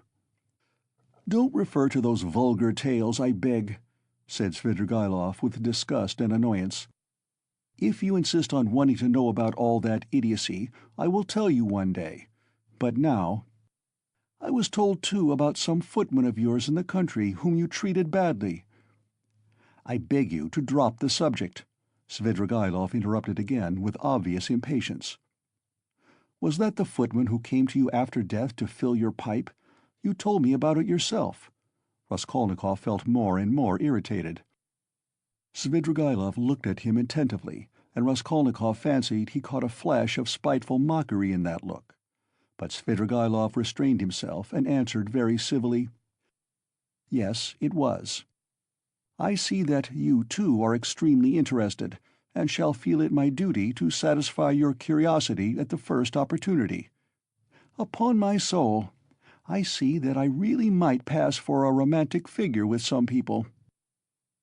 Judge how graceful I must be to Marfa Petrovna for having repeated to Avdotya Romanovna such mysterious and interesting gossip about me. I dare not guess what impression it made on her, but in any case it worked in my interests. With all Avdotya Romanovna's natural aversion, and in spite of my invariably gloomy and repellent aspect, she did at least feel pity for me, pity for a lost soul. And if once a girl's heart is moved to pity, it's more generous than anything. She is bound to want to save him, to bring him to his senses, and lift him up and draw him to nobler aims, to restore him to new life and usefulness. Well, we all know how far such dreams can go. I saw at once that the bird was flying into the cage of herself. And I too made ready. I think you are frowning, Rodion Romanovitch. There's no need. As you know, it all ended in smoke. Hang it all, what a lot I am drinking. Do you know, I always, from the very beginning, regretted that it wasn't your sister's fate to be born in the 2nd or 3rd century A.D., as the daughter of a reigning prince, or some governor or proconsul in Asia Minor. She would undoubtedly have been one of those who would endure martyrdom and would have smiled when they branded her bosom with hot pincers, and she would have gone to it of herself. And in the 4th or 5th century she would have walked away into the Egyptian desert and would have stayed there 30 years living on roots and ecstasies and visions. She is simply thirsting to face some torture for someone, and if she can't get her torture, she'll throw herself out of a window. I've heard something of a Mr. Razumian. He's said to be a sensible fellow. His surname suggests it, indeed. He's probably a divinity student. Well, he'd better look after your sister. I believe I understand her, and I am proud of it. But at the beginning of an acquaintance, as you know, one is apt to be more heedless and stupid. One doesn't see clearly. Hang it all, why is she so handsome? It's not my fault. In fact, it began on my side with a most irresistible physical desire. Avdotya Romanovna is awfully chaste, incredibly and phenomenally so. Take note. I tell you this about your sister as a fact. She is almost morbidly chaste, in spite of her broad intelligence, and it will stand in her way. There happened to be a girl in the house then, Parasha, a black-eyed wench whom I had never seen before. She had just come from another village. Very pretty, but incredibly stupid. She burst into tears. wailed so that she could be heard all over the place and caused scandal. One day after dinner, Avdotya Romanovna followed me into an avenue in the garden, and with flashing eyes insisted on my leaving poor Parasha alone. It was almost our first conversation by ourselves. I, of course, was only too pleased to obey her wishes, tried to appear disconcerted, embarrassed, in fact, played my part not badly. Then came interviews, mysterious conversations, exhortations, entreaties, supplications, even tears. Would you believe it? Even tears. Think what the passion for propaganda will bring some girls to. I, of course, threw it all on my destiny, posed as hungering and thirsting for light, and finally resorted to the most powerful weapon in the subjection of the female heart, a weapon which never fails one. It's the well-known resource, flattery. Nothing in the world is harder than speaking the truth, and nothing easier than flattery. If there's the 100th part of a false note in speaking the truth, it leads to a discord, and that leads to trouble. But if all, to the last note, is false in flattery, it is just as agreeable, and is heard not without satisfaction. It may be a coarse satisfaction, but still a satisfaction. And however coarse the flattery, at least half will be sure to seem true. That's so for all stages of development and classes of society. A Vestal virgin might be seduced by flattery. I can never remember without laughter how I once seduced a lady who was devoted to her husband, her children, and her principles. What fun it was, and how little trouble! And the lady really had principles, of her own anyway. All my tactics lay in simply being utterly annihilated and prostrate before her purity. I flattered her shamelessly, and as soon as I succeeded in getting a pressure of the hand, even a glance from her, I would reproach myself for having snatched it by force, and would declare that she had resisted, so that I could never have gained anything but for my being so unprincipled. I maintained that she was so innocent that she could not foresee my treachery, and yielded to me unconsciously, unawares, and so on. In fact, I triumphed, while my lady remained firmly convinced that she was innocent, chaste, and faithful to all her duties and obligations, and had succumbed quite by accident. And how angry she was with me when I explained to her at last that it was my sincere conviction that she was just as eager as I. Poor Marfa Petrovna was awfully weak on the side of flattery, and if I had only cared to, I might have had all her property settled on me during her lifetime.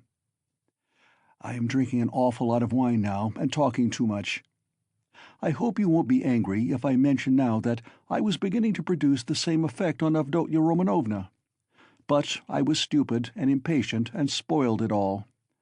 Avdotya Romanovna had several times, and one time in particular, been greatly displeased by the expression of my eyes, would you believe it? There was sometimes a light in them which frightened her, and grew stronger and more unguarded, till it was hateful to her. No need to go into detail, but we parted. There I acted stupidly again. I fell to jeering in the coarsest way at all such propaganda and efforts to convert me. Parasha came on to the scene again, and not she alone. In fact, there was a tremendous to-do. Oh, Rodion Romanovitch, if you could only see how your sister's eyes can flash sometimes. Never mind my being drunk at this moment, and having had a whole glass of wine. I am speaking the truth. I assure you that this glance has haunted my dreams. The very rustle of her dress was more than I could stand at last. I really began to think that I might become epileptic. I could never have believed that I could be moved to such a frenzy. It was essential, indeed, to be reconciled, but by then it was impossible. And imagine what I did then. To what a pitch of stupidity a man can be brought by frenzy. Never undertake anything in a frenzy, Rodion Romanovitch. I reflected that Avdotya Romanovna was after all a beggar. Ah, excuse me, that's not the word. But does it matter if it expresses the meaning? That she lived by her work. That she had her mother and you to keep. Ah, hang it, you are frowning again. And I resolved to offer her all my money, 30,000 rubles I could have realized then, if she would run away with me here to Petersburg. Of course, I should have vowed eternal love, rapture, and so on. Do you know, I was so wild about her at that time that if she had told me to poison Marfa Petrovna, or to cut her throat and to marry herself, it would have been done at once. But it ended in the catastrophe of which you know already. You can fancy how frantic I was when I heard that Marfa Petrovna had got hold of that scoundrelly attorney Luzhin and had almost made a match between them, which would really have been just the same thing as I was proposing. Wouldn't it? Wouldn't it? I notice that you've begun to be very attentive, you interesting young man. Svidrigaïlov struck the table with his fist impatiently. He was flushed. Raskolnikov saw clearly that the glass or glass and a half of champagne that he had sipped almost unconsciously was affecting him, and he resolved to take advantage of the opportunity. He felt very suspicious of Svidrigaïlov. "Well, after what you have said, I am fully convinced that you have come to Petersburg with designs on my sister," he said directly to Svidrigaïlov, in order to irritate him further. "Oh, nonsense," said Svidrigaïlov, seeming to rouse himself. "Why, I told you. Besides, your sister can't endure me." "Yes, I am certain that she can't, but that's not the point." "Are you so sure that she can't?"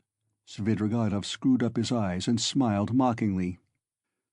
"You are right. She doesn't love me. But you can never be sure of what has passed between husband and wife, or lover and mistress. There's always a little corner which remains a secret to the world and is only known to those two. Will you answer for it that Avdotya Romanovna regarded me with aversion? From some words you've dropped, I noticed that you still have designs, and of course evil ones, on Donia, and mean to carry them out promptly." "What? Have I dropped words like that?" Svidrigaïlov asked in naive dismay, taking not the slightest notice of the epithet bestowed on his designs. "Why, you are dropping them even now. Why are you so frightened? What are you so afraid of now?" "Me? Afraid? Afraid of you? You have rather to be afraid of me, cher ami. But what nonsense! I've drunk too much, though, I see that. I was almost saying too much again. Damn the wine. Hi there, water!" He snatched up the champagne bottle and flung it without ceremony out of the window. Philippe brought the water. "That's all nonsense," said Svidrigaïlov, wetting a towel and putting it to his head. "But I can answer you in one word and annihilate all your suspicions. Do you know that I'm going to get married?" "You told me so before." "Did I? I've forgotten." "But I couldn't have told you so for certain, for I had not even seen my betrothed. I only meant to. But now I really have a betrothed, and it's a settled thing, and if it weren't that I have business that can't be put off, I would have taken you to see them at once, for I should like to ask your advice. Ah, hang it, only 10 minutes left. See, look at the watch. But I must tell you, for it's an interesting story, my marriage, in its own way. Where are you off to? Going again?" "No, I am not going away now." "Not at all? We shall see. I'll take you there, I'll show you my betrothed, only not now. For you'll soon have to be off. You have to go to the right, and I to the left. Do you know that Madame Reslich, the woman I am lodging with now, eh? I know what you're thinking, that she's the woman whose girl they say drowned herself in the winter. Come, are you listening? She arranged it all for me. You're bored, she said. You want something to fill up your time. For, you know, I am a gloomy, depressed person. Do you think I'm light-hearted? No, I'm gloomy. I do no harm, but sit in a corner without speaking a word for 3 days at a time. And that Reslich is a sly hussy, I tell you. I know what she has got in her mind. She thinks I shall get sick of it, abandon my wife and depart, and she'll get hold of her and make a profit out of her, in our class, of course, or higher. She told me the father was a broken-down retired official, who has been sitting in a chair for the last 3 years with his legs paralyzed. The mamma, she said, was a sensible woman. There is a son serving in the provinces, but he doesn't help. There is a daughter, who is married, but she doesn't visit them. And they've 2 little nephews on their hands, as though their own children were not enough, and they've taken from school their youngest daughter, a girl, who'll be 16 in another month, so that then she can be married. She was for me. We went there. How funny it was. I present myself, a landowner, a widower, of a well-known name, with connections, with a fortune. What if I am 50 and she is not 16? Who thinks of that? But it's fascinating, isn't it? It is fascinating, ha ha. You should have seen how I talked to the papa and mamma. It was worth paying to have seen me at that moment. She comes in, curtsies, you can fancy, still in a short frock, an unopened bud, flushing like a sunset. She had been told, no doubt. I don't know how you feel about female faces, but to my mind, these 16 years, these childish eyes, shyness and tears of bashfulness are better than beauty. And she is a perfect little picture, too. Fair hair in little curls, like a lamb's, full little rosy lips, tiny feet, a charmer. Well, we made friends. I told them I was in a hurry owing to domestic circumstances, and the next day, that is the day before yesterday, we were betrothed. When I go now, I take her on my knee at once and keep her there. Well, she flushes like a sunset, and I kiss her every minute. Her mamma, of course, impresses on her that this is her husband and that this must be so. It's simply delicious. The present betrothed condition is perhaps better than marriage. Here you have what is called la nature et la vérité. Ha ha! I've talked to her twice. She is far from a fool. Sometimes she steals a look at me that positively scorches me. Her face is like Raphael's Madonna. You know, the Sistine Madonna's face has something fantastic in it, the face of mournful religious ecstasy. Have you noticed it? Well, she's something in that line. The day after we'd been betrothed, I bought her presents to the value of 1,500 rubles, a set of diamonds and another of pearls, and a silver dressing-case as large as this, with all sorts of things in it, so that even my Madonna's face glowed. I sat her on my knee yesterday, and I suppose rather too unceremoniously, she flushed crimson and the tears started, but she didn't want to show it. We were left alone.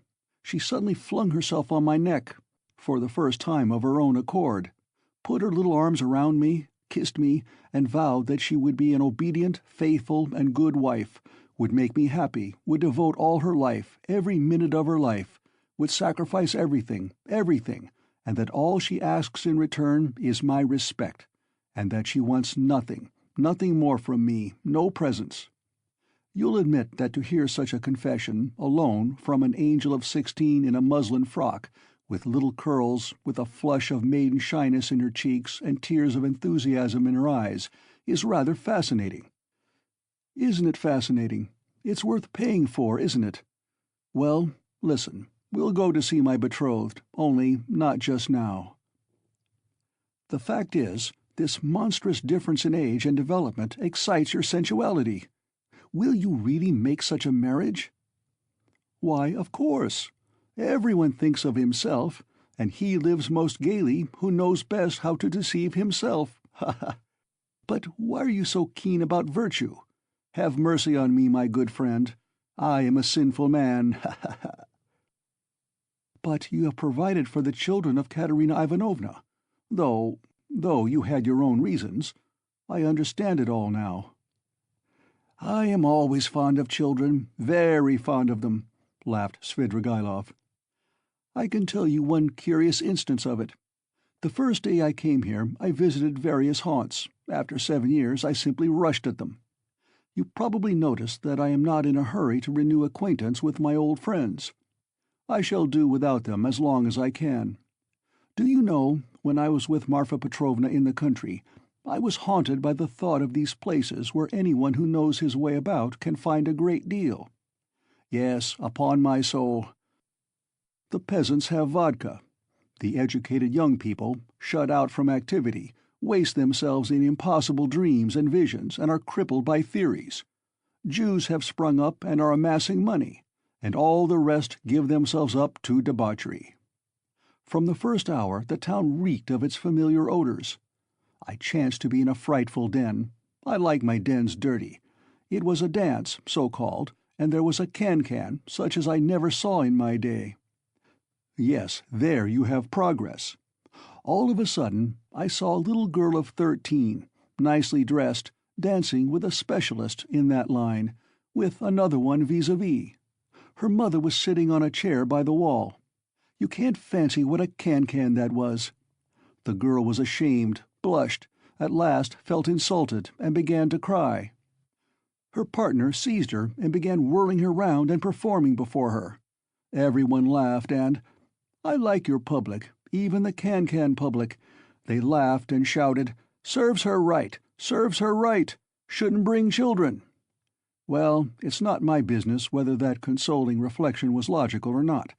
I at once fixed on my plan, sat down by the mother, and began by saying that I too was a stranger, and that people here were ill-bred, and that they couldn't distinguish decent folks and treat them with respect. Gave her to understand that I had plenty of money, offered to take them home in my carriage. I took them home and got to know them. They were lodging in a miserable little hole and had only just arrived from the country. She told me that she and her daughter could only regard my acquaintance as an honor. I found out that they had nothing of their own and had come to town upon some legal business. I proffered my services and money. I learnt that they had gone to the dancing saloon by mistake, believing that it was a genuine dancing class. I offered to assist in the young girl's education in French and dancing. My offer was accepted with enthusiasm as an honor, and we are still friendly. If you like, we'll go and see them, only not just now. Stop! Enough of your vile, nasty anecdotes, depraved, vile, sensual man. Schiller! You are a regular Schiller. Oh, la vertu va te sanish. But you know I shall tell you these things on purpose, for the purpose of hearing your outcries. I dare say. I can see I'm ridiculous myself, muttered Raskolnikov angrily. Svidrigaïlov laughed heartily. Finally he called Philippe, paid his bill, and began getting up. "I say, but I am drunk as a cause," he said. "It's been a pleasure." "I should rather think it must be a pleasure," cried Raskolnikov, getting up.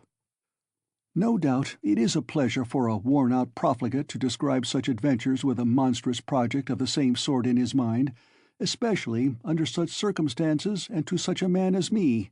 It's stimulating." "Well, if you come to that," Svidrigaïlov answered, scrutinizing Raskolnikov with some surprise. "If you come to that, you are a thorough cynic yourself. You've plenty to make you so, anyway. You can understand a great deal, and you can do a great deal, too.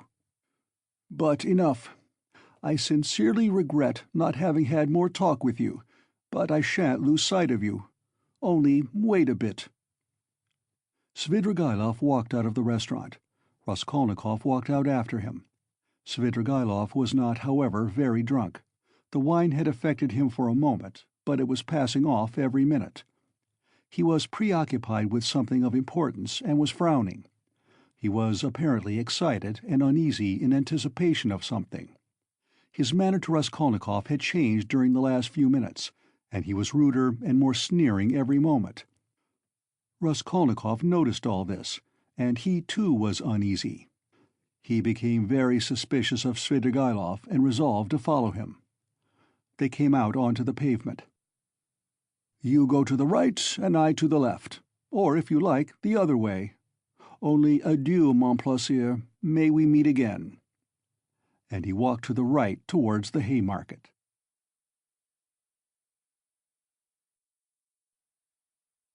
Chapter 5. Raskolnikov walked after him.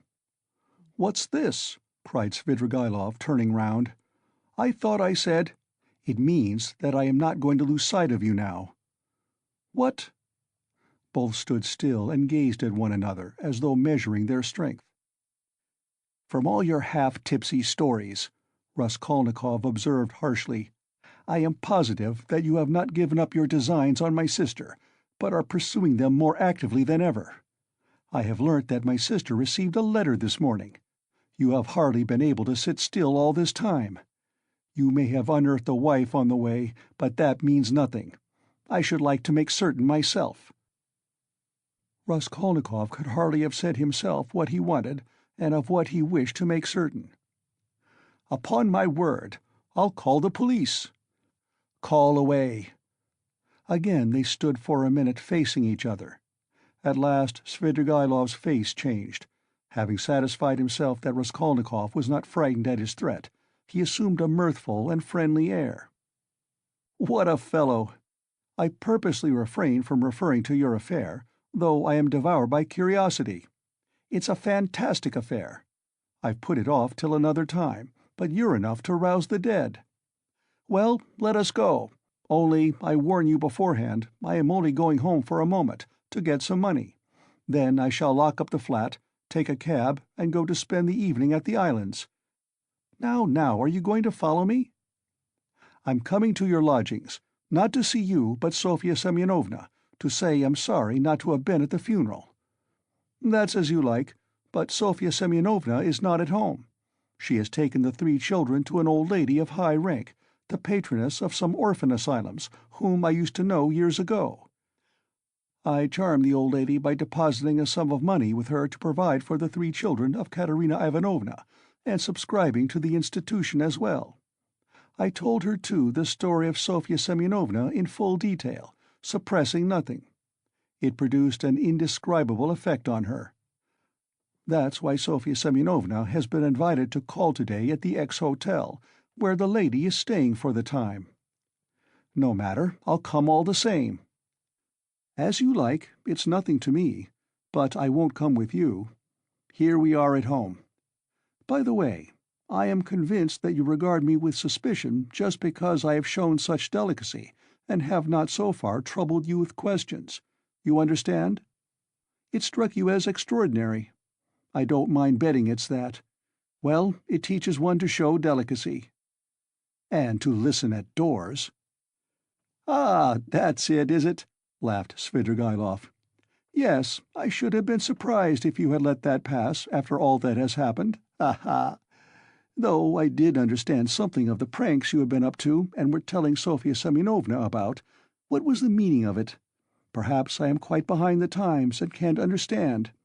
For goodness sake, explain it, my dear boy. Expound the latest theories." "You couldn't have heard anything. You're making it all up." "But I'm not talking about that, though I did hear something. No, I'm talking of the way you keep sighing and groaning now. The Schiller in you is in revolt every moment, and now you tell me not to listen at doors. If that's how you feel, go and inform the police that you had this mischance. You made a little mistake in your theory. But if you are convinced that one mustn't listen at doors, but one may murder old women at one's pleasure, you'd better be off to America and make haste. Run, young man. There may still be time. I'm speaking sincerely. Haven't you the money? I'll give you the fare." "I'm not thinking of that at all," Raskolnikov interrupted with disgust. "I understand, but don't put yourself out. Don't discuss it if you don't want to. I understand the questions you are worrying over. Moral ones, aren't they? Duties of citizen and man. Lay them all aside. They are nothing to you now, ha. You'll say you are still a man and a citizen. If so, you ought not to have got into this coil. It's no use taking up a job you are not fit for. Well, you'd better shoot yourself, or don't you want to? You seem trying to enrage me, to make me leave you." "What a queer fellow! But here we are. Welcome to the staircase. You see, that's the way to Sofya Semyonovna. Look, there is no one at home. Don't you believe me? Ask Kapernaumov. She leaves the key with him. Here is Madame de Kapernaumov herself. Hey, what? She is rather deaf. Has she gone out? Where? Did you hear? She is not in, and won't be till late in the evening, probably. Well, come to my room. You wanted to come and see me, didn't you? Here we are. Madame Reslich is not at home. She is a woman who is always busy, an excellent woman, I assure you. She might have been of use to you if you had been a little more sensible. Now see, I take this 5% bond out of the bureau. See what a lot I've got of them still. This one will be turned into cash today. I mustn't waste any more time. The bureau is locked, the flat is locked, and here we are again on the stairs. Shall we take a cab? I'm going to the islands. Would you like a lift? I'll take this carriage. Ah, you refuse? You are tired of it. Come for a drive. I believe it will come on to rain. Never mind, we'll put down the hood." Svidrigaïlov was already in the carriage. Raskolnikov decided that his suspicions were, at least for that moment, unjust. Without answering a word, he turned and walked back towards the Haymarket. If he had only turned round on his way, he might have seen Svidrigaïlov get out not 100 paces off, dismiss the cab and walk along the pavement. But he had turned the corner and could see nothing. Intense disgust drew him away from Svidrigaïlov. To think that I could for one instant have looked for help from that coarse brute, that depraved sensualist and blackguard, he cried. Raskolnikov's judgment was uttered too lightly and hastily. There was something about Svidrigaïlov which gave him a certain original, even a mysterious character. As concerned his sister, Raskolnikov was convinced that Svidrigaïlov would not leave her in peace. But it was too tiresome and unbearable to go on thinking and thinking about this. When he was alone, he had not gone 20 paces before he sank, as usual, into deep thought. On the bridge he stood by the railing and began gazing at the water, and his sister was standing close by him. He met her at the entrance to the bridge, but passed by without seeing her. Donia had never met him like this in the street before, and was struck with dismay. She stood still and did not know whether to call to him or not. Suddenly she saw Svidrigaïlov coming quickly from the direction of the Haymarket. He seemed to be approaching cautiously. He did not go on to the bridge, but stood aside on the pavement, doing all he could to avoid Raskolnikov seeing him. He had observed Donia for some time, and had been making signs to her. She fancied he was signaling to beg her not to speak to her brother, but to come to him. That's what Donia did. She stole by her brother and went up to Svidrigaïlov. "Let us make haste away," Svidrigaïlov whispered to her. "I don't want Rodion Romanovitch to know of our meeting. I must tell you I've been sitting with him in the restaurant close by, where he looked me up and I had great difficulty in getting rid of him. He has somehow heard of my letter to you and suspects something. It wasn't you who told him, of course, but if not you, who then?" "Well, we've turned the corner now," Donia interrupted, "and my brother won't see us. I have to tell you that I am going no further with you. Speak to me here. You can tell it all in the street." "In the first place, I can't say it in the street. Secondly, you must hear Sofya Semyonovna too. And thirdly, I will show you some papers." "Oh well, if you won't agree to come with me, I shall refuse to give any explanation and go away at once. But I beg you not to forget that a very curious secret of your beloved brother's is entirely in my keeping." Donia stood still, hesitating, and looked at Svidrigaïlov with searching eyes. "What are you afraid of?" he observed quietly. "The town is not the country, and even in the country you did me more harm than I did you." "Have you prepared Sofya Semyonovna?" "No, I have not said a word to her, and I'm not quite certain whether she is at home now, but most likely she is. She has buried her stepmother today. She is not likely to go visiting on such a day. For the time, I don't want to speak to anyone about it, and I half regret having spoken to you. The slightest indiscretion is as bad as betrayal in a thing like this. I live in that house. We are coming to it. That's the porter of our house. He knows me very well. You see, he's bowing. He sees I'm coming with a lady, and no doubt he has noticed your face already, and you will be glad of that if you are afraid of me and suspicious. Excuse my putting things so coarsely. I haven't a flat to myself. Sofya Semyonovna's room is next to mine. She lodges in the next flat. The whole floor is let out in lodgings. Why are you frightened like a child? Am I really so terrible?" Svidrigaïlov's lips were twisted in a condescending smile, but he was in no smiling mood. His heart was throbbing, and he could scarcely breathe. He spoke rather loud to cover his growing excitement, but Donia did not notice this peculiar excitement. She was so irritated by his remark that she was frightened of him like a child, and that he was so terrible to her. "Though I know you are not a man of honor, I am not in the least afraid of you. Lead the way," she said with apparent composure, but her face was very pale. Svidrigaïlov stopped at Sonia's room. "Allow me to inquire whether she is at home. She is not. How unfortunate. But I know she may come quite soon. If she's gone out, it can only be to see a lady about the orphans. Their mother is dead. I've been meddling and making arrangements for them. If Sofya Semyonovna does not come back in 10 minutes, I will send her to you, today if you like. This is my flat. These are my 2 rooms. Madame Reslich, my landlady, has the next room. Now look this way. I will show you my chief piece of evidence. This door from my bedroom leads into 2 perfectly empty rooms, which are to let. Here they are. You must look into them with some attention." Svidrigaïlov occupied 2 fairly large furnished rooms. Donia was looking about her mistrustfully, but saw nothing special in the furniture or position of the rooms. Yet there was something to observe. For instance, that Svidrigaïlov's flat was exactly between 2 sets of almost uninhabited apartments. His rooms are not entered directly from the passage, but through the landlady's 2 almost empty rooms. Unlocking a door leading out of his bedroom, Svidrigaïlov showed Donia the 2 empty rooms that were to let. Donia stopped in the doorway, not knowing what she was called to look upon, but Svidrigaïlov hastened to explain. "Look here, at this second large room. Notice that door, it's locked. By the door stands a chair, the only one in the 2 rooms. I brought it from my room so as to listen more conveniently. Just the other side of the door is Sofya Semyonovna's table. She sat there talking to Rodion Romanovitch.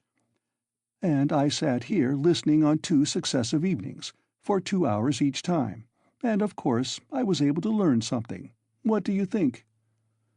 "You listened?" "Yes, I did. Now come back to my room. We can't sit down here." He brought Avdotya Romanovna back into his sitting room and offered her a chair. He sat down at the opposite side of the table, at least 7 feet from her, but probably there was the same glow in his eyes which had once frightened Donia so much. She shuddered and once more looked about her distrustfully. It was an involuntary gesture. She evidently did not wish to betray her uneasiness. But the secluded position of Svidrigaïlov's lodging had suddenly struck her. She wanted to ask whether his landlady at least were at home, but pride kept her from asking. Moreover, she had another trouble in her heart incomparably greater than fear for herself. She was in great distress. "Here is your letter," she said, laying it on the table. "Can it be true what you write? You hint at a crime committed, you say, by my brother. You hint at it too clearly. You daren't deny it now. I must tell you that I'd heard of this stupid story before you wrote, and don't believe a word of it. It's a disgusting and ridiculous suspicion. I know the story, and why and how it was invented. You can have no proofs. You promised to prove it. Speak. But let me warn you that I don't believe you. I don't believe you." Donia said this, speaking hurriedly, and for an instant the color rushed to her face. "If you didn't believe it, how could you risk coming alone to my rooms? Why have you come? Simply from curiosity? Don't torment me. Speak, speak." "There's no denying that you are a brave girl. Upon my word, I thought you would have asked Mr. Razumian to escort you here. But he was not with you, nor anywhere near. I was on the lookout. It's spirited of you, it proves you wanted to spare Rodion Romanovitch. But everything is divine in you. About your brother, what am I to say to you? You've just seen him yourself. What did you think of him? Surely that's not the only thing you are building on. No, not that, but on his own words. He came here on 2 successive evenings to see Sofya Semyonovna. I've shown you where they sat. He made a full confession to her. He is a murderer. He killed an old woman, a pawnbroker, with whom he had pawned things himself. He killed her sister, too, a peddler woman called Lizaveta, who happened to come in while he was murdering her sister. He killed them with an axe he brought with him. He murdered them to rob them, and he did rob them. He took money and various things. He told all this, word for word, to Sofya Semyonovna, the only person who knows his secret. But she has had no share by word or deed in the murder. She was as horrified at it as you are now. Don't be anxious. She won't betray him." "It cannot be," muttered Donia, with white lips. She gasped for breath. "It cannot be. There was not the slightest cause, no sort of ground. It's a lie, a lie." "He robbed her. That was the cause. He took money and things. It's true that by his own admission he made no use of the money or things, but hid them under a stone, where they are now. But that was because he dared not make use of them." "But how could he steal, rob? How could he dream of it?" cried Donia, and she jumped up from the chair. "Why, you know him, and you've seen him. Can he be a thief?" She seemed to be imploring Svidrigaïlov. She had entirely forgotten her fear. "There are thousands and millions of combinations and possibilities, Avdotya Romanovna. A thief steals and knows he's a scoundrel, but I've heard of a gentleman who broke open the mail. Who knows? Very likely he thought he was doing a gentlemanly thing. Of course, I should not have believed it myself, if I'd been told of it as you have, but I believed my own ears. He explained all the causes of it to Sofya Semyonovna too, but she did not believe her ears at first, yet she believed her own eyes at last." "What were the causes?" "It's a long story, Avdotya Romanovna. Here's—how shall I tell you? A theory of sort, the same one by which I, for instance, consider that a single misdeed is permissible if the principal aim is right, a solitary wrongdoing and hundreds of good deeds.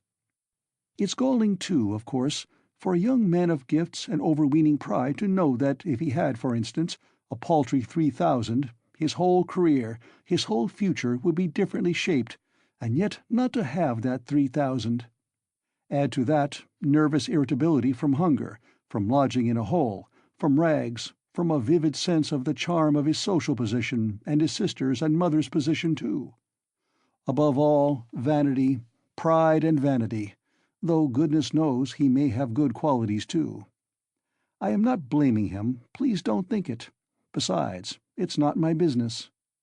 A special little theory came in too, a theory of a sort, dividing mankind, you see, into material and superior persons, that is, persons to whom the law does not apply owing to their superiority, who make laws for the rest of mankind, the material, that is. It's all right as a theory, une théorie comme une autre. Napoleon attracted him tremendously, that is, what affected him was that a great many men of genius have not hesitated at wrong-doing, but have overstepped the law without thinking about it. He seems to have fancied that he was a genius too, that is, he was convinced of it for a time. He has suffered a great deal, and is still suffering from the idea that he could make a theory, but was incapable of boldly overstepping the law, and so he is not a man of genius. And that's humiliating for a young man of any pride, in our day especially." "But remorse? You deny him any moral feeling, then? Is he like that?" "Ah, Avdotya Romanovna, everything is in a muddle now. Not that it was ever in very good order. Russians in general are broad in their ideas, Avdotya Romanovna, broad like their land, and exceedingly disposed to the fantastic, the chaotic. But it's a misfortune to be broad without a special genius. Do you remember what a lot of talk we had together on this subject, sitting in the evenings on the terrace after supper? Why, you used to reproach me with breadth. Who knows? Perhaps we were talking at the very time when he was lying here thinking over his plan. There are no sacred traditions amongst us, especially in the educated class, Avdotya Romanovna. At the best, someone will make them up somehow for himself, out of books, or from some old chronicle. But those are, for the most part, the learned and all old fogies, so that it would be almost ill-bred in a man of society. You know my opinions in general, though. I never blame anyone. I do nothing at all. I persevere in that. But we've talked of this more than once before. I was so happy indeed as to interest you in my opinions. You are very pale, Avdotya Romanovna." "I know his theory. I read that article of his about men to whom all is permitted. Razumian brought it to me." "Mr. Razumian?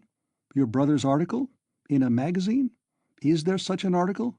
I didn't know. It must be interesting. But where are you going, Avdotya Romanovna?" "I want to see Sofya Semyonovna," Donia articulated faintly. "How do I get to her? She has come in, perhaps. I must see her at once. Perhaps she—" Avdotya Romanovna could not finish. Her breath literally failed her. "Sofya Semyonovna will not be back till night, at least I believe not. She was to have been back at once, but if not, then she will not be in till quite late." "Ah, then you are lying. I see. You were lying, lying all the time. I don't believe you. I don't believe you," cried Donia, completely losing her head. Almost fainting, she sank onto a chair which Svidrigaïlov made haste to give her. "Avdotya Romanovna, what is it? Control yourself. Here is some water. Drink a little." He sprinkled some water over her. Donia shuddered and came to herself. "It has acted violently," Svidrigaïlov muttered to himself, frowning. "Avdotya Romanovna, calm yourself. Believe me, he has friends. We will save him. Would you like me to take him abroad? I have money. I can get a ticket in 3 days. And as for the murder, he will do all sorts of good deeds yet, to atone for it. Calm yourself. He may become a great man yet. Well, how are you? How do you feel?" "Cruel man, to be able to jeer at it! Let me go." "Where are you going?" "To him. Where is he? Do you know? Why is this door locked? We came in at that door, and now it is locked. When did you manage to lock it?" "We couldn't be shouting all over the flat on such a subject. I am far from jeering. It's simply that I am sick of talking like this. But how can you go in such a state? Do you want to betray him? You will drive him to fury, and he will give himself up. Let me tell you, he is already being watched. They are already on his track. You will simply be giving him away. Wait a little. I saw him and was talking to him just now. He can still be saved. Wait a bit. Sit down. Let us think it over together. I asked you to come in order to discuss it alone with you and to consider it thoroughly. But do sit down. How can you save him? Can he really be saved?" Donia sat down. Svidrigaïlov sat down beside her. "It all depends on you. On you alone," he began with glowing eyes, almost in a whisper, and hardly able to utter the words for emotion. Donia drew back from him in alarm. He, too, was trembling all over. "You, one word from you, and he is saved. I'll save him. I have money and friends. I'll send him away at once. I'll get a passport, 2 passports, one for him and one for me. I have friends, capable people.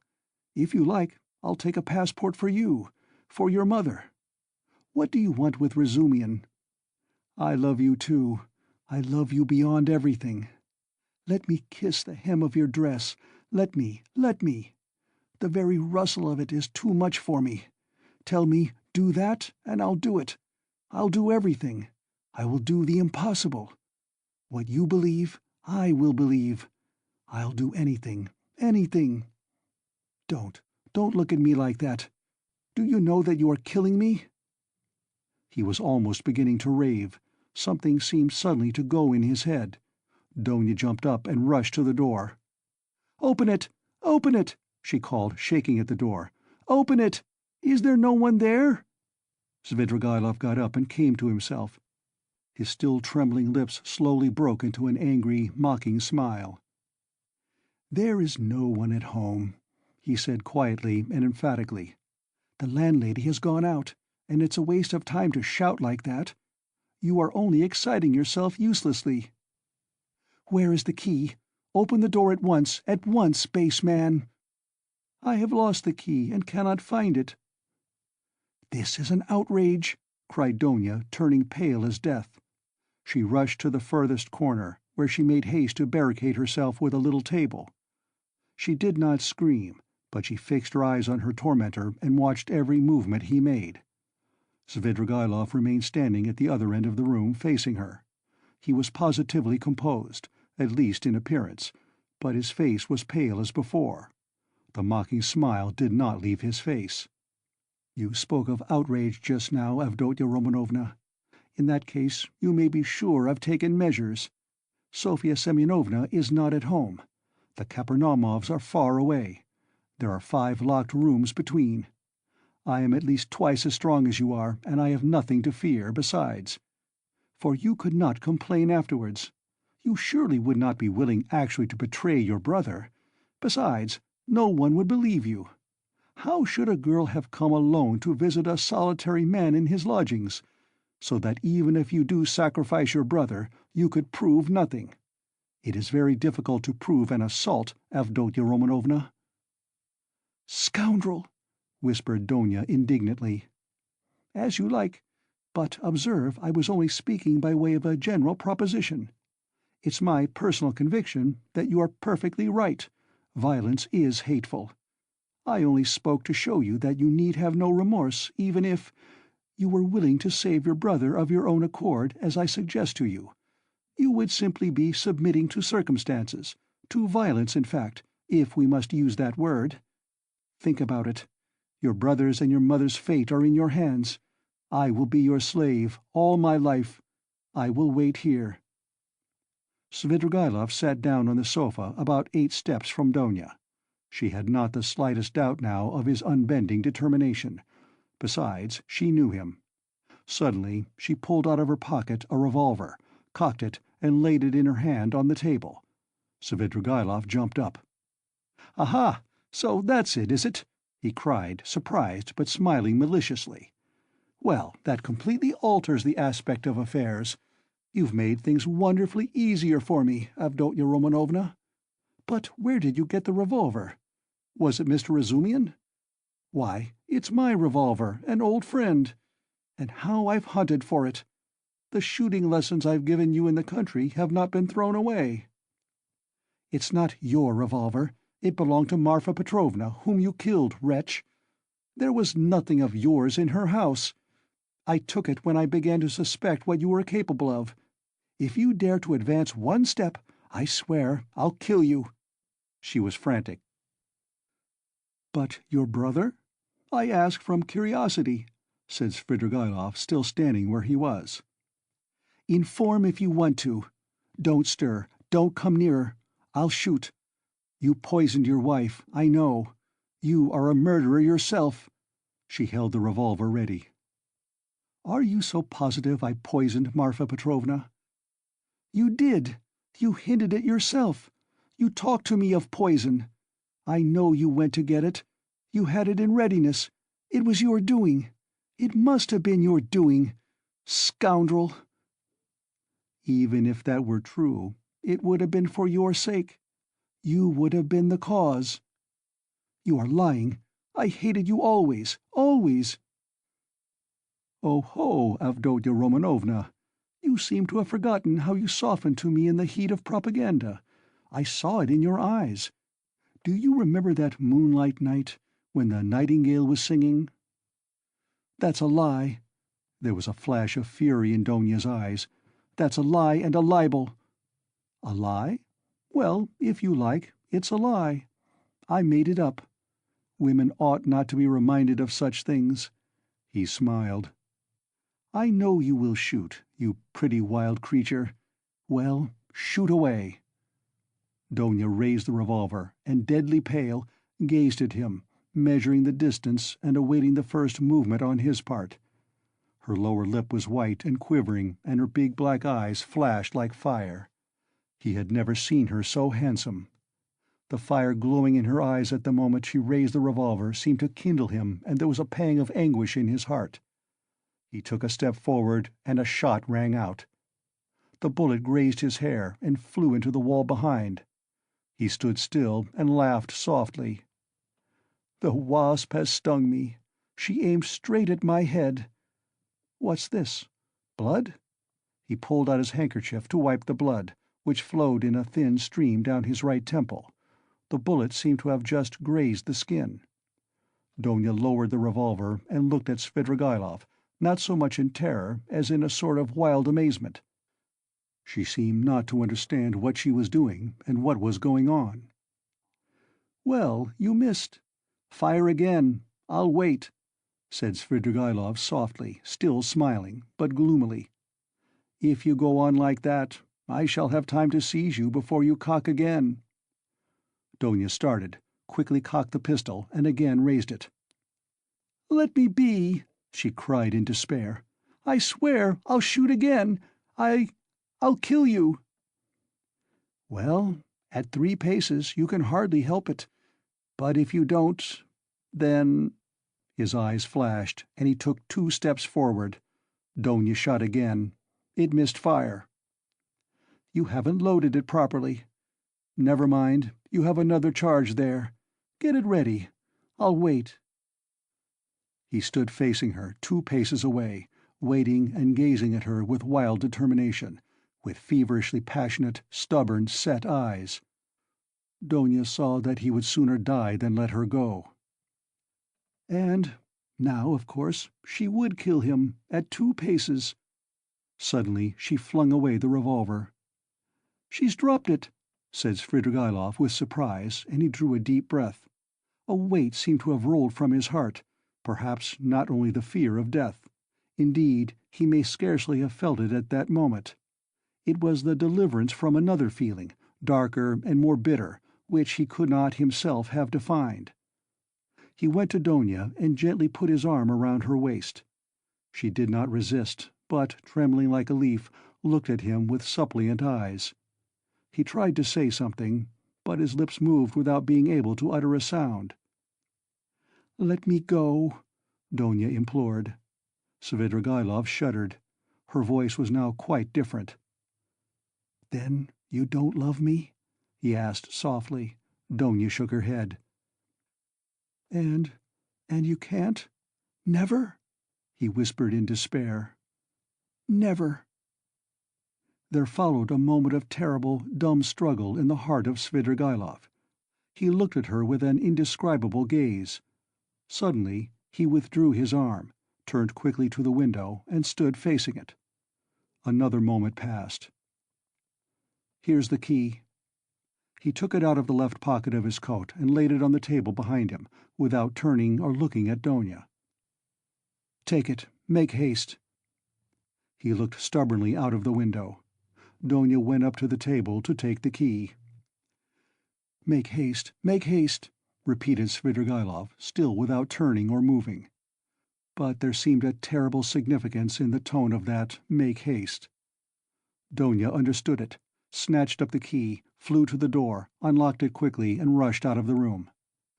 A minute later, beside herself, she ran out onto the canal bank in the direction of X Bridge. Svidrigaïlov remained 3 minutes standing at the window. At last he slowly turned, looked about him, and passed his hand over his forehead. A strange smile contorted his face, a pitiful, sad, weak smile, a smile of despair. The blood, which was already getting dry, smeared his hand. He looked angrily at it, then wetted a towel and washed his temple. The revolver which Donia had flung away lay near the door, and suddenly caught his eye. He picked it up and examined it.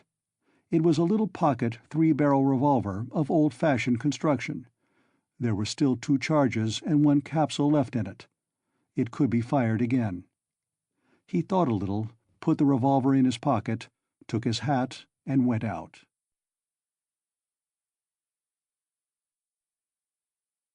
Chapter 6. He spent that evening till 10 o'clock, going from one low haunt to another. Katya too turned up and sang another gutter song. how a certain villain and tyrant began kissing Katya. Svidrigailov treated Katya and the organ grinder and some singers and the waiters and two little clerks. He was particularly drawn to these clerks by the fact that they both had crooked noses, one bent to the left and the other to the right. They took him finally to a pleasure garden, where he paid for their entrance. There was one lanky 3-year-old pine tree and 3 bushes in the garden, besides a Vauxhall, which was in reality a drinking bar where tea too was served, and there were a few green tables and chairs standing round it. A chorus of wretched singers and a drunken but exceedingly depressed German clown from Munich with a red nose entertained the public. The clerks quarreled with some other clerks, and a fight seemed imminent. Svidrigailov was chosen to decide the dispute. He listened to them for a quarter of an hour, but they shouted so loud that there was no possibility of understanding them. The only fact that seemed certain was that one of them had stolen something, and had even succeeded in selling it on the spot to a Jew, but would not share the spoil with his companion. Finally, it appeared that the stolen object was a teaspoon belonging to the Vauxhall. It was missed, and the affair began to seem troublesome. Svidrigailov paid for the spoon, got up, and walked out of the garden. It was about 6 o'clock. He had not drunk a drop of wine all this time, and had ordered tea more for the sake of appearances than anything. It was a dark and stifling evening. Threatening storm clouds came over the sky about 10 o'clock. There was a clap of thunder, and the rain came down like a waterfall. The water fell not in drops, but beat on the earth in streams. There were flashes of lightning every minute, and each flash lasted while one could count 5. Drenched to the skin, he went home, locked himself in, opened the bureau, took out all his money, and tore up 2 or 3 papers. Then, putting the money in his pocket, he was about to change clothes, but looking out of the window and listening to the thunder and the rain, he gave up the idea, took up his hat, and went out of the room without locking the door. He went straight to Sonia. She was at home. She was not alone. The 4 Kapernaumov children were with her. She was giving them tea. She received Svidrigailov in respectful silence, looking wonderingly at his soaking clothes. The children all ran away at once in indescribable terror. Svidrigailov sat down at the table and asked Sonia to sit beside him. She timidly prepared to listen. "I may be going to America, Sofya Semyonovna," said Svidrigailov, "and as I am probably seeing you for the last time, I have come to make some arrangements. Well, did you see the lady today? I know what she said to you. You need not tell me." Sonia made a movement and blushed. "Those people have their own way of doing things. As to your sisters and your brother, they are really provided for, and the money assigned to them I put into safe keeping, and have received acknowledgments. You had better take charge of the receipts, in case anything happens. Here, take them. Well now, that's settled. Here are 3 5% bonds to the value of 3,000 rubles. Take those for yourself, entirely for yourself, and let that be strictly between ourselves, so that no one knows of it, whatever you hear. You will need the money, for to go on living in the old way, Sofya Semyonovna, is bad, and besides, there is no need for it now." "I am so much indebted to you, and so are the children and my stepmother," said Sonia hurriedly. "And if I'd said so little, please don't consider—" "That's enough, that's enough." "But as for the money, Arkady Ivanovitch, I am very grateful to you, but I don't need it now. I can always earn my own living. Don't think me ungrateful. If you are so charitable, that money—" "It's for you, Sofya Semyonovna, and please don't waste words over it. I haven't time for it. You will want it. Rodion Romanovitch has 2 alternatives, a bullet in the brain or Siberia." Sonia looked wildly at him and started. "Don't be uneasy. I know all about it from himself, and I am not a gossip. I won't tell anyone. It was good advice when you told him to give himself up and confess. It would be much better for him. Well, if it turns out to be Siberia, he will go, and you will follow him. That's so, isn't it? And if so, you'll need money. You'll need it for him, do you understand? Giving it to you is the same as my giving it to him. Besides, you promised Amalia Ivanovna to pay what's owing. I heard you. How can you undertake such obligations so heedlessly, Sofya Semyonovna? It was Katerina Ivanovna's debt, and not yours, so you ought not to have taken any notice of the German woman. You can't get through the world like that. If you are ever questioned about me, tomorrow or the day after you'll be asked, don't say anything about my coming to see you now, and don't show the money to anyone, or say a word about it. Well now, goodbye." He got up. "My greetings to Rodion Romanovitch. By the way, you'd better put the money for the present in Mr. Razumian's keeping. You know Mr. Razumian? Of course you do. He's not a bad fellow. Take it to him tomorrow, or when the time comes. Until then, hide it carefully." Sonia too jumped up from her chair and looked in dismay at Svidrigaïlov. She longed to speak, to ask a question, but for the first moments she did not dare and did not know how to begin. How can you be going now, in such rain?" "Why, be starting for America, and be stopped by rain? Ha ha! Good-bye, Sofya Semyonovna, my dear. Live and live long. You will be of use to others. By the way, tell Mr. Razumian I send my greetings to him. Tell him Arkady Ivanovitch Svidrigaïlov sends his greetings. Be sure to." He went out, leaving Sonia in a state of wondering anxiety and vague apprehension. It appeared afterwards that on the same evening, at 11:20, he made another very eccentric and unexpected visit. The rain still persisted. Drenched to the skin, he walked into the little flat where the parents of his betrothed lived, in 3rd Street in Vassilyevsky Island. He knocked some time before he was admitted, and his visit at first caused great perturbation. But Svidrigaïlov could be very fascinating when he liked, so that the first, and indeed very intelligent surmise of the sensible parents, that Svidrigaïlov had probably had so much to drink that he did not know what he was doing, vanished immediately. The decrepit father was wheeled in to see Svidrigaïlov by the tender and sensible mother, who as usual began the conversation with various irrelevant questions. She never asked a direct question, but began by smiling and rubbing her hands, and then, if she were obliged to ascertain something, for instance, when Svidrigaïlov would like to have the wedding, she would begin by interested and almost eager questions about Paris and the court life there, and only by degrees brought the conversation round to 3rd Street.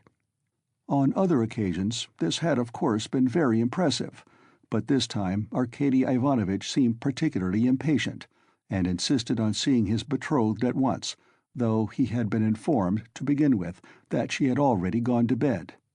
The girl, of course, appeared. Svidrigaïlov informed her at once that he was obliged by very important affairs to leave Petersburg for a time, and therefore brought her 15,000 roubles and begged her accept them as a present from him, as he had long been intending to make her this trifling present before their wedding. The logical connection of the present with his immediate departure and the absolute necessity of visiting them for that purpose in pouring rain at midnight was not made clear, but it all went off very well. Even the inevitable ejaculations of wonder and regret, the inevitable questions, were extraordinarily few and restrained. On the other hand, the gratitude expressed was most glowing and was reinforced by tears from the most sensible of mothers. Svidrigaïlov got up, laughed, kissed his betrothed, patted her cheek, declared he would soon come back, and, noticing in her eyes, together with childish curiosity, a sort of earnest dumb inquiry, reflected and kissed her again, though he felt sincere anger inwardly at the thought that his present would be immediately locked up in the keeping of the most sensible of mothers. He went away, leaving them all in a state of extraordinary excitement, but the tender mamma, speaking quietly in a half-whisper, settled some of the most important of their doubts, concluding that Svidrigaïlov was a great man, a man of great affairs and connections and of great wealth. There was no knowing what he had in his mind. He would start off on a journey and give away money just as the fancy took him, so that there was nothing surprising about it. Of course, it was strange that he was wet through, but Englishmen, for instance, are even more eccentric, and all these people of high society didn't think of what was said of them and didn't stand on ceremony. Possibly, indeed, he came like that on purpose to show that he was not afraid of anyone. Above all, not a word should be said about it, for God knows what might come of it, and the money must be locked up, and it was most fortunate that Fedosia, the cook, had not left the kitchen. And above all, not a word must be said to that old cat, Madame Reslich, and so on and so on. They sat up whispering till 2 o'clock, but the girl went to bed much earlier, amazed and rather sorrowful. Svidrigaïlov, meanwhile, exactly at midnight, crossed the bridge on the way back to the mainland. The rain had ceased, and there was a roaring wind. He began shivering, and for one moment he gazed at the black waters of the Little Neva with a look of special interest, even inquiry. But he soon felt it very cold, standing by the water. He turned and went towards Y Prospect. He walked along that endless street for a long time, almost half an hour, more than once stumbling in the dark on the wooden pavement, but continually looking for something on the right side of the street. He had noticed passing through this street lately that there was a hotel somewhere towards the end, built of wood, but fairly large, and its name he remembered was something like Andrianople. He was not mistaken. The hotel was so conspicuous in that god-forsaken place that he could not fail to see it even in the dark. It was a long, blackened wooden building, and in spite of the late hour there were lights on in the windows and signs of life within. He went in and asked a ragged fellow who met him in the corridor for a room. The latter, scanning Svidrigaïlov, pulled himself together and led him at once to a close and tiny room in the distance, at the end of the corridor, under the stairs. There was no other, all were occupied. The ragged fellow looked inquiringly. "Is there tea?" asked Svidrigaïlov. "Yes, sir." "What else is there?" "Veal, vodka, savories." "Bring me tea and veal." "And you want nothing else?" he asked with apparent surprise. "Nothing, nothing." The ragged man went away, completely disillusioned. "It must be a nice place," thought Svidrigaïlov. "How was it I didn't know it? I expect I look as if I came from a café chantant and have had some adventure on the way. It would be interesting to know who stayed here." He lighted the candle and looked at the room more carefully. It was a room so low-pitched that Svidrigaïlov could only just stand up in it. It had one window. The bed, which was very dirty, and the plain stained chair and table almost filled it up.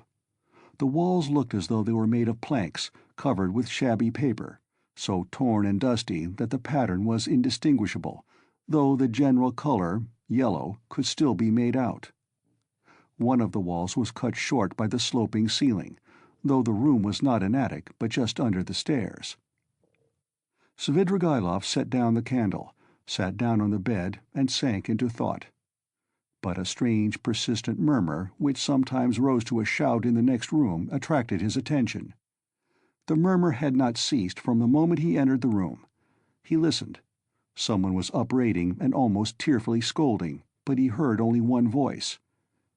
Svidrigaïlov got up, shaded the light with his hand, and at once he saw light through a crack in the wall. He went up and peeped through. The room, which was somewhat larger than his, had two occupants. One of them, a very curly-headed man with a red, inflamed face, was standing in the pose of an orator, without his coat, with his legs wide apart to preserve his balance, and smiting himself on the breast. He reproached the other with being a beggar, with having no standing whatever. He declared that he had taken the other out of the gutter, and he could turn him out when he liked, and that only the finger of Providence sees it all. The object of his reproaches was sitting in a chair, and had the air of a man who wants dreadfully to sneeze but can't. He sometimes turned sheepish and befogged eyes on the speaker, but obviously had not the slightest idea what he was talking about, and scarcely heard it. A candle was burning down on the table, there were wine-glasses, a nearly empty bottle of vodka, bread and cucumber, and glasses with the dregs of stale tea. After gazing attentively at this, Svidrigaïlov turned away indifferently and sat down on the bed.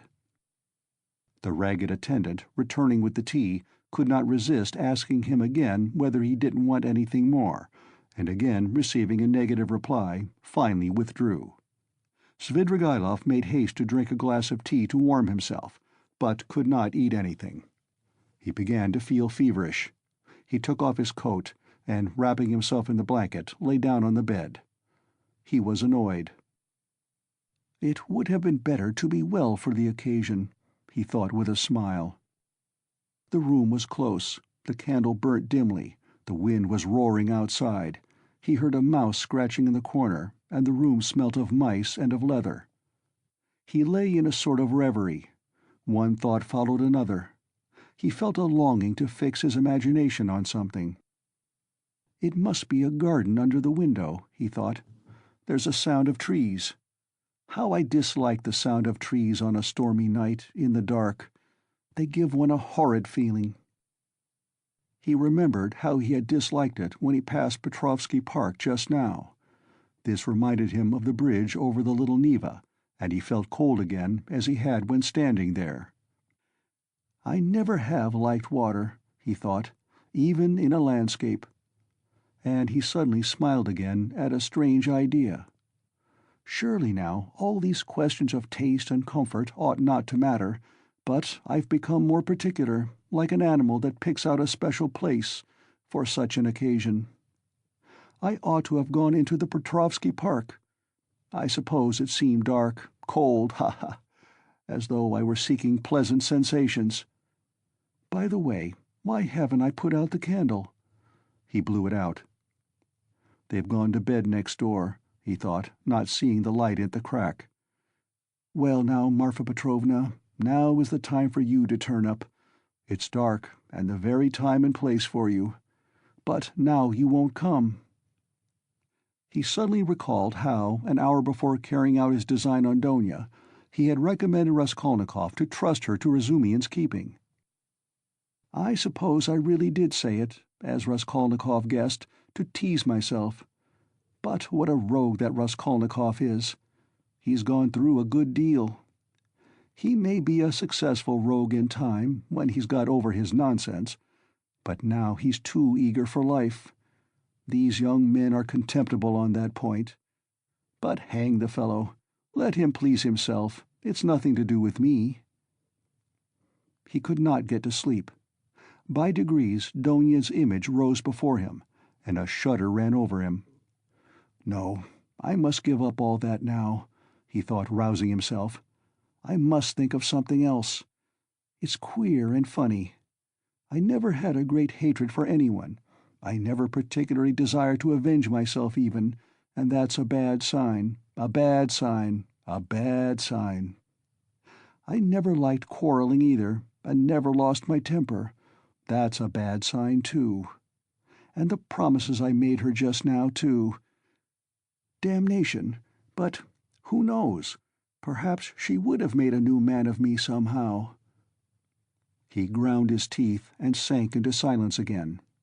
Again Donia's image rose before him, just as she was when, after shooting the first time, she had lowered the revolver in terror and gazed blankly at him, so that he might have seized her twice over and she would not have lifted a hand to defend herself if he had not reminded her. He recalled how, at that instant, he felt almost sorry for her, how he had felt a pang at his heart. Damnation, these thoughts again. I must put it away. He was dozing off. The feverish shiver had ceased, when suddenly something seemed to run over his arm and leg under the bedclothes. He started. Ugh! Hang it! I believe it's a mouse, he thought. That's the veal I left on the table. He felt fearfully disinclined to pull off the blanket, get up, get cold, but all at once something unpleasant ran over his leg again. He pulled off the blanket and lighted the candle. Shaking with feverish chill, he bent down to examine the bed. There was nothing. He shook the blanket, and suddenly a mouse jumped out on the sheet. He tried to catch it, but the mouse ran to and fro in zigzags without leaving the bed, slipped between his fingers, ran over his hand, and suddenly darted under the pillow. He threw down the pillow, but in one instant felt something leap on his chest and dart over his body and down his back under his shirt. He trembled nervously and woke up. The room was dark.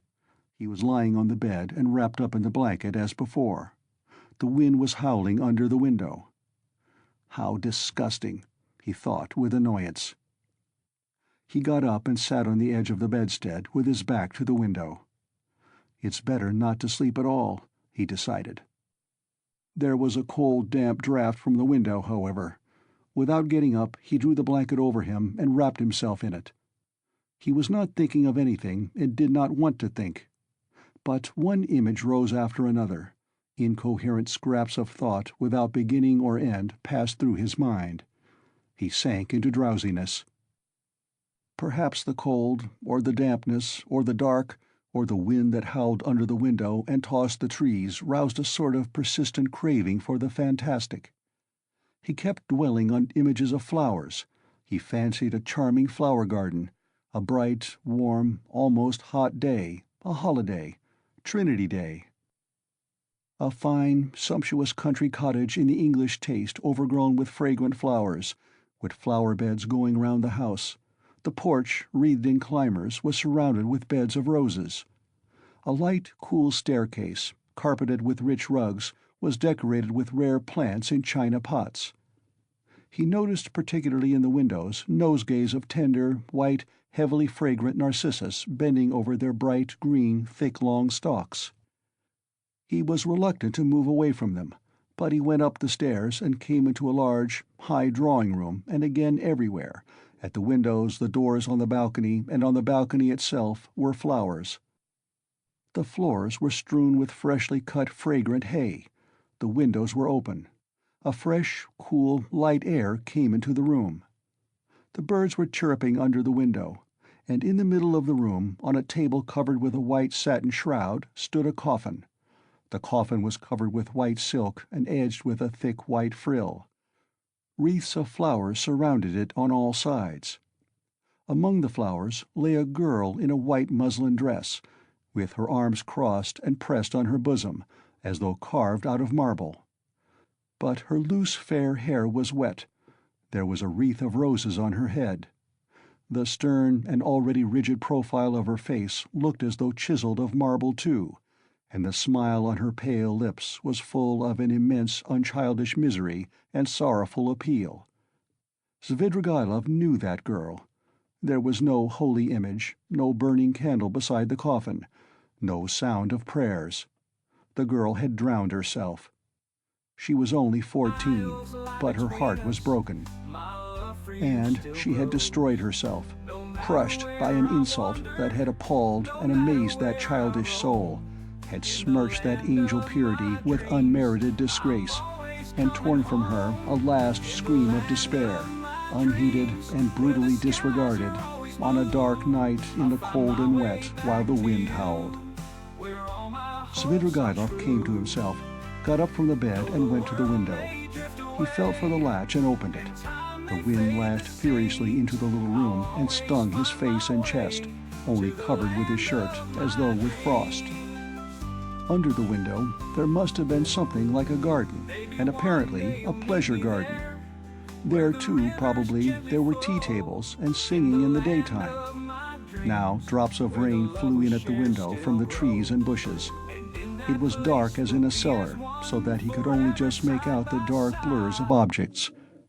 Svidrigaïlov, bending down with elbows on the window-sill, gazed for 5 minutes into the darkness. The boom of a cannon, followed by a second one, resounded in the darkness of the night. "Ah, the signal. The river is overflowing," he thought. "By morning it will be swirling down the street in the lower parts, flooding the basements and cellars. The cellar rats will swim out, and men will curse in the rain and wind as they drag their rubbish to the upper stories. What time is it now?" And he had hardly thought it when, somewhere near, a clock on the wall, ticking away hurriedly, struck 3. Aha! It will be light in an hour. Why wait? I'll go out at once, straight to the park. I'll choose a great bush there drenched with rain, so that as soon as one's shoulder touches it, millions of drops drip on one's head. He moved away from the window, shut it, lighted the candle, put on his waistcoat, his overcoat and his hat, and went out, carrying the candle, into the passage to look for the ragged attendant who would be asleep somewhere in the midst of candle ends and all sorts of rubbish, to pay him for the room and leave the hotel. It's the best minute. I couldn't choose a better. He walked for some time through a long, narrow corridor without finding anyone, and was just going to call out, when suddenly, in a dark corner between an old cupboard and the door, he caught sight of a strange object which seemed to be alive. He bent down with the candle and saw a little girl, not more than 5 years old, shivering and crying, with her clothes as wet as a soaking house flannel. She did not seem afraid of Svidrigaïlov, but looked at him with blank amazement out of her big black eyes. Now and then she sobbed as children do when they have been crying a long time, but are beginning to be comforted. The child's face was pale and tired. She was numb with cold. How can she have come here? She must have hidden here and not slept all night. He began questioning her. The child suddenly became animated, clattered away in her baby language, something about Mammy and that Mammy would beat her, and about some cup she had broken. The child chattered on without stopping. He could only guess from what she said that she was a neglected child, whose mother, probably a drunken cook in the service of the hotel, whipped and frightened her. That the child had broken a cup of her mother's and was so frightened that she had run away the evening before, had hidden for a long while somewhere outside in the rain, at last had made her way in here, hidden behind the cupboard, and spent the night there, crying and trembling from the damp, the darkness, and the fear that she would be badly beaten for it. He took her in his arms, went back to his room, sat her on the bed, and began undressing her. The torn shoes which she had on her stockingless feet were as wet as if she had been standing in a puddle all night. When he had undressed her, he put her on the bed, covered her up, and wrapped her in the blanket from her head downwards. She fell asleep at once. Then he sank into dreary musing again. What folly to trouble myself, he decided suddenly with an oppressive feeling of annoyance. What idiocy! In vexation, he took up the candle to go and look for the ragged attendant again and make haste to go away.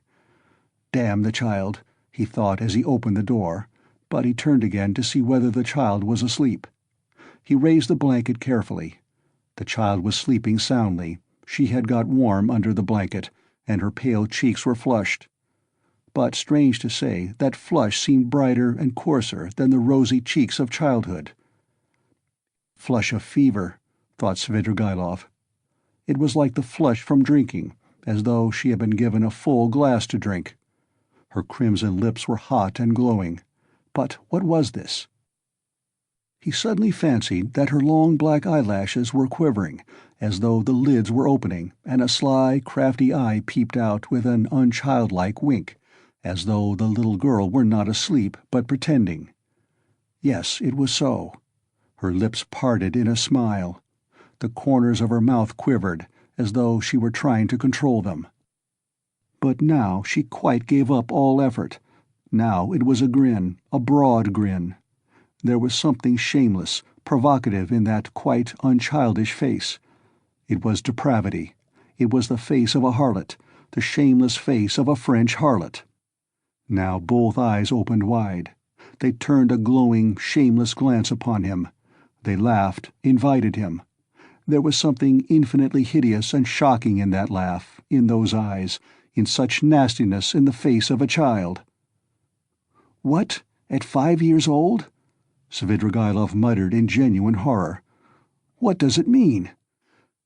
And now she turned to him, her little face all aglow, holding out her arms. "Accursed child!" Svidrigaïlov cried, raising his hand to strike her. But at that moment he woke up. He was in the same bed, still wrapped in the blanket. The candle had not been lighted, and daylight was streaming in at the windows. "I've had nightmare all night." He got up angrily, feeling utterly shattered. His bones ached. There was a thick mist outside, and he could see nothing. It was nearly 5. He had overslept himself. He got up, put on his still damp jacket and overcoat. Feeling the revolver in his pocket, he took it out, and then he sat down, took a notebook out of his pocket, and in the most conspicuous place on the title page wrote a few lines in large letters. Reading them over, he sank into thought with his elbows on the table. The revolver and the notebook lay beside him. Some flies woke up and settled on the untouched veal, which was still on the table. He stared at them, and at last with his free right hand began trying to catch one. He tried till he was tired, but could not catch it. At last, realizing that he was engaged in this interesting pursuit, he started, got up, and walked resolutely out of the room. A minute later he was in the street. A thick, milky mist hung over the town. Svidrigaïlov walked along the slippery, dirty wooden pavement towards the Little Neva. He was picturing the waters of the Little Neva swollen in the night, Petrovsky Island, the wet paths, the wet grass, the wet trees and bushes, and at last the bush. He began ill-humoredly staring at the houses, trying to think of something else. There was not a cabman or a passer-by in the street. The bright yellow, wooden little houses looked dirty and dejected with their closed shutters. The cold and damp penetrated his whole body, and he began to shiver. From time to time he came across shop signs and read each carefully. At last he reached the end of the wooden pavement and came to a big stone house. A dirty, shivering dog crossed his path with its tail between its legs. A man in a greatcoat lay face downwards, dead drunk across the pavement. He looked at him and went on. A high tower stood up on the left. "Bah!" he shouted. "Here is a place. Why should it be Petrovsky? It will be in the presence of an official witness anyway." He almost smiled at this new thought, and turned into the street where there was the big house with the tower. At the great closed gates of the house a little man stood with his shoulder leaning against them, wrapped in a grey soldier's coat, with a copper Achilles helmet on his head. He cast a drowsy and indifferent glance at Svidrigaïlov. His face wore that perpetual look of peevish dejection, which is so sourly printed on all the faces of Jewish race without exception. They both, Svidrigaïlov and Achilles, stared at each other for a few minutes without speaking. At last it struck Achilles as irregular for a man not drunk to be standing 3 steps from him, staring and not saying a word. "What do you want here?" he said, without moving or changing his position. "Nothing, brother. Good morning," answered Svidrigaïlov. "This isn't the place." "I am going to foreign parts, brother." "To foreign parts?" "To America." "America." Svidrigaïlov took out the revolver and cocked it. Achilles raised his eyebrows. "I say, this is not the place for such jokes." "Why shouldn't it be the place?" "Because it isn't." "Well, brother, I don't mind that. It's a good place. When you are asked, you just say he was going, he said, to America." He put the revolver to his right temple. "You can't do it here. It's not the place," cried Achilles, rousing himself, his eyes growing bigger and bigger. Svidrigaïlov pulled the trigger.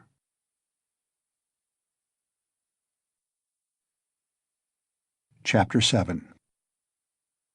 The same day, about 7 o'clock in the evening, Raskolnikov was on his way to his mother's and sister's lodging, the lodging at Bakaleyev's house which Razumihin had found for them. The stairs went up from the street. Raskolnikov walked with lagging steps, as though still hesitating whether to go or not. But nothing would have turned him back. His decision was taken. Besides, it doesn't matter. They still know nothing, he thought, and they are used to thinking of me as eccentric. He was appallingly dressed, his clothes torn and dirty, soaked with the night's rain. His face was almost distorted from fatigue, exposure, the inward conflict that had lasted for 24 hours. He had spent all the previous night alone, God knows where. But anyway, he had reached a decision. He knocked at the door, which was opened by his mother. Donia was not at home. Even the servant happened to be out. At first Pulcheria Alexandrovna was speechless with joy and surprise. Then she took him by the hand and drew him into the room. "Here you are," she began, faltering with joy. "Don't be angry with me, Rodya, for welcoming you so foolishly with tears. I am laughing, not crying. Did you think I was crying? No, I am delighted, but I've got into such a stupid habit of shedding tears. I've been like that ever since your father's death. I cry for anything. Sit down, dear boy, you must be tired. I see you are. Oh, how muddy you are." "I was in the rain yesterday, Mother," Raskolnikov began. "No, no," Pulcheria Alexandrovna hurriedly interrupted. "You thought I was going to cross-question you in the womanish way I used to. Don't be anxious. I understand. I understand it all. Now I've learned the ways here, and truly I see for myself that they are better. I've made up my mind once for all. How could I understand your plans and expect you to give an account of them?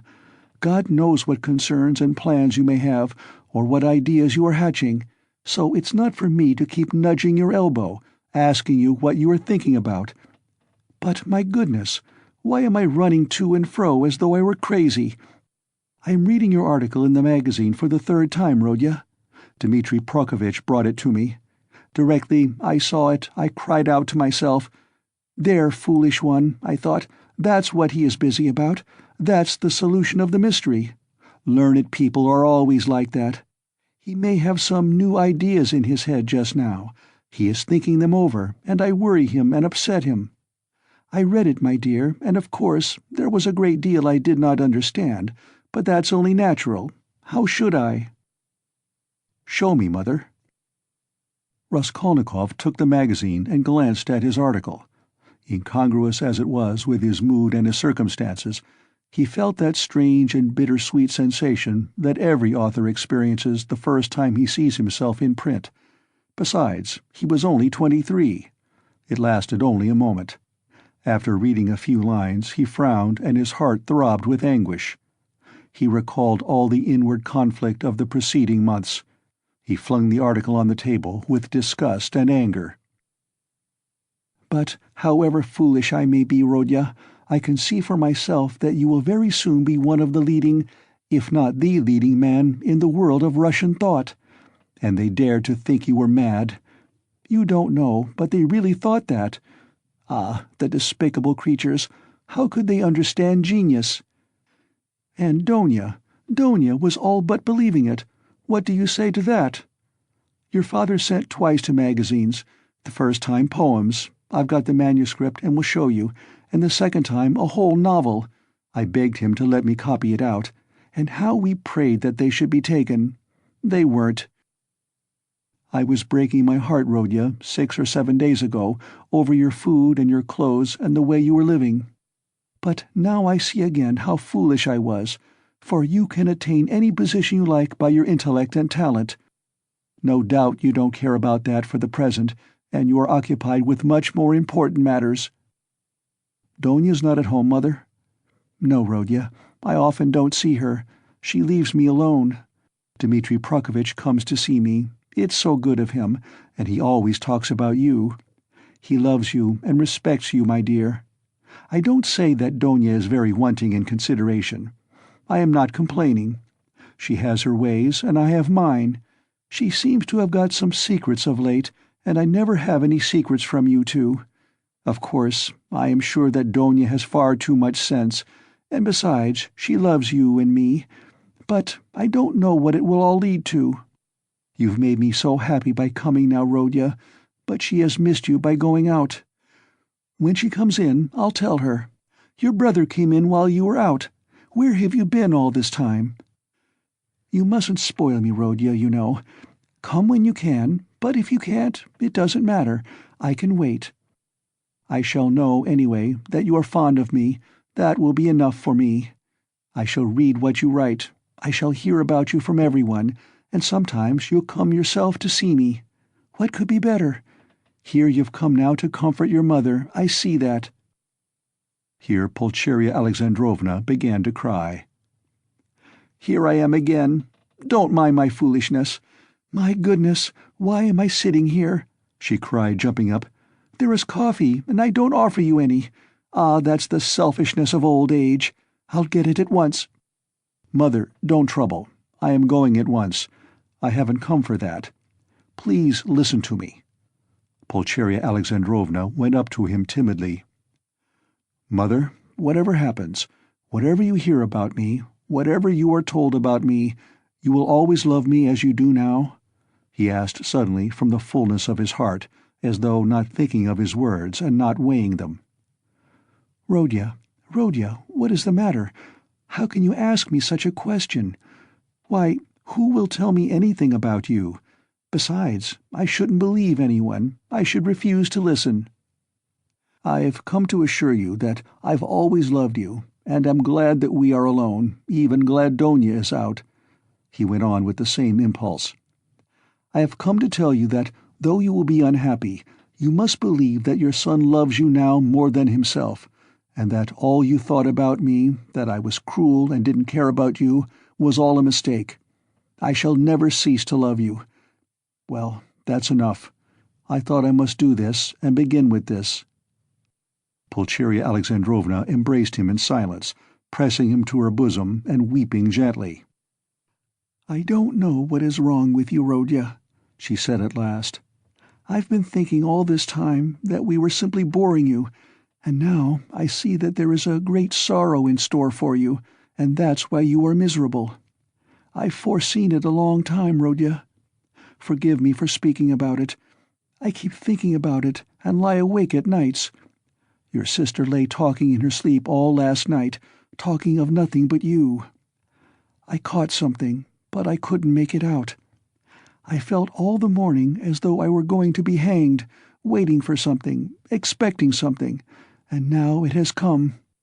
Rodya, where are you going? You are going away somewhere?" "Yes." "That's what I thought. I can come with you, you know, if you need me, and Donia too. She loves you dearly, and Sofya Semyonovna may come with us if you like. You see, I am glad to look upon her as a daughter even. Dmitri Prokofitch will help us to go together. But where are you going?" "Goodbye, Mother." "What? Today?" she cried, as though losing him forever. "I can't stay. I must go now." "And can't I come with you?" "No, but kneel down and pray to God for me. Your prayer perhaps will reach him." "Let me bless you and sign you with the cross. That's right. Oh God, what are we doing?" Yes, he was glad. He was very glad that there was no one there, that he was alone with his mother. For the first time after all those awful months his heart was softened. He fell down before her, he kissed her feet, and both wept, embracing. And she was not surprised, and did not question him this time. For some days she had realized that something awful was happening to her son, and that now some terrible minute had come for him. "Rodya, my darling, my firstborn," she said, sobbing. "Now you are just as when you were little. You would run like this to me and hug me and kiss me. When your father was living and we were poor, you comforted us simply by being with us, and when I buried your father, how often we wept together at his grave and embraced, as now. And if I've been crying lately, it's that my mother's heart had a foreboding of trouble. The first time I saw you, that evening, you remember, as soon as we arrived here, I guessed simply from your eyes. My heart sank at once, and today, when I opened the door and looked at you, I thought the fatal hour had come. Rodya, you are not going away today?" "No." "You'll come again?" "Yes, I'll come." "Rodya, don't be angry. I don't dare to question you. I know I mustn't. Only say 2 words to me. Is it far where you are going?" "Very far." "What is awaiting you there? Some post or career for you?" "What God sends. Only pray for me." Raskolnikov went to the door, but she clutched him and gazed despairingly into his eyes. Her face worked with terror. "Enough, Mother," said Raskolnikov, deeply regretting that he had come. "Not forever. Is it not forever? You'll come tomorrow?" I will. Goodbye." He tore himself away at last. It was a warm, fresh, bright evening. It had cleared up in the morning. Raskolnikov went to his lodgings. He made haste. He wanted to finish all before sunset. He did not want to meet anyone till then. Going up the stairs, he noticed that Nastasya rushed from the samovar to watch him intently. "Can anyone have come to see me?" he wondered. He had a disgusted vision of Porfiry. But opening his door, he saw Donia. She was sitting alone, plunged in deep thought, and looked as though she had been waiting a long time. He stopped short in the doorway. She rose from the sofa in dismay and stood up facing him. Her eyes, fixed upon him, betrayed horror and infinite grief. And from those eyes alone he saw at once that she knew. "Am I to come in or go away?" he asked uncertainly. "I've been all day with Sofya Semyonovna. We were both waiting for you. We thought that you would be sure to come there." Raskolnikov went into the room and sank exhausted on a chair. "I feel weak, Donia. I am very tired, and I should have liked at this moment to be able to control myself." He glanced at her mistrustfully. "Where were you all night?" "I don't remember clearly. You see, sister, I wanted to make up my mind once for all, and several times I walked by the Neva. I remember that I wanted to end it all there, but I couldn't make up my mind," he whispered, looking at her mistrustfully again. "Thank God. That was just what we were afraid of, Sofya Semyonovna and I. Then you still have faith in life? Thank God, thank God!" Raskolnikov smiled bitterly. "I haven't faith, but I have just been weeping in Mother's arms. I haven't faith, but I have just asked her to pray for me. I don't know how it is, Donia. I don't understand it." "Have you been at Mother's? Have you told her?" cried Donia, horror-stricken. "Surely you haven't done that?" "No, I didn't tell her, in words. But she understood a great deal. She heard you talking in your sleep. I am sure she half understands it already. Perhaps I did wrong in going to see her. I don't know why I did go. I am a contemptible person, Donia." "A contemptible person, but ready to face suffering. You are, aren't you?" "Yes, I am going. At once. Yes, to escape the disgrace, I thought of drowning myself, Donia. But as I looked into the water, I thought that if I had considered myself strong till now, I'd better not be afraid of disgrace," he said, hurrying on. "It's pride, Donia." "Pride, Rodya."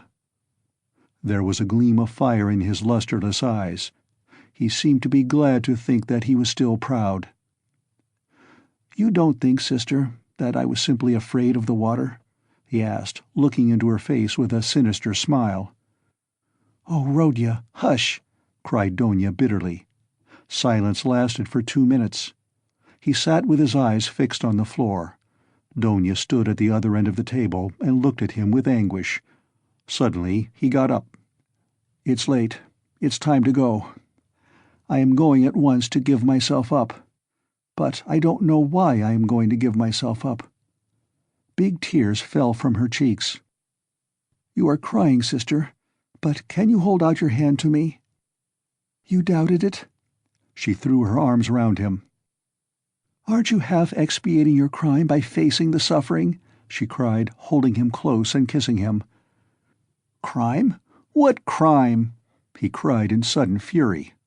"That I killed a vile, noxious insect?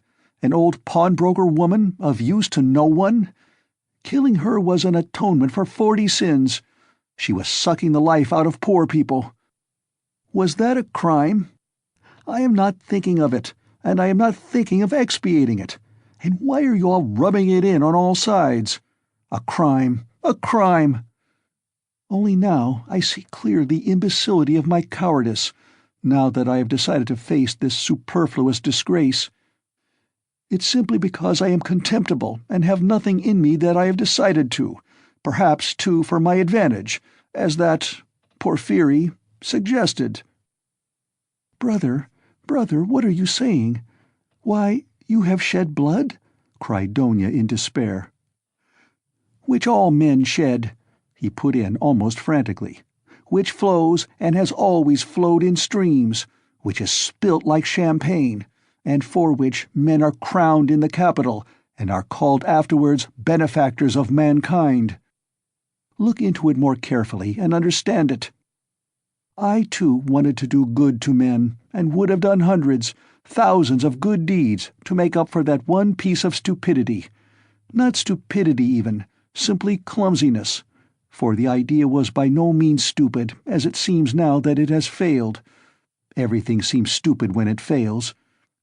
By that stupidity, I only wanted to put myself into an independent position, to take the first step, to obtain means, and then everything would have been smoothed over by benefits immeasurable in comparison. But I couldn't carry out even the first step, because I am contemptible. That's what's the matter. And yet I won't look at it as you do.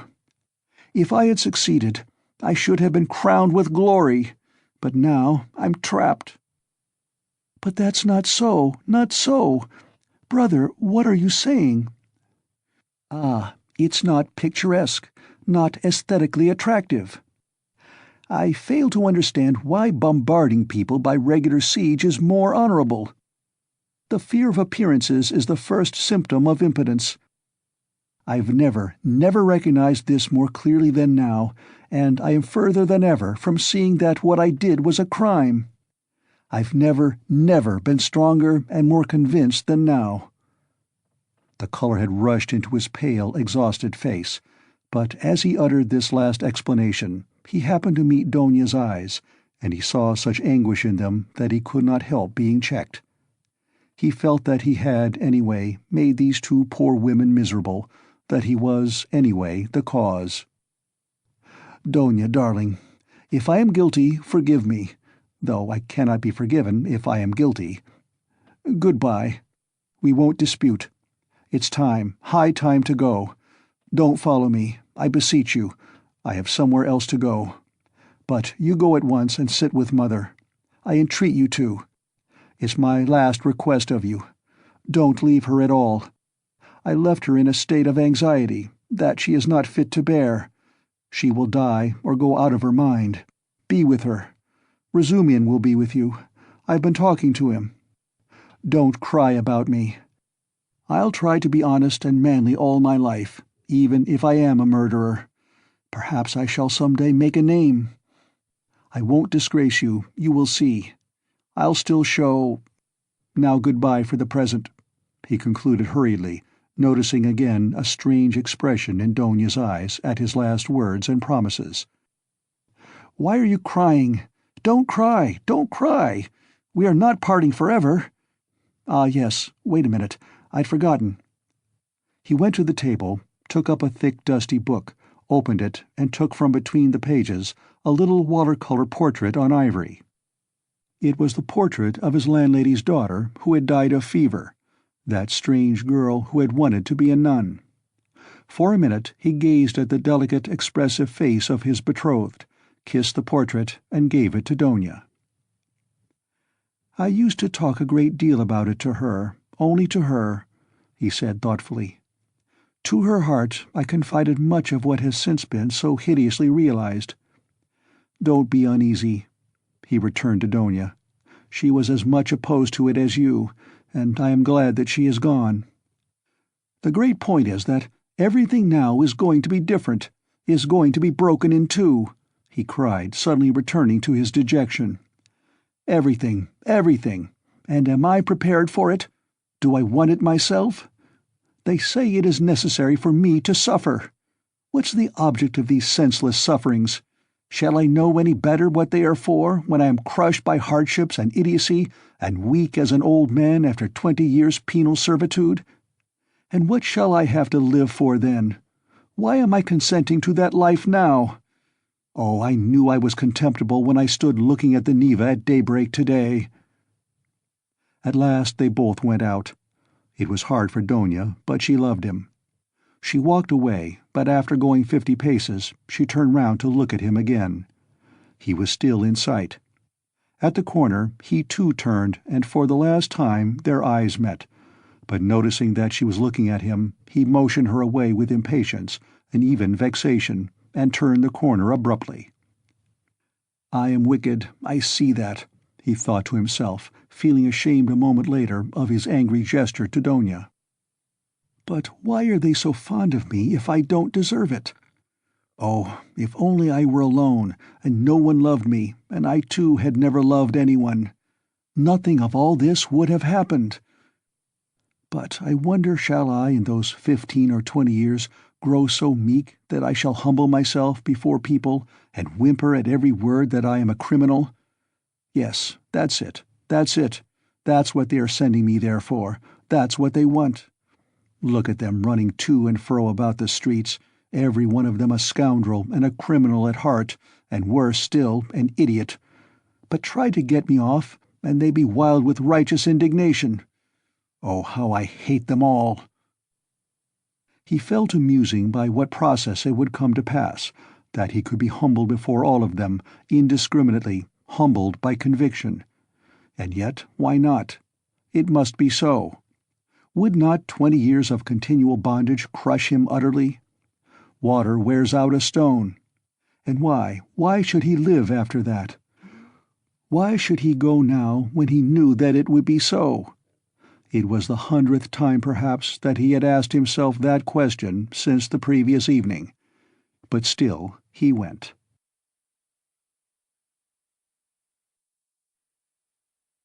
Chapter 8. When he went into Sonia's room, it was already getting dark. All day Sonia had been waiting for him in terrible anxiety. Donia had been waiting with her.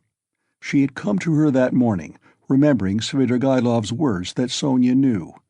We will not describe the conversation and tears of the two girls, and how friendly they became. Donia gained one comfort at least from that interview, that her brother would not be alone. He had gone to her, Sonia, first with his confession. He had gone to her for human fellowship when he needed it. She would go with him wherever fate might send him. Donia did not ask, but she knew it was so. She looked at Sonia almost with reverence, and at first almost embarrassed her by it.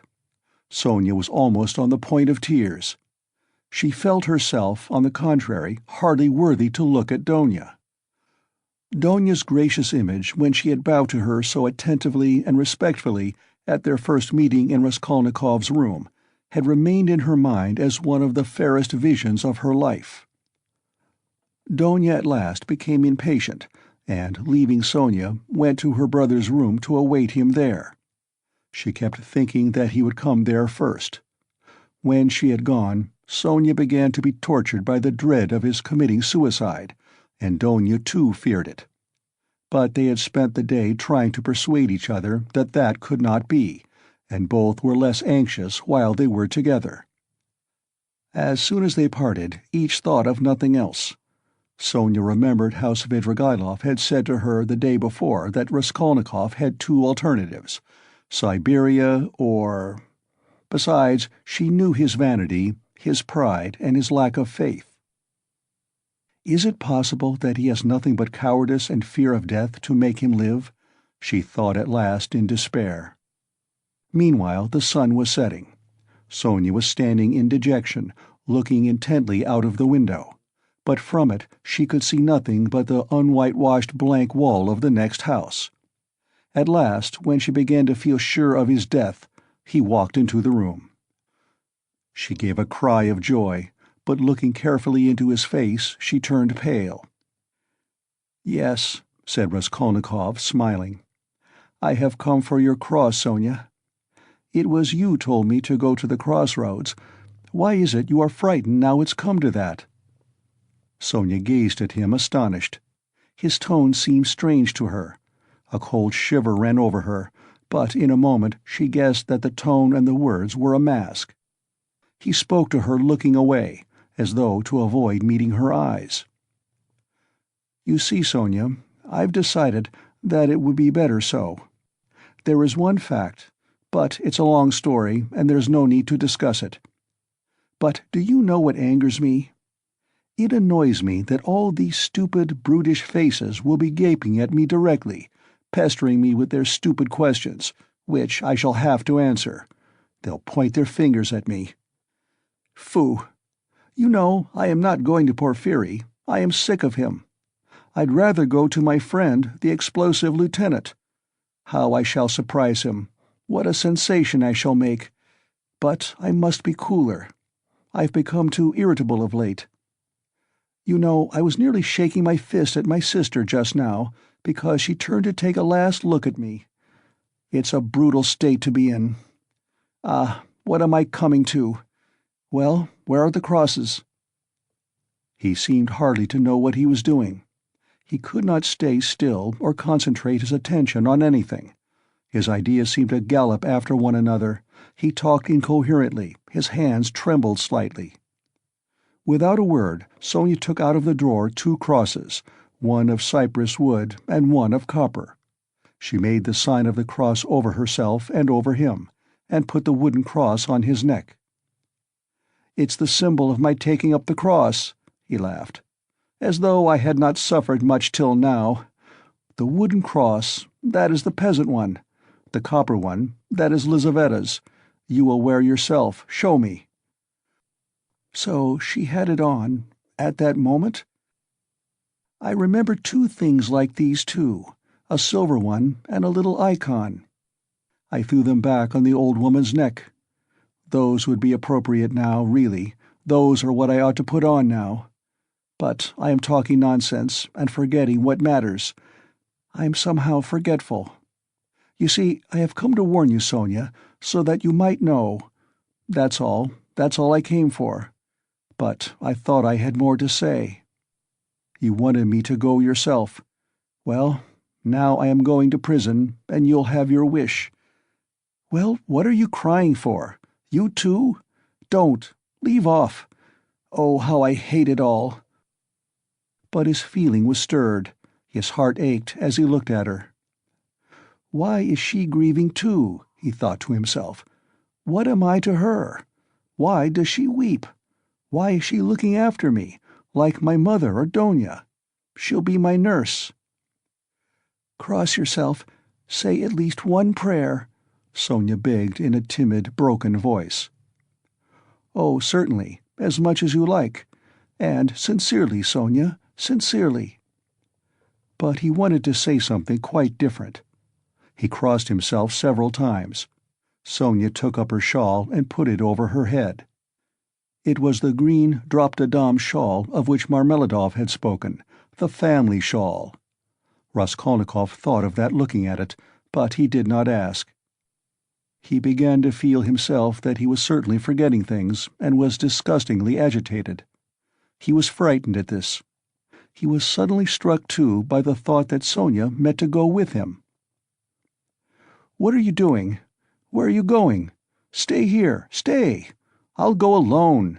he cried in cowardly vexation, and almost resentful. He moved towards the door. "What's the use of going in procession?" he muttered, going out. Sonia remained standing in the middle of the room. He had not even said good-bye to her. He had forgotten her. A poignant and rebellious doubt surged in his heart. Was it right? Was it right, all this? He thought again as he went down the stairs. Couldn't he stop and retract it all, and not go? But still he went. He felt suddenly once for all that he mustn't ask himself questions. As he turned into the street, he remembered that he had not said good-bye to Sonia, that he had left her in the middle of the room in her green shawl, not daring to stir after he had shouted at her, and he stopped short for a moment. At the same instant, another thought dawned upon him, as though it had been lying in wait to strike him then. Why, with what object did I go to her just now? I told her, on business. On what business? I had no sort of business. To tell her I was going. But where was the need? Do I love her? No, no, I drove her away just now like a dog. Did I want her crosses? Oh, how low I've sunk! No, I wanted her tears. I wanted to see her terror, to see how her heart ached. I had to have something to cling to, something to delay me, some friendly face to see. And I dared to believe in myself, to dream of what I would do. I am a beggarly, contemptible wretch, contemptible. He walked along the canal bank, and he had not much further to go. But on reaching the bridge, he stopped and, turning out of his way along it, went to the Haymarket. He looked eagerly to right and left, gazed intently at every object, and could not fix his attention on anything. Everything slipped away. In another week, another month, I shall be driven in a prison van over this bridge. How shall I look at the canal then? I should like to remember this, slipped into his mind. Look at that sign. How shall I read those letters then? It's written here Campany. That's a thing to remember, that letter A, and to look at it again in a month. How shall I look at it then? What shall I be feeling and thinking then? How trivial it all must be, what I am fretting about now. Of course it must all be interesting, in its way. Ha ha ha! What am I thinking about? I am becoming a baby. I am showing off to myself. Why am I ashamed? Phoo! How people shove! That fat man, a German he must be, who pushed against me. Does he know whom he pushed? There's a peasant woman with a baby begging. It's curious that she thinks me happier than she is. I might give her something for the incongruity of it. Here's a 5-kopeck piece left in my pocket. Where did I get it? Here, take it, my good woman. God bless you, the beggar chanted in a lachrymose voice. He went into the Haymarket. It was distasteful, very distasteful to be in a crowd, but he walked just where he saw most people. He would have given anything in the world to be alone, but he knew himself that he would not have remained alone for a moment. There was a man drunk and disorderly in the crowd. He kept trying to dance and falling down. There was a ring round him. Raskolnikov squeezed his way through the crowd, stared for some minutes at the drunken man, and suddenly gave a short, jerky laugh. A minute later he had forgotten him and did not see him, though he still stared. He moved away at last, not remembering where he was. But when he got into the middle of the square, an emotion suddenly came over him, overwhelming him body and mind. He suddenly recalled Sonia's words. "Go to the crossroads, bow down to the people, kiss the earth, for you have sinned against it too, and say aloud to the whole world, 'I am a murderer.'" He trembled, remembering that. And the hopeless misery and anxiety of all that time, especially of the last hours, had weighed so heavily upon him that he positively clutched at the chance of this new unmixed, complete sensation. It came over him like a fit. It was like a single spark kindled in his soul and spreading fire through him. Everything in him softened at once, and the tears started into his eyes. He fell to the earth on the spot. He knelt down in the middle of the square, bowed down to the earth, and kissed that filthy earth with bliss and rapture. He got up, bowed down a second time. "He's boozed," a youth near him observed. There was a roar of laughter. "He's going to Jerusalem, brothers, and saying good-bye to his children and his country.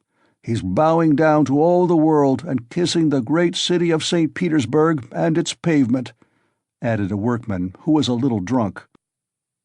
"Quite a young man, too," observed a third. "And a gentleman," someone observed soberly. "There's no knowing who's a gentleman and who isn't nowadays." These exclamations and remarks checked Raskolnikov, and the words, "I am a murderer," which were perhaps on the point of dropping from his lips, died away. He bore these remarks quietly, however, and without looking round he turned down a street leading to the police office. He had a glimpse of something on the way which did not surprise him. He had felt that it must be so. The second time he bowed down in the Haymarket, he saw, standing 50 paces from him on the left, Sonia. She was hiding from him behind one of the wooden shanties in the market-place. She had followed him then on his painful way. Raskolnikov at that moment felt and knew once for all that Sonia was with him forever, and would follow him to the ends of the earth, wherever fate might take him. It wrung his heart, but he was just reaching the fatal place. He went into the yard fairly resolutely.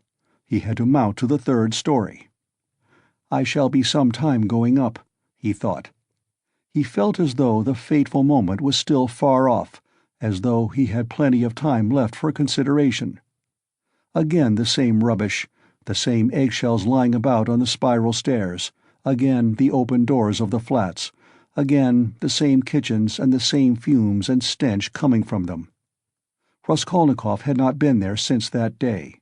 His legs were numb and gave way under him, but still they moved forward. He stopped for a moment to take breath, to collect himself, so as to enter like a man. But why? What for? He wondered, reflecting. If I must drink the cup, what difference does it make? The more revolting the better. He imagined for an instant the figure of the explosive lieutenant, Ilya Petrovitch. Was he actually going to him? Couldn't he go to someone else, to Nikodim Fomitch? Couldn't he turn back and go straight to Nikodim Fomitch's lodgings? At least then it would be done privately. No, to the explosive lieutenant. If he must drink it off at once. Turning cold and hardly conscious, he opened the door of the office. There were very few people in it this time, only a house porter and a peasant. The doorkeeper did not even peep out from behind his screen. Raskolnikov walked into the next room. Perhaps I still need not speak, passed through his mind. Some sort of clerk not wearing a uniform was settling himself at a bureau to write. In a corner another clerk was seating himself. Zametov was not there, nor, of course, Nikodim Fomitch. "No one in?" Raskolnikov asked, addressing the person at the bureau. "Whom do you want?" "Ah, not a sound was heard, not a sight was seen, but I sent the Russian. How does it go on in the fairy tale? I've forgotten." "At your service," a familiar voice cried suddenly. Raskolnikov shuddered. The explosive lieutenant stood before him. He had just come in from the 3rd room. "It is the hand of fate," thought Raskolnikov. "Why is he here?" "You've come to see us? What about?" cried Ilya Petrovitch. He was obviously in an exceedingly good humor, and perhaps a trifle exhilarated. "If it's on business, you are rather early. It's only chance that I am here. However, I'll do what I can. I must admit What is it? Excuse me." "Raskolnikov." "Of course, Raskolnikov. You didn't imagine I'd forgotten.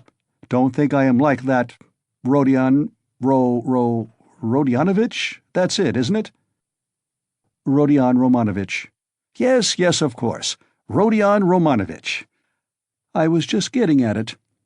I made many inquiries about you. I assure you, I've been genuinely grieved since I behaved like that. It was explained to me afterwards that you were a literary man, and a learned one too, and so to say the first steps— Mercy on us! What literary or scientific man does not begin by some originality of conduct? My wife and I have the greatest respect for literature. In my wife it's a genuine passion. Literature and art. If only a man is a gentleman, all the rest can be gained by talents, learning, good sense, genius. As for a hat, well, what does a hat matter? I can buy a hat as easily as I can a bun. But what's under the hat, what the hat covers, I can't buy that. I was even meaning to come and apologize to you, but thought maybe you'd— But I am forgetting to ask you, is there anything you want really? I hear your family have come." "Yes, my mother and sister." "I've even had the honor and happiness of meeting your sister, a highly cultivated and charming person. I confess I was sorry I got so hot with you. There it is. But as for my looking suspiciously at your fainting fit, that affair has been cleared up splendidly. Bigotry and fanaticism. I understand your indignation. Perhaps you are changing your lodging on account of your family's arriving?" "No, I only looked in. I came to ask—" I thought that I should find Zametov here." "Oh, yes, of course, you've made friends, I heard. Well, no, Zametov is not here. Yes, we've lost Zametov. He's not been here since yesterday. He quarreled with everyone on leaving, in the rudest way. He is a feather-headed youngster, that's all. One might have expected something from him, but there, you know what they are brilliant young men. He wanted to go in for some examination, but it's only to talk and boast about it. It will go no further than that. Of course, it's a very different matter with you or Mr. Razumian there, your friend. Your career is an intellectual one, and you won't be deterred by failure. For you, one may say, all the attractions of life nihil est. You are an ascetic, a monk, a hermit. A book, a pen behind your ear, a learned research, that's where your spirit soars. I am that way myself. Have you read Livingstone's Travels?" "No." "Oh, I have. There are a great many nihilists about nowadays, you know, and indeed it is not to be wondered at. What sort of days are they, I ask you? But we thought— You are not a nihilist, of course. Answer me openly, openly." "No." "Believe me, you can speak openly to me as you would to yourself. Official duty is one thing, but— You are thinking I meant to say friendship is quite another? No, you're wrong. It's not friendship, but the feeling of a man and a citizen, the feeling of humanity, and of love for the Almighty. I may be an official, but I am always bound to feel myself a man and a citizen. You are asking about Zametov. Zametov will make a scandal in the French style in a house of bad reputation, over a glass of champagne. That's all your Zametov is good for. Well, I'm perhaps, so to speak, burning with devotion and lofty feelings, and besides, I have rank, consequence, a post. I am married and have children. I fulfill the duties of a man and a citizen. But who is he, may I ask? I appeal to you as a man ennobled by education. Then these midwives, too, have become extraordinarily numerous." Raskolnikov raised his eyebrows inquiringly. The words of Ilya Petrovitch, who had obviously been dining, were for the most part a stream of empty sounds for him, but some of them he understood. He looked at him inquiringly, not knowing how it would end. "I mean those crop-headed wenches," the talkative Ilya Petrovitch continued. "Midwives is my name for them. I think it a very satisfactory one, ha-ha. They go to the academy, study anatomy. If I fall ill, am I to send for a young lady to treat me? What do you say, ha-ha?" Ilya Petrovitch laughed, quite pleased with his own wit. "It's an immoderate zeal for education, but once you're educated, that's enough. Why abuse it? Why insult honorable people, as that scoundrel Zametov does? Why did he insult me, I ask you? Look at these suicides, too, how common they are, you can't fancy. People spend their last halfpenny and kill themselves, boys and girls and old people. Only this morning we heard about a gentleman who had just come to town. Nil Pavlich, I say, what was the name of that gentleman who shot himself?" "Svidrigailov," someone answered from the other room with a drowsy listlessness. Raskolnikov started. "Svidrigailov? Svidrigailov has shot himself?" he cried. "What, do you know Svidrigailov?" "Yes, I knew him. He hadn't been here long." "Yes, that's so. He had lost his wife, was a man of reckless habits, and all of a sudden shot himself, and in such a shocking way. He left in his notebook a few words, that he dies in full possession of his faculties, and that no one is to blame for his death. He had money, they say. How did you come to know him?" "I was acquainted. My sister was governess in his family." "Bah, bah, bah. Then no doubt you can tell us something about him. You had no suspicion?" "I saw him yesterday. He was drinking wine. I knew nothing." Raskolnikov felt as though something had fallen on him and was stifling him. "You've turned pale again. It's so stuffy here." "Yes, I must go," muttered Raskolnikov. "Excuse my troubling you." "Oh, not at all, as often as you like. It's a pleasure to see you, and I am glad to say so." Ilya Petrovitch held out his hand. I only wanted... I came to see Zametov." I understand, and it's a pleasure to see you." "I am very glad. Goodbye." Raskolnikov smiled. He went out. He reeled. He was overtaken with giddiness and did not know what he was doing. He began going down the stairs, supporting himself with his right hand against the wall. He fancied that a porter pushed past him on his way upstairs to the police office, that a dog in the lower story kept up a shrill barking, and that a woman flung a rolling pin at it and shouted. He went down and out into the yard. There, not far from the entrance, stood Sonia, pale and horror-stricken. She looked wildly at him. He stood still before her. There was a look of poignant agony, of despair in her face. She clasped her hands. His lips worked in an ugly, meaningless smile. He stood still a minute, grinned, and went back to the police office. Ilya Petrovitch had sat down and was rummaging among some papers.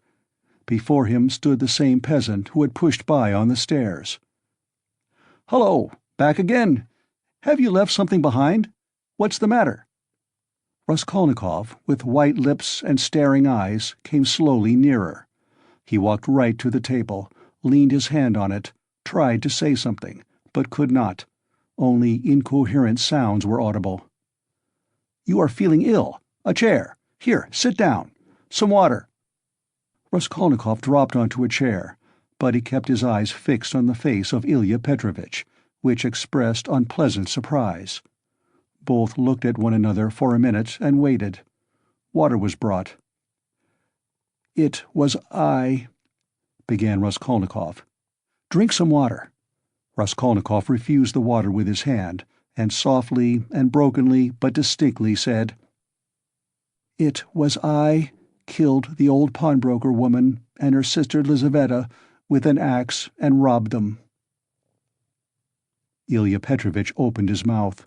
People ran up on all sides. Raskolnikov repeated his statement.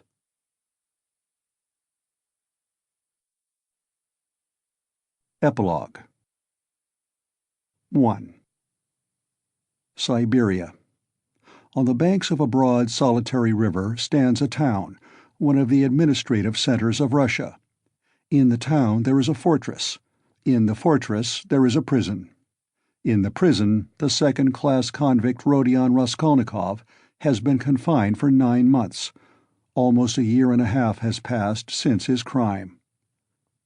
There had been little difficulty about his trial. The criminal adhered exactly, firmly, and clearly to his statement. He did not confuse nor misrepresent the facts, nor soften them in his own interest, nor omit the smallest detail. He explained every incident of the murder, the secret of the pledge, the piece of wood with a strip of metal, which was found in the murdered woman's hand. He described minutely how he had taken her keys, what they were like, as well as the chest and its contents. He explained the mystery of Lizaveta's murder, described how Koch, and after him the student, knocked, and repeated all they had said to one another.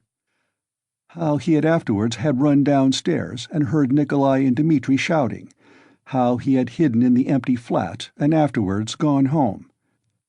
He ended by indicating the stone in the yard off the Voznesensky Prospect, under which the purse and the trinkets were found. The whole thing, in fact, was perfectly clear.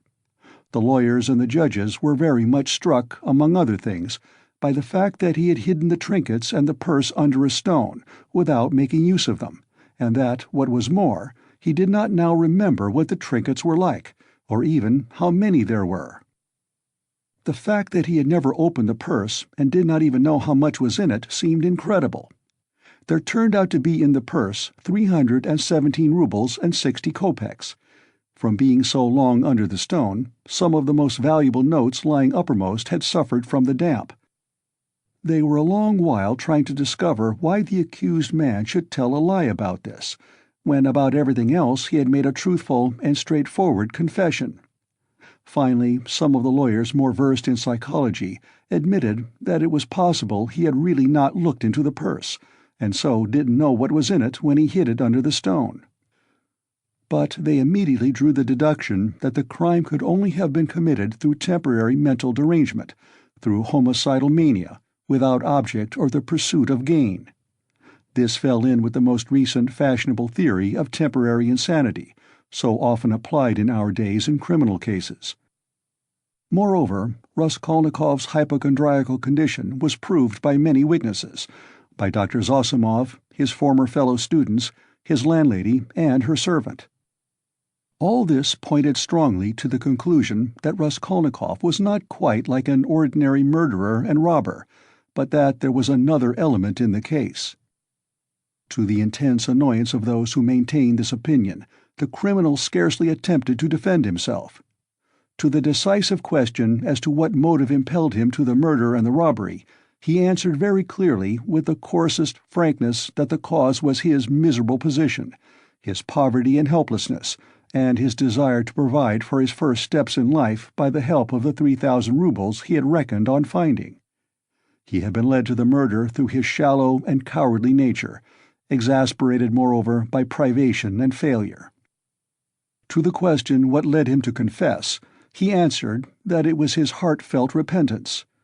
All this was almost coarse.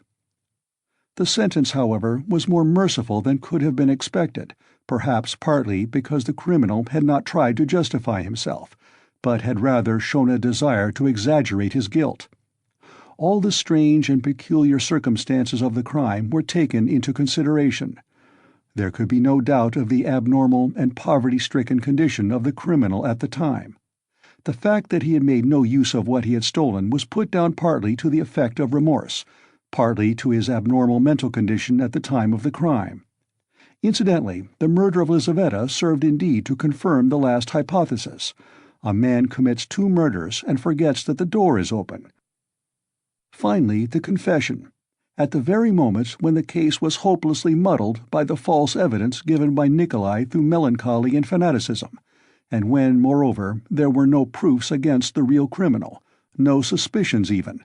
Porfiri Petrovitch fully kept his word. All this did much to soften the sentence. Other circumstances, too, in the prisoner's favor came out quite unexpectedly. Razumian somehow discovered and proved that while Raskolnikov was at the university, he had helped a poor consumptive fellow student and had spent his last penny on supporting him for 6 months, and when this student died, leaving a decrepit old father whom he had maintained almost from his 13th year, Raskolnikov had got the old man into a hospital and paid for his funeral when he died. Raskolnikov's landlady bore witness, too, that when they had lived in another house at 5 Corners, Raskolnikov had rescued 2 little children from a house on fire and was burnt in doing so. This was investigated and fairly well confirmed by many witnesses. These facts made an impression in his favor. And in the end the criminal was, in consideration of extenuating circumstances, condemned to penal servitude in the 2nd class for a term of 8 years only. At the very beginning of the trial, Raskolnikov's mother fell ill. Donia and Razumian found it possible to get her out of Petersburg during the trial. Razumian chose a town on the railway not far from Petersburg, so as to be able to follow every step of the trial and at the same time to see Avdotya Romanovna as often as possible. Pulcheria Alexandrovna's illness was a strange nervous one, and was accompanied by a partial derangement of her intellect. When Donia returned from her last interview with her brother, she had found her mother already ill, in feverish delirium. That evening Razumian and she agreed what answers they must make to her mother's questions about Raskolnikov, and made up a complete story for her mother's benefit of his having to go away to a distant part of Russia on a business commission, which would bring him in the end money and reputation. But they were struck by the fact that Pulcheria Alexandrovna never asked them anything on the subject, neither then nor thereafter. On the contrary, she had her own version of her son's sudden departure. She told them with tears how he had come to say good-bye to her, hinting that she alone knew many mysterious and important facts, and that Rodya had many very powerful enemies, so that it was necessary for him to be in hiding. As for his future career, she had no doubt that it would be brilliant when certain sinister influences could be removed. She assured Razumian that her son would be one day a great statesman, that his article and brilliant literary talent proved it. This article she was continually reading. She even read it aloud, almost took it to bed with her, but scarcely asked where Rodya was, though the subject was obviously avoided by the others, which might have been enough to awaken her suspicions. They began to be frightened at last at Pulcheria Alexandrovna's strange silence on certain subjects. She did not, for instance, complain of getting no letters from him, though in previous years she had only lived on the hope of letters from her beloved Rodya. This was the cause of great uneasiness to Donia. The idea occurred to her that her mother suspected that there was something terrible in her son's fate, and was afraid to ask, for fear of hearing something still more awful. In any case, Donia saw clearly that her mother was not in full possession of her faculties.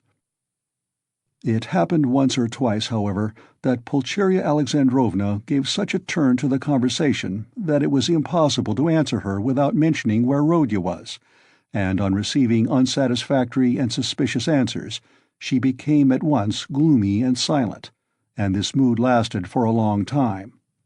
Donia saw at last that it was hard to deceive her, and came to the conclusion that it was better to be absolutely silent on certain points, but it became more and more evident that the poor mother suspected something terrible. Donia remembered her brother's telling her that her mother had overheard her talking in her sleep on the night after her interview with Svidrigailov, and before the fatal day of the confession. Had not she made out something from that? Sometimes days and even weeks of gloomy silence and tears would be succeeded by a period of hysterical animation, and the invalid would begin to talk almost incessantly of her son, of her hopes of his future. Her fancies were sometimes very strange. They humored her, pretending to agree with her. She saw, perhaps, that they were pretending, but she still went on talking. 5 months after Raskolnikov's confession, he was sentenced. Razumian and Sonia saw him in prison as often as it was possible. At last the moment of separation came. Donia swore to her brother that the separation should not be forever. Razumian did the same. Razumian, in his youthful ardor, had firmly resolved to lay the foundations at least of a secure livelihood during the next 3 or 4 years, and saving up a certain sum to emigrate to Siberia, a country rich in every natural resource and in need of workers, active men and capital. There they would settle in the town where Rodya was, and all together would begin a new life. They all wept at parting. Raskolnikov had been very dreamy for a few days before. He asked a great deal about his mother, and was constantly anxious about her. He worried so much about her that it alarmed Donia. When he heard about his mother's illness, he became very gloomy. With Sonia, he was particularly reserved all the time. With the help of the money left to her by Svidrigailov, Sonia had long ago made her preparations to follow the party of convicts in which he was dispatched to Siberia. Not a word passed between Raskolnikov and her on the subject, but both knew it would be so. At the final leave-taking, he smiled strangely at his sister's and Razumian's fervent anticipations of their happy future together when he should come out of prison.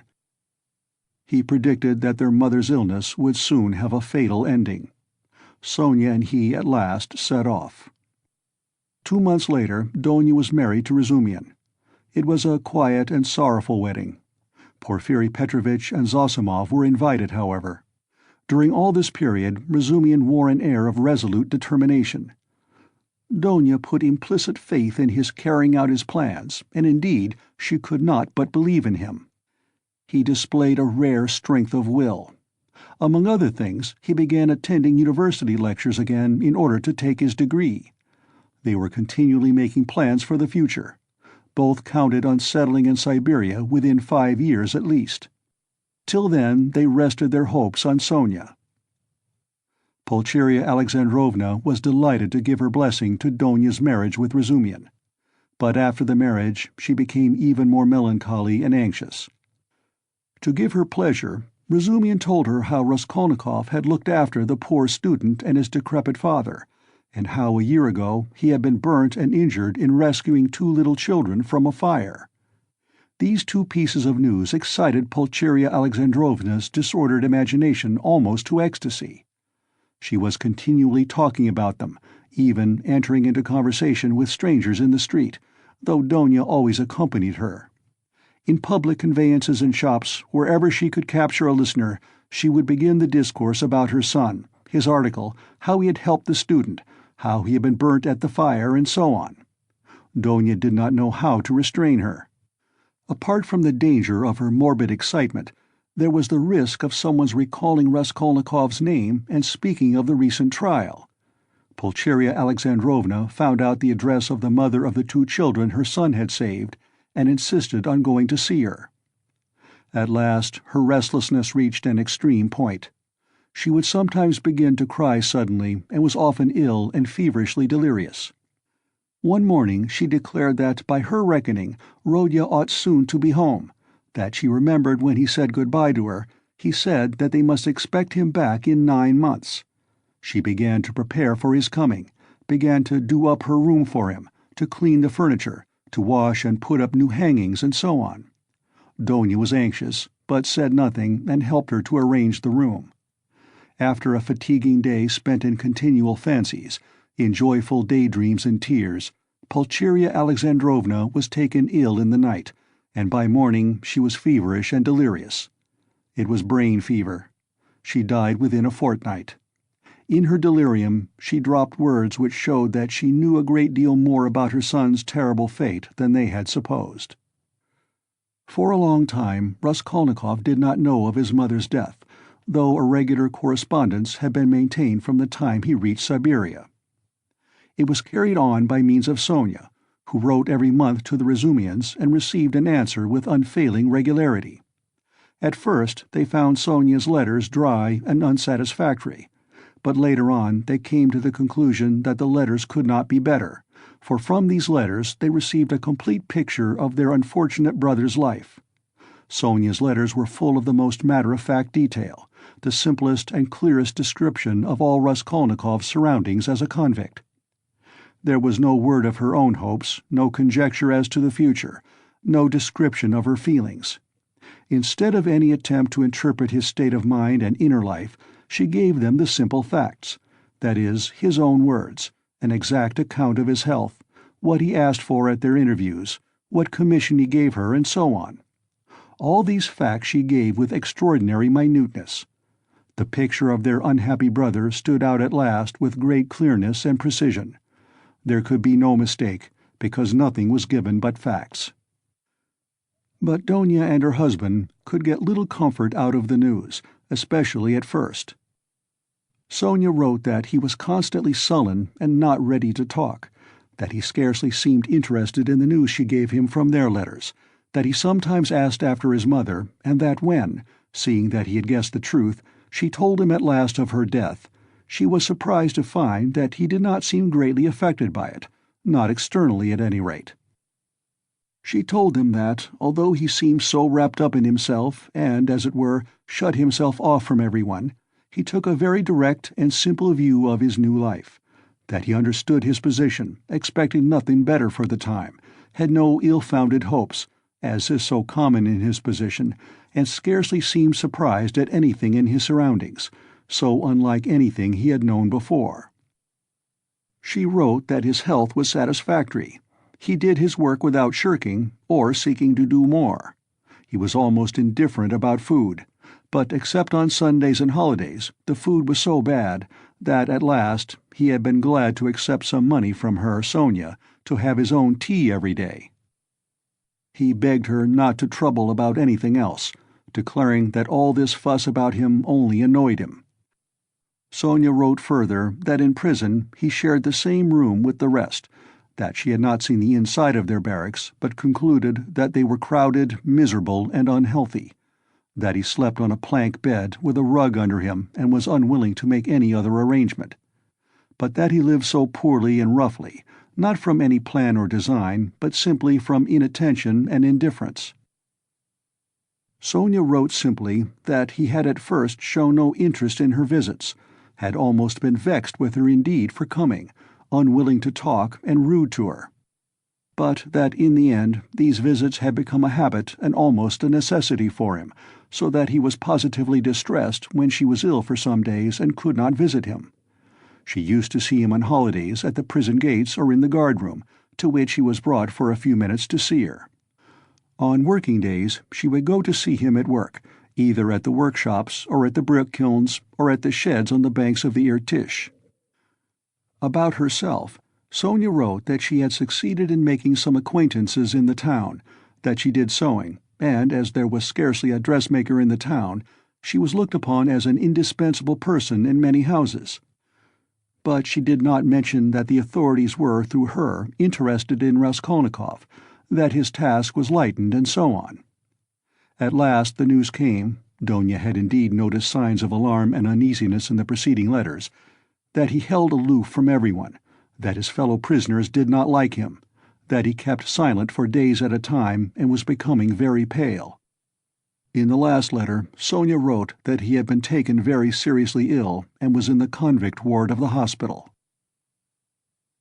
2. He was ill a long time, but it was not the horrors of prison life, not the hard labor, the bad food, the shaven head, or the patched clothes that crushed him. What did he care for all those trials and hardships? He was even glad of the hard work. Physically exhausted, he could at least reckon on a few hours of quiet sleep. And what was the food to him? The thin cabbage soup with beetles floating in it.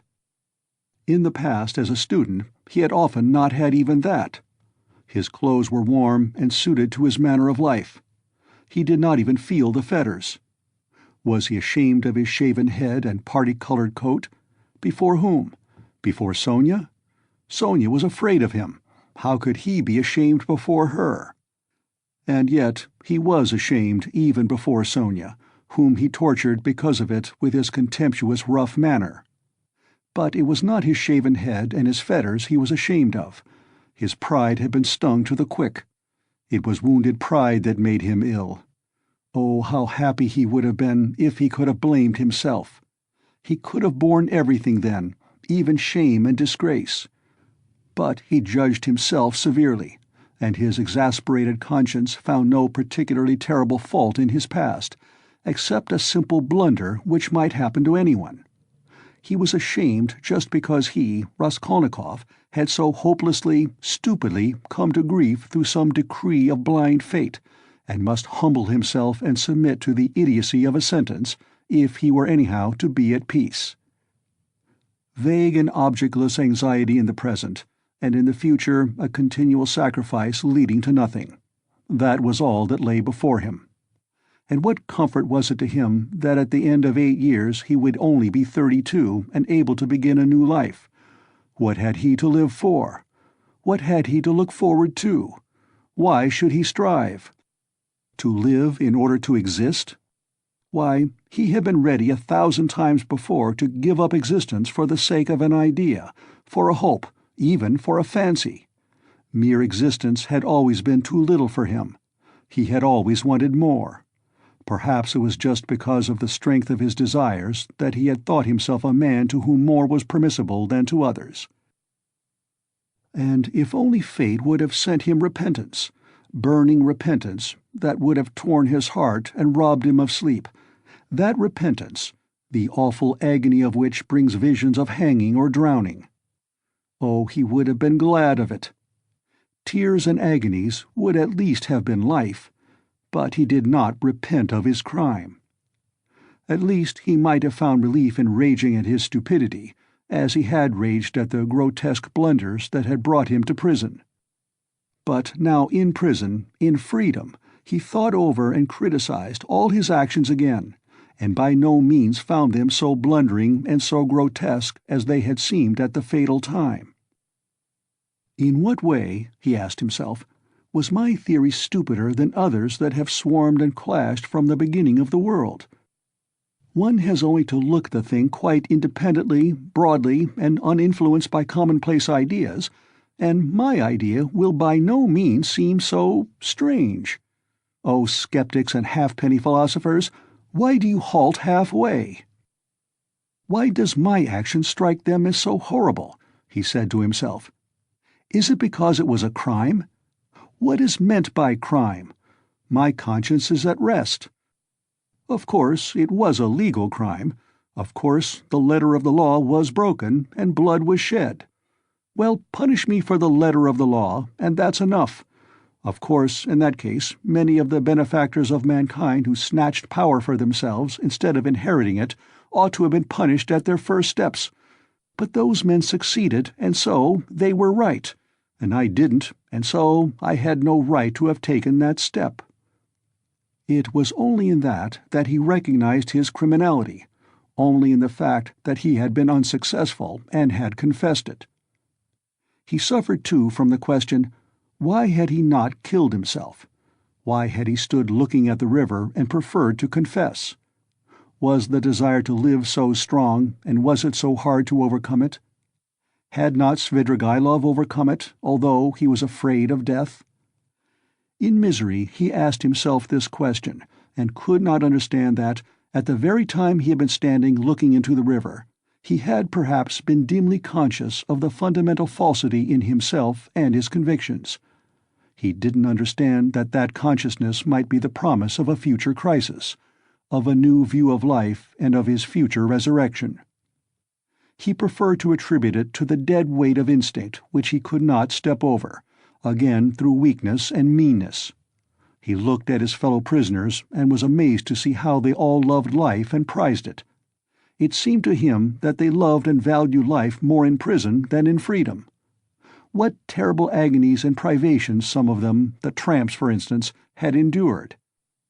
Could they care so much for a ray of sunshine, for the primeval forest, the cold spring hidden away in some unseen spot which the tramp had marked 3 years before, and longed to see again as he might to see his sweetheart, dreaming of the green grass round it and the birds singing in the bush? As he went on, he saw still more inexplicable examples. In prison, of course, there was a great deal he did not see and did not want to see. He lived, as it were, with downcast eyes. It was loathsome and unbearable for him to look. But in the end there was much that surprised him, and he began, as it were, involuntarily, to notice much that he had not suspected before. What surprised him most of all was the terrible impossible gulf that lay between him and all the rest. They seemed to be a different species, and he looked at them and they at him with distrust and hostility. He felt and knew the reasons of his isolation, but he would never have admitted till then that those reasons were so deep and strong. There were some Polish exiles, political prisoners among them. They simply looked down upon all the rest as ignorant churls, but Raskolnikov could not look upon them like that. He saw that these ignorant men were in many respects far wiser than the Poles. There were some Russians who were just as contemptuous, a former officer and 2 seminarists. Raskolnikov saw their mistakes as clearly. He was disliked and avoided by everyone. They even began to hate him at last. Why, he could not tell. Men who had been far more guilty despised and laughed at his crime. "You're a gentleman," they used to say. "You shouldn't hack about with an axe. That's not a gentleman's work." The second week in Lent, his turn came to take the sacrament with his gang. He went to church and prayed with the others. A quarrel broke out one day. He did not know how. All fell on him at once in a fury. "You're an infidel! You don't believe in God!" they shouted. "You ought to be killed!" He had never talked to them about God nor his belief, but they wanted to kill him as an infidel. He said nothing. One of the prisoners rushed at him in a perfect frenzy. Raskolnikov awaited him calmly and silently. His eyebrows did not quiver, his face did not flinch. The guard succeeded in intervening between him and his assailant, or there would have been bloodshed. There was another question he could not decide. Why were they all so fond of Sonia? She did not try to win their favor. She rarely met them. Sometimes only she came to see him at work for a moment. And yet everybody knew her. They knew that she had come out to follow him, knew how and where she lived. She never gave them money, did them no particular services. Only once at Christmas she sent them all presents of pies and rolls. but by degrees closer relations sprang up between them and Sonia. She would write and post letters for them to their relations. Relations of the prisoners who visited the town, at their instructions, left with Sonia presents and money for them. Their wives and sweethearts knew her and used to visit her. And when she visited Raskolnikov at work, or met a party of the prisoners on the road, they all took off their hats to her.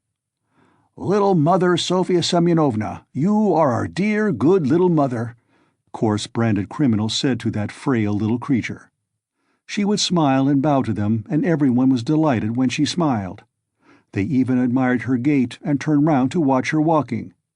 They admired her too for being so little, and in fact did not know what to admire her most for.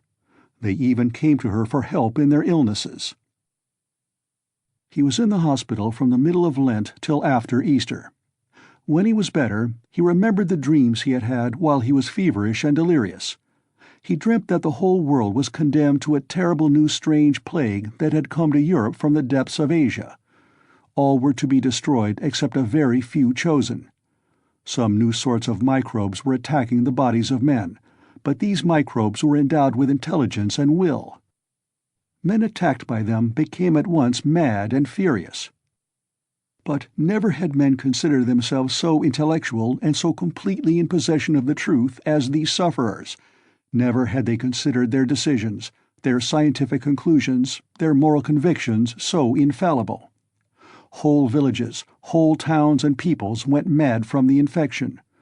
All were excited and did not understand one another. Each thought that he alone had the truth, and was wretched looking at the others, beat himself on the breast, wept and wrung his hands. They did not know how to judge and could not agree what to consider evil and what good. They did not know whom to blame, whom to justify. Men killed each other in a sort of senseless spite. They gathered together in armies against one another, but even on the march the armies would begin attacking each other, the ranks would be broken and the soldiers would fall on each other, stabbing and cutting, biting and devouring each other. The alarm bell was ringing all day long in the towns. Men rushed together, but why they were summoned and who was summoning them no one knew. The most ordinary trades were abandoned because everyone proposed his own ideas, his own improvements, and they could not agree. The land too was abandoned. Men met in groups, agreed on something, swore to keep together, but at once began on something quite different from what they had proposed. They accused one another, fought and killed each other. There were conflagrations and famine. All men and all things were involved in destruction. The plague spread and moved further and further. Only a few men could be saved in the whole world. They were a pure, chosen people, destined to found a new race and a new life, to renew and purify the earth. But no one had seen these men, no one had heard their words and their voices. Raskolnikov was worried that this senseless dream haunted his memory so miserably. The impression of this feverish delirium persisted so long. The second week after, Easter had come. There were warm, bright spring days. In the prison ward, the grating windows under which the sentinel paced were opened. Sonia had only been able to visit him twice during his illness. Each time she had to obtain permission, and it was difficult. But she often used to come to the hospital yard, especially in the evening, sometimes only to stand a minute and look up at the windows of the ward. One evening, when he was almost well again, Raskolnikov fell asleep. On waking up, he chanced to go to the window, and at once saw Sonia in the distance at the hospital gate. She seemed to be waiting for someone. Something stabbed him to the heart at that minute. He shuddered and moved away from the window. Next day Sonia did not come, nor the day after. He noticed that he was expecting her uneasily. At last he was discharged. On reaching the prison, he learnt from the convicts that Sofya Semyonovna was lying ill at home and was unable to go out. He was very uneasy and sent to inquire after her. He soon learnt that her illness was not dangerous. Hearing that he was anxious about her, Sonia sent him a penciled note, telling him that she was much better, that she had a slight cold, and that she would soon, very soon, come and see him at his work. His heart throbbed painfully as he read it. Again it was a warm, bright day. Early in the morning, at 6 o'clock, he went off to work on the river bank, where they used to pound alabaster and where there was a kiln for baking it in a shed. There were only 3 of them sent. One of the convicts went with the guard to the fortress to fetch a tool. The other began getting the wood ready and laying it in the kiln. Raskolnikov came out of the shed onto the river bank, sat down on a heap of logs by the shed, and began gazing at the wide, deserted river. From the high bank a broad landscape opened before him. The sound of singing floated faintly audible from the other bank. In the vast steppe, bathed in sunshine, he could just see, like black specks, the nomads' tents. There was freedom. There other men were living, utterly unlike those here.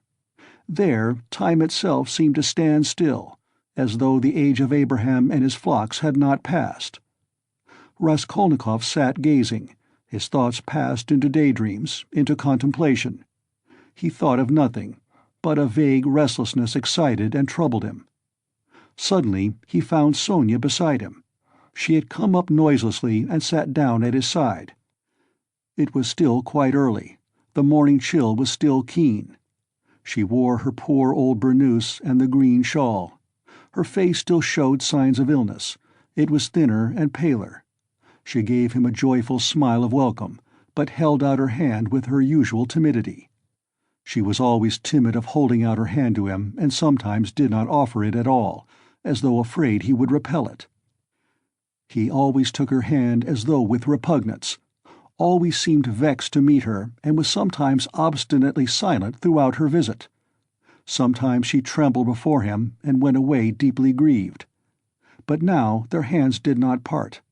He stole a rapid glance at her and dropped his eyes on the ground without speaking. They were alone. No one had seen them. The guard had turned away for the time. How it happened he did not know. But all at once something seemed to seize him and fling him at her feet. He wept and threw his arms round her knees. For the first instant she was terribly frightened, and she turned pale. She jumped up and looked at him, trembling. But at the same moment she understood, and a light of infinite happiness came into her eyes. She knew and had no doubt that he loved her beyond everything, and that at last the moment had come. They wanted to speak, but could not. Tears stood in their eyes.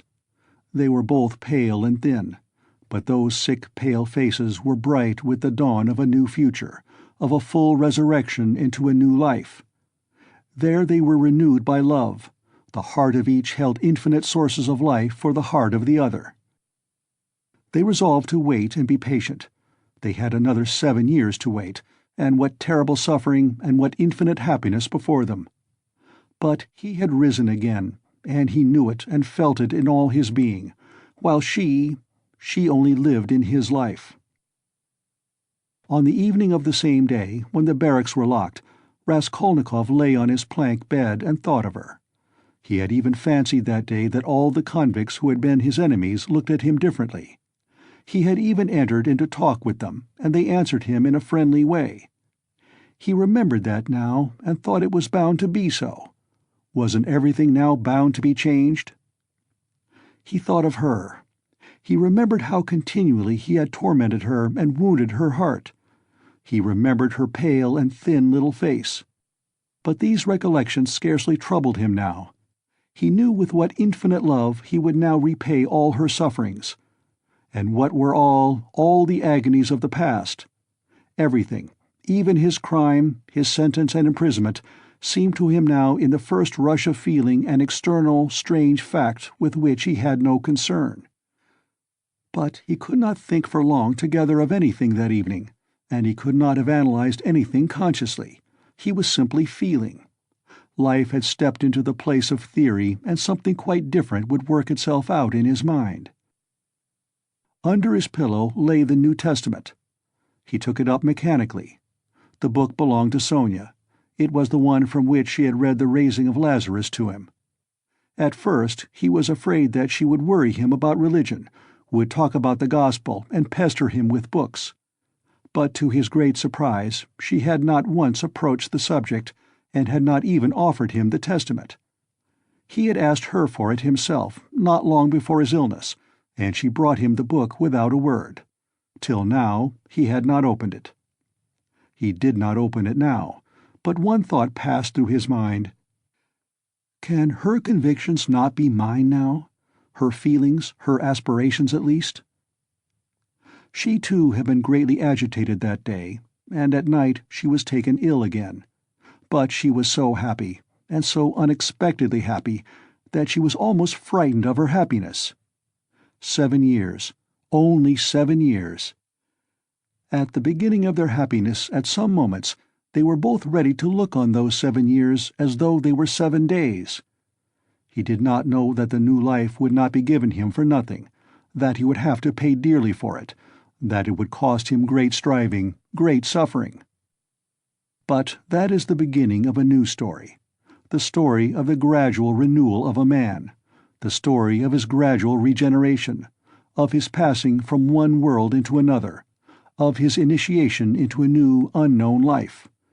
That might be the subject of a new story, but our present story is ended.